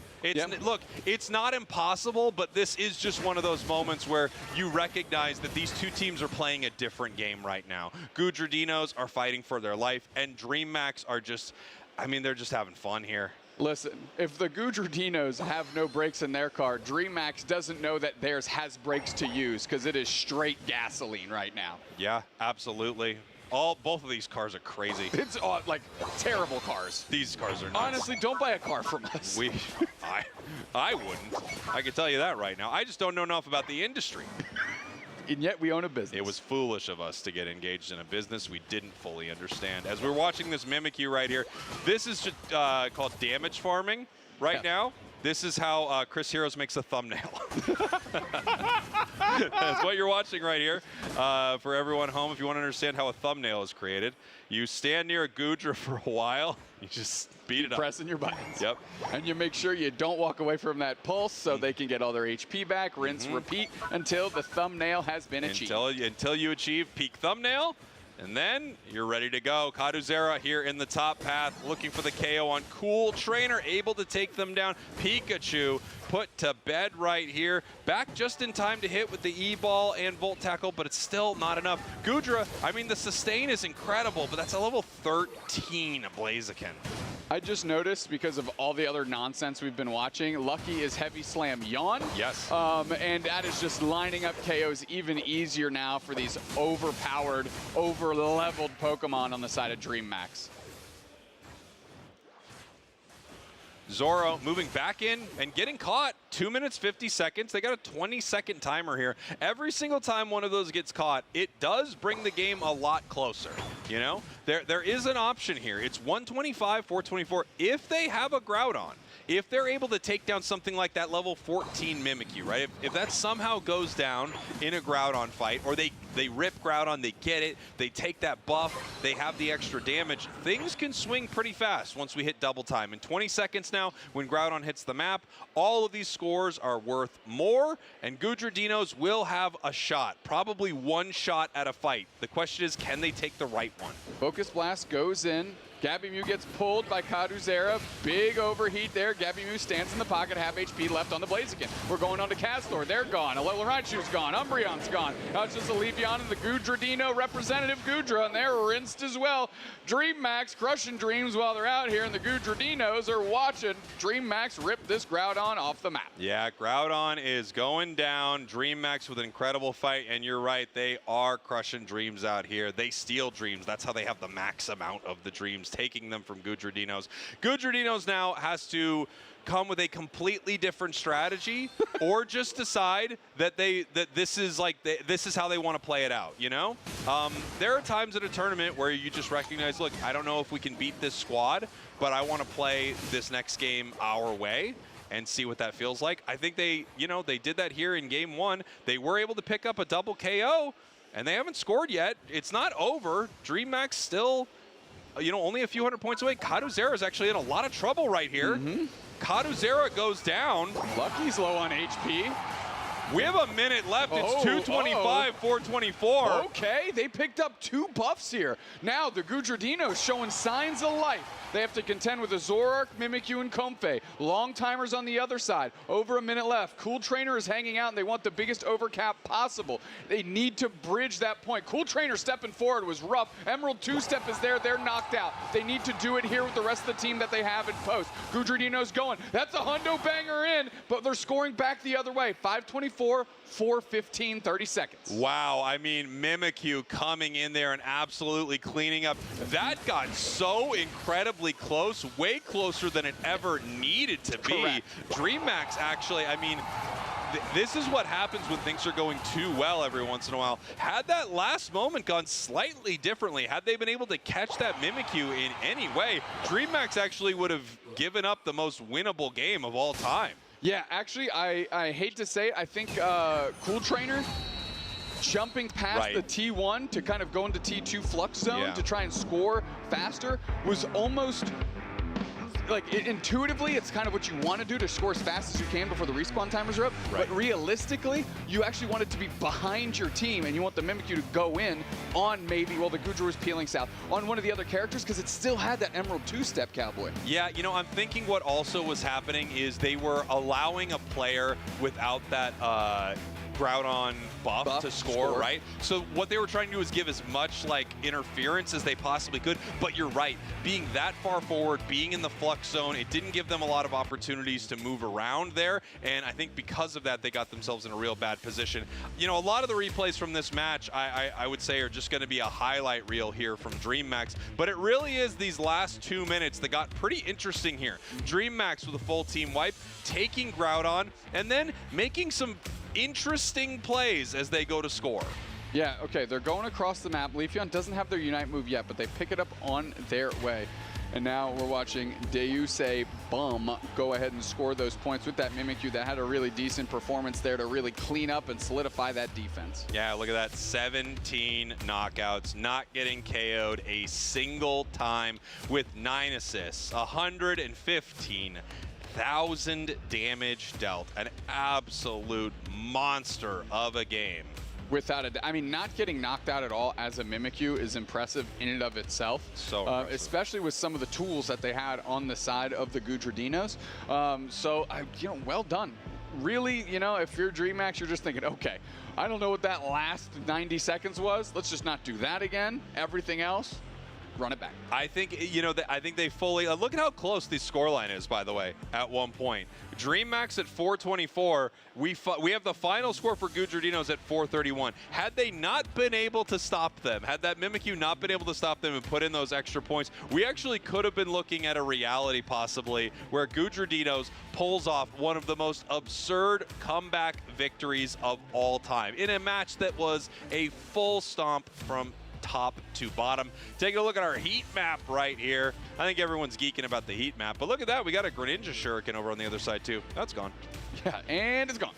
Gudrodinos, you mentioned, hey, do they switch up what they're doing? Do they go and play their favorite mons, right? It must be tough looking and saying, man, we were just kind of dealt with most of the game. Yeah. But you kind of see signs of life at the end, and does that make you go, okay, we're still in it? Yeah, I mean, I think I would. I think I would want to put my best foot forward. I'd want to put maybe it would be my favorite strategy, my favorite Pokemon, my comfort picks is what I would want to bring out here. They had a shot in one of the most difficult matches we've seen all day. They actually still found a shot. Yeah. No, that's very true. And that just shows how fun this new map is. I know. That it's not like, you know, instant, you know, FF the moment that you lose Groudon. I mean, you and I specifically had a game kind of similar to the one we just watched where the other team kind of threw. We were able to play some decent defense, grab a bunch of buffs, score back the other way. So, you know, that scoreline was kept just close enough to make that a reality and a possibility. And I want to see the Gudrodinos build off that. And here we go. We've got our bands in here. Charizard, Sableye, Suicune. On the other side, Blissey, Darkrai, and Leafeon. First pick over to DreamMax. We're going to see what they want to grab. Hovering Pikachu. I'm wondering, I don't think they're going to play Pikachu, but if they did, it would be a funny counter pick, that's for sure. It definitely was. The priority that they're putting on Snorlax leads me to believe that maybe, you know, it's this or nothing. Like in days of yore, you know, when Joey could only really lock in Tree. You know what I'm saying? Back the other way, though. Castor, Gabby Mew are on the button. We'll see what they select. We immediately go to a Blastoise. We're not running back like for like just yet. Yeah, I mean, we have a first pick Comfey. So, I mean, I know how they play in Trio Q. That's all I'll say. Seeing a first pick Comfey from DreamMax right here. And you know what? I don't think they're wrong because it was pretty insane. I'll say this. We didn't clock it necessarily. Game 1, no Mega Lucario ban, no Mega Lucario picked. Yeah, good point. It's, again, not banned. And right now, we're not tracking to selecting it either once again. You know, this is the meta that starts to shape throughout a tournament. And we talk about this, right? At the start of the day, the idea that Mega Lucario gets through a game is crazy. And then as the day goes on and a few teams have some okay results with it when it does slide through, everyone's opinion on it starts to shift in a big way. And I was wondering what they were bringing out. And they say, yeah, we're bringing out our favorite stuff. We've got the Azumarill with the big root, baby. Azumarill, a lot of water-type Pokemon on the side of the Gudra as Lapras is selected as well. Fun stuff over there so far. They've got I mean, I hope we see that Choice Scarf stay on Blastoise here. I'm very here for what the Gudradinos want to bring out to this final game. And Giantedio going with the Mr. Mime, which I'm a Mime believer. I like Mime a lot. I do too. You know, I actually think regionally, we're sleeping on it a little bit. I think if Slash was still playing in NA, we'd probably see some more of it. There have been some great Mime players throughout the history of Unite. Mime out. Yeah. His Mime is sick. That would be a good one. That would be a really good one.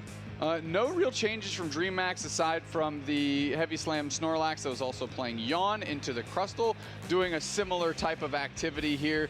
Going to get into an engagement, trap some of these players on the Gudradinos, and let the rest of the team clean it up. This just looks, I mean, when you look at DreamMax's comp, to me it really does look like I just queued into a trio queue. That's exactly what it looks like. And look at Gudradinos. I'm not lying. This looks like what my team picks. And on the other side, I have to see Zoro, Comfey, Mimikyu, probably Mega Charizard, Vaporeon, or whatever it would be right now. But it truly looks like I queued into a trio queue game. Yep. Remember that Vaporeon Comfey trio we ran into? Oh, yes, I do. That was a whole to-do. That was a whole to-do. That was 10 minutes of Unite that we played. Yeah, you know, we had some choice words. We weren't for that group. We weren't ecstatic. We weren't in love with the situation. I'll tell you that right now. That was the anti-Cup of Beans classic. That game. Oh yeah. That was not. That did not have big Cup of Bean energy. Yeah, so not Cup of Beans. As we're getting ready for our game number 2 right here. We're going to see if Gudradinos can pull out a win with what looks like some of their favorite stuff as we head to game number 2. DreamMax, your purple team. Gudradinos, your orange team. Again, if DreamMax takes home the W in this best of 3, they're heading to day 2. And after game 1, it certainly does look like it. It does. It does. They were really grooving last game.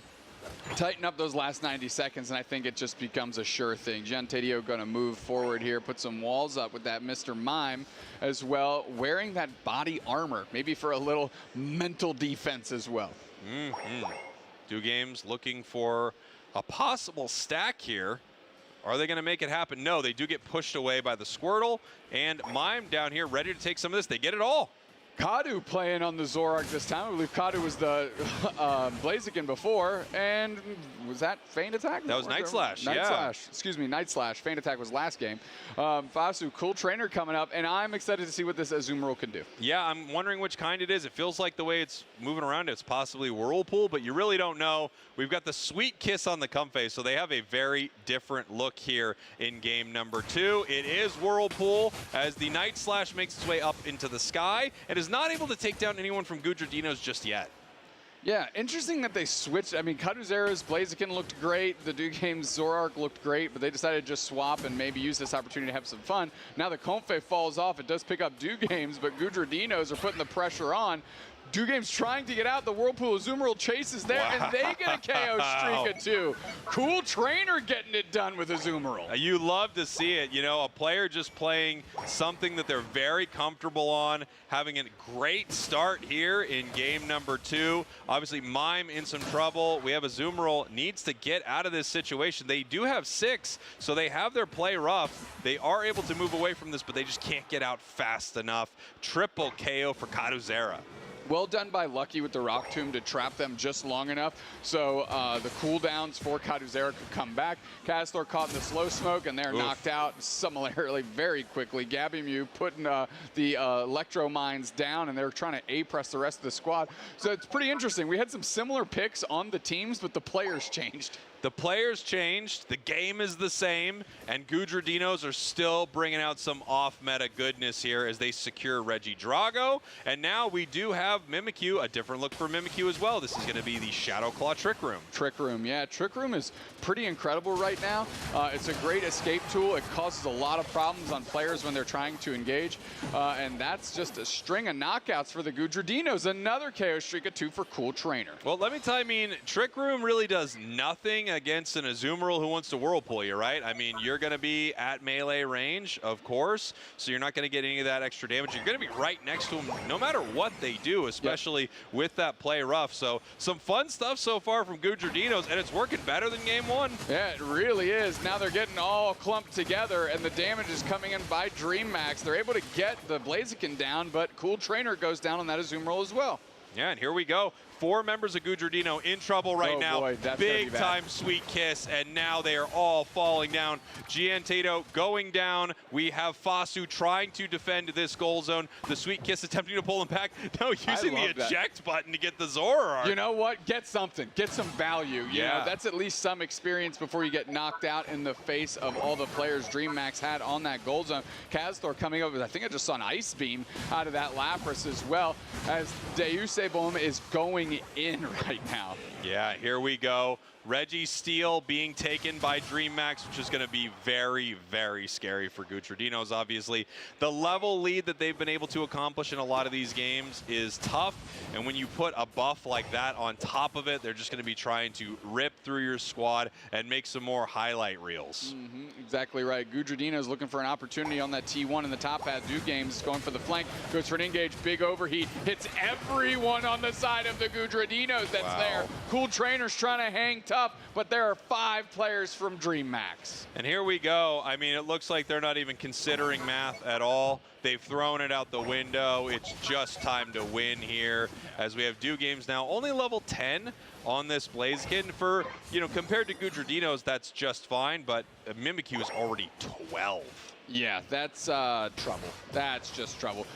Big Night Slash there. Hydro Typhoon clips Kaduzera, forces out the Flowery Fields forever. They're on the peel, though. Decent knocked out by Giantadio with the Mr. Mime. But right back the other way is this Mimikyu. I mean, Deusebom is getting it done here with the Trick Room Shadow Claw. We're seeing if Gabby Mew can maybe push forward in this fight. Duke Games is actually incredibly low, but I think they're going to be able to make it out. Wow, massive Unite from the Crustal. They move back in with an overheat that clips 2. We have Castor moving forward, but they are not able to get the KO. The eject button on the Blastoise is also not enough. Trying to get anything out of all the work their teammates put in there was Fasu. Can't quite get there with that spin pump combination after the eject button. Now Kaduzera eyes up Giantadio, and they're going to put the pressure on. The wall is down. Can they pin them against it? No. The Night Slash is there, lands right on top of the head of the Mr. Mime. They've got a helmet on, but it's not enough to stop that volume of damage. Yeah, here we go. Moving back in. The Sweet Kiss pulls them both into range, right up into the air with the Night Slash into the Unite move.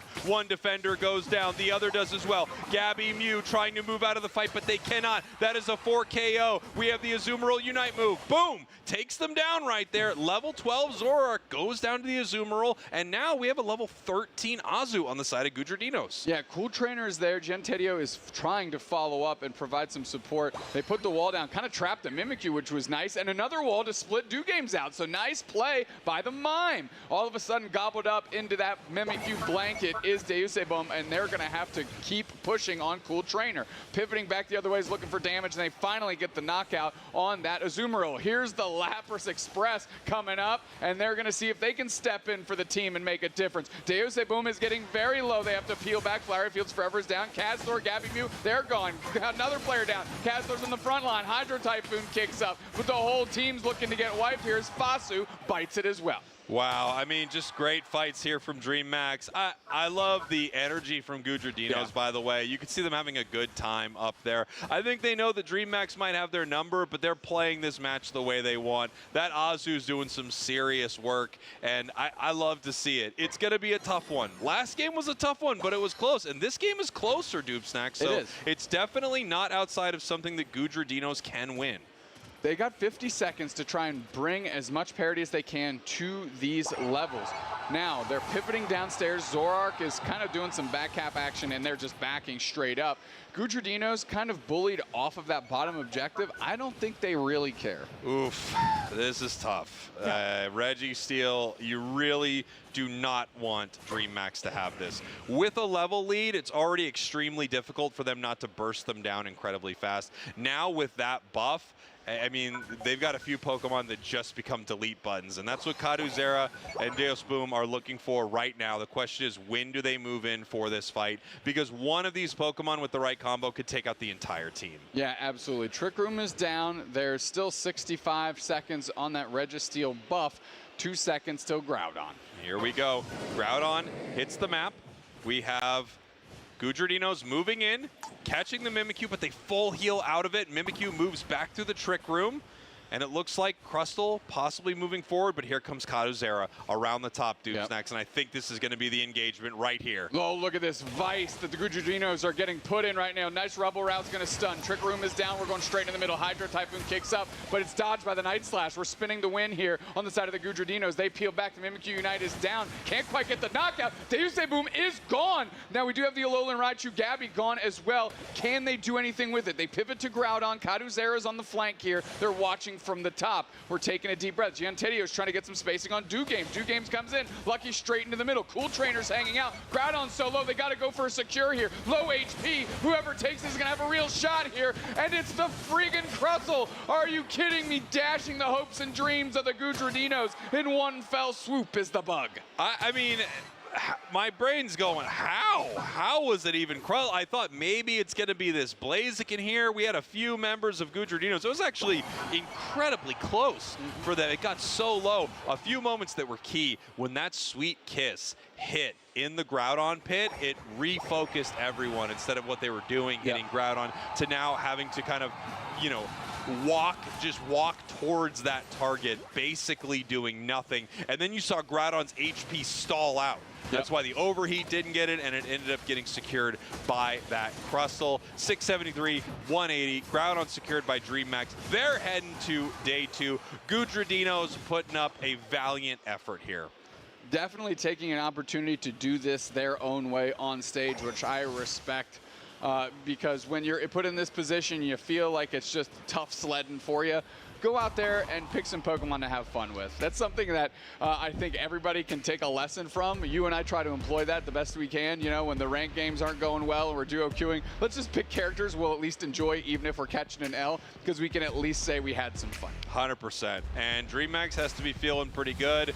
I think they played the exact game they wanted to, and they had great games here. Even though they had some missteps at the end of game 1, you know, they were still in a position where they could give up a lot of moments like that and win this thing. Now, they've got some tough competition ahead of them in day 2. We'll take a look at some of the big moments here of game number 2. Like we said, a lot closer for Gudrodinos. They actually had some big moments with the Azumarill. Yeah, Cool Trainer was grooving on this Azumarill. I love the Punk Hollowware as well, just to make sure. And we're going in. I'm trying to watch the Crustle here.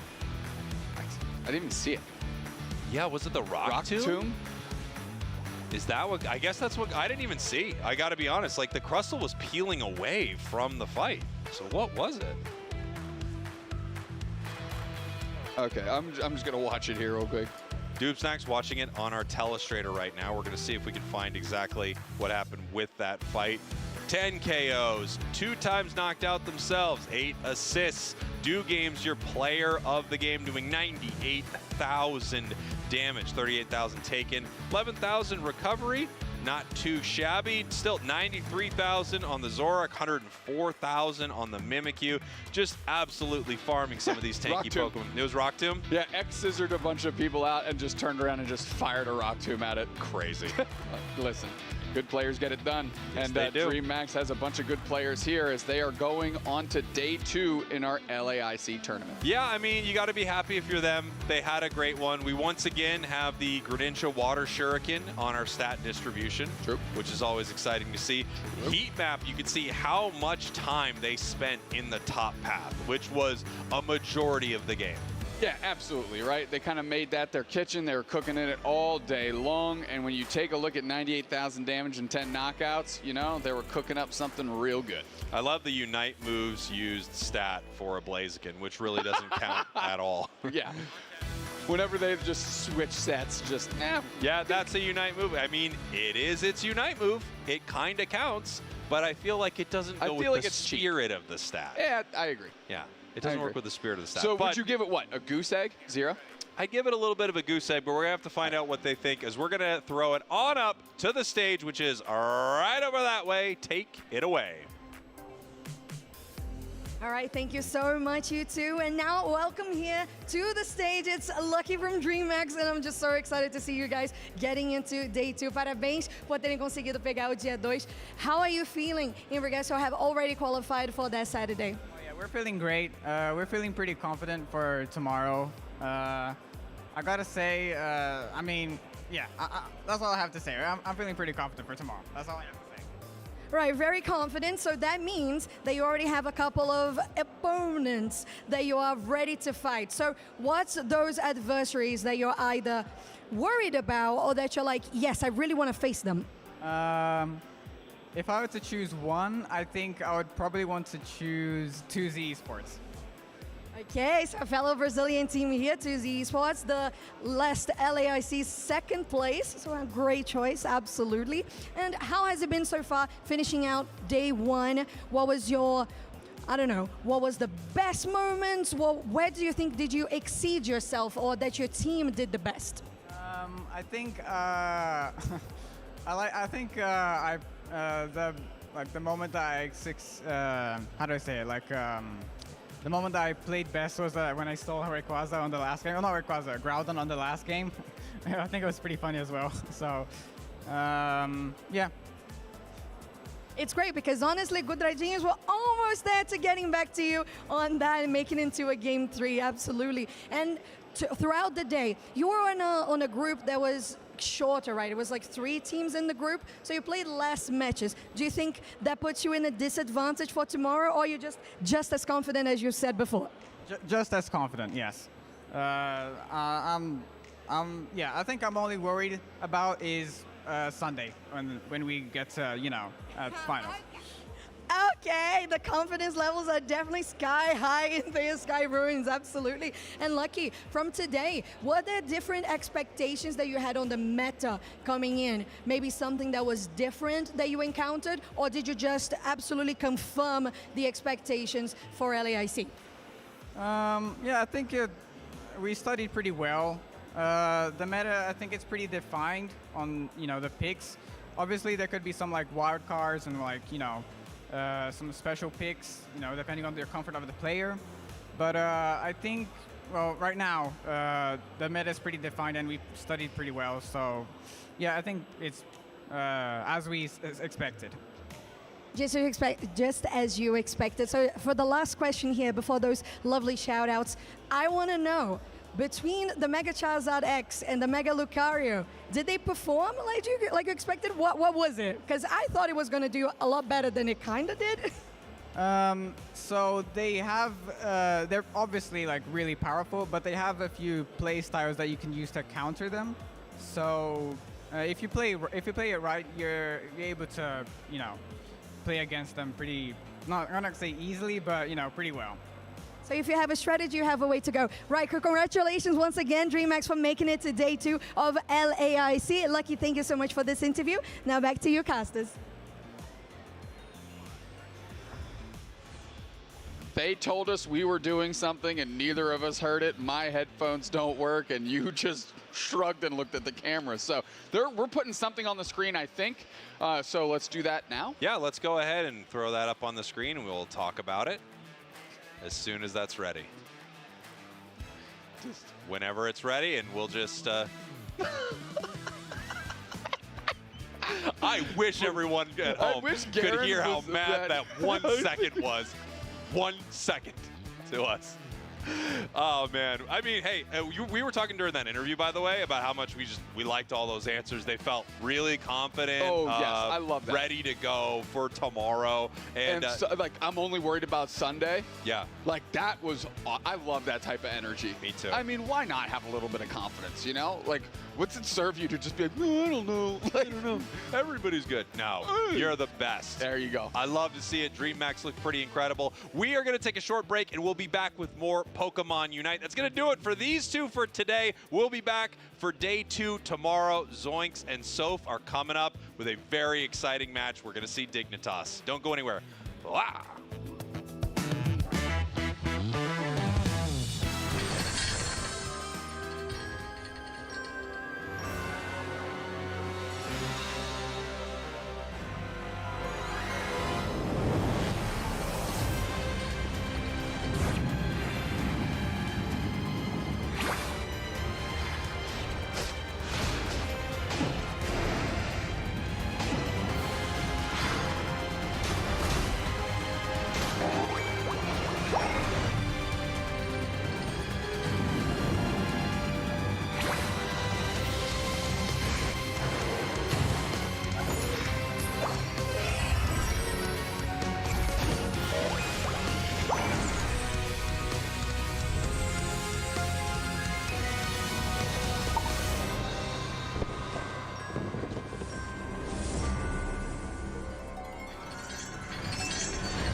It is time for the final match of day number 1 on the broadcast here in São Paulo, Brazil for LAIC, the kickoff to the Pokémon UNITE Championship Series for 2026. We got some brand new names to be talking about in just a moment, but first some familiar ones. I'm Zoinks, this is Soph, and we got a fun one. This is going to be the debut of Team Dignitas in Pokémon UNITE. I'm so excited, Zoinks, and you must be as well. It's an NA team, but we know the players in that squad quite well. They got picked up by Org Dignitas, very well established in the esports ecosystem. But I'd love to hear your thoughts on these players because you're well acquainted with them. Yeah, it's a bit of a throwback. We got the old school TTV core coming back together to play in this one. And of course, we have one of those infamous Luminosity Gaming champions of LAIC last year in Otter joining that team. And then of course, we got Zealot, maybe the newest face towards this team, but still a great squad. They got some competition on the other side, of course, though, but still, it is very exciting to be debuting this Dignitas team for the world on an international stage like at LAIC.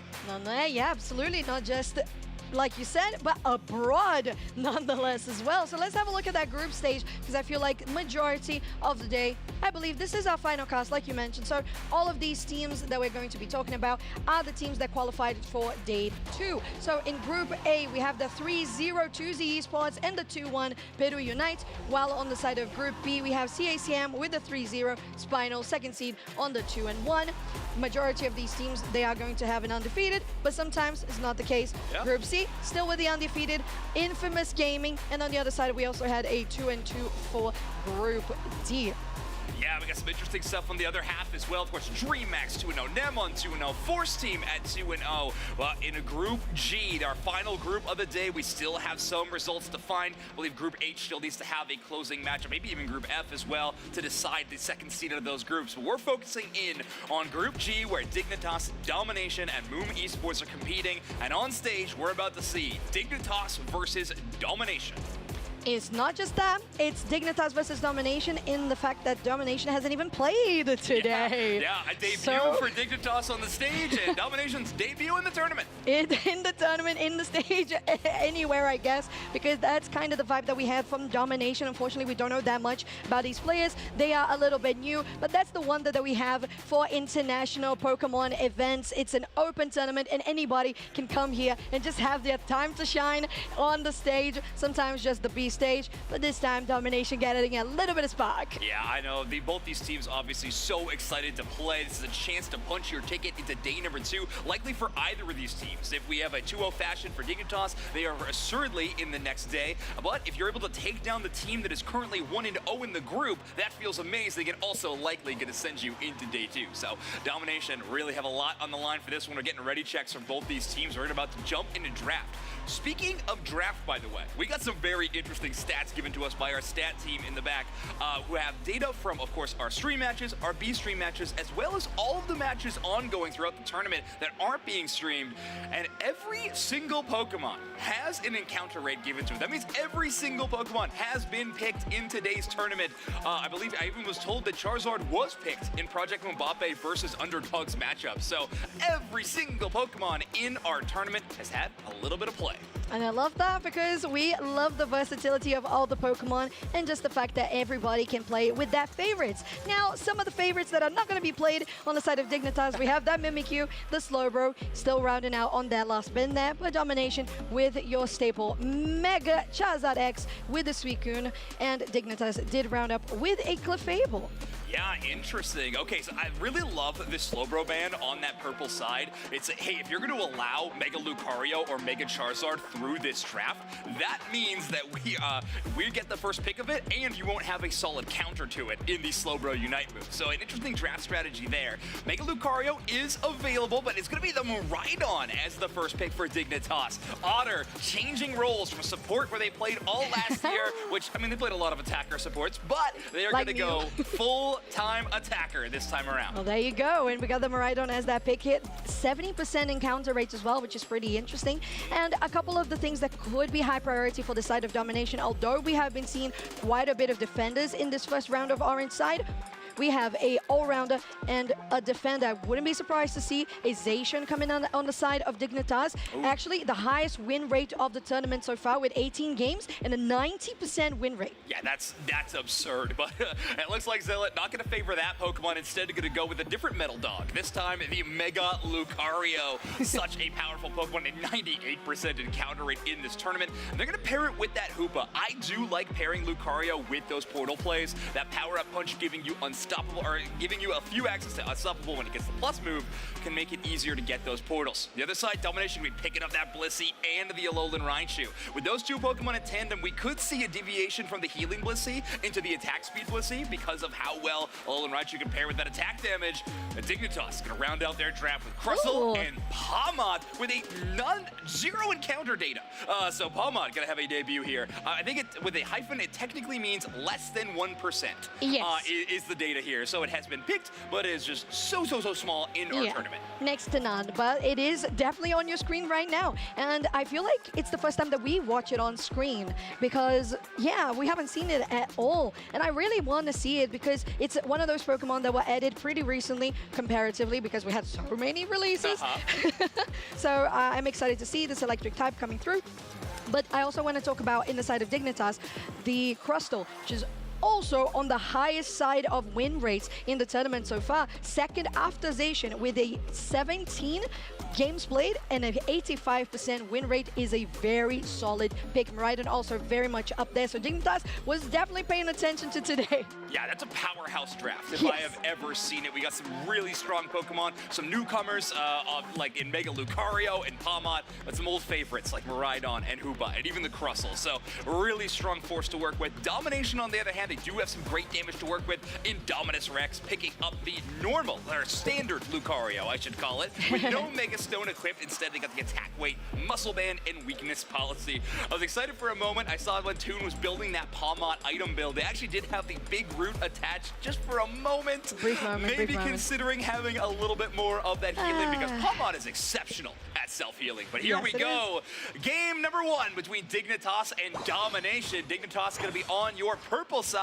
Domination, you're orange. All right, and it's once again one of those games that we have that Torchic going to central area, but this time with the Chansey to help out and clear out as quickly as possible. While on the side here, you have that Palmy going for the central area on Dignitas. Well, we have usually, right, with the Lucario in lane, you usually do pretty well, but then you're talking about a mirror quote-unquote matchup of standard Lucario versus Mega.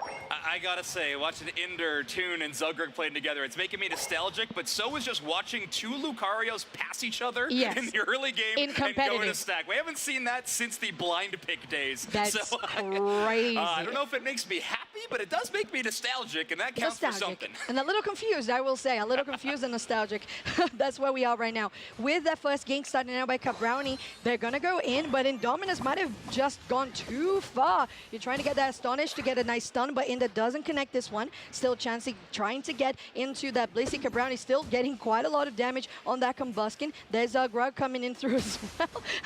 And a 4v3, he's just a little guy. I love him. And now chasing after Indominus, and it is the KO opener of your game for Dignitas. Yeah, interesting. Zugrug making the 4-player push towards the top side. Zugrug, as a defender player in the North America scene, has been well known for a long time for honestly making the opposite of those plays. Very rarely will roam outside of that bottom path and defending that bottom goal zone, but it does succeed. They get out of that Dwebble form, get the evolution into Crustle, and put some pressure on that Alolan Raichu. No knockout though. Rock Tomb just shy of trapping that Pokemon from the Miraidon damage. All right, so we have big damage and poke coming here on the bot side by Otter on this Miraidon, going for that charge beam. So I believe we only saw one of that drift Miraidon coming through. But in the top side, it looks like there might be some action coming with a gank from Dignitas just to scum here. Very nicely done with the knock-up there by the Lucario. Still getting some damage onto Ollie, and now the Blissey goes down. So Domination is one person down on the 3v3 now, and pushing still on top of Jotun. It might just be enough. Well, you have a trade there. So it's really close to potentially Domination countering it back. But again, Zugrug is just always on point in those rotations, and it's just 7.5 minutes on the clock, and Zagreb has been all over the place. Really interesting team fight there. That poor Blaziken, it was able to eject button outside of the rock tomb, but they end up trapped by the other end of the rock tomb. So really tough geometry to play around in that situation. Tune on this pop might been dangerous. Interesting other moveset. Inder is on the Trick Hoopa. So you pair that with this Mega Lucario or even the Supercell Slam from the Palmot, you'll have some chances to allow that Trick Phantom Force combo to make a lot of damage and, of course, have a great escape route. I think we're getting to a moment as well with the level 7s and 8s coming to the board that you got to be careful if you are domination when you're engaging against that Mega Lucario. So now here on the bot side, Hyoten will take quite a lot of damage. The X's will finish them off. And with the Regis already on board as well, this could translate for Dignitas into an objective. Inder still pushing in, and so much damage that Otta can do with this Miraidon, just really keeping that Alolan Raichu out of the fight. While on the top side, that Regieleki does get confirmed by domination. Yeah, Toon not having a lot of backup around that Regieleki means they don't have the chance to contest the secure, but now they have to try to defend this goal zone there. Or with their old school teammate in Sugrug on this Crustle, Toon gets a great jump onto 3 of them, a whole lot of damage, but the Crustle goes down. Palmont still in the fight thanks to that Registeel buff, and of course all that extra life steal that Palmont is able to accomplish. Already up to level 10, and wants to chase down that Lucario, but thinks better of going for the 3D. Yeah, no, I'm okay. I'll just stay here. That's fine. That's plenty enough for me. And I feel like it was close to something really good that could have happened there on the top side, because there was a nice stun from the Regieleki for domination.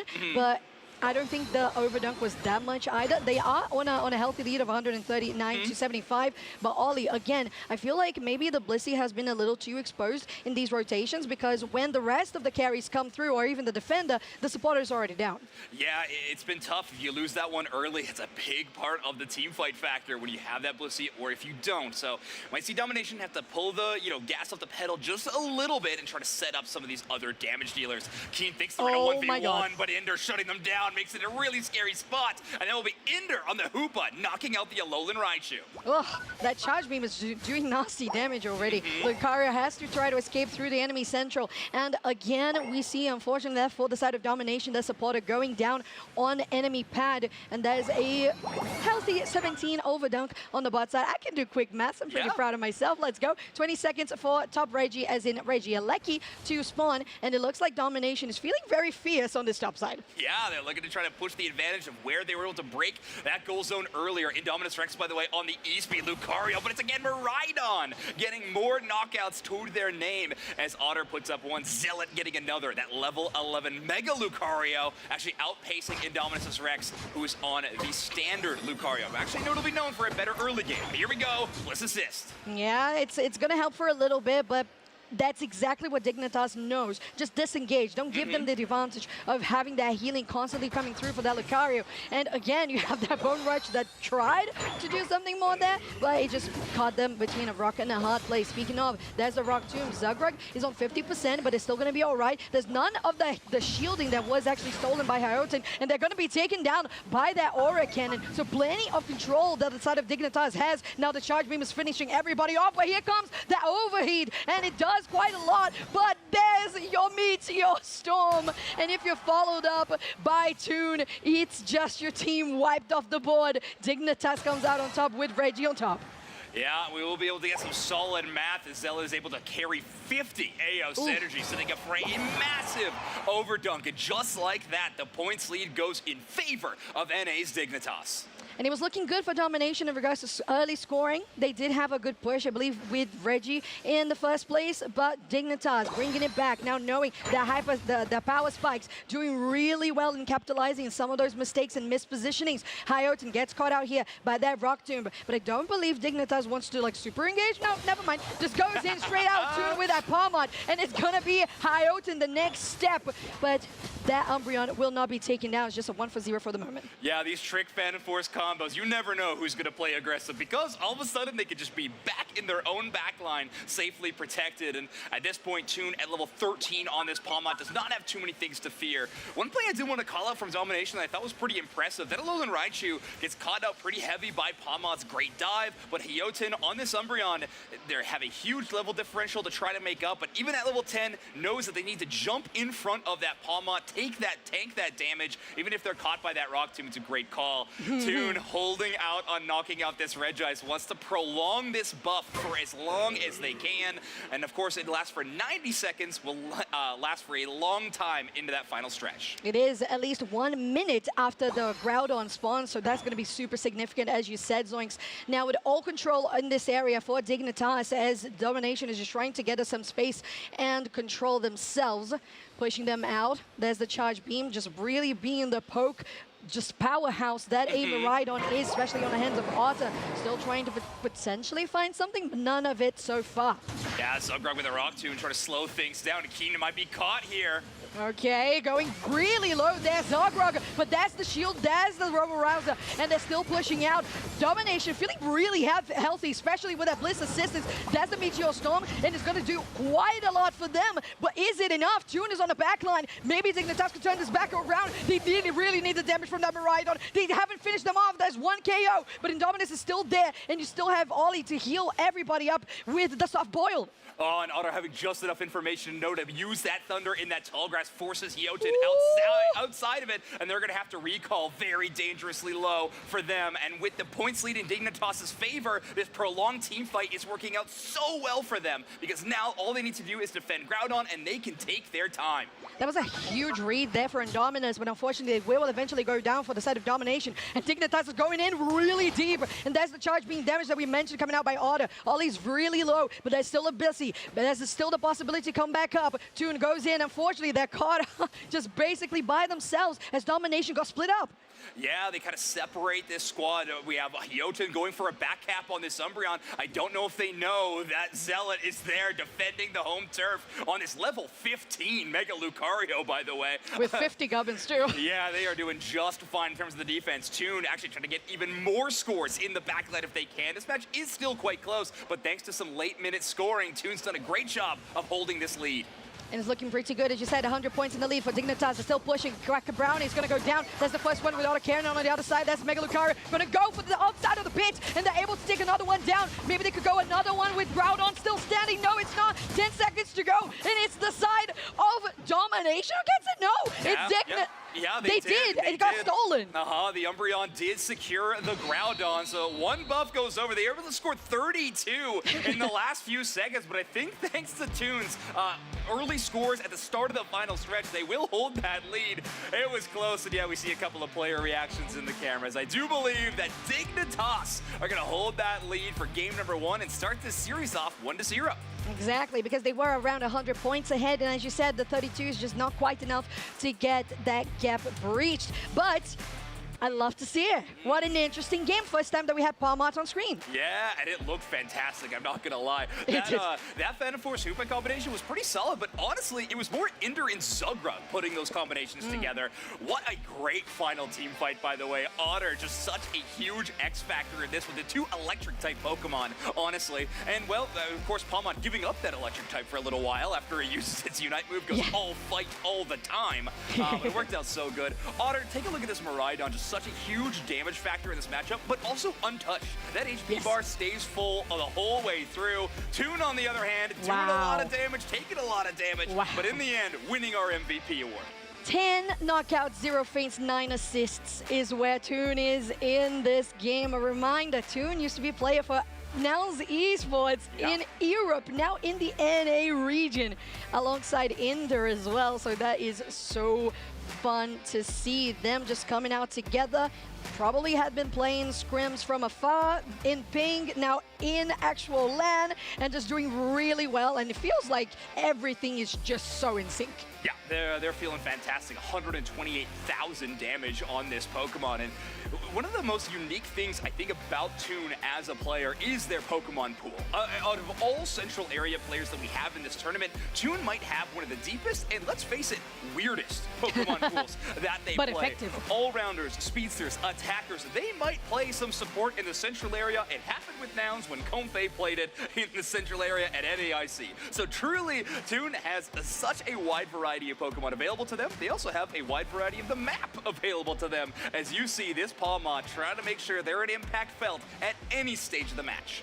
And not just that, the stats distribution, it was basically all around everything that was meaningful, and the only one that wasn't actually high on the stats was the damage taken. Right, yeah, So they're I avoiding some of mean, that. and speaking of avoiding as well, I know Toon got the player of the game in this one, of course, performing really well on the Palmon, but highlights as well, 2 Otter. That Miraidon, like you said, avoiding every single damage. Yeah, it was really impressive. Almost 100,000 damage for Otter in the last one. I believe 98,000 the final stat line. Palmont with Toon, 130-some thousand damage. So, yeah, we had to give the MVP award there, but Electric Type's doing extremely well in our draft so far. Domination, the switch-ups they are going to be making is actually towards that Mega Lucario. Do not want Zilla to have that Pokemon. They weren't as big of a factor in that final team fight, but reminder, that level 15, just such a scary threat to have to deal with. So Domination making a few changes. First, taking that first pick side, and second, banning the Mega Lucario. I think on top of that as well, the way that Dignitas navigated the Mega Lucario on the top side against the standard Lucario and knowing the strengths of standard Lucario in the laning phase was just so well navigated by sending Zagrog up and having the 4 players there. It just really, really helped. So the side of Domination for recognizing that it was impactful, yeah, it's a really good choice. And now again, purple side with Blaziken. I gotta admit, this feels like an extremely early Blaziken pick. Like, Blaziken being a really strong top path Pokemon, don't get me wrong, but it is one of those Pokemon that feels like it has a few counters surrounding it. So, a very risky pick for Domination, but they want to play to their strengths. In Dominance Rex, locking down that Blaziken. Now, Toon, onto a Speedster this time in the Darkrai. 96% encounter rate, and I believe it's the first time I've seen it played on our broadcast. It's been living in that ban phase. It has. 96% encounter is crazy high, and like you say, I think it's the first time. Oh, did we see it at last year's? Was it released? I'm so confused. I just know that this Pokemon really just actually give me nightmares. I hate playing against it, so it's very on brand. Yeah, well, have you ever had to play against Toon's Darkrai? Because that might be I don't whole nother tier. Think about that. And Domination is up tier. for something else here. So they choose that Blaziken, the Umbreon, a Hoopa. Oh, right. Okay, so we have another Speedster as well. But it's this time a Meowscarada with a 2% encounter rates are very minimal alongside that Sylveon. But funnily enough, although it has a little dash, we saw Sylveon twice on broadcast. So it's been played, but again, under 1%. So if it's 0%, it would show a 0. But if it's between 0 and 1, it will show a dash. So that is where Sylveon is living right now. Zilla can be grabbing this Zacian. Such a powerful Pokemon. You mentioned the win rate before. It is so strong in today's tournament. But I have to admit, I'm really excited about what Domination is bringing to the table. I don't know power level if the draft is stronger than Dignitas's. I think their draft looks extremely good in terms of win rate and power level, but I just gotta be excited for a Meowscarada. I truly do. One of the most exciting speedsters to watch, has a lot of impact at any stage of the game. Early game, some of those secures are amazing. It can be a damage threat, and then late game, that Unite move, you see the energy amplifier equipped, can be really strong. Interesting in the item build though, Cabroni is going to be going with an attack weight and not gonna be stacking that Excel Bracer at all. So trying to favor a little bit of early scores so they have more consistent damage. You don't have to really depend on getting early KOs. Exactly. Against a team like Dignitas, that can be really hard to make happen. I was literally gonna say that, as long as the fact that you recognize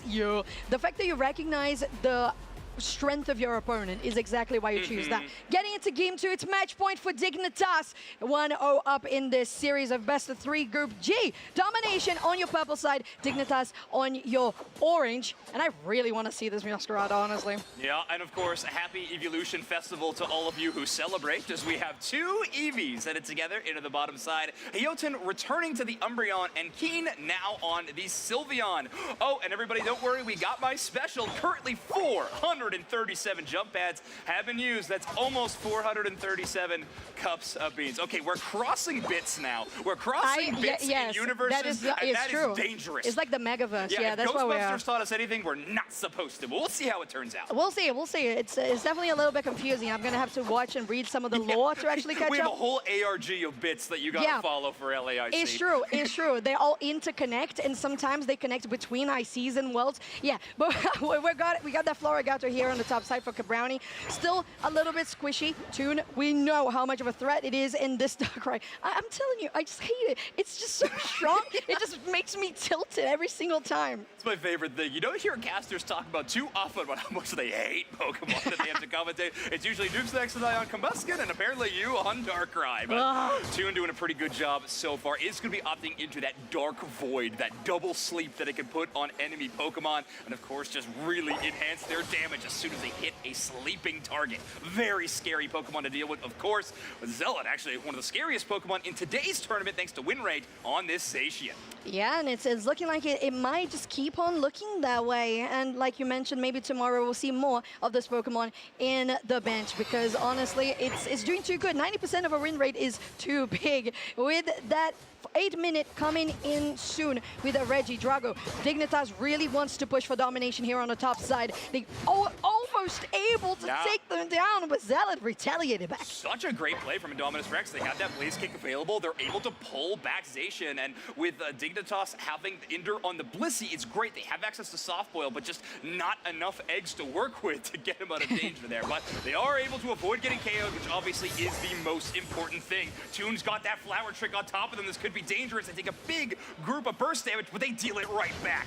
Speedster victory to the Darkrai. Yeah, there we go. And it's Dignitas coming out on top with the 3 KOs to 0 in this bot side trade. There's still Regidrago to be done, but it feels like they might just be a little bit worried about maybe Domination going for a push on pads. So they're still trying to pace where they're going to go with 20 seconds for Regis to spawn. So this is one of the most interesting foreboding matches I think that we have. Darkrai doing delayed damage with those boosted auto attacks of it, and then Meowscarada with the flower trick the other direction. You're just waiting for it. There's a lot of impending doom in this matchup, which is scary. This time Zealot wants to make sure that the doom is, you know, quick and to the point. Zacian's gonna get that KO, but Hyoten trying to slow them down a little bit, maybe set up for a Meowscarada, but at the moment I think Domination just needs to farm up and get their level 9s and get some Unite moves online. Yeah, as soon as possible. And then Meowscarada really needs that, because every time they were going in, there was Toon doing so much more damage back on this Darkrai at this point in the game. And it's the top side, now actually bot side, with the Regieleki taken by Dignitas, and they could go for a huge overdunk here. Is it? Yeah, it's going to be pretty good if they do go for the 40 there with Otter. It would be 31 extra points there. But top side, a lot of attention coming out by Domination. There's your Flower Trick as well. And pushing, maybe gonna be able to do more. Unstoppable there on Zagrug. Just has to use that eject button and concede at the top tier 1. Yeah, pretty conservative play from Dignitas. I mean, they're leaving the Alolan Raichu down there for as long as they can. They want to deny that experience responding in the path, but in doing so, that means they're down 2 damage dealers to defend that tier 1 goal on the top side. So a bit of a trade, but I would say in total in favor of Dignitas. But great for Domination to get some momentum here. Oh, that overhit did miss. You know, go looking for that focus blast, but no dashes were enough to escape from Toon, and that's a living nightmare for you, as that Darkrai is going to keep on pushing here. Maybe just give up on that chase. Not going to go too deep. Not that much to get on this side of the map, as Meowscarada has just gotten those 2 buffs. 19 still going to be scored here with the help of Inda. They could be able to do a little bit more of this, but the numbers advantage for the side of Domination is quite... Yeah, right now we were just living in that nightmare for a moment as Toon does go all the way in to try to get that score, and then immediately traps Meowscarada in a one-on-one spooky battle that they undergo. In that way, Toon does get the KO, but they do fall immediately after with no backup from Dignitas. But this time, they are not going to let this tier 1 on the bottom side fall so easily. They have a full 4-player defense. That means Domination's got to rotate elsewhere. And if you think about it, we have pretty equal numbers in EXP, considering how much we have been seeing of damage on the side of Darkrai on Dignitas. I would have assumed the Domination was that far behind, but not really. So I feel like maybe Domination, Dignitas is just navigating those fights a little bit better. 5 seconds for this bottom Regieleki, in fact, to spawn, and the majority of Dignitas is here. And while Domination is doing a push on the top side. Yeah, they're going to try to force that top side, maybe even push towards a tier 2. But at the moment, Regieleki just gets burned down so quickly quickly. Both the Alolan Raichu and Zacian have that burn factor, can burn through these big HP objectives so quickly, and of course force this objective. But we do have Ollie bringing in everybody for the defense as soon as that top side is going to be taken down, of course, thanks to the Hoops Unbound Unite. Okay, and finally it does. That Regirock will go down on the top side, but I don't think that was enough time for the Hooper Unbound to bring them here to the bot. So it's going to be numbers advantage for Dignitas. There's the oh, nice. What? They just got absolutely melted on that play. And Domination with so little HP and only Ollie remaining. It's Dignitas with another huge Regieleki push. Yeah, Meowscarada is fantastic in the damage department, the mobility department, even the tricky department. Defense is not so much. That grass-type Pokemon potentially made of paper, although it is not a Kartana. It will go down so extremely quick. It's grass, plant, trees, paper. There you go. Yeah, perfect. Exactly. But either way, a really great push from Dignitas, and it pays off this time. We've seen a few attempts to try to break that tier 2, right? But now that it's aided by that Regieleki, you called it out. The timing of that Hoopa Unite move just a little too early to actually get the top objective and rotate for the defense allows Dignitas to kind of expose that mistake and increase their point lead. Right. Now, Domination at the state of the game right now, not that far behind on Meowscarada in regards to levels. That 13 is there. Maybe they're going to be able to take this down. And Cabrownie finally does. And Meowscarada will come out on top. Zacian still standing. That's the pad healing and the shielding. Just enough to equalize in a 1-for-1 trade. Otter is there as well. They know that is a clone on Meowscarada. Zuggerg is here as well. So it might just be the end of this Domination push. Yeah, they have a great counterpunch there. Otter and Zealot, the first ones to jump in, which is, of course, a great way to get some quick KOs, but they also didn't have any support from the Blissey or the Snorlax immediately, which makes it a really tricky fight to actually enter into. Zulgrog there for the backup a little bit later, but because the Blissey didn't come in, now Toon and Ender can hold down the first line of defense around this Regieleki, and they're already going to start burning it down. Could be the third one here for Dignitas. They are in good position. There's a block from Zulgrog, but doesn't actually catch anybody. There's still Cabrownie trying to find an opening here. Hyoten taking the front line, and Domination still really just trying to find anything. But it feels like Hyoten was just separated by themselves. They use that Moonlight Prance, and it's to naught, while Dignitas does take the objective. Maybe even Toon could finish this defender off as well. Yeah, this is a really tough look for Hyoten. They might actually get some more Unite move charge by getting KO'd. That might be a silver lining at the moment, but they're going to be digging for it as Dignitas some early damage at the start of this team fight. Right, then you have that very Frolic, very interesting move there, just trying to maybe escape from the Zacian, just looked at the Zacian like, oh no, I'm out. But Cabrownie does capitalize that in a 1-for-1 trade, at least with Groudon on the board. It's important that you are not behind in numbers. Toon, speaking of, low in HP, gotta be careful. There's the block as well that comes from Zulgrog, but they're not gonna be able to do more. At least one of the knockout. Heavy Slam does connect on 2, and it does feel quite good for Dignitas to reclaim this central area. Hyoten will go down, and the Sylveon will be forced to retreat. Yeah, notable, the Regieleki did land in the home goal zone, but no one from Dignitas wants to push all the way into that enemy central. Also, you see Toon, even on this Darkrai, being very aggressive towards groups of enemies. I'd say normally they'd be quite dangerous, but they do know that Ender has the Blitz assistance at the ready, almost kind of trying to bank on a big combo play, lining it up for the rest of the team. Alolan Raichu Unite right on top of the ground. And speaking of Toon, just right there with enough healing and shielding. Toon is still standing, but they are going to be doing enough damage just to maybe help out Dignitas. That's the first one to go down, a 1-for-1 trade in this Groudon fight, but make it 2 for Dignitas. Cabrownie in a terrible position here, maybe just trying to reset, but Zulgrog said, nah, that's not gonna happen. In the pit, Groudon is still on like 40% HP in dominance against 2 people. Overheat is going to land with a lovely eject button, but look at their health as well. This plays against danger. And Blissey still has Unite move, by the way. Which is ice in their veins. Yes. Just knowing they do not need access to that Unite move, instead relying just on the straight-up healing capabilities of Blissey, attempting to put in 29 points. Finally, we see a little bit of impact from these Unite moves onto this tier 1 as they have counter pushes from Domination. Groudon ignored. Final fight of this goal zone. Ender goes down. No attempt to score, but Dignitas holds on to the lead and sets this one up to a 2-0 match win.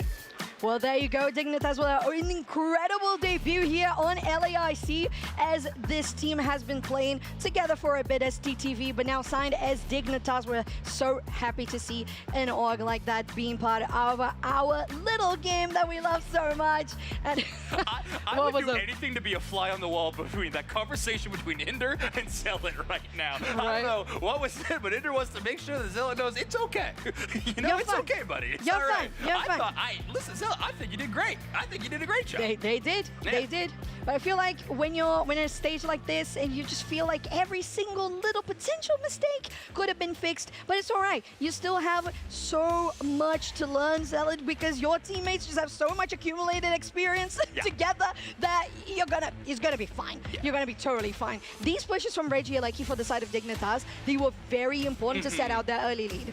Yeah, and how about this? You kept going. You're like, well, Toon's still not down, and Toon's still like, not down. Excuse me? Really impressive play. I think for some of that fight, they were 1v1ing Sylveon inside the Nightmare mode, but still such an incredible moment for Toon to stay up in this matchup. And this time, it's going to be Otter taking the player of the game. 101,000 damage. I love to see those 6-digit numbers there. 7 knockouts in total. And what I love to see as well on those attackers, 0 faints. Oh, yes. And that is the one stat that I always missed in casting this game. And now we have it. And it just feels so freaking good.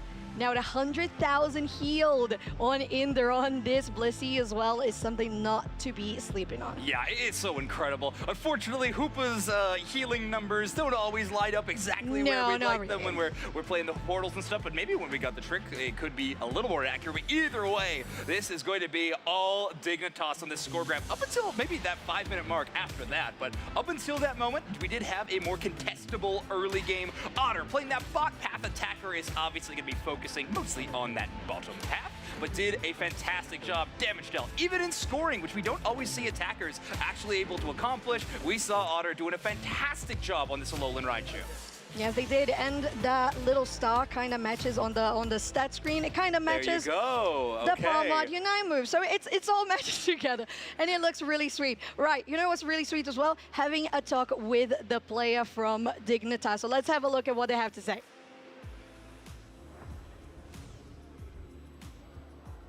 All right, here we are up on the big stage for the interview. I have Inder from Dignitas. First off, Dignitas, welcome to Pokemon Unite. What a way to start things off. 2-0 in both of your games today, and you're heading to day 2. How you feeling, dude?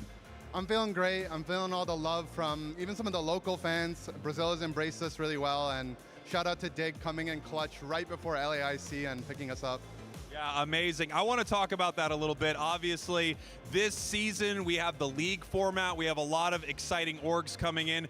Dignitas is an org that I watched when I was like my first esports. I'm watching Dignitas, so I was so excited to hear it. Tell me a little bit about how that all came together. Yeah, I mean, what's funny is we actually played with the general manager of Dignitas all the way back in season 1 when we were TTV. We got him to like rank 1 on the ladder. We maintained a bit of a relationship, but until this league format came around, there wasn't an opportunity for them to really show how amazing they are. But they've been so supportive. I mean, we feel the love from the rest of the players across the organization, the staff, and all the new fans that are coming in. We're really happy with them. Yeah, it's so exciting and a rising tide. All of the ships are moving up. I cannot wait to see what else is in store for Unite. I can't wait to see what else is in store for your team. Are we ever going to see a TTV pop off again? Are you allowed to?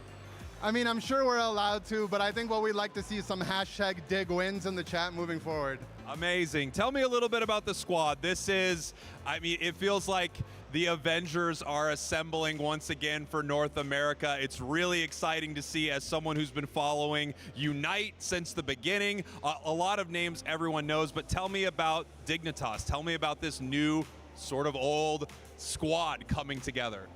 Yeah, so towards the end of last season after Worlds, I think a lot of us, everyone on this team had a run where they thought we could win it all and we felt just a little short.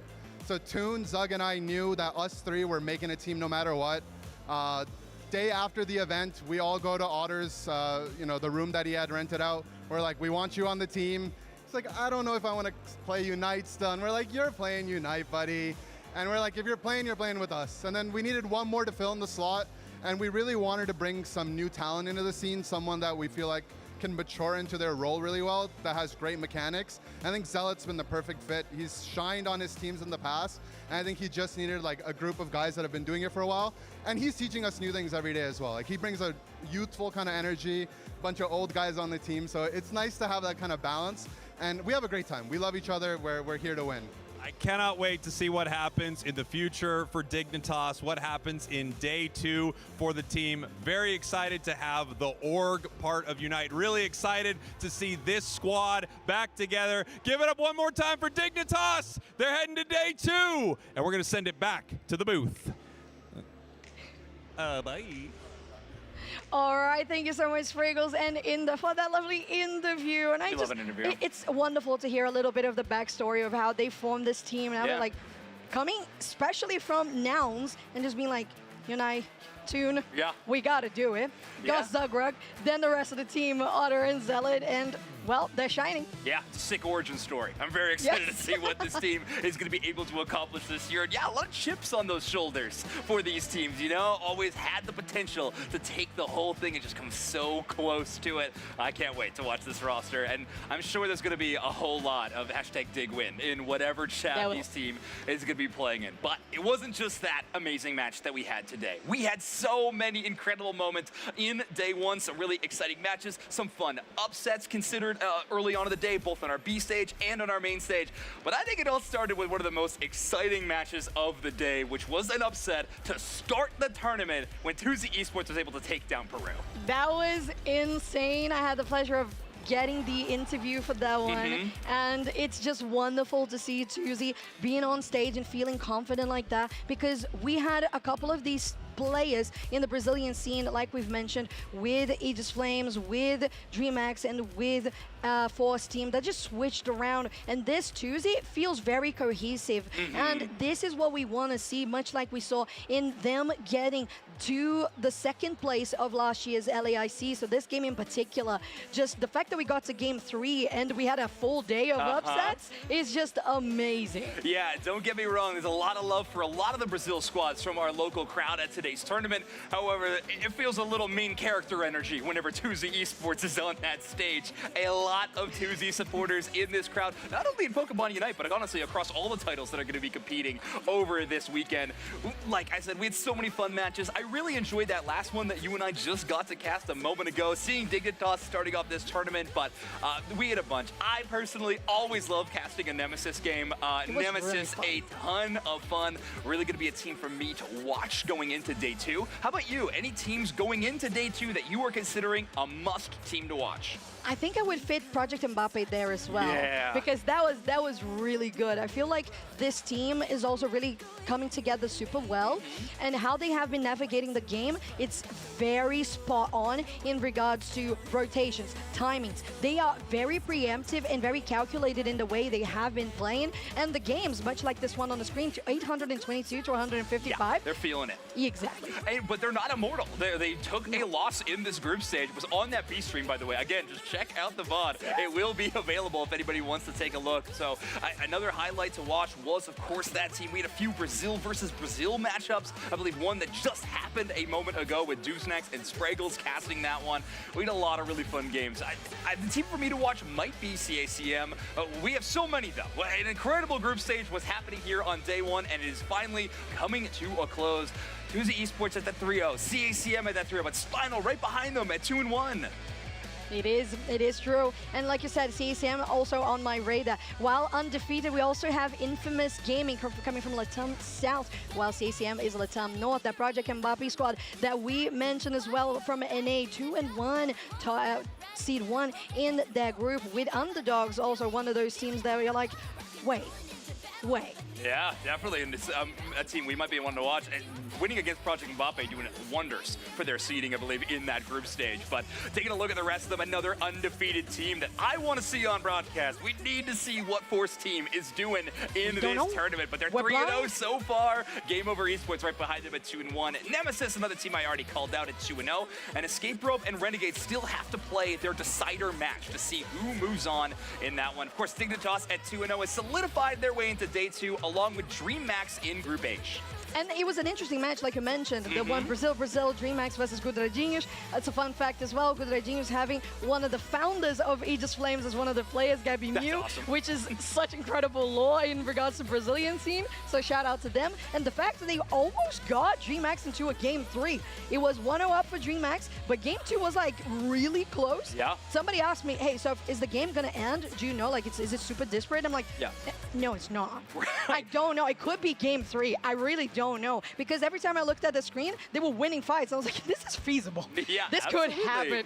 This game could go either direction. We've had a lot of those matches. I'm loving the new Groudon map and all the changes. It's been so much fun to watch all day, which means you got to be excited to watch all day tomorrow. You got to be tuning in at 12 p.m. UTC will be when the broadcast begins. We're going to be starting with our single elimination bracket. So make sure to keep your eyes on socials to be following, to make sure you can see what that bracket is going to look like. /play Pokemon on basically everything, as well as Unite Esports will be a way to find it. You can also find our streams at Pokemon.com/broadcast for the broadcast hub.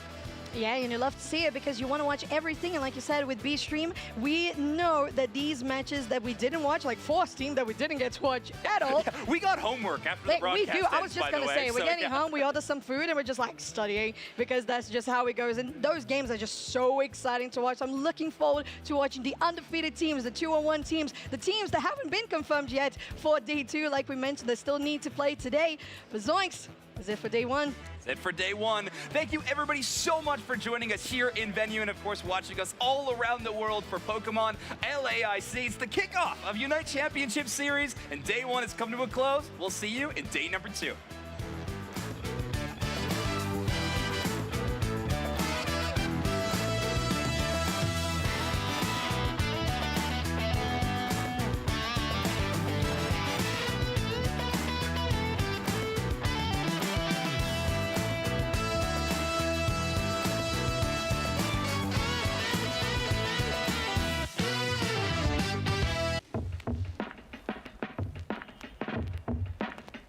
I'ma tell you about the come up, how I learned the game. Every challenge that I faced, how I earned the name. Nobody said that it was easy going for the gold. You gotta take risks, you gotta be bold. But I'm here to run the race, yeah, I'm here to go far. Here to take names, here to be a star. And when I finally make it, I'll be